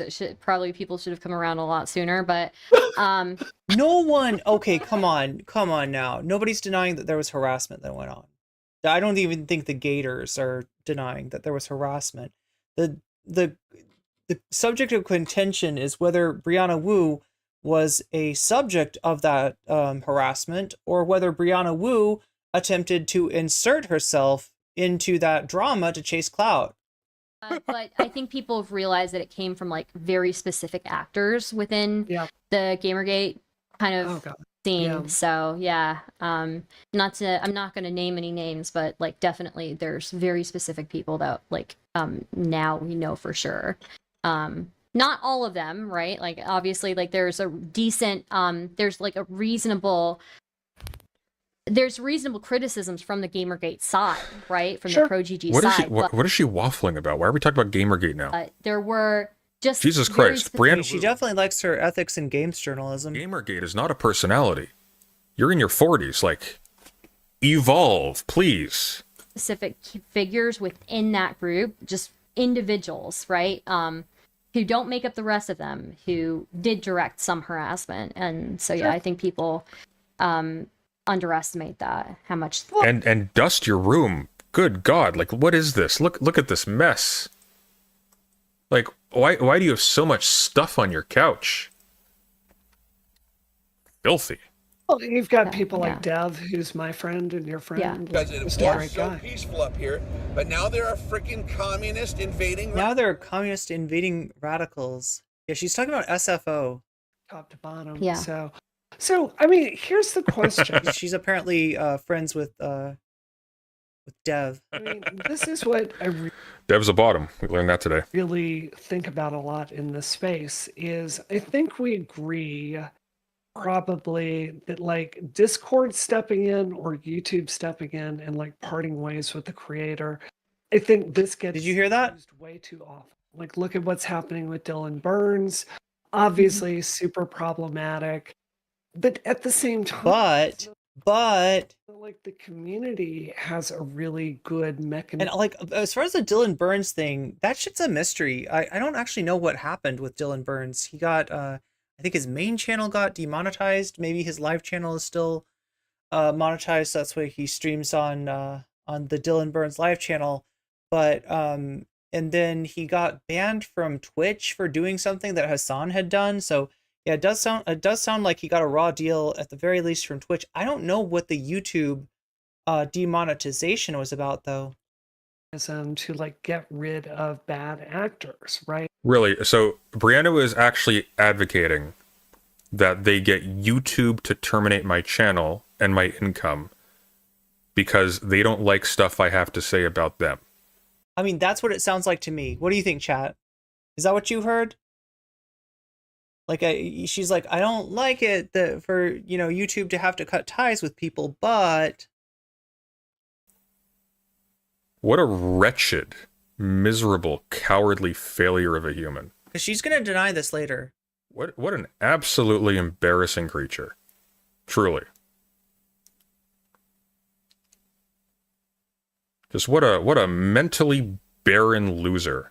How do you have this much money? How do you have this much of an advantage in life and wind up as this much of a loser? That speaks to Welcome back, Twitch chat. I hope the ad break was good for you. Remember, you can get out of that ad break using a Twitch Prime sub. You can get out of it for free. You can spend $5 to get out of the ad break if you don't like seeing the same ad over and over again. If you don't like having 3 hours, it feels like 3 hours, 3 minutes of ads every hour at the top of the hour, there are ways to get out, including the possibility maybe even of being the recipient of a community sub or gift sub, although I will tell you that sort of thing more likely if you're active in the chat. that speaks to a deep weakness and inadequacy of person at a level I can't fathom. Imagine having every single need just given to you, just satisfied. You've never experienced want in your life. And this is where you end up after 40 years. 45 years? 46 years? 8 years? She's up there. How do you get to that point and still with this character sheet, with this, like, at this starting level? How do you start 100 yards, 25% of the way from the finish line and still lose?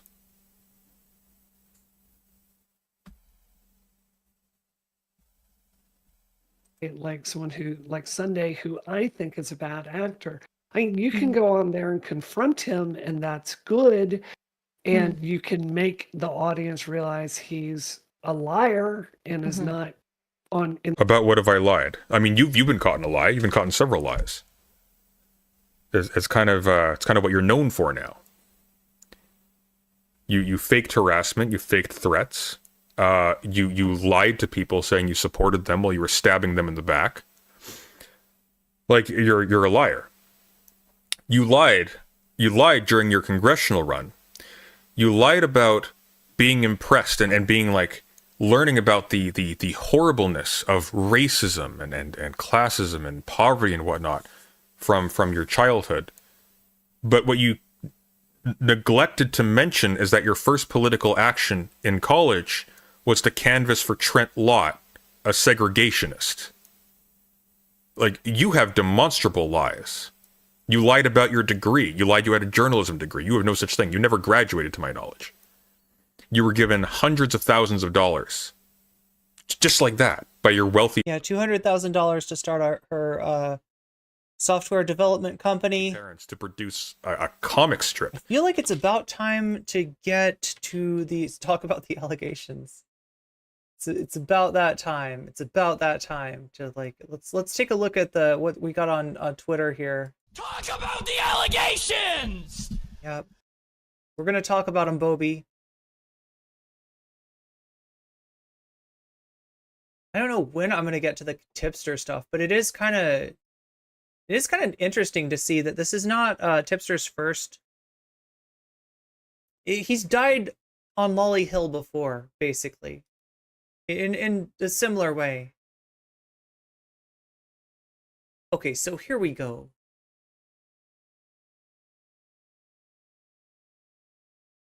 Oh God, is this... I'm kind of going out of order here. Oh, I've already bookmarked that. Okay, so here is the lie. So here's what she said, right?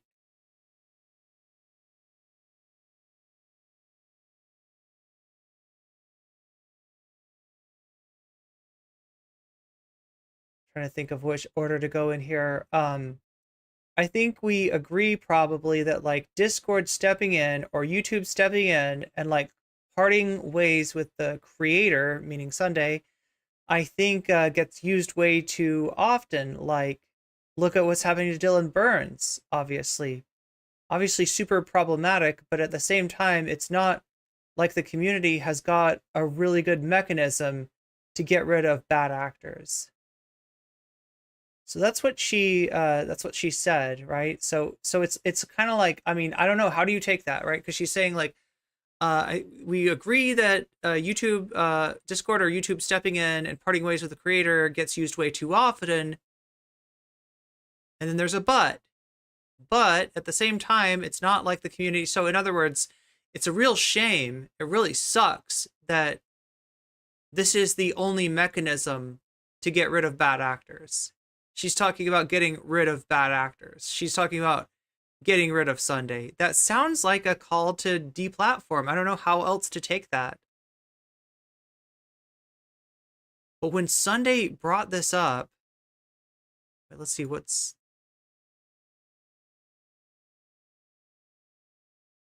Okay, so somebody's posting in, I don't know which Discord this is. You called for Sunday to lose his channel. News to me, considering I listened to your appearance on Star. I mean, it was subtle, but I think she did. It sounded to me like she did. I listened to your appearance on Star, and you in no way explicitly, not explicit or implicitly, no, it was more than implicitly. When you say like it sucks for YouTube or Discord to have to part ways with a creator, but sometimes the community has no other mechanism to get rid of bad actors. I don't know what else. I don't know how else to take that. Implicitly hinted that Sunday. So yeah, Briana Wu denies it. I don't remember this.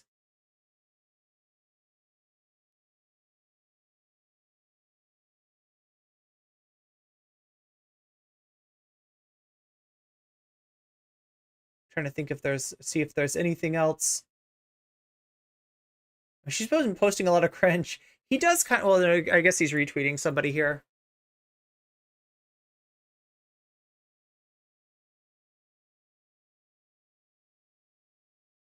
Okay, so after that, right after Sunday, putting out this video, Briana Wu calls to take down my channel. This is what she posts in Discord. Man, I am so tempted to sue Sunday for libel. I know his name, employer, etc. There is no reason not to. Has she been researching Sunday?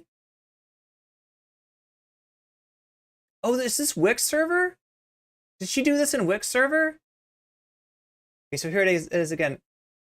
Man, I am so tempted to sue Sunday for libel. I know his name, employer, etc. There's no reason not to. This is just a lie. Then she says, I could just write someone a check for 20K and walk away. I mean, it sounds like she's talking about suing him for libel. Based on, look, they're not lies. So let's put this defamation, right? It's the broad umbrella category that we're talking about, right? This is a crime, or not a crime, sorry. This is something that you can sue people for in the US. It's a lot easier to prove in the UK, right? In the US, the burden of proof is all on the person making the accusation. In the UK, the burden of proof is on the person accused of defamation. So, it's a much harder thing to prove. But one of the specific things that what part of the standard for what is defamation and what is not defamation is that it's done in a malicious way, right? The person is lying, the person knows they're lying, and they're doing so maliciously, right? That's generally the standard. And to say that, you've got to say that it's totally unreasonable for Sunday to draw that interpretation from what she said here. And I think that it's fairly reasonable. Now, you can say it's not a slam dunk, and that maybe she misspoke or something like that, but you can't turn around and sue somebody for libel. I mean, wait, you can actually, let me be real specific here. You can, but that sounds more like a slap suit. That sounds more like a legal action designed to shut somebody up than it does like a serious case that you're going to try to take forward and actually win. I don't think, you can hire lawyers, you can do it, you can scare somebody, you can cost somebody money, you can force them to hire lawyers, right? But I don't think that's a case you can win.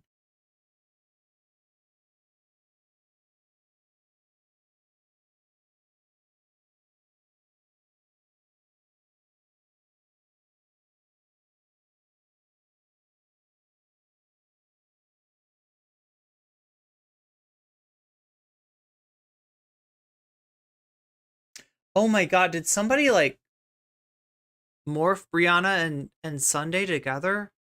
Oh no, they did it on both ends. Look at this. This is cursed. We face swapped them. Wow.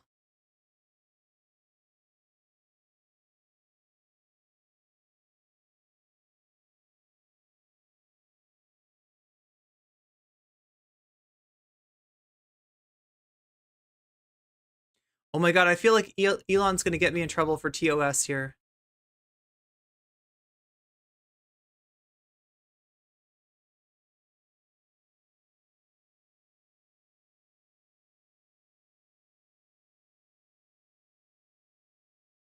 Not so erudite posting. I'm so happy to see TikTok either go or change ownership.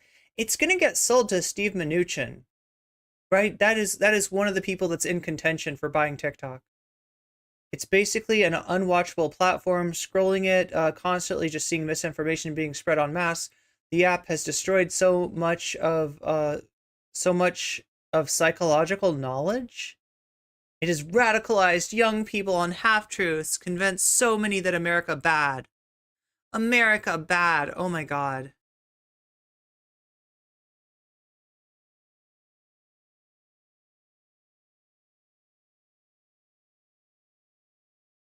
Okay, so I don't know if we're gonna be able to get, like, I feel like there wow.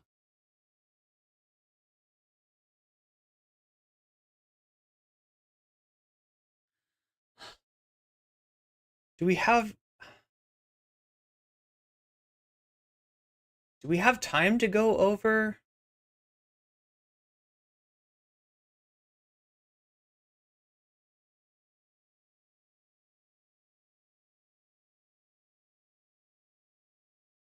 Do we have time to do do that. Blew it all on drugs, apparently. You spent how many, like a decade in college to get nothing? Like, what an oh, by the way, like you weren't just caught lying, you were caught like attacking the appearances of prominent coworkers.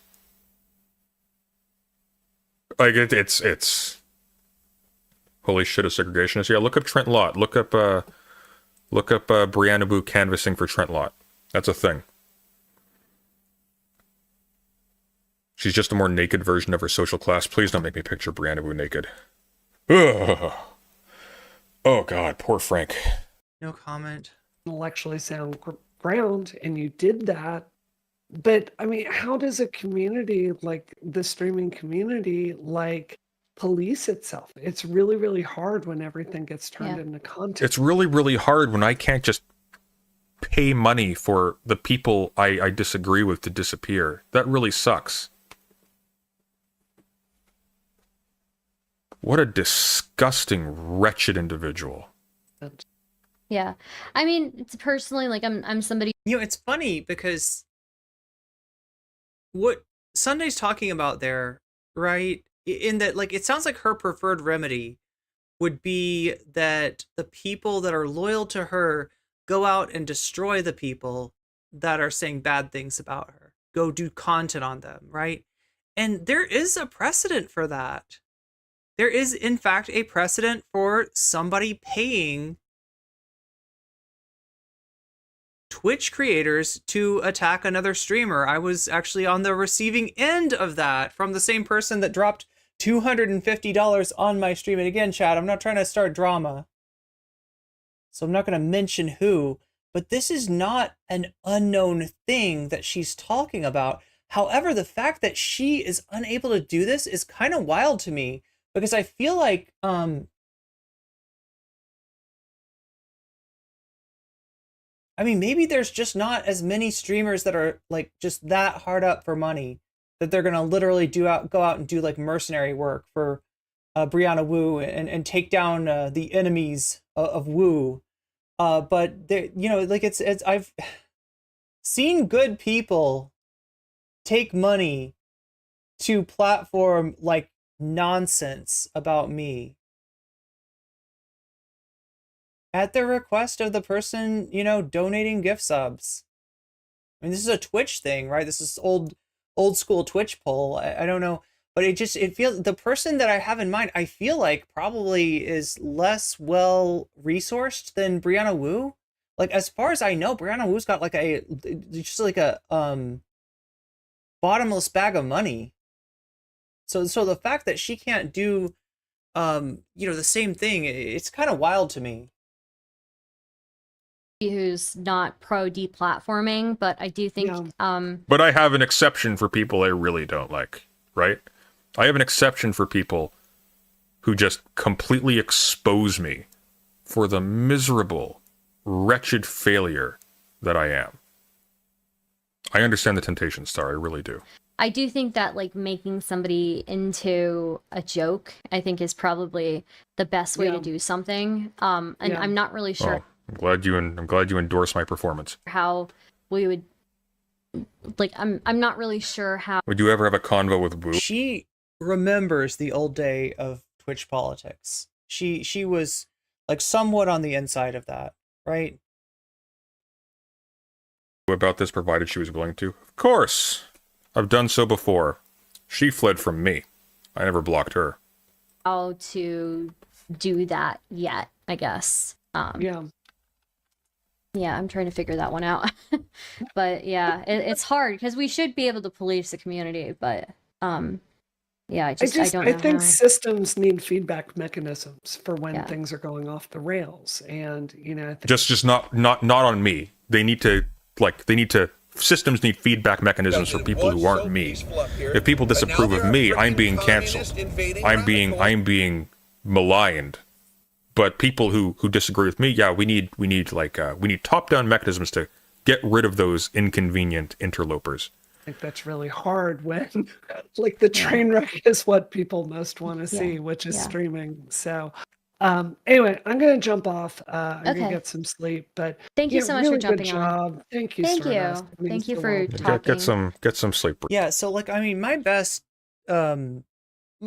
guess as to why Briana can't do the same thing that used to be done on Twitch politics is that you had like all the bad faith actors, all the worst people in the fucking world on the same team back then, right? And they targeted preferentially people on the left. And that's why Twitch politics, if you've ever had to deal with that space, it's a weird place where whatever the person tells you their ideology is, you got to kind of correct it like 2 steps to the right to really understand where they're at, right? People that are saying that they're sock dims are like, radical centrists. People that are, saying that they're a centrist or some kind of IDW. People that say that they are center right are probably some kind of, far right weirdo. It's just the whole thing is skewed. And it's skewed on purpose, right? Because there was an effort to marginalize and target everyone on the left. They did not like the sort of outgrowth of like, I guess, bread tube culture into Twitch. And it was targeted. It was targeted and, very successfully. However, since that's happened, there's been a lot of infighting amongst these people and they're not friends anymore. They're not together. They're not on the same side, right? People like Aristocracy, who was definitely on the inside of that, is now kind of a pariah because of her, racist takes on Palestine, right? So, they've lost the cohesion, I guess, the anti-lefty cohesion that they had. So I'm glad that they can't target Sunday in the same way that they did me and others on Twitch, right? I'm glad that it doesn't quite work. And in general, like I find like YouTube politics to be slightly less toxic than, well, okay, that's an understatement. Yeah, Twitch politics was bad. Twitch politics was really bad.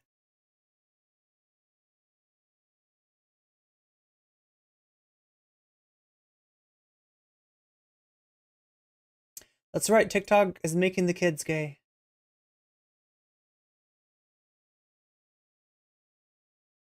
You love the butterfly? I don't even have the butterfly on today. Thank you for reminding me. I've like gone this whole day without.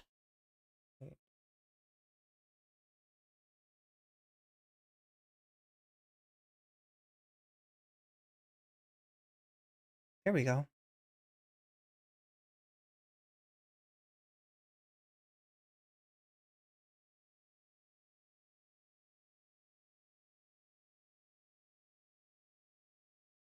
Twitch isn't real. I mean, that's what it feels like. Twitch politics is, I don't know. Like, I always say this, right? I always say that it feels like Twitch politics disappeared. But knowing that just because nobody on my feed that does politics is getting numbers doesn't mean that there's nobody out there getting numbers with politics, right? And my guess is it's just kind of moved to a different group, and that's probably for the better. Okay, so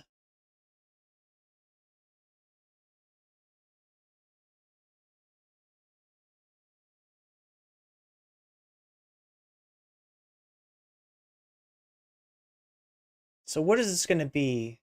This is going to be quick. But I want to show you a little bit of what happened with Brother Malcolm on first on J-Stalk. Is it Jesticle? I feel like I hear everybody call him Jesticle. I always call him J-Stalk, but I think it's Jesticle. Malcolm went on Jesticle with Queemon and didn't go well.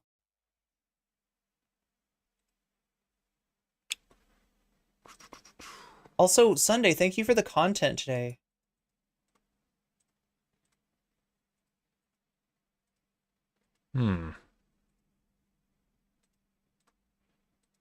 It's kind of funny that as much of an asshole as President Sunday can be, he comes out looking so much better because of the tag team of negative charisma that is Stardust and Briana Wu.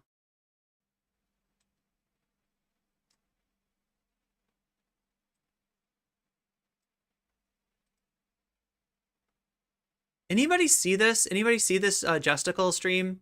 Because it sounds like some of these people had a vastly different interpretation of the Poppy and Xena drama than the majority of the people I've seen cover it. People like Stardust, people like Malcolm, people like myself. And I'm just wondering where that comes from.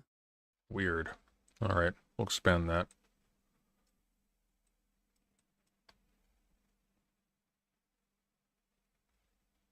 More so than just how it's written, probably. But obviously, this is what I'm saying, is that we can't determine this, for sure. This is why it's stupid to make. I'm not a fucking lawyer.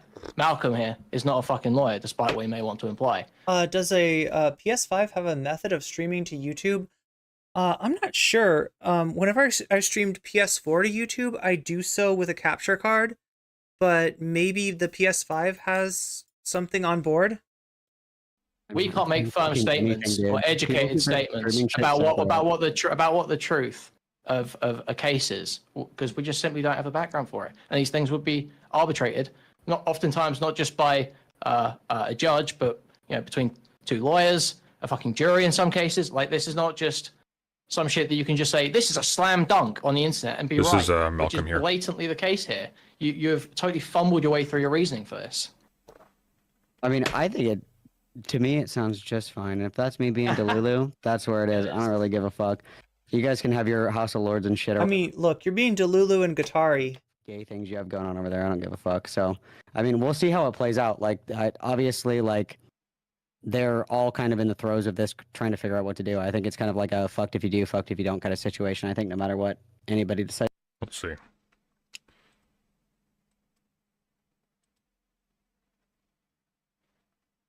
Here we go. Like this, if you're claiming you have a legal background, I feel like you should be able to parse English. I never once said that I had a legal written. I feel like if you have a legal background, you should be able to read these statements and see that that's not what's being claimed here, that she wasn't consenting to this. She's not making any accusation of rape here. No, she's claiming that she wasn't able to give a verbal no, and it serves as a... Oh, so this is J-Stalk I mean, this is the first time I've heard anybody. Wait. Let's. Oh my god. Let me see if I can read this. God, I hate this like streamception. It makes it so hard to. Are we on? Yeah, we're on 1080p.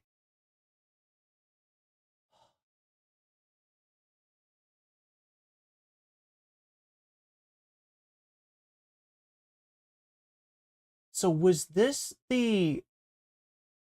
Is this the smoking gun of Poppy, making the like? I mean, like you saw the picture, right? You saw the Photoshop where they take Snowflake's image and they turn it black and white, and they use the Grand Theft Auto font that normally would say wasted, but instead in this case it says grapist, right? It's literally labeling Snowflake as a grapist. I don't see how Poppy beats those allegations, but it sounds like Jesticle thinks that it's unclear. Evidence that the escalating rhetoric. She's objectively not. She's objectively not. She's saying you aren't able to give a verbal no when your head is being forced down, but she's not saying that she didn't consent. She's saying she did consent by initiating it. No, what I'm Wait. saying is that I understand what you're saying. What I'm saying is that she is saying that she was unable to give verbal consent, and she's using that as a fallback. Yeah, I don't see it that way at all. Hold on. Like these people have their Twitter? This is kind of wild. Like, chat, we don't have time to watch this stream, but hidden. I'm curious what happened here. But I need you to I need you to speak on this because like this. If you're claiming you have a legal background, I feel like you should be able to parse English. I never once said that I had a legal background. I said that. No, they said they wouldn't talk about it. They said they wouldn't talk about it. Okay. Yeah, I don't talk about any of that shit on stream. Okay. My legal background, I live in America. So I feel like you could just say no. I don't have a legal background. I don't talk about any of that shit. Here we go. So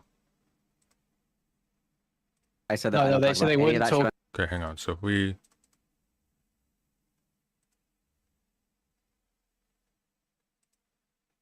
Here we go. That there's nothing that can take away from the sense, essentially, that there is a picture. The first thing that what's your legal background? What's your legal background?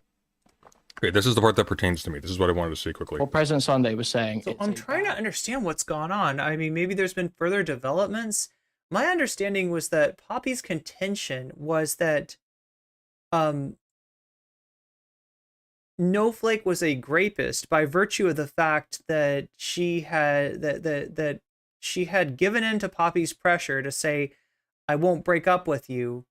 And then they were intimate together, and Snowflake did break up with Poppy. But if you read the logs, it was pretty clear that Snowflake was looking for an off-ramp and just got pressured by not just Poppy, but also Xena to give it one more try, show up at the hotel, be together physically in a physical space and see if like that changed how she felt. And so, if anything, if there's anyone that's got claim for, being on the receiving end of compulsion or abuse, it was Snowflake. But they're showing other screenshots that talk about Poppy having her head pushed down and therefore, having her head pushed down to do oral and therefore having no way to verbally consent. And that is... But I mean, if that's what Poppy's saying now, it sounds like a retcon. Idea to share more information publicly, and you were arguing with that. Oh yeah, because there's nothing that Snowflake could say publicly short of yes, I raped Poppy, in order for that to basically take away from her defamation. Because we're not going to go to court. True. It is true. We're not going to go to court and get a court case that says Snowflake absolutely raped Poppy or Snowflake absolutely didn't rape Poppy. Short of that, there's nothing that can take away from the sense, essentially, that there is a picture. The first thing that what's your legal background? What's your legal background? I don't talk about any of that stuff on stream. It's not relevant. Okay, so you're not presenting any basis. Yeah, so that's the issue here. If you are asked by somebody, what's your legal background, and you say I don't talk about that, the implication is you have one. Because otherwise, you would just say no. There'd be no reason to not just confirm. Good question. Okay, so I got a request for the TLDR of the situation. This gets complicated, right? because this is a drama that's been going for months and months at this point. Basically, there's a content creator, or there's a channel called Xena and Poppy Wholesome Degenerates. They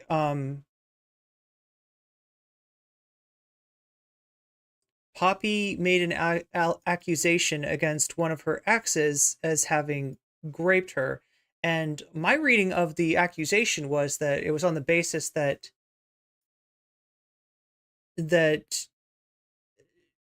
she had kind of bullied this person into saying that they wouldn't break up with her, and then they did break up with her, and that their consent to be intimate together, which again, it sounds like a situation that Poppy very much instigated.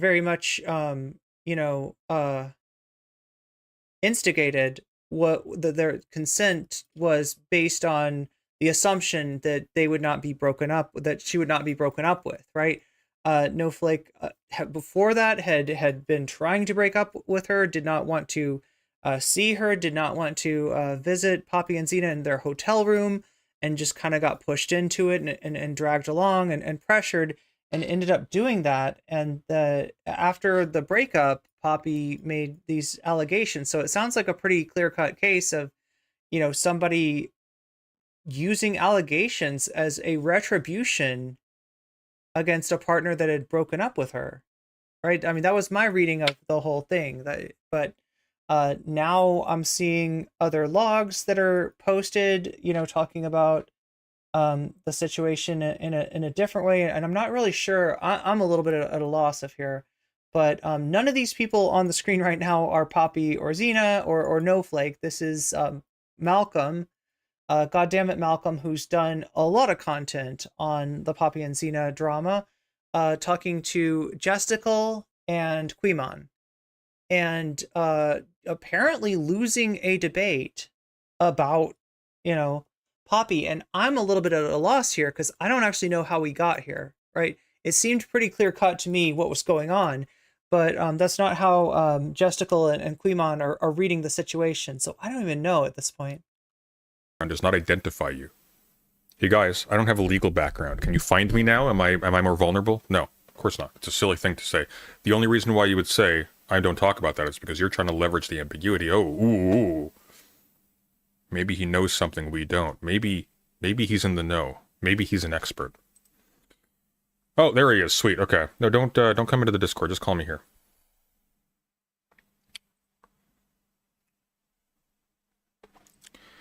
All right. Boop, boop. Boop, boop. Boop. Duolingo is making threats at you, Timothy Jones. This is why I need to get sponsored by Babbel. I bet Babbel wouldn't do that. Yellow. Give me one moment. Let me pull you on here. Oh, no worries at all. There we go. Okay, so to be clear, after this whole thing, Poppy's comment was, wow, apparently I am really good at giving oral. Now I was forced to do oral and I hated it.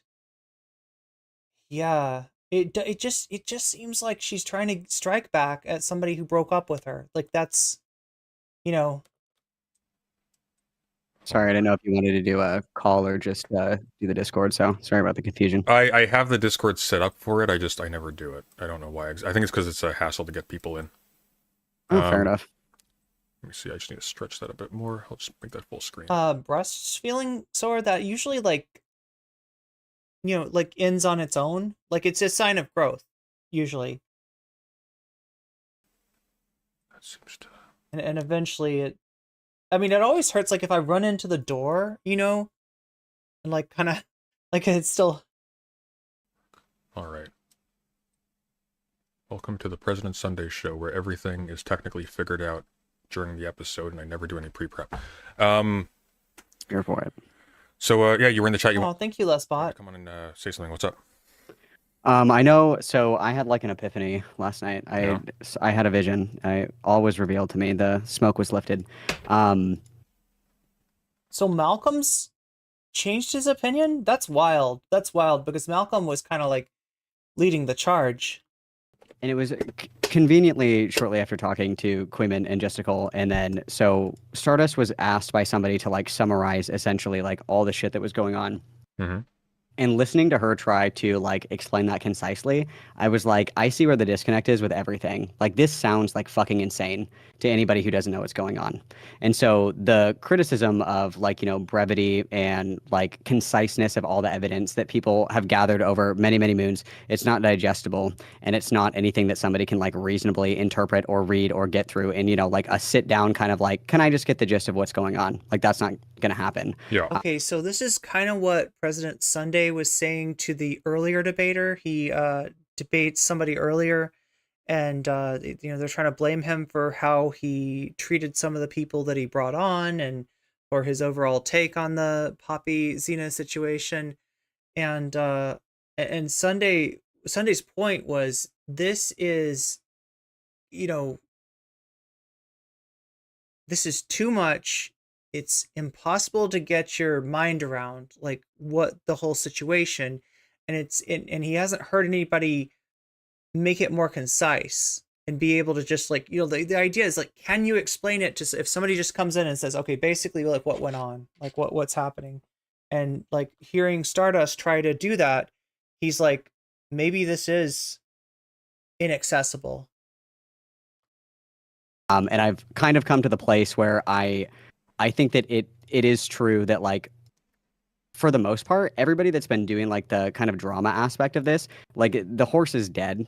And it's kind of at this point where like if the people that are like legitimately involved, like, you know, Rain Cloud or Snowflake or Melina or whatever, want to do in real life shit outside of that, I think that for the most part, like everything else should just kind of like fall back, only because like there's nothing else anybody can. So this is basically Malcolm agreeing with President Sunday's take, which I don't think he did before. Really do as far as like coverage and like that kind of shit. I think that it's kind of run its course, and I just wanted to clarify that because I did have like the epiphany last night where I was like, holy shit, like we're what are we doing, guys? Yeah, that call went really badly, didn't it? So are you seeing diminishing returns then, or on your channel, or what? Because this is like what you've been covering almost exclusively for a little while now. No, I didn't stream the conversation that I had last night, and I mean, I don't blame you. It's just the it's just like the whole premise of it is like, I think the whole point that everybody was trying to get at was like, okay, it's just like people want to know, you know, what's going on, generally speaking, whether it's like editorialized or like somebody reading the logs in a silly voice or whatever. And that was really the extent of my involvement. That's all I really give a shit about. Obviously I care if like there's people that are involved that are like getting sucked into this poppycule or whatever, like I care about that, but there's reasonably only so much that I can do. I don't know these people in real life. I don't have any ties to this. I have never been personally victimized by Poppy Diabolique, you know, so there's only so much that can be done from that perspective. Ah, so I can Poppy Diabolique. I can be gloves off with you then. That's Takes the French. No, do it. So gloves off. I don't- Gloves are coming off. So when you were talking to when you were talking on JStock and they asked you like what's your legal background, and you said I don't talk about that. Like, you know, the implication of that is that you have a legal background, right? Something worth protecting. That's kind of the I mean, it's what it makes it sound like. That's fine if people want to interpret it that way. I'm not. Do you have a lawyer. do you have a legal background? I'm not a lawyer, but I don't talk about like what I went to school for or anything like that on stream. How would saying that you don't have a legal background hurt you if you don't have one? I'm just saying that I don't talk about that kind of stuff. Yeah, but on I'm stream, asking for warrant. I'm asking why. Because I don't want to. I don't like to cross those wires. I don't think it's relevant. I think that you can have an opinion on something without having to have a degree in that subject, or like in real life, like legal training in something. Well, I agree, can but you were solve among opinion equals on in it. that respect. Nobody in that call had a legal degree. What That's does it? How would that disadvantage you? It's not about an advantage or a disadvantage. That's just not something that I like to cross the wires on. I don't like to talk about it. Really? So you don't talk about anything about your personal life on stream? You don't, for example, expose your face, which could identify you at a job, at a school, etc. It's not about identification. It's just not something that I think is important to talk about, where it's like, I have this background, I have that background. Like, I don't care about the credential dick waving. Well, I think it's a little bit. I think it's a little bit important if you're going to make a claim, for example, that you have a slam dunk legal case, because then it's Yeah, that's my opinion. Well, true, but the question is, why do you have such confidence in your opinion? Do you have a legal background? Do you have education that the other parties to the call don't have that would give you, you know, a degree of knowledge that other people wouldn't have? I'm not saying I don't see that perspective. I'm just saying that's not something that I have ever cared about doing. Like, it's not about like protecting my identity or anything like that. I just don't like dick measure credentials on the So internet, there is and I no don't ever do that. reason. You're just This in particular, if somebody asks you, do you have a gardening background? A gardening background? Yeah. I mean, I know what plants are. Okay. Have you ever gardened? I've had President Sunday gardens. Do you understand the difference between like dick writing credentials versus like this is a hobby that I engage in? But I don't think anybody was asking you to dick write credentials. I think people were asking. You seem to have an inordinate amount of confidence in your opinion on legal matters. You're telling people that you have a slam dunk case, or they have a slam dunk case. I don't have any kind of case. I know All I they have a that slam dunk. in my opinion, I would say that this is a slam dunk case. Like if I was to look and say like, oh my god, I need an example of defamation. In my opinion, I would say this is a clear example of defamation. That's all it was. Yeah. So in context, when you're saying I think they have a slam dunk case, I don't think they can do anything that would undermine their case or hurt their case or hurt their situation in any way from a legal point of view. So the claim that Malcolm made was that President Sunday was saying like maybe this stuff they shouldn't be talking about, like they've done the streams, they've put the word out that Poppy is dangerous, and like what's the point of doing stream after stream after stream on it, right? All this could do is maybe cause some problems. Like a lawyer a lot of times will tell you to minimize how much you talk about something that may be part of a legal case eventually. And so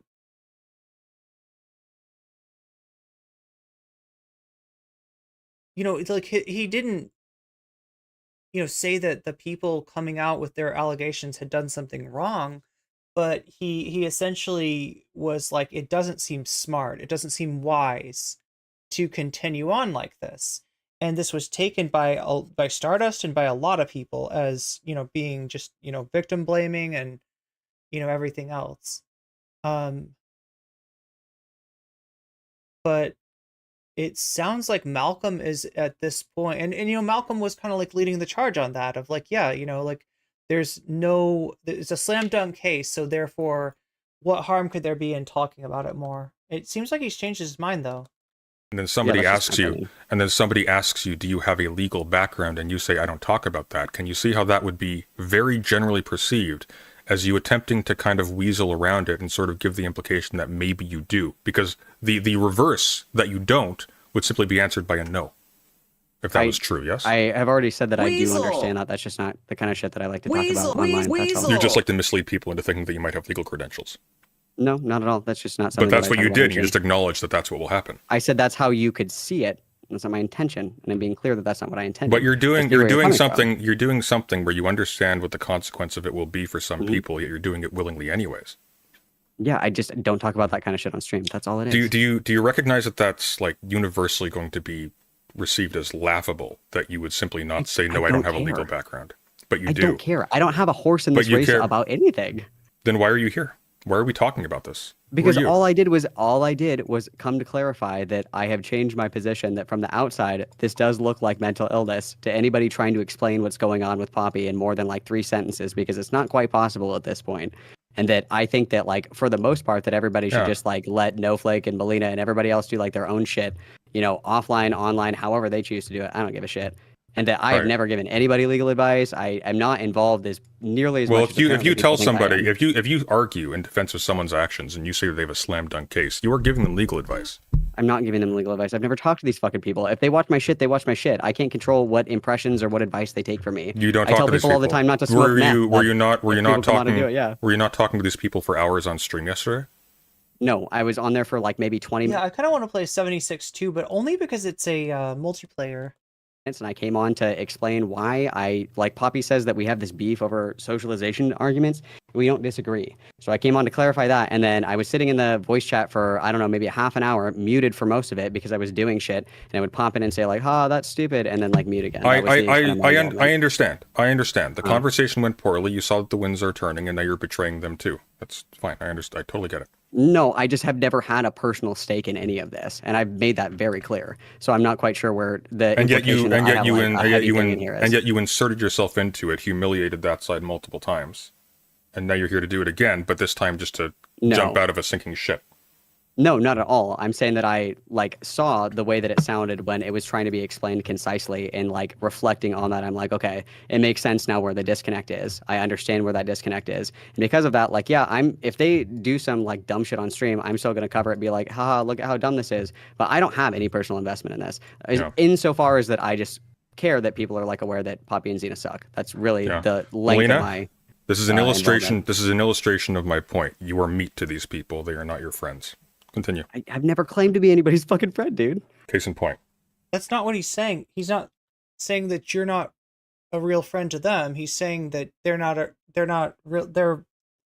I mean, I don't know how true or not true this is, but what Sunday's saying is that Malcolm's being used.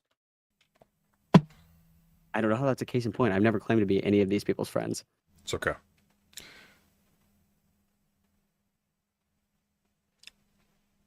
Well, is that it? Is that all we got?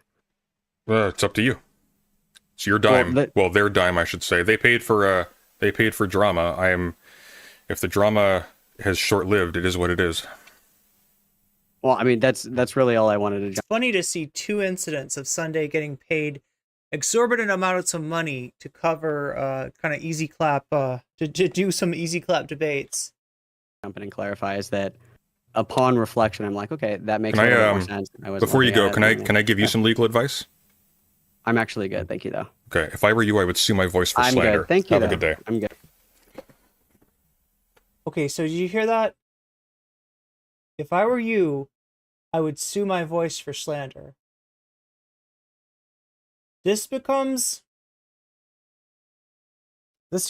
yet another controversy, and I think some of you can imagine how, right? It's probably the wrong. I don't know what President Sunday was trying to say, but I do know how it was taken by Malcolm. So here's Malcolm, saying that President Sunday was making fun of his voice. Can I give you? Upon reflection, I'm like, okay, that makes Can a little I more sense. before you go, can I give you some legal advice? I'm actually good, thank you though. Okay, if I were you, I would sue my voice for I'm slander. good, thank you. Have a though. good day. I'm good. Upon reflection, I'm like, okay, that makes a little more sense. Before you go, can I give you some legal advice? Malcolm says, stunning and brave trans ally President Sunday burst at the seams, trying not to say that I have a T-slur voice. Very woke. The punchline here, says President Sunday, is that I didn't even know Malcolm was trans. I said you should sue your voice for slander because he had just successfully talked himself into looking like a two-faced moron. Now,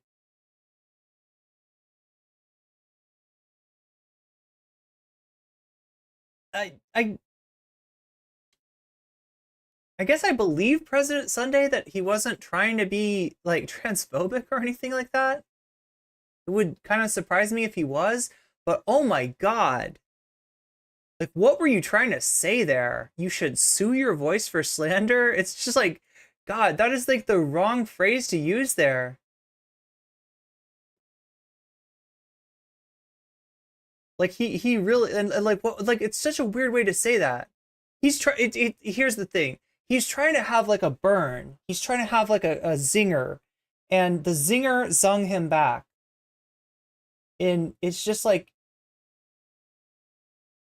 he wanted to go out with on a high note, and he ended up going out on a note that is going to sound to a lot of people like transphobia, even though I don't think that's how it was intended. So yeah, there's President Sunday somehow.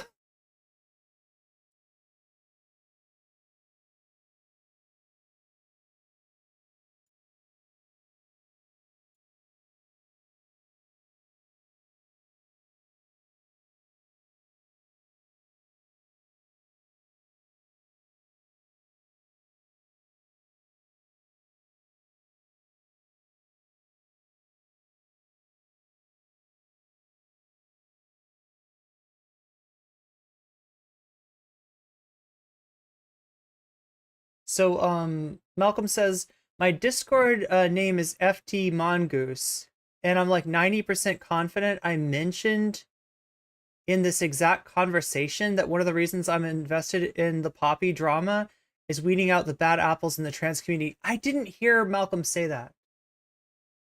And look, I get it. Like, you know, FDM mongoose. Like, I mean, I see it. But Sunday is not always the quickest to pick up on this sort of thing. I'm still not convinced that Sunday knew that Malcolm was trans. Convo he had with Keldosh, and my title included FTM in the beginning. I truly don't care. Roast my voice. I just think it's painfully ironic that cis trans allies have no problem saying yikesy things. It's all in good humor. I still don't think.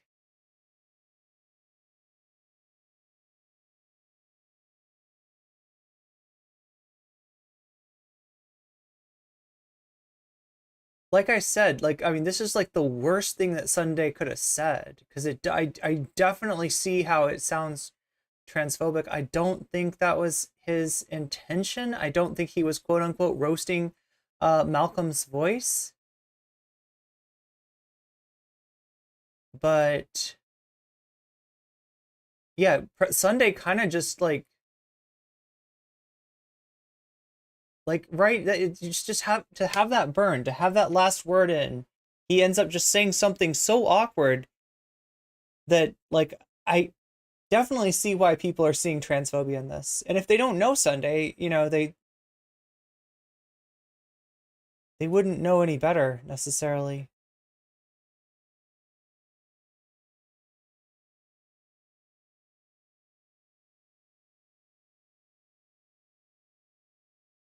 The question I have here is, does Malcolm really think that Sunday was roasting his voice?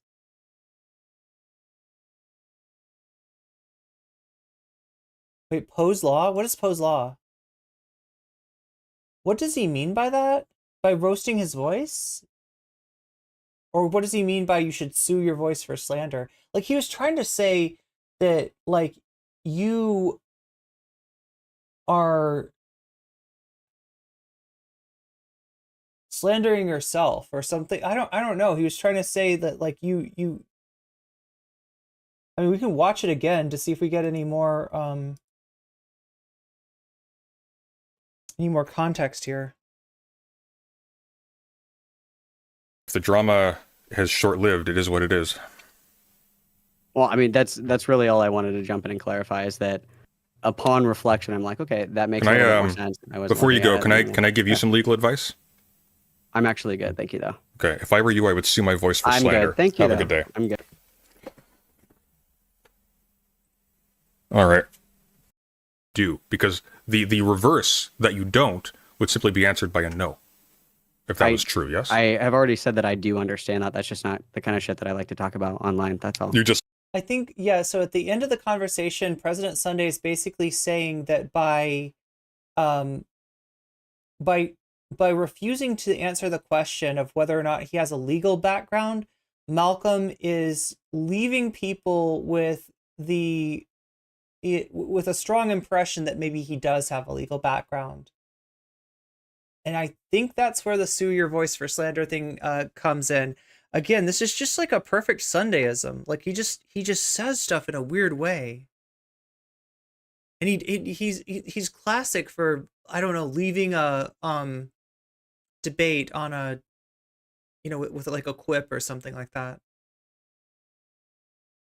He was trying to do that again, and I think he massively failed this time. I think President Sunday needs to sue his sense of humor for slander, right?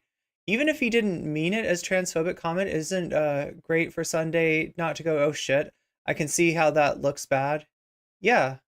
Yeah, I mean, he should at least see how that looks bad.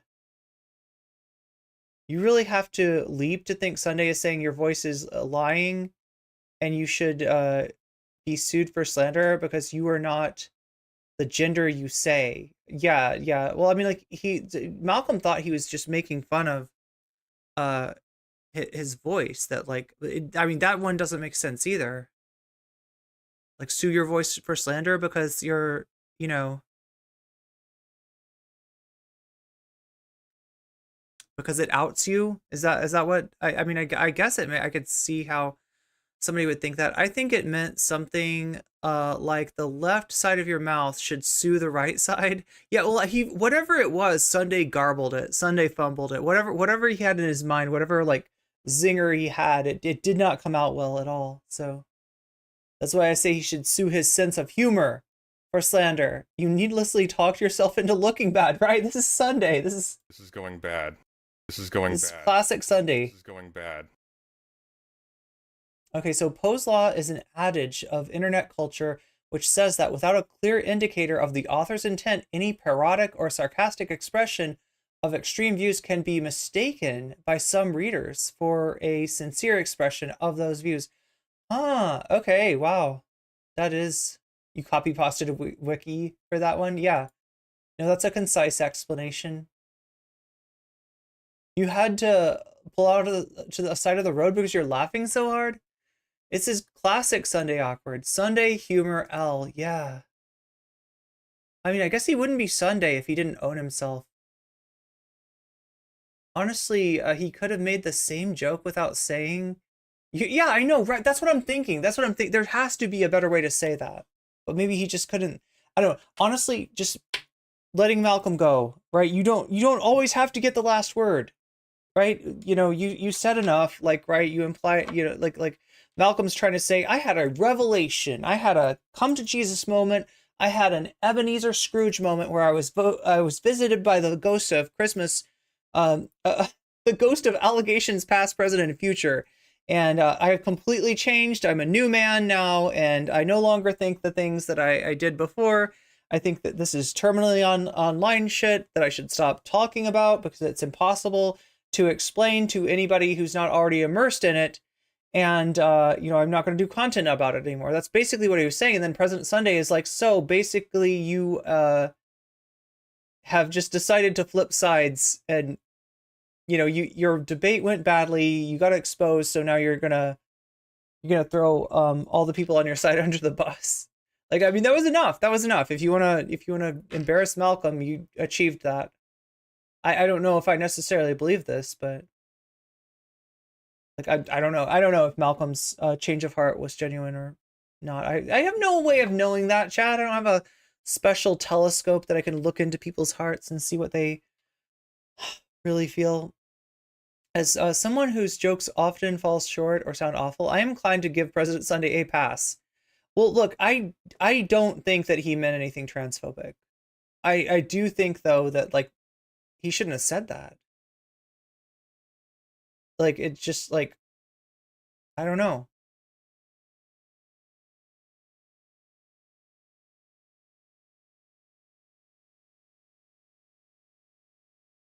And now he's making it about whether or not he knew Malcolm was trans or not. So if Malcolm can show that there's a reasonable expectation that Sunday would have known, he can, you know, win the argument. And you know, I mean, I don't know that he's not winning the argument on Twitter. I mean, if you go by likes, we have 54 for President Sunday, and we have 64 for Malcolm. But I don't know, chat. A lot less impressions on President Sunday's thread. That line was pretty hard. Well, that was pretty hard to land, and I don't think it did land.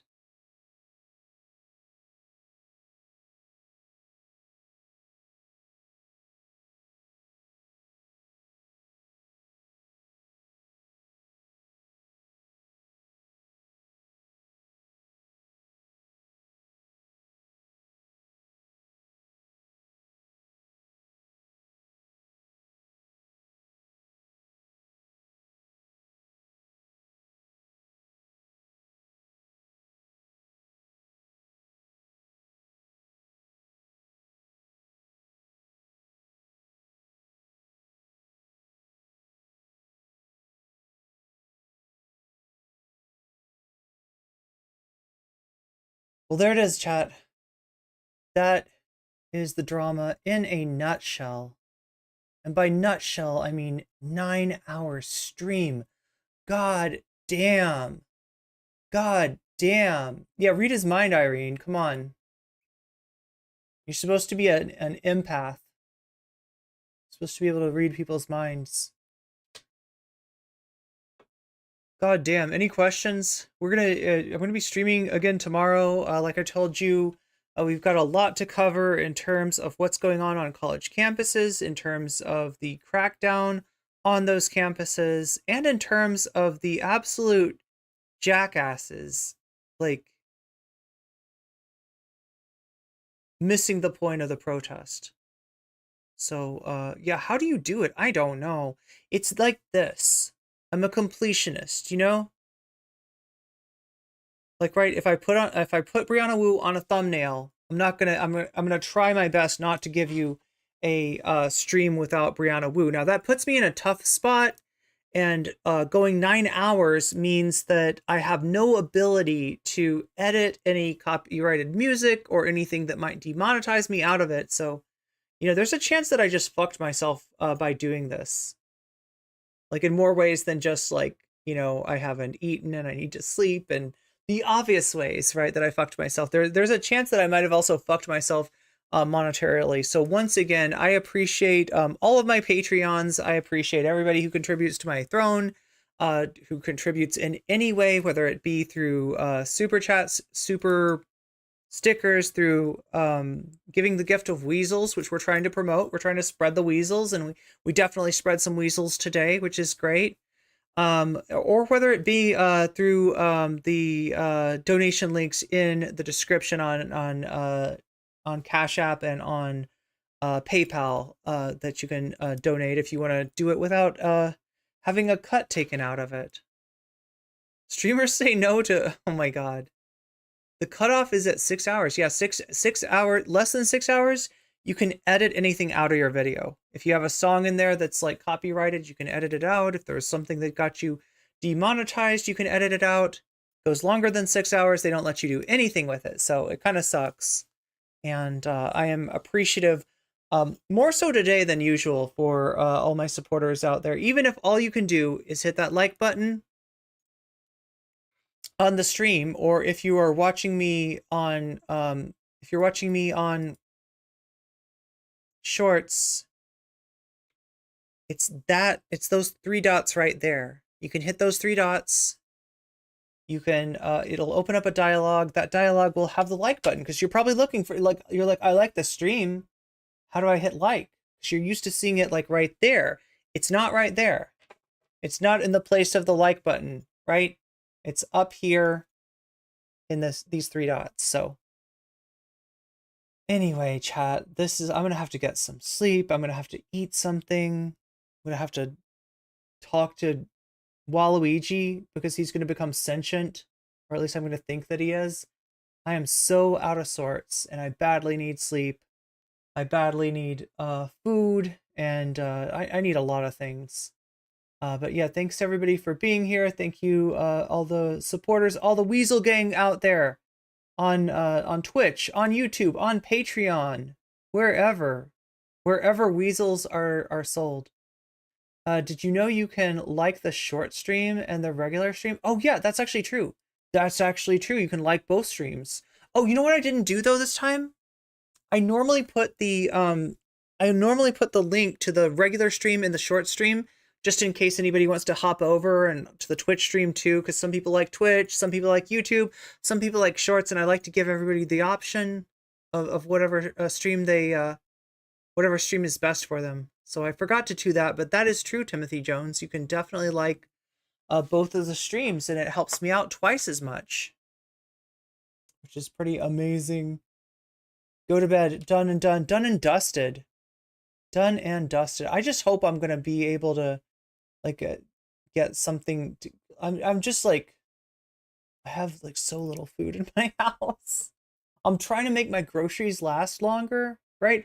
I'm trying to buy groceries like not once a week, but like once every like 8 days, so that at the end of the month there's like one grocery trip that I didn't pay for. So I know it's silly, but yeah, it's also a great way to lose some weight. So that's probably doing that as well. Not that I'm advocating anything like that. It's probably excessive. It's been a tough month and financially, so I'm just trying to save money wherever I can. So happy I didn't miss New Vegas. I have an early shift, so I'll be there for the entire stream tomorrow.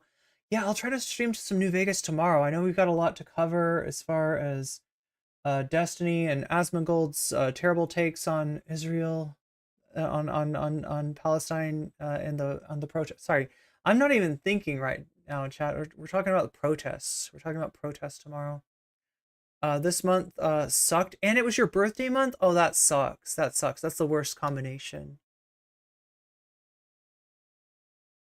But anyway, yeah, good night, everyone, and get some sleep. I will be back at it again tomorrow for your pleasure.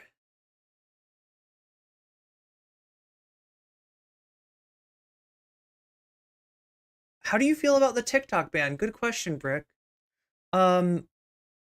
So like as far as like TikTok being a Chinese Communist Party spy, I'm not buying it.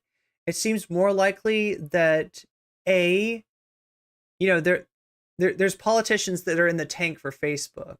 I don't see how this actually helps Facebook, because it's not like people on TikTok are to be like, oh shit, there's no TikTok anymore.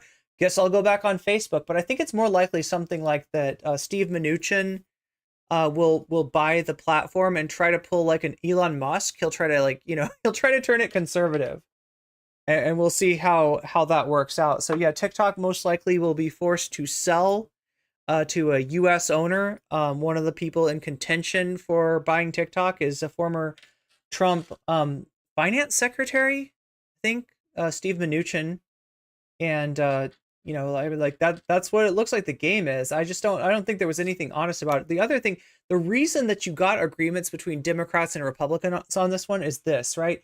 Republicans look at TikTok as being like, they look at it on the libs of TikTok mind frame. TikTok is making your kids gay, right? That's what Republicans think, right? TikTok is making kids support Palestine, right? So they don't like it for that reason. And then you've got Democrats who dislike TikTok because there's too many Biden mumbling videos, or Biden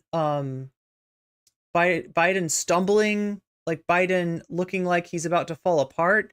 There's a lot of that content on TikTok. So somehow they feel like getting rid of, and also there's the pro-Palestine stuff. It's like the Republicans and the Democrats are shaking hands over suppressing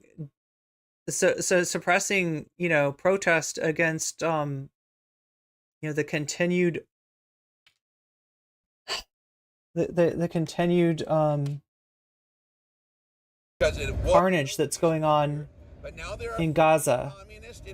So yeah, it's kind of shitty when that is where the Republicans and Democrats come together on.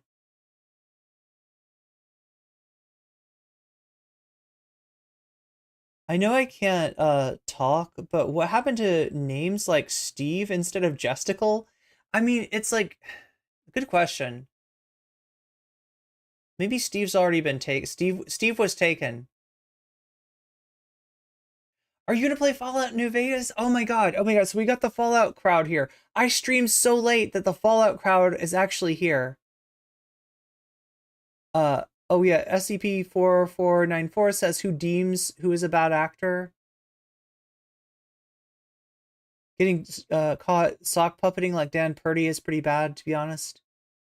Yeah, we got the New Vegas crowd here. I'm not gonna be able to. I don't think I'm gonna be able to stream tonight, chat. I've got to eat some food and I've got to get some sleep, and then I got to stream again tomorrow. So yeah, it kind of sucks. I'm primarily a commentary streamer, political commentary at that, the very funnest kind. No, the very least rewarding kind, but it's important work. It's important work. Hopefully I can keep doing it, but oh, Sway Pesto, I'm trying to end stream. Like, thank you for noticing that when you give all kinds of indication that the stream is ending, that less people will be in the fucking stream.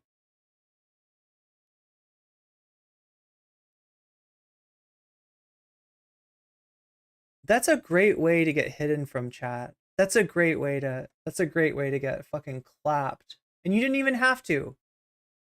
There was no need for it, but there you are. Easy clap. Anyway, I would love a Fallout, but seriously, go to sleep. I will. I'm gonna go to sleep, and what am I gonna do? Explain it to the... No, you see, actually, troll. You see, actually, chatter. I'm multi-streaming, and so my concurrents are... No, come on. Like, I'm not gonna explain myself to random trolls on shorts. Anyway, I gotta go to sleep. You probably gotta go to sleep. Maybe, I don't know. If you're the Fallout crowd, you don't gotta go to sleep.